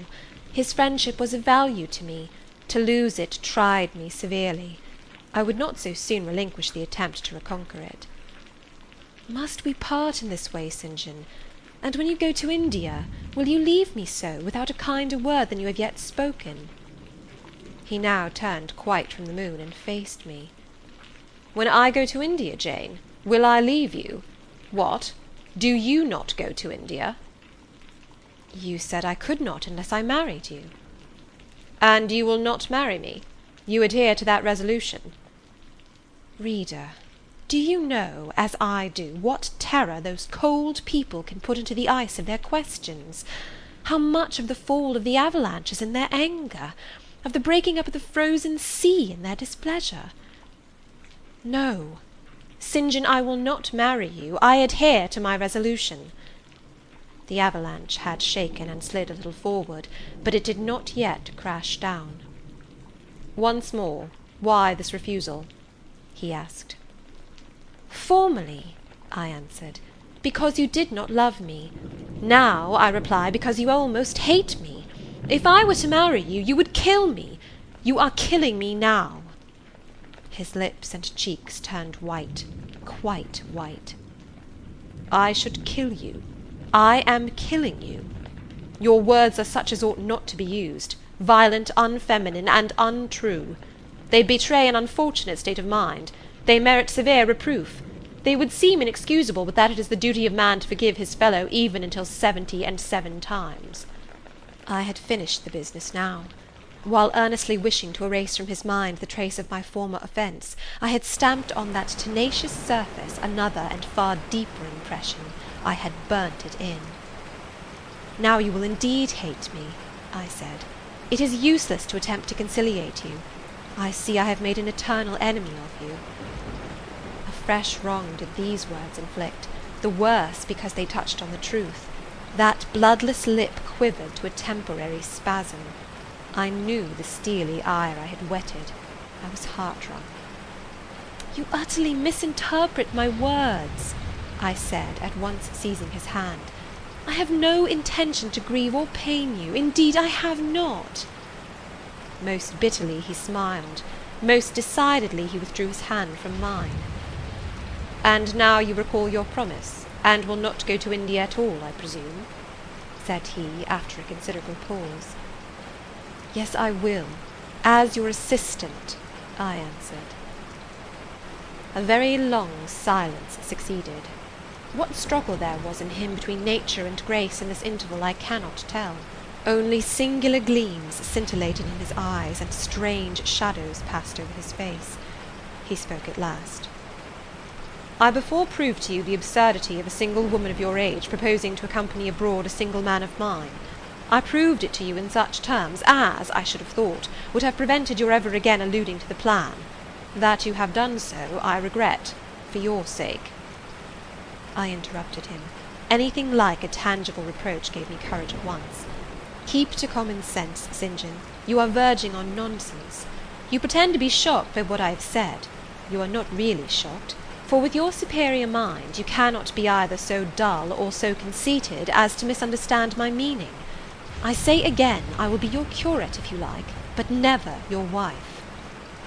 Again he turned lividly pale, but as before controlled his passion perfectly. He answered emphatically but calmly, "A female curate, who is not my wife, would never suit me. With me, then, it seems you cannot go. But if you are sincere in your offer, I will, while in town, speak to a married missionary, whose wife needs a coadjutor. Your own fortune will make you independent of the Society's aid, and thus you may still be spared the dishonour of breaking your promise and deserting the band you engaged to join." Now I never had, as the reader knows, either given any formal promise or entered into any engagement, and this language was all much too hard and much too despotic for the occasion. I replied, "There is no dishonour, no breach of promise, no desertion in the case. I am not under the slightest obligation to go to India, especially with strangers. With you I would have ventured much, because I admire, confide in, and as a sister I love you. But I am convinced that, go when and with whom I would, I should not live long in that climate." "Ah, you are afraid of yourself," he said, curling his lip. "I am. God did not give me my life to throw away, and to do as you wish me would, I begin to think, be almost equivalent to committing suicide. Moreover, before I definitively resolve on quitting England, I will know for certain whether I cannot be of greater use by remaining in it than by leaving it." "What do you mean?" It would be fruitless to attempt to explain, but there is a point on which I have long endured painful doubt, and I can go nowhere till by some means that doubt is removed. I know where your heart turns and to what it clings. The interest you cherish is lawless and unconsecrated. Long since you ought to have crushed it. Now you should blush to allude to it. You think of Mr. Rochester." It was true. I confessed it by silence. "Are you going to seek Mr. Rochester?" "I must find out what has become of him." "It remains for me, then," he said, "to remember you in my prayers, and to entreat God for you in all earnestness that you may not indeed become a castaway. I had thought I recognized in you one of the chosen, but God sees not as man sees. His will be done." He opened the gate, passed through it, and strayed away down the glen. He was soon out of sight. On re-entering the parlour, I found Diana standing at the window, looking very thoughtful. Diana was a great deal taller than I. She put her hand on my shoulder, and stooping examined my face. "Jane," she said, "you are always agitated and pale now. I am sure there is something the matter. Tell me what business St. John and you have on hands. I have watched you this half-hour from the window. You must forgive my being such a spy, but for a long time I have fancied I hardly know what. St. John is a strange being." She paused. I did not speak. Soon she resumed. "That brother of mine cherishes peculiar views of some sort respecting you, I am sure. He has long distinguished you by a notice and interest he never showed to anyone else. To what end? I wish he loved you. And does he, Jane?" I put her cool hand to my hot forehead. "No, Di, not one whit." "Then why does he follow you so with his eyes, and get you so frequently alone with him, and keep you so continually at his side? Mary and I had both concluded he wished you to marry him." "He does. He has asked me to be his wife." Diana clapped her hands. "Oh, that is just what we hoped and thought! And you will marry him, Jane, won't you? And then he will stay in England." "Far from that, Diana. His sole idea in proposing to me is to procure a fitting fellow-labourer in his Indian toils." "What? He wishes you to go to India?" "Yes." "Madness!" she exclaimed. "You would not live 3 months there, I am certain. You never shall go. You have not consented, have you, Jane?" "I have refused to marry him." "And have consequently displeased him," she suggested. "Deeply. He will never forgive me, I fear. Yet I offered to accompany him as his sister." "It was frantic folly to do so, Jane. Think of the task you undertook, one of incessant fatigue, where fatigue kills even the strong, and you are weak. St. John, you know him, would urge you to impossibilities. With him there would be no permission to rest during the hot hours, and unfortunately I have noticed whatever he exacts you force yourself to perform. I am astonished you found courage to refuse his hand. You do not love him then, Jane?" "Not as a husband." "Yet he is a handsome fellow." "And I am so plain, you see, Di. We should never suit." "Plain? You? Not at all. You are much too pretty as well as too good to be grilled alive in Calcutta." And again she earnestly conjured me to give up all thoughts of going out with her brother. "I must indeed," I said, for when just now I repeated the offer of serving him for a deacon, he expressed himself shocked at my want of decency. He seemed to think I had committed an impropriety in proposing to accompany him unmarried, as if I had not from the first hoped to find in him a brother, and habitually regarded him as such. "What makes you say he does not love you, Jane?" "You should hear himself on the subject. He has again and again explained that it is not himself, but his office he wishes to mate. He has told me I am formed for labour, not for love, which is true, no doubt. But in my opinion, if I am not formed for love, it follows that I am not formed for marriage. Would it not be strange, Di, to be chained for life to a man who regarded one but as a useful tool?" "Insupportable, unnatural, out of the question." "And then," I continued, "though I have only sisterly affection for him now, yet, if forced to be his wife, I can imagine the possibility of conceiving an inevitable, strange, torturing kind of love for him, because he is so talented, and there is often a certain heroic grandeur in his look, manner, and conversation. In that case my lot would become unspeakably wretched. He would not want me to love him, and if I showed the feeling, he would make me sensible that it was a superfluity, unrequired by him, unbecoming in me. I know he would." "And yet St. John is a good man," said Diana. "He is a good and a great man, but he forgets, pitilessly, the feelings and claims of little people in pursuing his own large views. It is better, therefore, for the insignificant to keep out of his way, lest in his progress he should trample them down. Here he comes. I will leave you, Diana." And I hastened upstairs as I saw him entering the garden. But I was forced to meet him again at supper. During that meal he appeared just as composed as usual.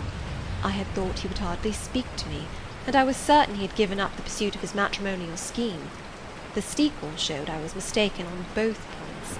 He addressed me precisely in his ordinary manner, or what had of late been his ordinary manner, one scrupulously polite. No doubt he had invoked the help of the Holy Spirit to subdue the anger I had roused in him, and now believed he had forgiven me once more. For the evening reading before prayers he selected the 21st chapter of Revelation. It was at all times pleasant to listen while from his lips fell the words of the Bible. Never did his fine voice sound at once so sweet and full, never did his manner become so impressive in its noble simplicity as when he delivered the oracles of God. And to-night that voice took a more solemn tone, that manner a more thrilling meaning, as he sat in the midst of his household circle, the May moon shining in through the uncurtained window, and rendering almost unnecessary the light of the candle on the table.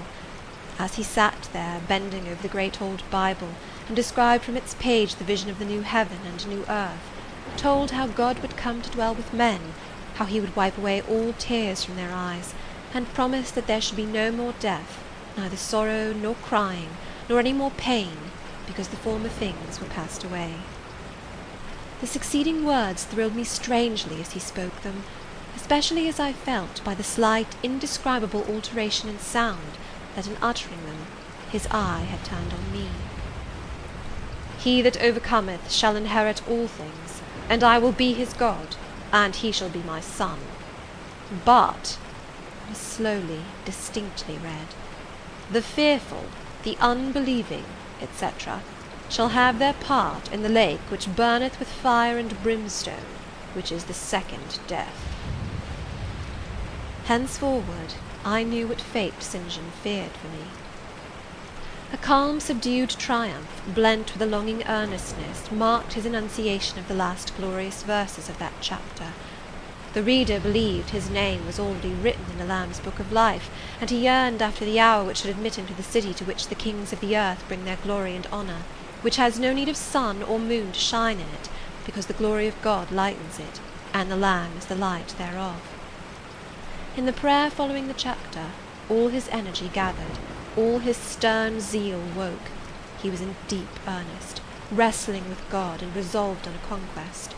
He supplicated strength for the weak-hearted, guidance for wanderers from the fold, a return, even at the 11th hour, for those whom the temptations of the world and the flesh were luring from the narrow path. He asked, he urged, he claimed the boon of a brand snatched from the burning. Earnestness is ever deeply solemn. First, as I listened to the prayer, I wondered at his. Then, when it continued and rose, I was touched by it, and at last awed. He felt the greatness and goodness of his purpose so sincerely, others who heard him plead for it could not but feel it too. The prayer over, we took leave of him. He was to go at a very early hour in the morning. Diana and Mary, having kissed him, left the room, in compliance, I think, with a whispered hint from him. I tendered my hand and wished him a pleasant journey. "Thank you, Jane. As I said, I shall return from Cambridge in a fortnight. That space, then, is yet left to you for reflection. If I listened to human pride, I should say no more to you of marriage with me. But I listen to my duty, and keep steadily in view my very first aim, to do all things to the glory of God. My master was long-suffering, so will I be. I cannot give you up to perdition as a vessel of wrath. Repent, resolve, while there is yet time. Remember, we are bid to work while it is day, warned that the night cometh when no man shall work. Remember the fate of Dives, who had his good things in this life. God give you strength to choose that better part which shall not be taken from you." He laid his hand on my head as he uttered the last words. He had spoken earnestly, mildly. His look was not indeed that of a lover beholding his mistress, but it was that of a pastor recalling his wandering sheep, or better, of a guardian angel watching the soul for which he is responsible. All men of talent, whether they be men of feeling or not, whether they be zealots or aspirants or despots, provided only they be sincere, have their sublime moments when they subdue and rule. I felt veneration for St. John, veneration so strong that its impetus thrust me at once to the point I had so long shunned. I was tempted to cease struggling with him, to rush down the torrent of his will into the gulf of his existence, and there lose my own. I was almost as hard beset by him now as I had been once before, in a different way, by another. I was a fool both times. To have yielded then would have been an error of principle; to have yielded now would have been an error of judgment. So I think at this hour, when I look back to the crisis through the quiet medium of time, I was unconscious of folly at the instant. I stood motionless under my hierophant's touch.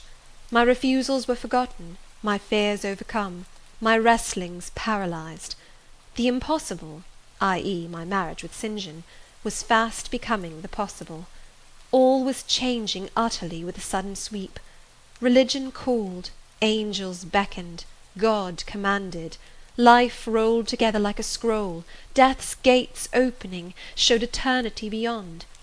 It seemed that for safety and bliss there, all here might be sacrificed in a second. The dim room was full of visions. "Could you decide now?" asked the missionary. The inquiry was put in gentle tones. He drew me to him as gently. Oh, that gentleness! How far more potent is it than force! I could resist St. John's wrath. I grew pliant as a reed under his kindness. Yet I knew all the time, if I yielded now, I should not the less be made to repent, some day, of my former rebellion. His nature was not changed by 1 hour of solemn prayer; it was only elevated. "I could decide if I were but certain," I answered. "Were I but convinced that it is God's will I should marry you, I could vow to marry you here and now, come afterwards what would." "My prayers are heard," ejaculated St. John. He pressed his hand firmer on my head, as if he claimed me; he surrounded me with his arm, almost as if he loved me. I say almost, I knew the difference, for I had felt what it was to be loved. But like him, I had now put love out of the question, and thought only of duty. I contended with my inward dimness of vision, before which clouds yet rolled. I sincerely, deeply, fervently longed to do what was right, and only that. Show me the path," I entreated of heaven.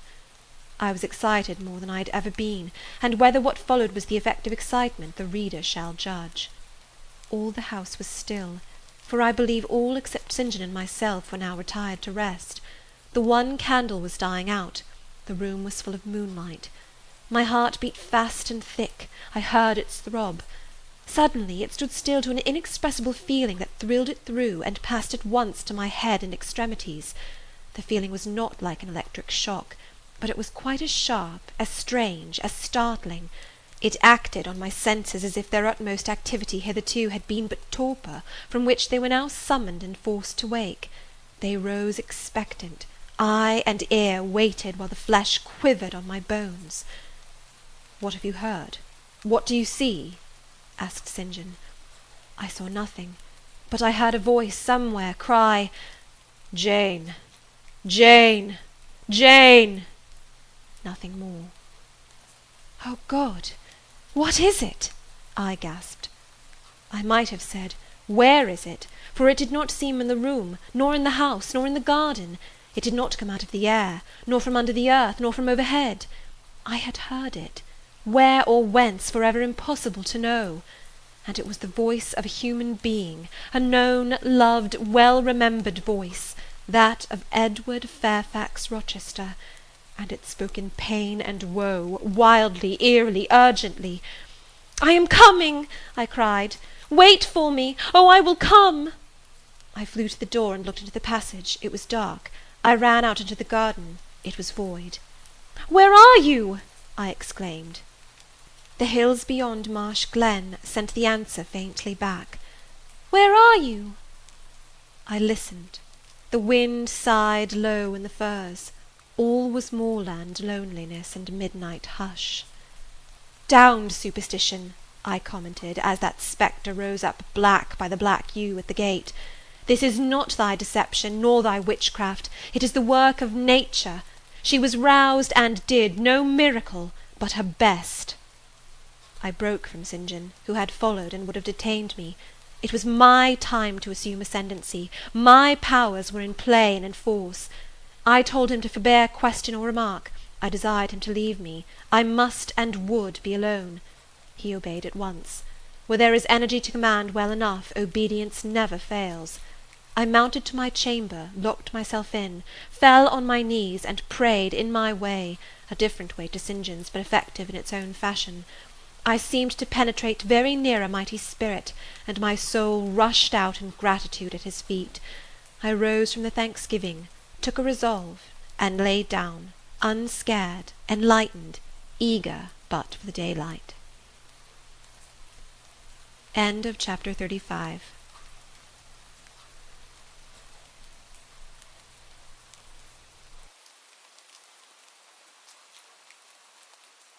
Jane Eyre by Charlotte Brontë.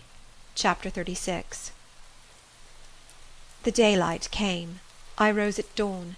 I busied myself for an hour or two with arranging my things in my chamber, drawers, and wardrobe, in the order wherein I should wish to leave them during a brief absence. Meantime I heard St. John quit his room. He stopped at my door. I feared he would knock. No, but a slip of paper was passed under the door. I took it up. It bore these words: "You left me too suddenly last night. Had you stayed but a little longer, you would have laid your hand on the Christian's cross and the angel's crown. I shall expect your clear decision when I return this day fortnight. Meantime, watch and pray that you enter not into temptation. The spirit, I trust, is willing, but the flesh, I see, is weak. I shall pray for you hourly. Yours, St. John." My spirit, I answered mentally, is willing to do what is right, and my flesh, I hope, is strong enough to accomplish the will of heaven, when once that will is distinctly known to me. At any rate, it shall be strong enough to search, inquire, to grope an outlet from this cloud of doubt, and find the open day of certainty. It was the 1st of June, yet the morning was overcast and chilly. Rain beat fast on my casement. I heard the front door open, and St. John pass out. Looking through the window, I saw him traverse the garden. He took the way over the misty moors in the direction of Whitcross. There he would meet the coach. In a few more hours I shall succeed you in that track, cousin, thought I. I too have a coach to meet at Whitcross. I too have some to seek and ask after in England, before I depart for ever. It wanted yet 2 hours of breakfast time. I filled the interval in walking softly about my room, and pondering the visitation which had given my plans their present bent. I recalled that inward sensation I had experienced, for I could recall it in all its unspeakable strangeness. I recalled the voice I had heard. Again I questioned whence it came, as vainly as before. It seemed in me, not in the external world. I asked, was it a mere nervous impression, a delusion? I could not conceive or believe. It was more like an inspiration. The wondrous shock of feeling had come like the earthquake which shook the foundations of Paul and Silas's prison. It had opened the doors of the soul's cell and loosed its bands. It had wakened it out of its sleep, whence it sprang trembling, listening, aghast. Then vibrated thrice a cry on my startled ear, and in my quaking heart and through my spirit, which neither feared nor shook, but exulted as if in joy over the success of one effort it had been privileged to make, independent of the cumbrous body. "Ere many days," I said, as I terminated my musings, "I will know something of him whose voice seemed last night to summon me. Letters have proved of no avail. Personal inquiry shall replace them." At breakfast I announced to Diana and Mary that I was going a journey, and should be absent at least 4 days. "Alone, Jane?" they asked. "Yes. It was to see or hear news of a friend about whom I had for some time been uneasy." They might have said, as I have no doubt they thought, that they had believed me to be without friends, save them; for indeed I had often said so; but with their true natural delicacy they abstained from comment, except that Diana asked me if I was sure I was well enough to travel. I looked very pale, she observed. I replied that nothing ailed me save anxiety of mind, which I hoped soon to alleviate. It was easy to make my further arrangements, for I was troubled with no inquiries, no surmises.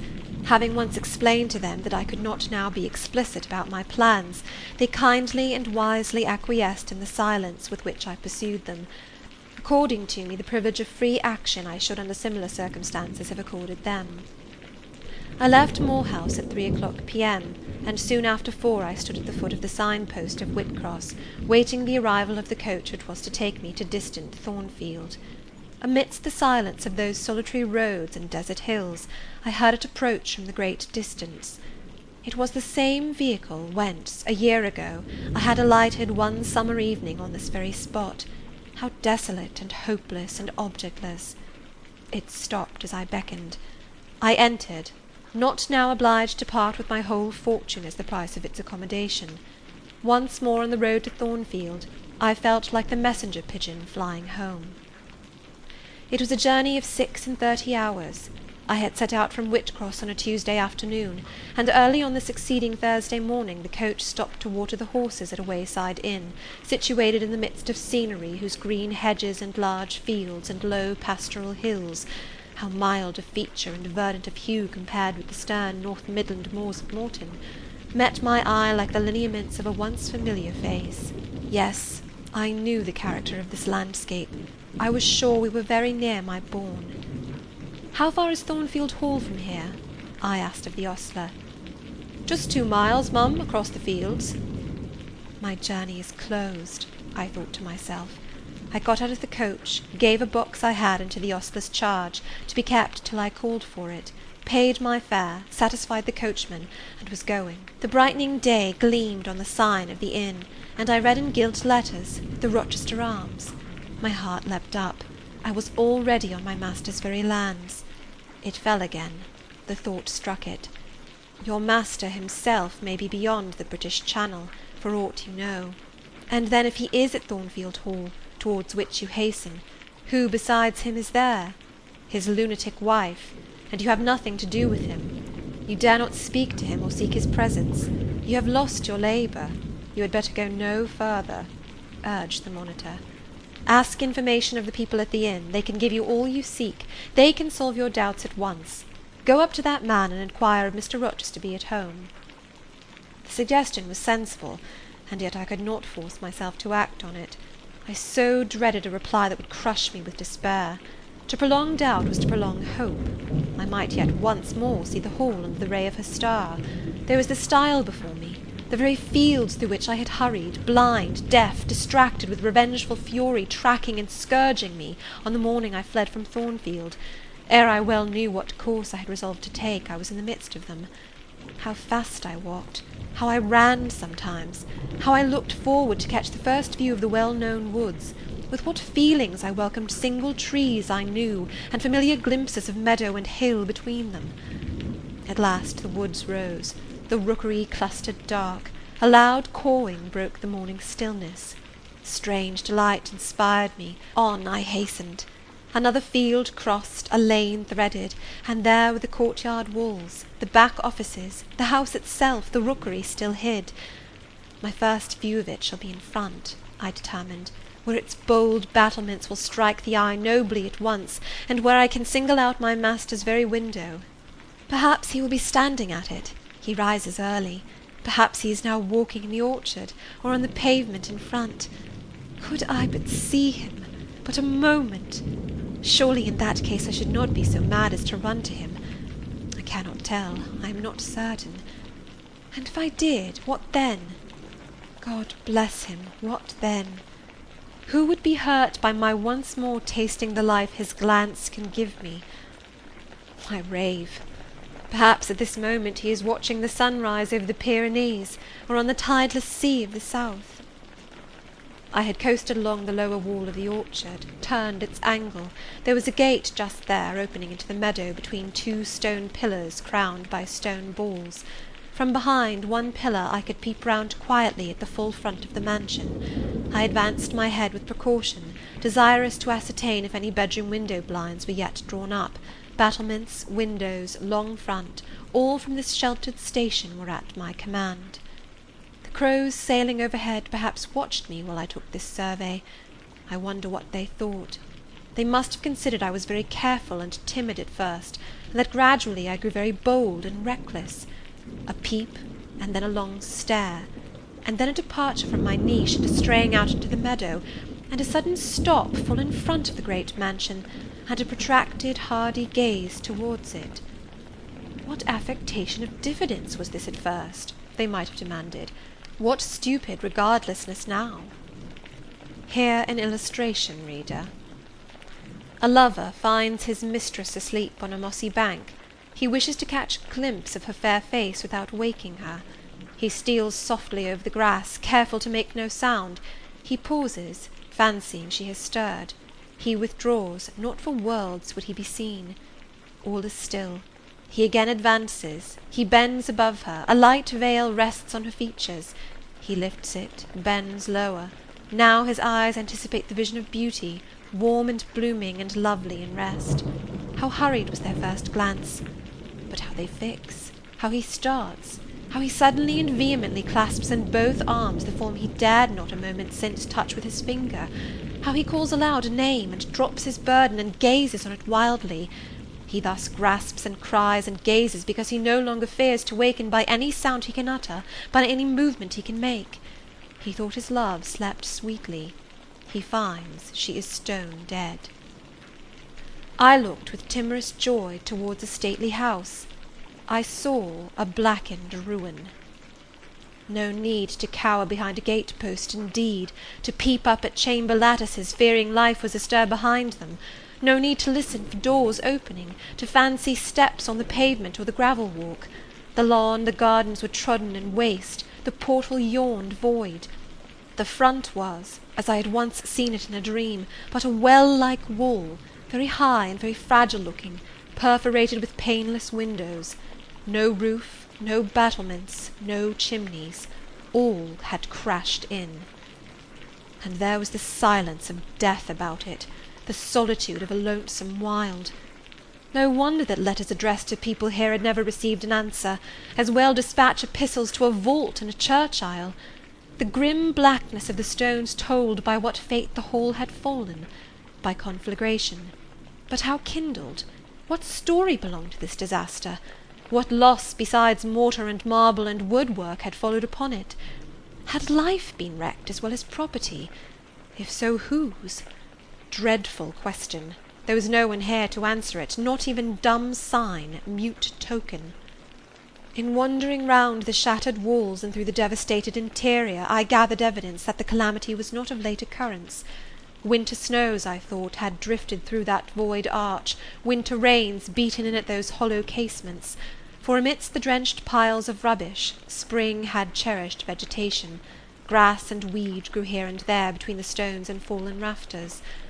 And oh, where, meantime, was the hapless owner of this wreck? In what land? Under what auspices?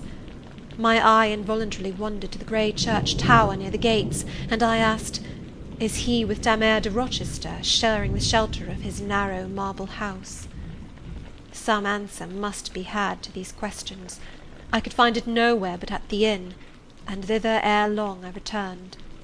The host himself brought my breakfast into the parlour. I requested him to shut the door and to sit down. I had some questions to ask him. But when he complied, I scarcely knew how to begin, such horror had I of the possible answers.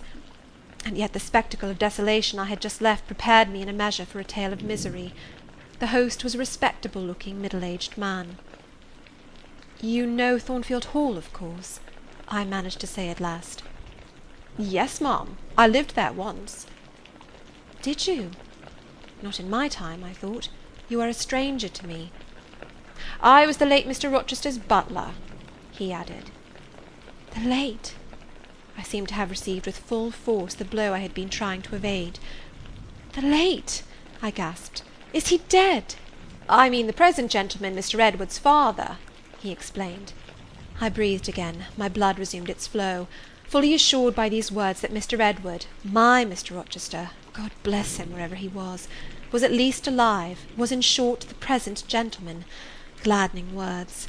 It seemed I could hear all that was to come, whatever the disclosures might be, with comparative tranquillity. Since he was not in the grave, I could bear, I thought, to learn he was at the Antipodes. "Is Mr. Rochester living at Thornfield Hall now?"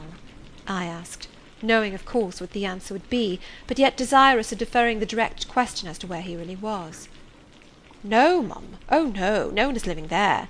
I suppose you are a stranger in these parts, or you would have heard what happened last autumn. Thornfield Hall is quite a ruin. It was burned down just about harvest time. A dreadful calamity. Such an immense quantity of valuable property destroyed. Hardly any of the furniture could be saved. The fire broke out at dead of night, and before the engines arrived from Millcote, the building was one mass of flame. It was a terrible spectacle. I witnessed it myself." "At dead of night," I muttered. "Yes, that was ever the hour of fatality at Thornfield." "Was it known how it originated?" I demanded. "They guessed, ma'am, they guessed. Indeed, I should say it was ascertained beyond a doubt. You are not perhaps aware," he continued, edging his chair a little nearer the table and speaking low, "that there was a lady, a lunatic, kept in the house?" "I have heard something of it." "She was kept in very close confinement, ma'am. People even for some years were not absolutely certain of her existence. No one saw her. They only knew by rumour that such a person was at the Hall, and who or what she was, it was difficult to conjecture. They say Mr. Edward had brought her from abroad, and some believed she had been his mistress. But a queer thing happened a year since, a very queer thing." I feared now to hear my own story. I endeavoured to recall him to the main fact. "And this lady?" "This lady, ma'am," he answered, "turned out to be Mr. Rochester's wife. The discovery was brought about in the strangest way. There was a young lady, a governess at the Hall, that Mr. Rochester fell in—" "But the fire," I suggested.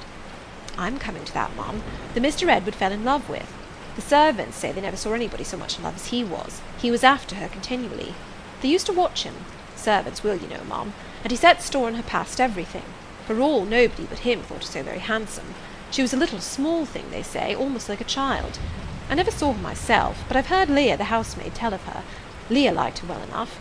Mr. Rochester was about 40, and this governess not 20, and you see, when gentlemen of his age fall in love with girls, they are often as like as if they were bewitched. Well, he would marry her." "You shall tell me this part of the story another time," I said. "But now I have particular reason for wishing to hear all about the fire.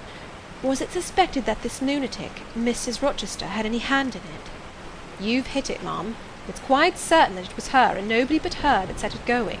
She had a woman to take care of her called Mrs. Poole, an able woman in her line, and very trustworthy, but for one fault, a fault common to a deal of them nurses and matrons. She kept a private bottle of gin by her, and now and then took a drop overmuch. It is excusable, for she had a hard life of it, but still it was dangerous, for when Mrs. Poole was fast asleep after the gin and water, the mad lady, who was as cunning as a witch, would take the keys out of her pocket and let herself out of her chamber, and go roaming about the house, doing any wild mischief that came into her head. They say she had nearly burnt her husband in his bed once, but I don't know about that.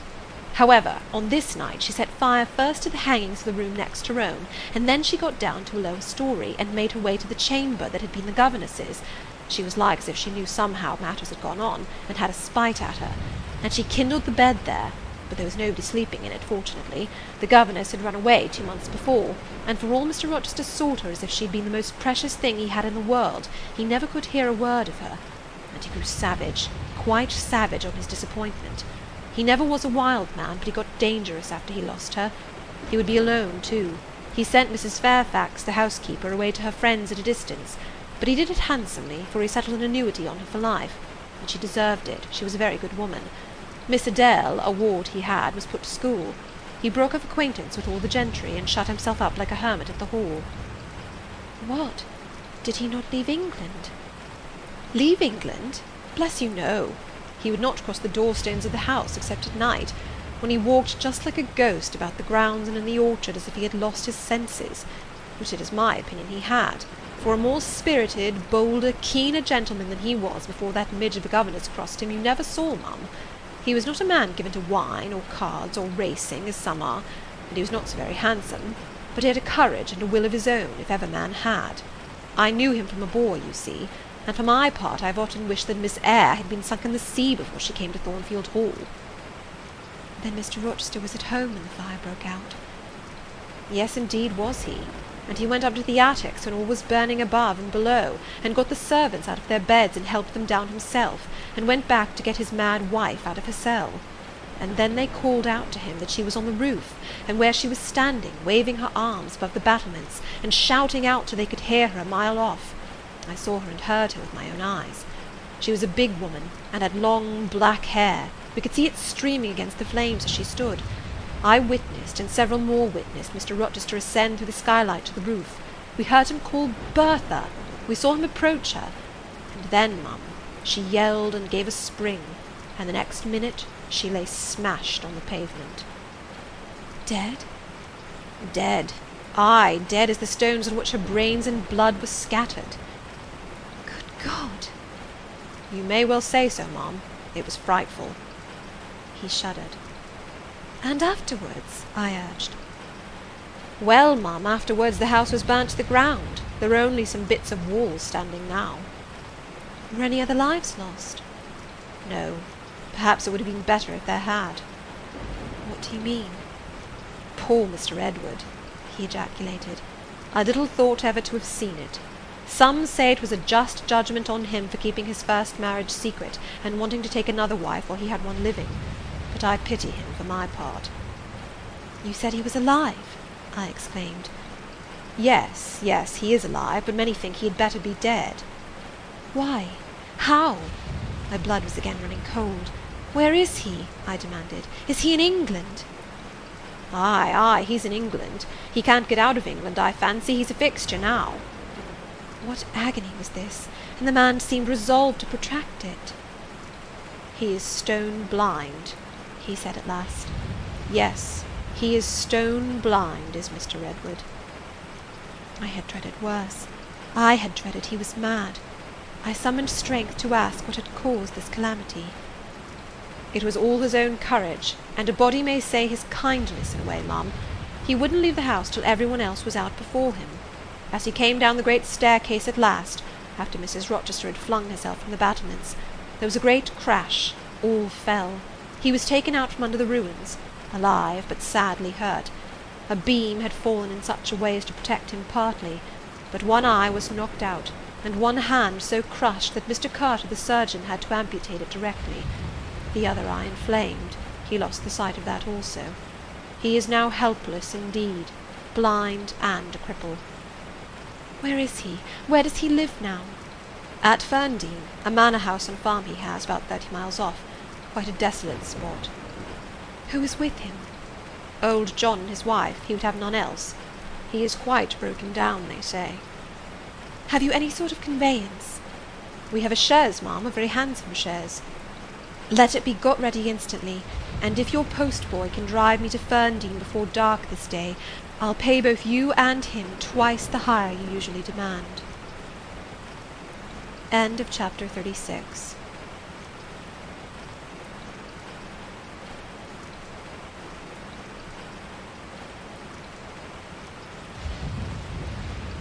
Jane Eyre by Charlotte Brontë, Chapter 37.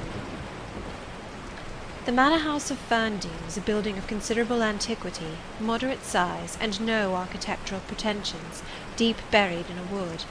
I had heard of it before. Mr. Rochester often spoke of it, and sometimes went there. His father had purchased the estate for the sake of the game covers. He would have let the house, but could find no tenant, in consequence of its ineligible and insalubrious site. Ferndean then remained uninhabited and unfurnished, with the exception of some 2 or 3 rooms fitted up for the accommodation of the squire when he went there in the season to shoot. To this house I came just ere dark on an evening marked by the characteristics of sad sky, cold gale, and continued small penetrating rain. The last mile I performed on foot, having dismissed the chaise and driver with the double remuneration I had promised. Even when within a very short distance of the manor house you could see nothing of it, so thick and dark grew the timber of the gloomy wood about it. Iron gates between granite pillars showed me where to enter, and passing through them I found myself at once in the twilight of close-ranked trees. There was a grass-grown track descending the forest aisle between hoar and knotty shafts and under-branched arches. I followed it, expecting soon to reach the dwelling, but it stretched on and on. It would far and farther. No sign of habitation or grounds was visible. I thought I had taken a wrong direction and lost my way. The darkness of natural as well as of sylvan dusk gathered over me. I looked round in search of another road. There was none. All was interwoven stem, columnar trunk, dense summer foliage, no opening anywhere. I proceeded. At last my way opened, the trees thinned a little. Presently I beheld a railing. Then the house, scarce by this dim light distinguishable from the trees, so dank and green were its decaying walls. Entering a portal, fastened only by a latch, I stood amidst a space of enclosed ground, from which the wood swept away in a semicircle. There were no flowers, no garden beds, only a broad gravel walk girdling a grass plat, and this set in the heavy frame of the forest. The house presented two pointed gables in its front. The windows were latticed and narrow. The front door was narrow too, one step led up to it. The whole looked, as the host of the Rochester Arms had said, quite a desolate spot. It was as still as a church on a week-day. The pattering rain on the forest leaves was the only sound audible in its vicinage. "Can there be life here?" I asked. Yes, life of some kind there was, for I heard a movement. That narrow front door was unclosing, and some shape was about to issue from the grange. It opened slowly. A figure came out into the twilight and stood on the step, a man without a hat.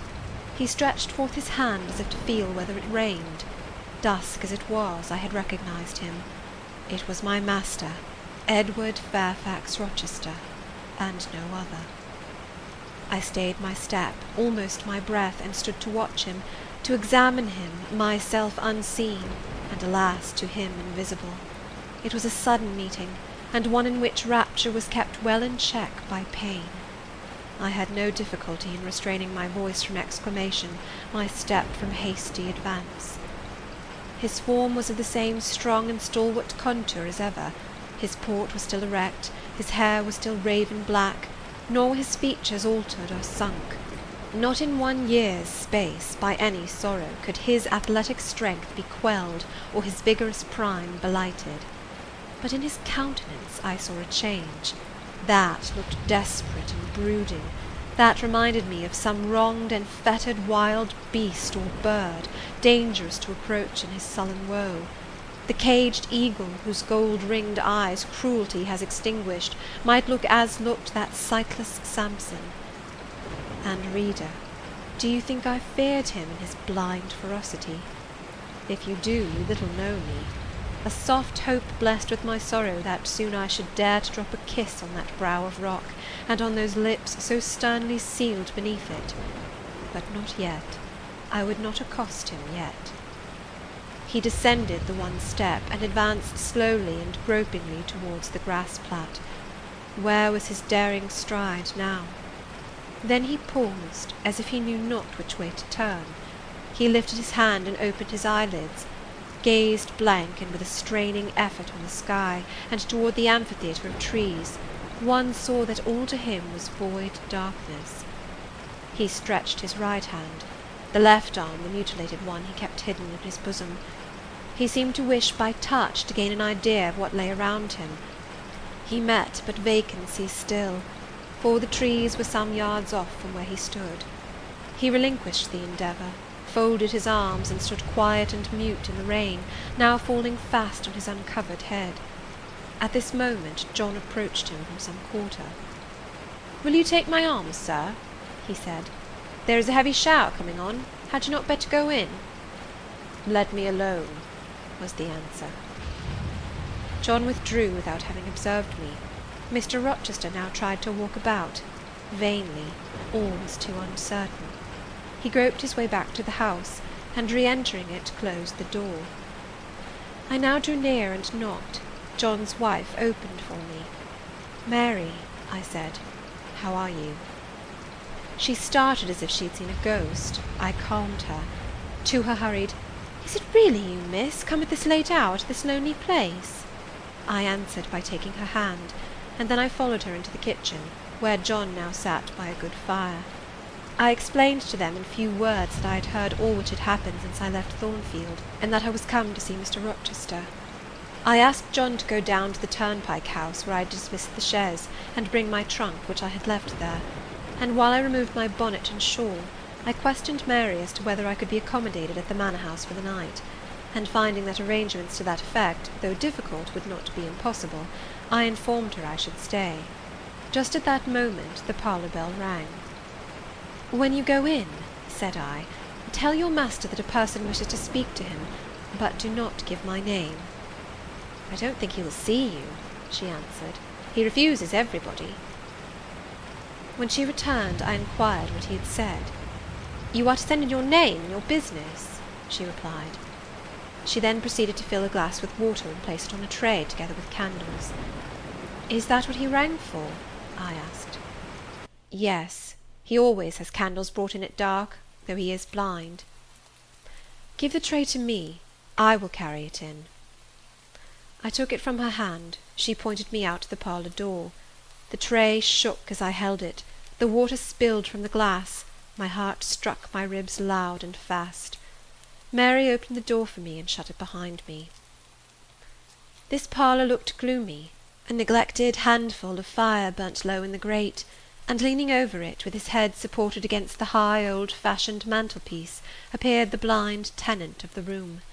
His old dog, Pilot, lay on one side, removed out of the way, and coiled up as if afraid of being inadvertently trodden upon. Pilot pricked up his ears when I came in. Then he jumped up, with a yelp and a whine, and bounded towards me. He almost knocked the tray from my hands. I set it on the table, then patted him and said softly, "Lie down." Mr. Rochester turned mechanically to see what the commotion was, but as he saw nothing, he returned and sighed. "Give me the water, Mary," he said. I approached him with the now only half-filled glass. Pilot followed me, still excited. "What is the matter?" he inquired. "Down, Pilot," I again said. He checked the water on its way to his lips, and seemed to listen. He drank, and put the glass down. "This is you, Mary, is it not?" "Mary is in the kitchen," I answered. He put out his hand with a quick gesture, but not seeing where I stood, he did not touch me. "Who is this? Who is this?" he demanded, trying, as it seemed, to see with those sightless eyes, unavailing and distressing attempt. "Answer me! Speak again!" he ordered, imperiously and aloud. "Will you have a little more water, sir? I spilt half of what was in the glass," I said. "Who is it? What is it? Who speaks?" "Pilot knows me, and John and Mary know I am here. I came only this evening," I answered. Great God! What delusion has come over me? What sweet madness has seized me? No delusion, no madness. Your mind, sir, is too strong for delusion, your health too sound for frenzy. And where is the speaker? Is it only a voice? Oh, I cannot see, but I must feel, or my heart will stop and my brain burst. Whatever, whoever you are, be perceptible to the touch, or I cannot live. He groped. I arrested his wandering hand, and prisoned it in both mine. Her very fingers, he cried, her small, slight fingers. If so, there must be more of her. The muscular hand broke from my custody. My arm was seized, my shoulder, neck, waist. I was entwined and gathered to him. Is it Jane? What is it? This is her shape, this is her size. And this is her voice, I added. She is all here, her heart too.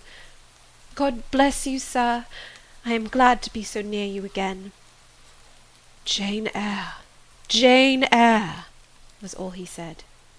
My dear master, I answered, I am Jane Eyre. I have found you out. I am come back to you. In truth, in the flesh, my living Jane? You touch me, sir. You hold me, and fast enough. I am not cold like a corpse, nor vacant like air, am I? My living darling, these are certainly her limbs, and these her features. But I cannot be so blessed after all my misery. It is a dream, such dreams as I have had at night when I have clasped her once more to my heart as I do now, and kissed her, as thus, and felt that she loved me, and trusted that she would not leave me. Which I never will, sir, from this day. Never will, says the vision. But I always woke and found it an empty mockery, and I was desolate and abandoned, my life dark, lonely, hopeless, my soul athirst and forbidden to drink, my heart famished and never to be fed. Gentle, soft dream, nestling in my arms now, you will fly too, as your sisters have all fled before you. But kiss me before you go. Embrace me, Jane. There, sir, and there. I pressed my lips to his once brilliant and now rayless eyes. I swept his hair from his brow and kissed that too. He suddenly seemed to arouse himself. The conviction of the reality of all this seized him. It is you, is it, Jane? You are come back to me, then? I am. And you do not lie dead in some ditch under some stream, and you are not a pining outcast among strangers? No, sir. I am an independent woman now. Independent? What do you mean, Jane? My uncle in Madeira is dead, and he left me £5,000. Ah, this is practical. This is real, he cried. I should never dream that. Besides, there is that peculiar voice of hers, so animating and piquant as well as soft. It cheers my withered heart. It puts life into it. What, Janet?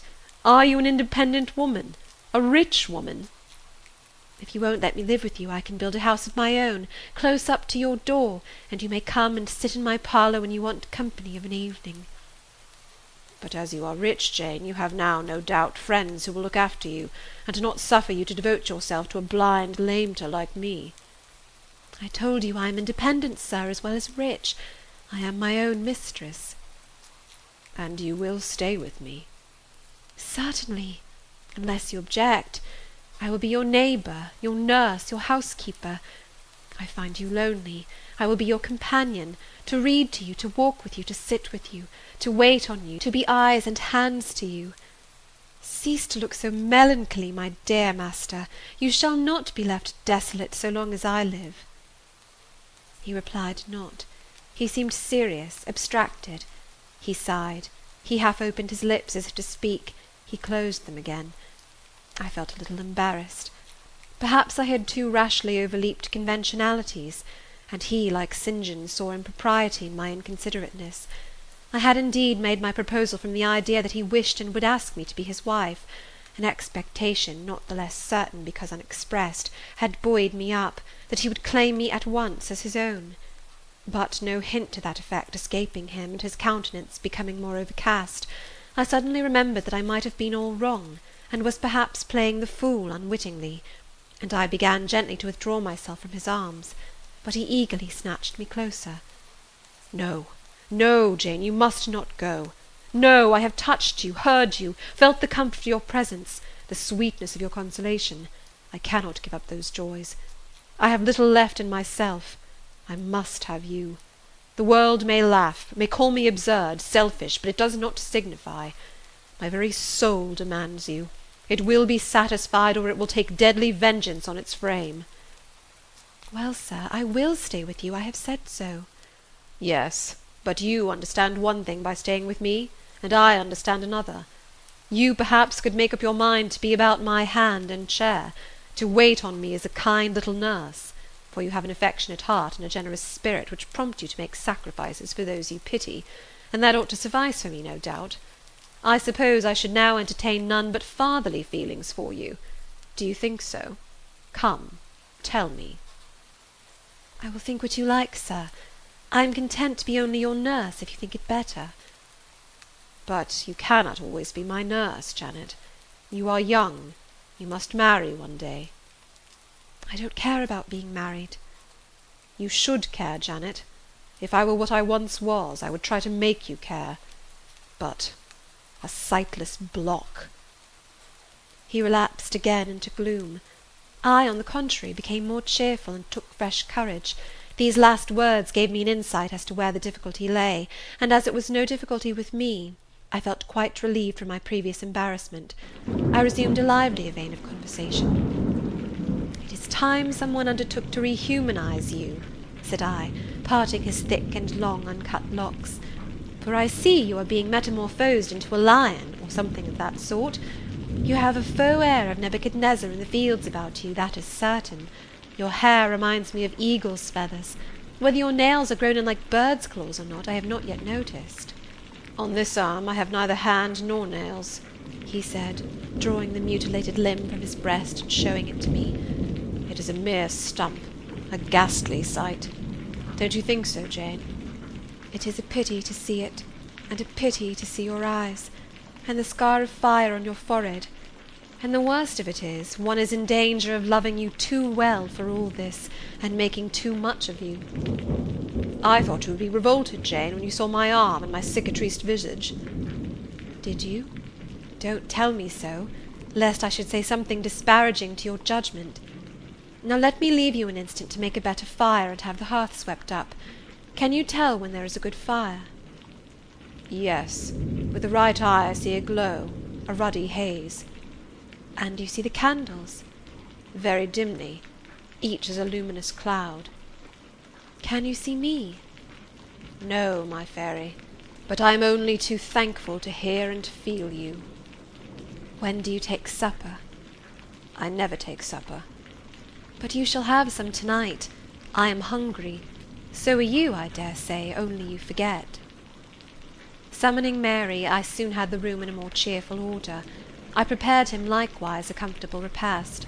My spirits were excited, and with pleasure and ease I talked to him during supper and for a long time after. There was no harassing restraint, no repressing of glee and vivacity with him, for with him I was perfectly at ease, because I knew I suited him. All I said or did seemed either to console or revive him. Delightful consciousness! It brought to life and light my whole nature. In his presence I thoroughly lived, and he in mine. Blind as he was, smiles played over his face, joy dawned on his forehead, his lineaments softened and warmed. After supper he began to ask me many questions, of where I had been, what I had been doing, how I had found him out. But I gave him only partial replies. It was too late to enter into particulars that night. Besides, I wished to touch no deep thrilling chord, to open no fresh well of emotion in his heart. My sole present aim was to cheer him. Cheered, as I have said, he was, and yet but by fits.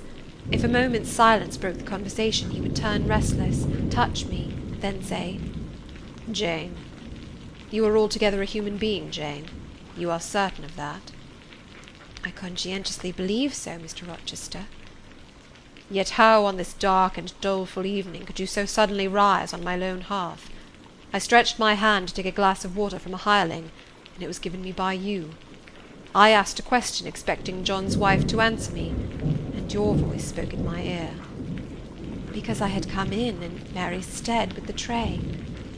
"And there is enchantment in the very hour I am now spending with you.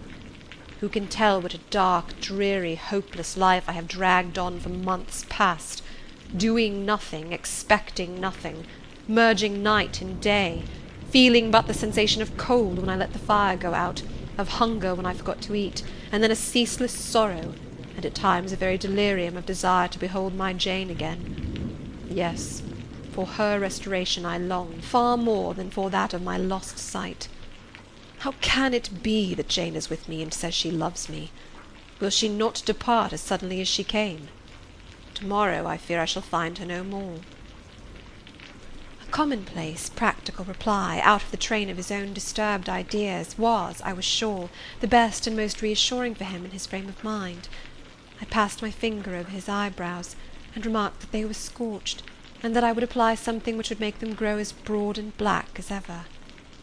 "Where is the use of doing me any good in any way, beneficent spirit, when at some fatal moment you will again desert me, passing like a shadow, whither and how to me unknown, and for me remaining afterwards undiscoverable?" "Have you a pocket-comb about you, sir?" "What for, Jane?"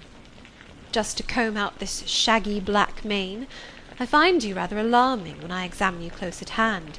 You talk of me being like a fairy, but I am sure you are more like a brownie." "Am I hideous, Jane?" "Very, sir. You always were, you know." "Humph! The wickedness has not been taken out of you, wherever you have sojourned." "Yet I have been with good people, far better than you, 100 times better people, possessed of ideas and views you never entertained in your life, quite more refined and exalted." "Who the deuce have you been with?" "If you twist in that way, you will make me pull the hair out of your head, and then I think you will cease to entertain doubts of my substantiality." Who have you been with, Jane?" "You shall not get it out of me to-night, sir. You must wait till to-morrow. To leave my tale half told will, you know, be a sort of security that I shall appear at your breakfast table to finish it. By the by, I must not mind to rise on your hearth with only a glass of water then. I must bring an egg at the least, to say nothing of fried ham." You mocking changeling, fairy born and human bred, you make me feel as I have not these 12 months. If Saul could have had you for his David, the evil spirit would have been exorcised without the aid of the harp. There, sir, you are redd up and made decent. Now I'll leave you. I have been travelling these last 3 days, and I believe I am tired. Good night. Just one word, Jane. Were there only ladies in the house where you have been? I laughed and made my escape, still laughing as I ran upstairs. A good idea, I thought with glee. I see I have the means of fretting him out of his melancholy for some time to come. Very early the next morning I heard him up in a stir, wandering from one room to another. As soon as Mary came down, I heard the question, "Is Miss Eyre here?" Then, "Which room did you put her into? Was it dry? Is she up? Go and ask if she wants anything, and when she will come down." I came down as soon as I thought there was a prospect of breakfast. Entering the room very softly, I had a view of him before he discovered my presence. It was mournful indeed to witness the subjugation of that vigorous spirit to a corporeal infirmity. He sat in his chair, still, but not at rest, expectant evidently, the lines of now habitual sadness marking his strong features. His countenance reminded one of a lamp quenched, waiting to be relit. And alas, it was not himself that could now kindle the lustre of animated expression. He was dependent on another for that office. I had meant to be gay and careless, but the powerlessness of the strong man touched my heart to the quick. Still I accosted him with what vivacity I could. "It is a bright sunny morning, sir," I said. "The rain is over and gone, and there is a tender shining after it. You shall have a walk soon." I had wakened the glow. His features beamed. "Oh, you are indeed there, my skylark. Come to me. You are not gone, not vanished. I heard one of your kind an hour ago singing high over the wood, but its song had no music for me, any more than the rising sun had rays. All the melody on earth is concentrated in my Jane's tongue to my ear. I am glad it is not naturally a silent one. All the sunshine I can feel is in her presence." The water stood in my eyes to hear this avowal of his dependence, just as if a royal eagle, chained to a perch, should be forced to entreat a sparrow to become its purveyor. But I would not be lachrymose. I dashed off the salt drops and busied myself with preparing breakfast. Most of the morning was spent in the open air. I led him out of the wet and wild wood into some cheerful fields. I described to him how brilliantly green they were, how the flowers and hedges looked refreshed, how sparklingly blue was the sky. I sought a seat for him in a hidden and lovely spot, a dry stump of a tree. Nor did I refuse to let him, when seated, place me on his knee. Why should I, when both he and I were happier near than apart? Pilot lay beside us. All was quiet. He broke out suddenly while clasping me in his arms. "Cruel, cruel deserter! Oh, Jane, what did I feel when I discovered you had fled from Thornfield, and when I could nowhere find you, and after examining your apartment, ascertained that you had taken no money, nor anything which could serve as an equivalent. A pearl necklace I had given you lay untouched in its little casket. Your trunks were left corded and locked as they had been prepared for the bridal tour. What could my darling do, I asked, left destitute and penniless? And what did she do? Let me hear now." Thus urged, I began the narrative of my experience for the last year.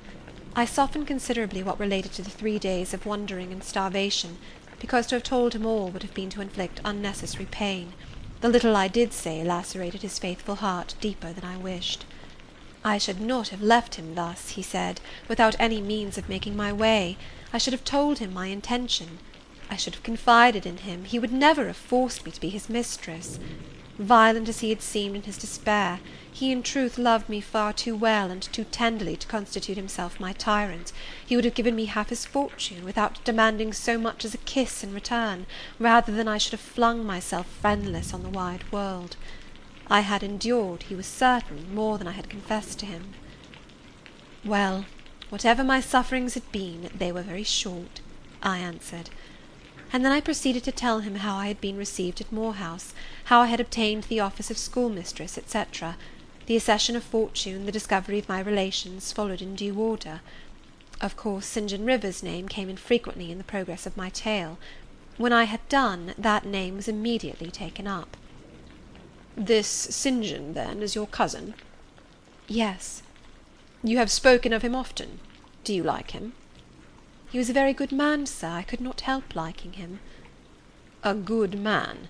Does that mean a respectable, well-conducted man of 50, or what does it mean? St. John was only 29, sir. Jeune encore, as the French say. Is he a person of low stature, phlegmatic and plain? A person whose goodness consists rather in his guiltlessness of vice than in his prowess in virtue? He is untiringly active. Great and exalted deeds are what he lives to perform. But his brain, that is probably rather soft. He means well, but you shrug your shoulders to hear him talk. He talks little, sir. What he does say is ever to the point. His brain is first-rate. I should think not impressible, but vigorous. Is he an able man, then? Truly able. A thoroughly educated man? St. John is an accomplished and profound scholar. His manners, I think you said, are not to your taste, priggish and parsonic. I never mentioned his manners, but unless I had a very bad taste, they must suit it. They are polished, calm, and gentlemanlike. His appearance, I forget what description you gave of his appearance. A sort of raw curate, half strangled with his white neckcloth, and stilted up on his thick-soled high-lows, eh? St. John dresses well. He is a handsome man, tall, fair, with blue eyes and a Grecian profile. Aside. Damn him. To me. Did you like him, Jane? Yes, Mr. Rochester, I liked him, but you asked me that before. I perceived, of course, the drift of my interlocutor. Jealousy had got hold of him. She stung him, but the sting was salutary. It gave him respite from the gnawing fang of melancholy. I would not, therefore, immediately charm the snake. Perhaps you would not rather sit any longer on my knee, Miss Eyre? Was the next somewhat unexpected observation. Why not, Mr. Rochester? The picture you have just drawn is suggestive of rather a too overwhelming contrast. Your words have delineated very prettily a graceful Apollo. He is present to your imagination. Tall, fair, blue-eyed, with a Grecian profile. Your eyes dwell on a Vulcan, a real blacksmith, brown, broad-shouldered, and blind and lame into the bargain. I never thought of it before, but you certainly are rather like Vulcan, sir. Well, you can leave me, ma'am, but before you go, and he retained me by a firmer grasp than ever, you will be pleased just to answer me a question or two. He paused. What questions, Mr. Rochester? Then followed this cross-examination. St. John made you schoolmistress of Morton before he knew you were his cousin? Yes. You would often see him. He would visit the school sometimes. Daily. He would approve of your plans, Jane. I know they would be clever, for you are a talented creature. He approved of them, yes. He would discover many things in you he could not have expected to find. Some of your accomplishments are not ordinary. I don't know about that. You had a little cottage near the school, you say. Did he ever come to see you? Now and then. Of an evening? Once or twice. A pause. How long did you reside with him and his sisters after the cousinship was discovered? 5 months. Did Rivers spend much time with the ladies of his family? Yes, the back parlour was both his study and ours. He sat near the window, and we by the table. Did he study much? A good deal. What? Hindostani. And what did you do meantime? I learnt German at first. Did he teach you? He did not understand German. Did he teach you nothing? A little Hindostani. Rivers taught you Hindostani? Yes, sir. And his sisters also? No. Only you? Only me. Did you ask to learn? No. He wished to teach you? Yes. A second pause. Why did he wish it? Of what use could Hindostani be to you? He intended me to go with him to India. Ah, here I reach the root of the matter. He wanted you to marry him. He asked me to marry him. That is a fiction, an impudent invention to vex me. I beg your pardon. It is the literal truth. He asked me more than once, and was as stiff about urging his point as ever you could be. Miss Eyre, I repeat it, you can leave me. How often am I to say the same thing? Why do you remain pertinaciously perched on my knee when I have given you notice to quit? Because I am comfortable there. No, Jane, you are not comfortable there, because your heart is not with me. It is with this cousin, this St. John. Oh, till this moment I thought my little Jane was all mine. I had a belief she loved me even when she left me. This was an atom of sweet and much bitter. Long as we have been parted, hot tears as I have wept over our separation, I never thought that while I was mourning her, she was loving another. But it is useless grieving. Jane, leave me. Go and marry Rivers. Shake me off, then, sir. Push me away, for I'll not leave you of my own accord. Jane, I ever like your tone of voice. It still renews hope. It sounds so truthful. When I hear it, it carries me back a year. I forget that you have formed a new tie. But I am not a fool. Go.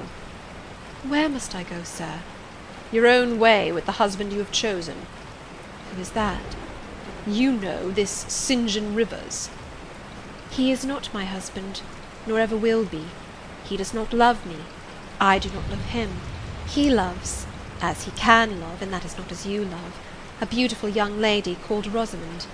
He wished to marry me only because he thought I should make a suitable missionary's wife, which she would not have done. He is good and great, but severe, and for me cold as an iceberg.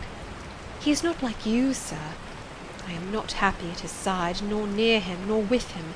He has no indulgence for me, no fondness. He sees nothing attractive in me, not even youth, only a few useful mental points. Then I must leave you, sir, to go to him. I shuddered involuntarily, and clung instinctively closer to my blind but beloved master. He smiled. What, Jane? Is this true? Is such really the state of matters between you and Rivers? Absolutely, sir. Oh, you need not be jealous. I wanted to tease you a little to make you less sad. I thought anger would be better than grief. But if you wish me to love you, could you but see how much I do love you, you would be proud and content. All my heart is yours, sir. It belongs to you, and with you it would remain, were fate to exile the rest of me from your presence forever.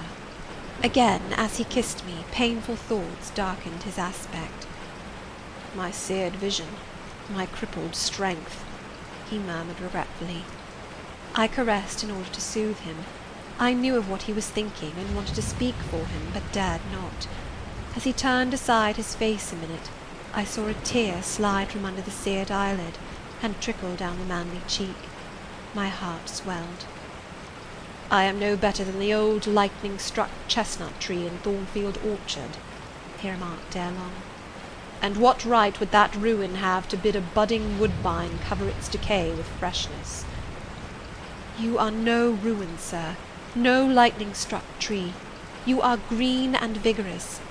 Plants will grow about your roots whether you ask them to or not, because they take delight in your bountiful shadow, and as they grow they will lean towards you, and wind round you, because your strength offers them so safe a prop. Again he smiled. I gave him comfort. You speak of friends, Jane? He asked.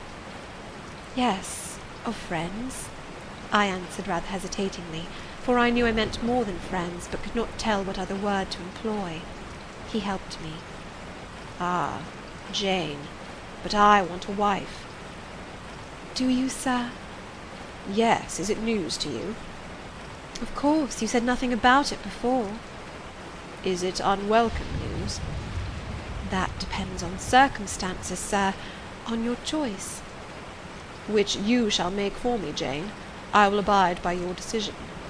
Choose then, sir, her who loves you best. I would at least choose her I love best. Jane, will you marry me? Yes, sir.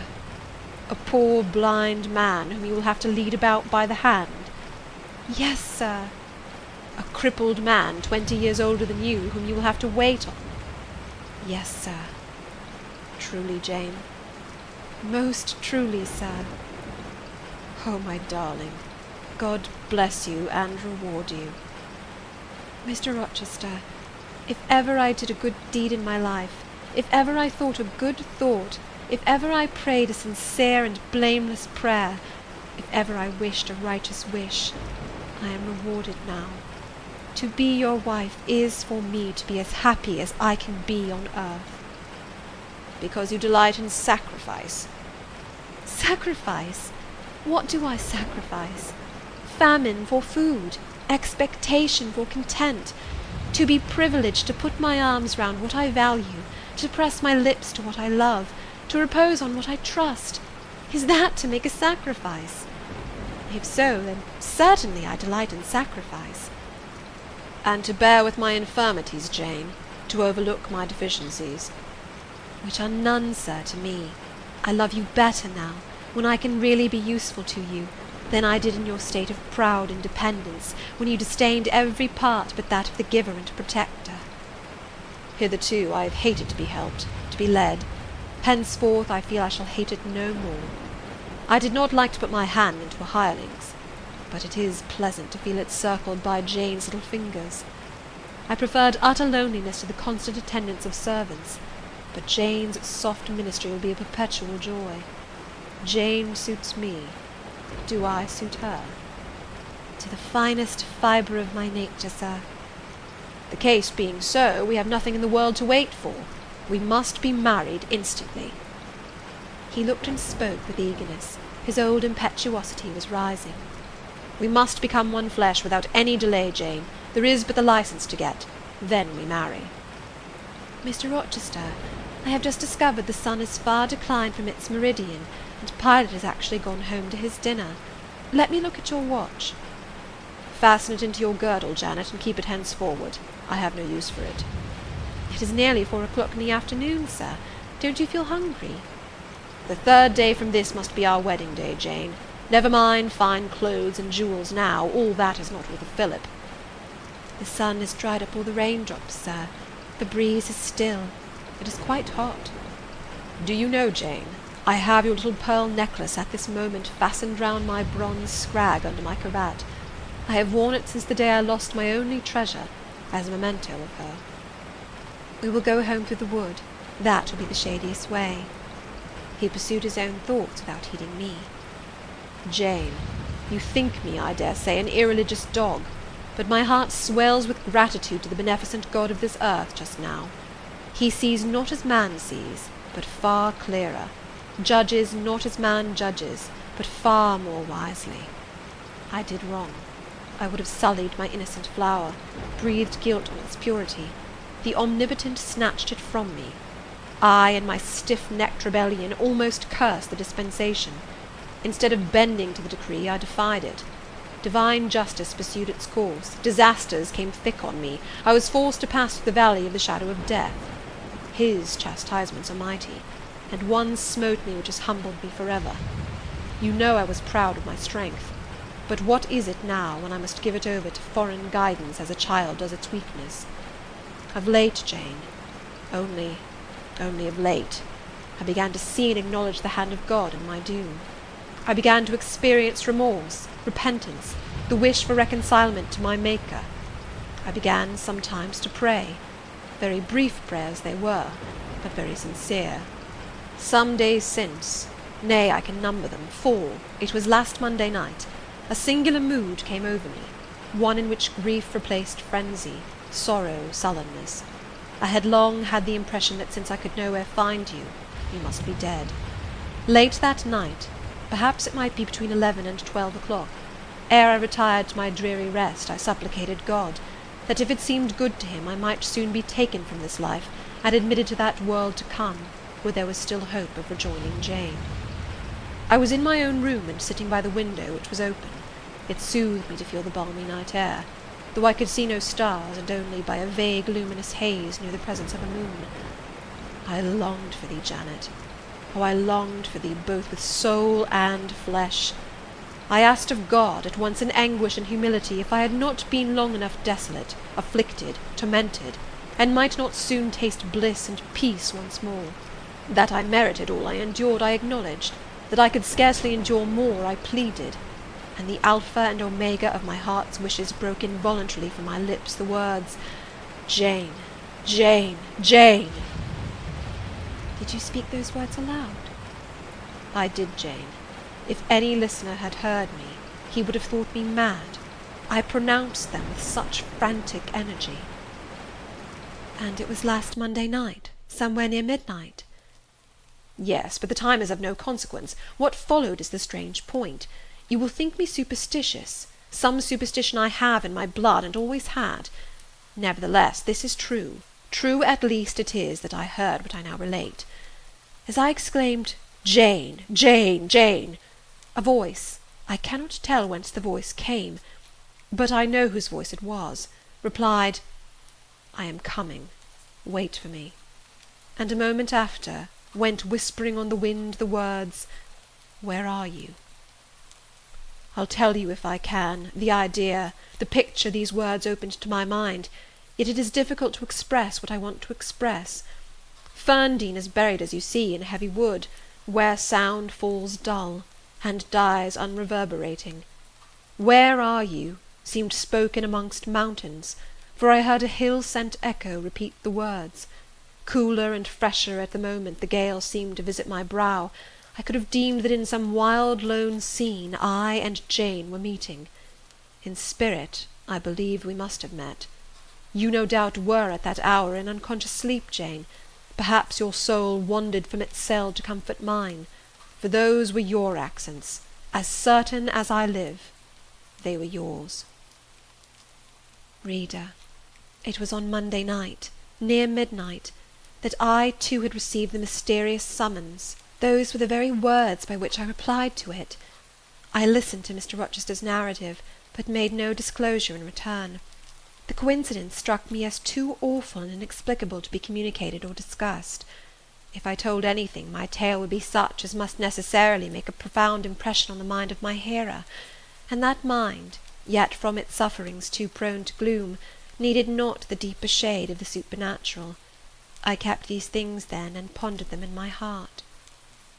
You cannot now wonder, continued my master, that when you rose upon me so unexpectedly last night, I had difficulty in believing you any other than a mere voice and vision, something that would melt to silence and annihilation, as the midnight whisper and mountain echo had melted before. Now I thank God. I know it to be otherwise. Yes, I thank God. He put me off his knee, rose, and reverently lifting his hat from his brow, and bending his sightless eyes to the earth, he stood in mute devotion. Only the last words of the worship were audible. I thank my Maker, that in the midst of judgment he has remembered mercy. I humbly entreat my Redeemer to give me strength to lead henceforth a purer life than I have done hitherto. Then he stretched his hand out to be led. I took that dear hand, held it a moment to my lips, then let it pass round my shoulder.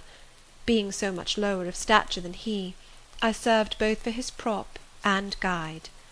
We entered the wood, and wended homeward. End of chapter 37.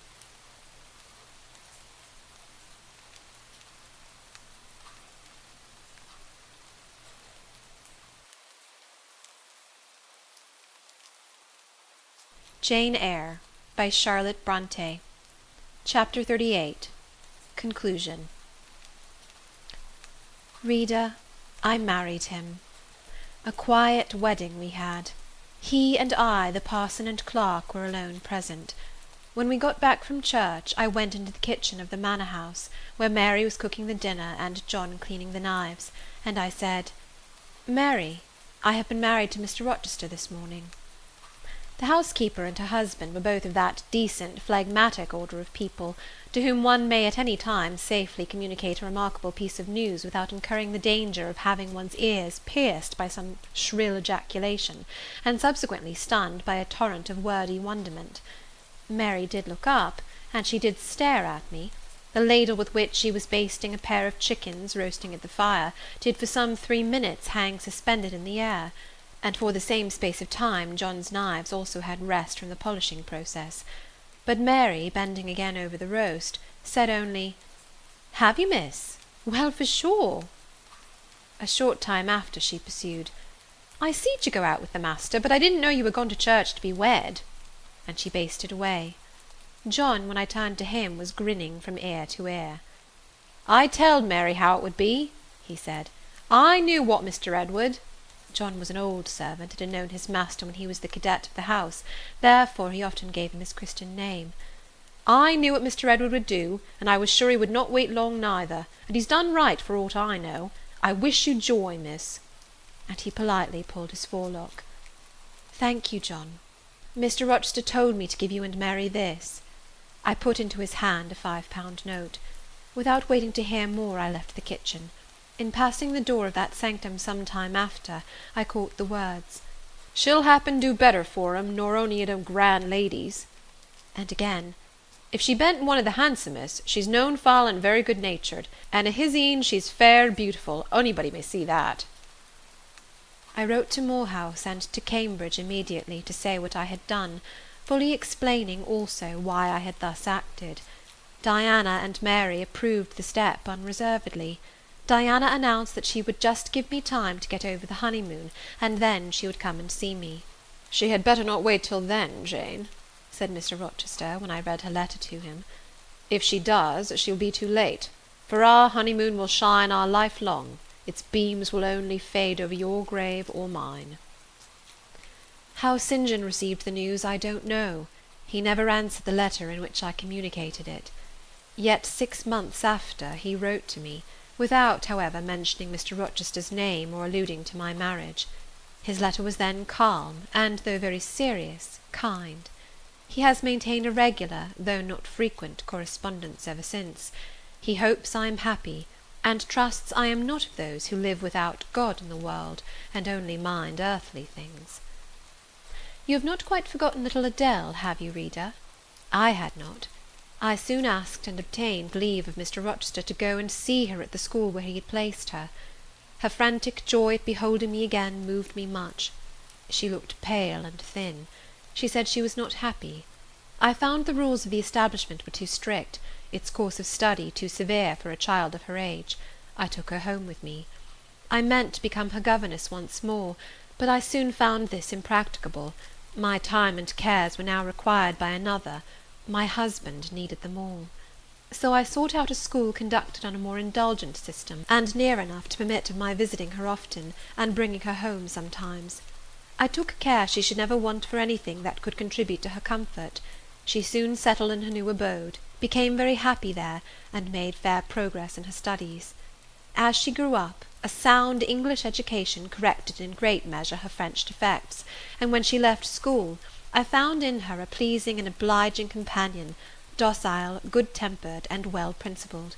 By her grateful attention to me and mine, she has long since well repaid any little kindness I ever had it in my power to offer her. My tale draws to its close.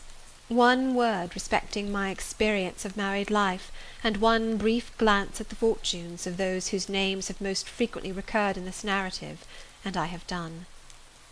I have now been married 10 years. I know what it is to live entirely for and with what I love best on earth. I hold myself supremely blessed, blessed beyond what language can express, because I am my husband's life as fully as he is mine. No woman was ever nearer to her mate than I am, ever more absolutely bone of his bone and flesh of his flesh. I know no weariness of my Edward's society.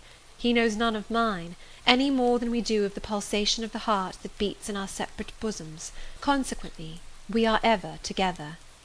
To be together is for us to be at once as free as in solitude, as gay as in company. We talk, I believe, all day long. To talk to each other is but a more animated and an audible thinking. All my confidence is bestowed on him, and all his confidence is devoted to me. We are precisely suited in character. Perfect concord is the result. Mr. Rochester continued blind the first 2 years of our union. Perhaps it was that circumstance that drew us so very near, that knit us so very close, for I was then his vision, as I am still his right hand. Literally, I was, what he often called me, the apple of his eye. He saw nature, he saw books through me, and never did I weary of gazing for his behalf, and of putting into words the effect of field, town, tree, river, cloud, sunbeam, of the landscape before us, of the weather round us, and impressing by sound on his ear what light could no longer stamp on his eye. Never did I weary of reading to him, never did I weary of conducting him where he wished to go, of doing for him what he wished to be done. And there was a pleasure in my services, most full, most exquisite, even though sad, because he claimed these services without painful shame or damping humiliation. He loved me so truly that he knew no reluctance in profiting by my attendance. He felt I loved him so fondly that to yield that attendance was to indulge my sweetest wishes. One morning at the end of the 2 years, as I was writing a letter to his dictation, he came and bent over me and said, "Jane, have you a glittering ornament round your neck?" I had a gold watch chain. I answered, "Yes." "And have you a pale blue dress on?" I had. He informed me then that for some time he had fancied the obscurity clouding one eye was becoming less dense, and that now he was sure of it. He and I went up to London. He had the advice of an eminent oculist, and he eventually recovered the sight of that one eye. He cannot now see very distinctly, he cannot read or write much, but he can find his way without being led by the hand. The sky is no longer a blank to him, the earth no longer a void. When his first-born was put into his arms, he could see that the boy had inherited his own eyes as they once were, large, brilliant, and black. On that occasion, he again, with a full heart, acknowledged that God had tempered judgment with mercy. My Edward and I, then, are happy, and the more so, because those we most love are happy likewise. Diana and Mary Rivers are both married. Alternately, once every year, they come to see us, and we go to see them. Diana's husband is a captain in the navy, a gallant officer and a good man. Mary's is a clergyman, a college friend of her brother's, and from his attainments and principles, worthy of the connection. Both Captain Fitzjames and Mr. Wharton love their wives, and are loved by them. As to St. John Rivers, he left England, he went to India. He entered on the path he had marked for himself, he pursues it still. A more resolute, indefatigable pioneer never wrought amidst rocks and dangers. Firm, faithful, and devoted, full of energy and zeal and truth, he labours for his race, he clears their painful way to improvement, he hews down, like a giant, the prejudices of creed and caste that encumber it. He may be stern, he may be exacting, he may be ambitious yet, but his is the sternness of the warrior Greatheart, who guards his pilgrim convoy from the onslaught of Apollyon. His is the exaction of the apostle, who speaks but for Christ, when he says, "Whosoever will come after me, let him deny himself, and take up his cross, and follow me." His is the ambition of the high master spirit, which aims to fill a place in the first rank of those who are redeemed from the earth, who stand without fault before the throne of God, who share the last mighty victories of the Lamb, who are called, and chosen, and faithful. St. John is unmarried. He never will marry now. Himself has hitherto sufficed to the toil, and the toil draws near its close, his glorious sun hastens to its setting. The last letter I received from him drew from my eyes human tears, and yet filled my heart with divine joy. He anticipated his sure reward, his incorruptible crown. I know that a stranger's hand will write to me next, to say that the good and faithful servant has been called at length into the joy of his Lord. And why weep for this? No fear of death will darken St. John's last hour. His mind will be unclouded, his heart will be undaunted, his hope will be sure, his faith steadfast. His own words are a pledge of this. "My master," he says, "has forewarned me. Daily he announces more distinctly, 'Surely I come quickly.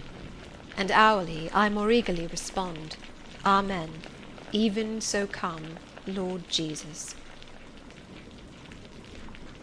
End of Jane Eyre by Charlotte Brontë.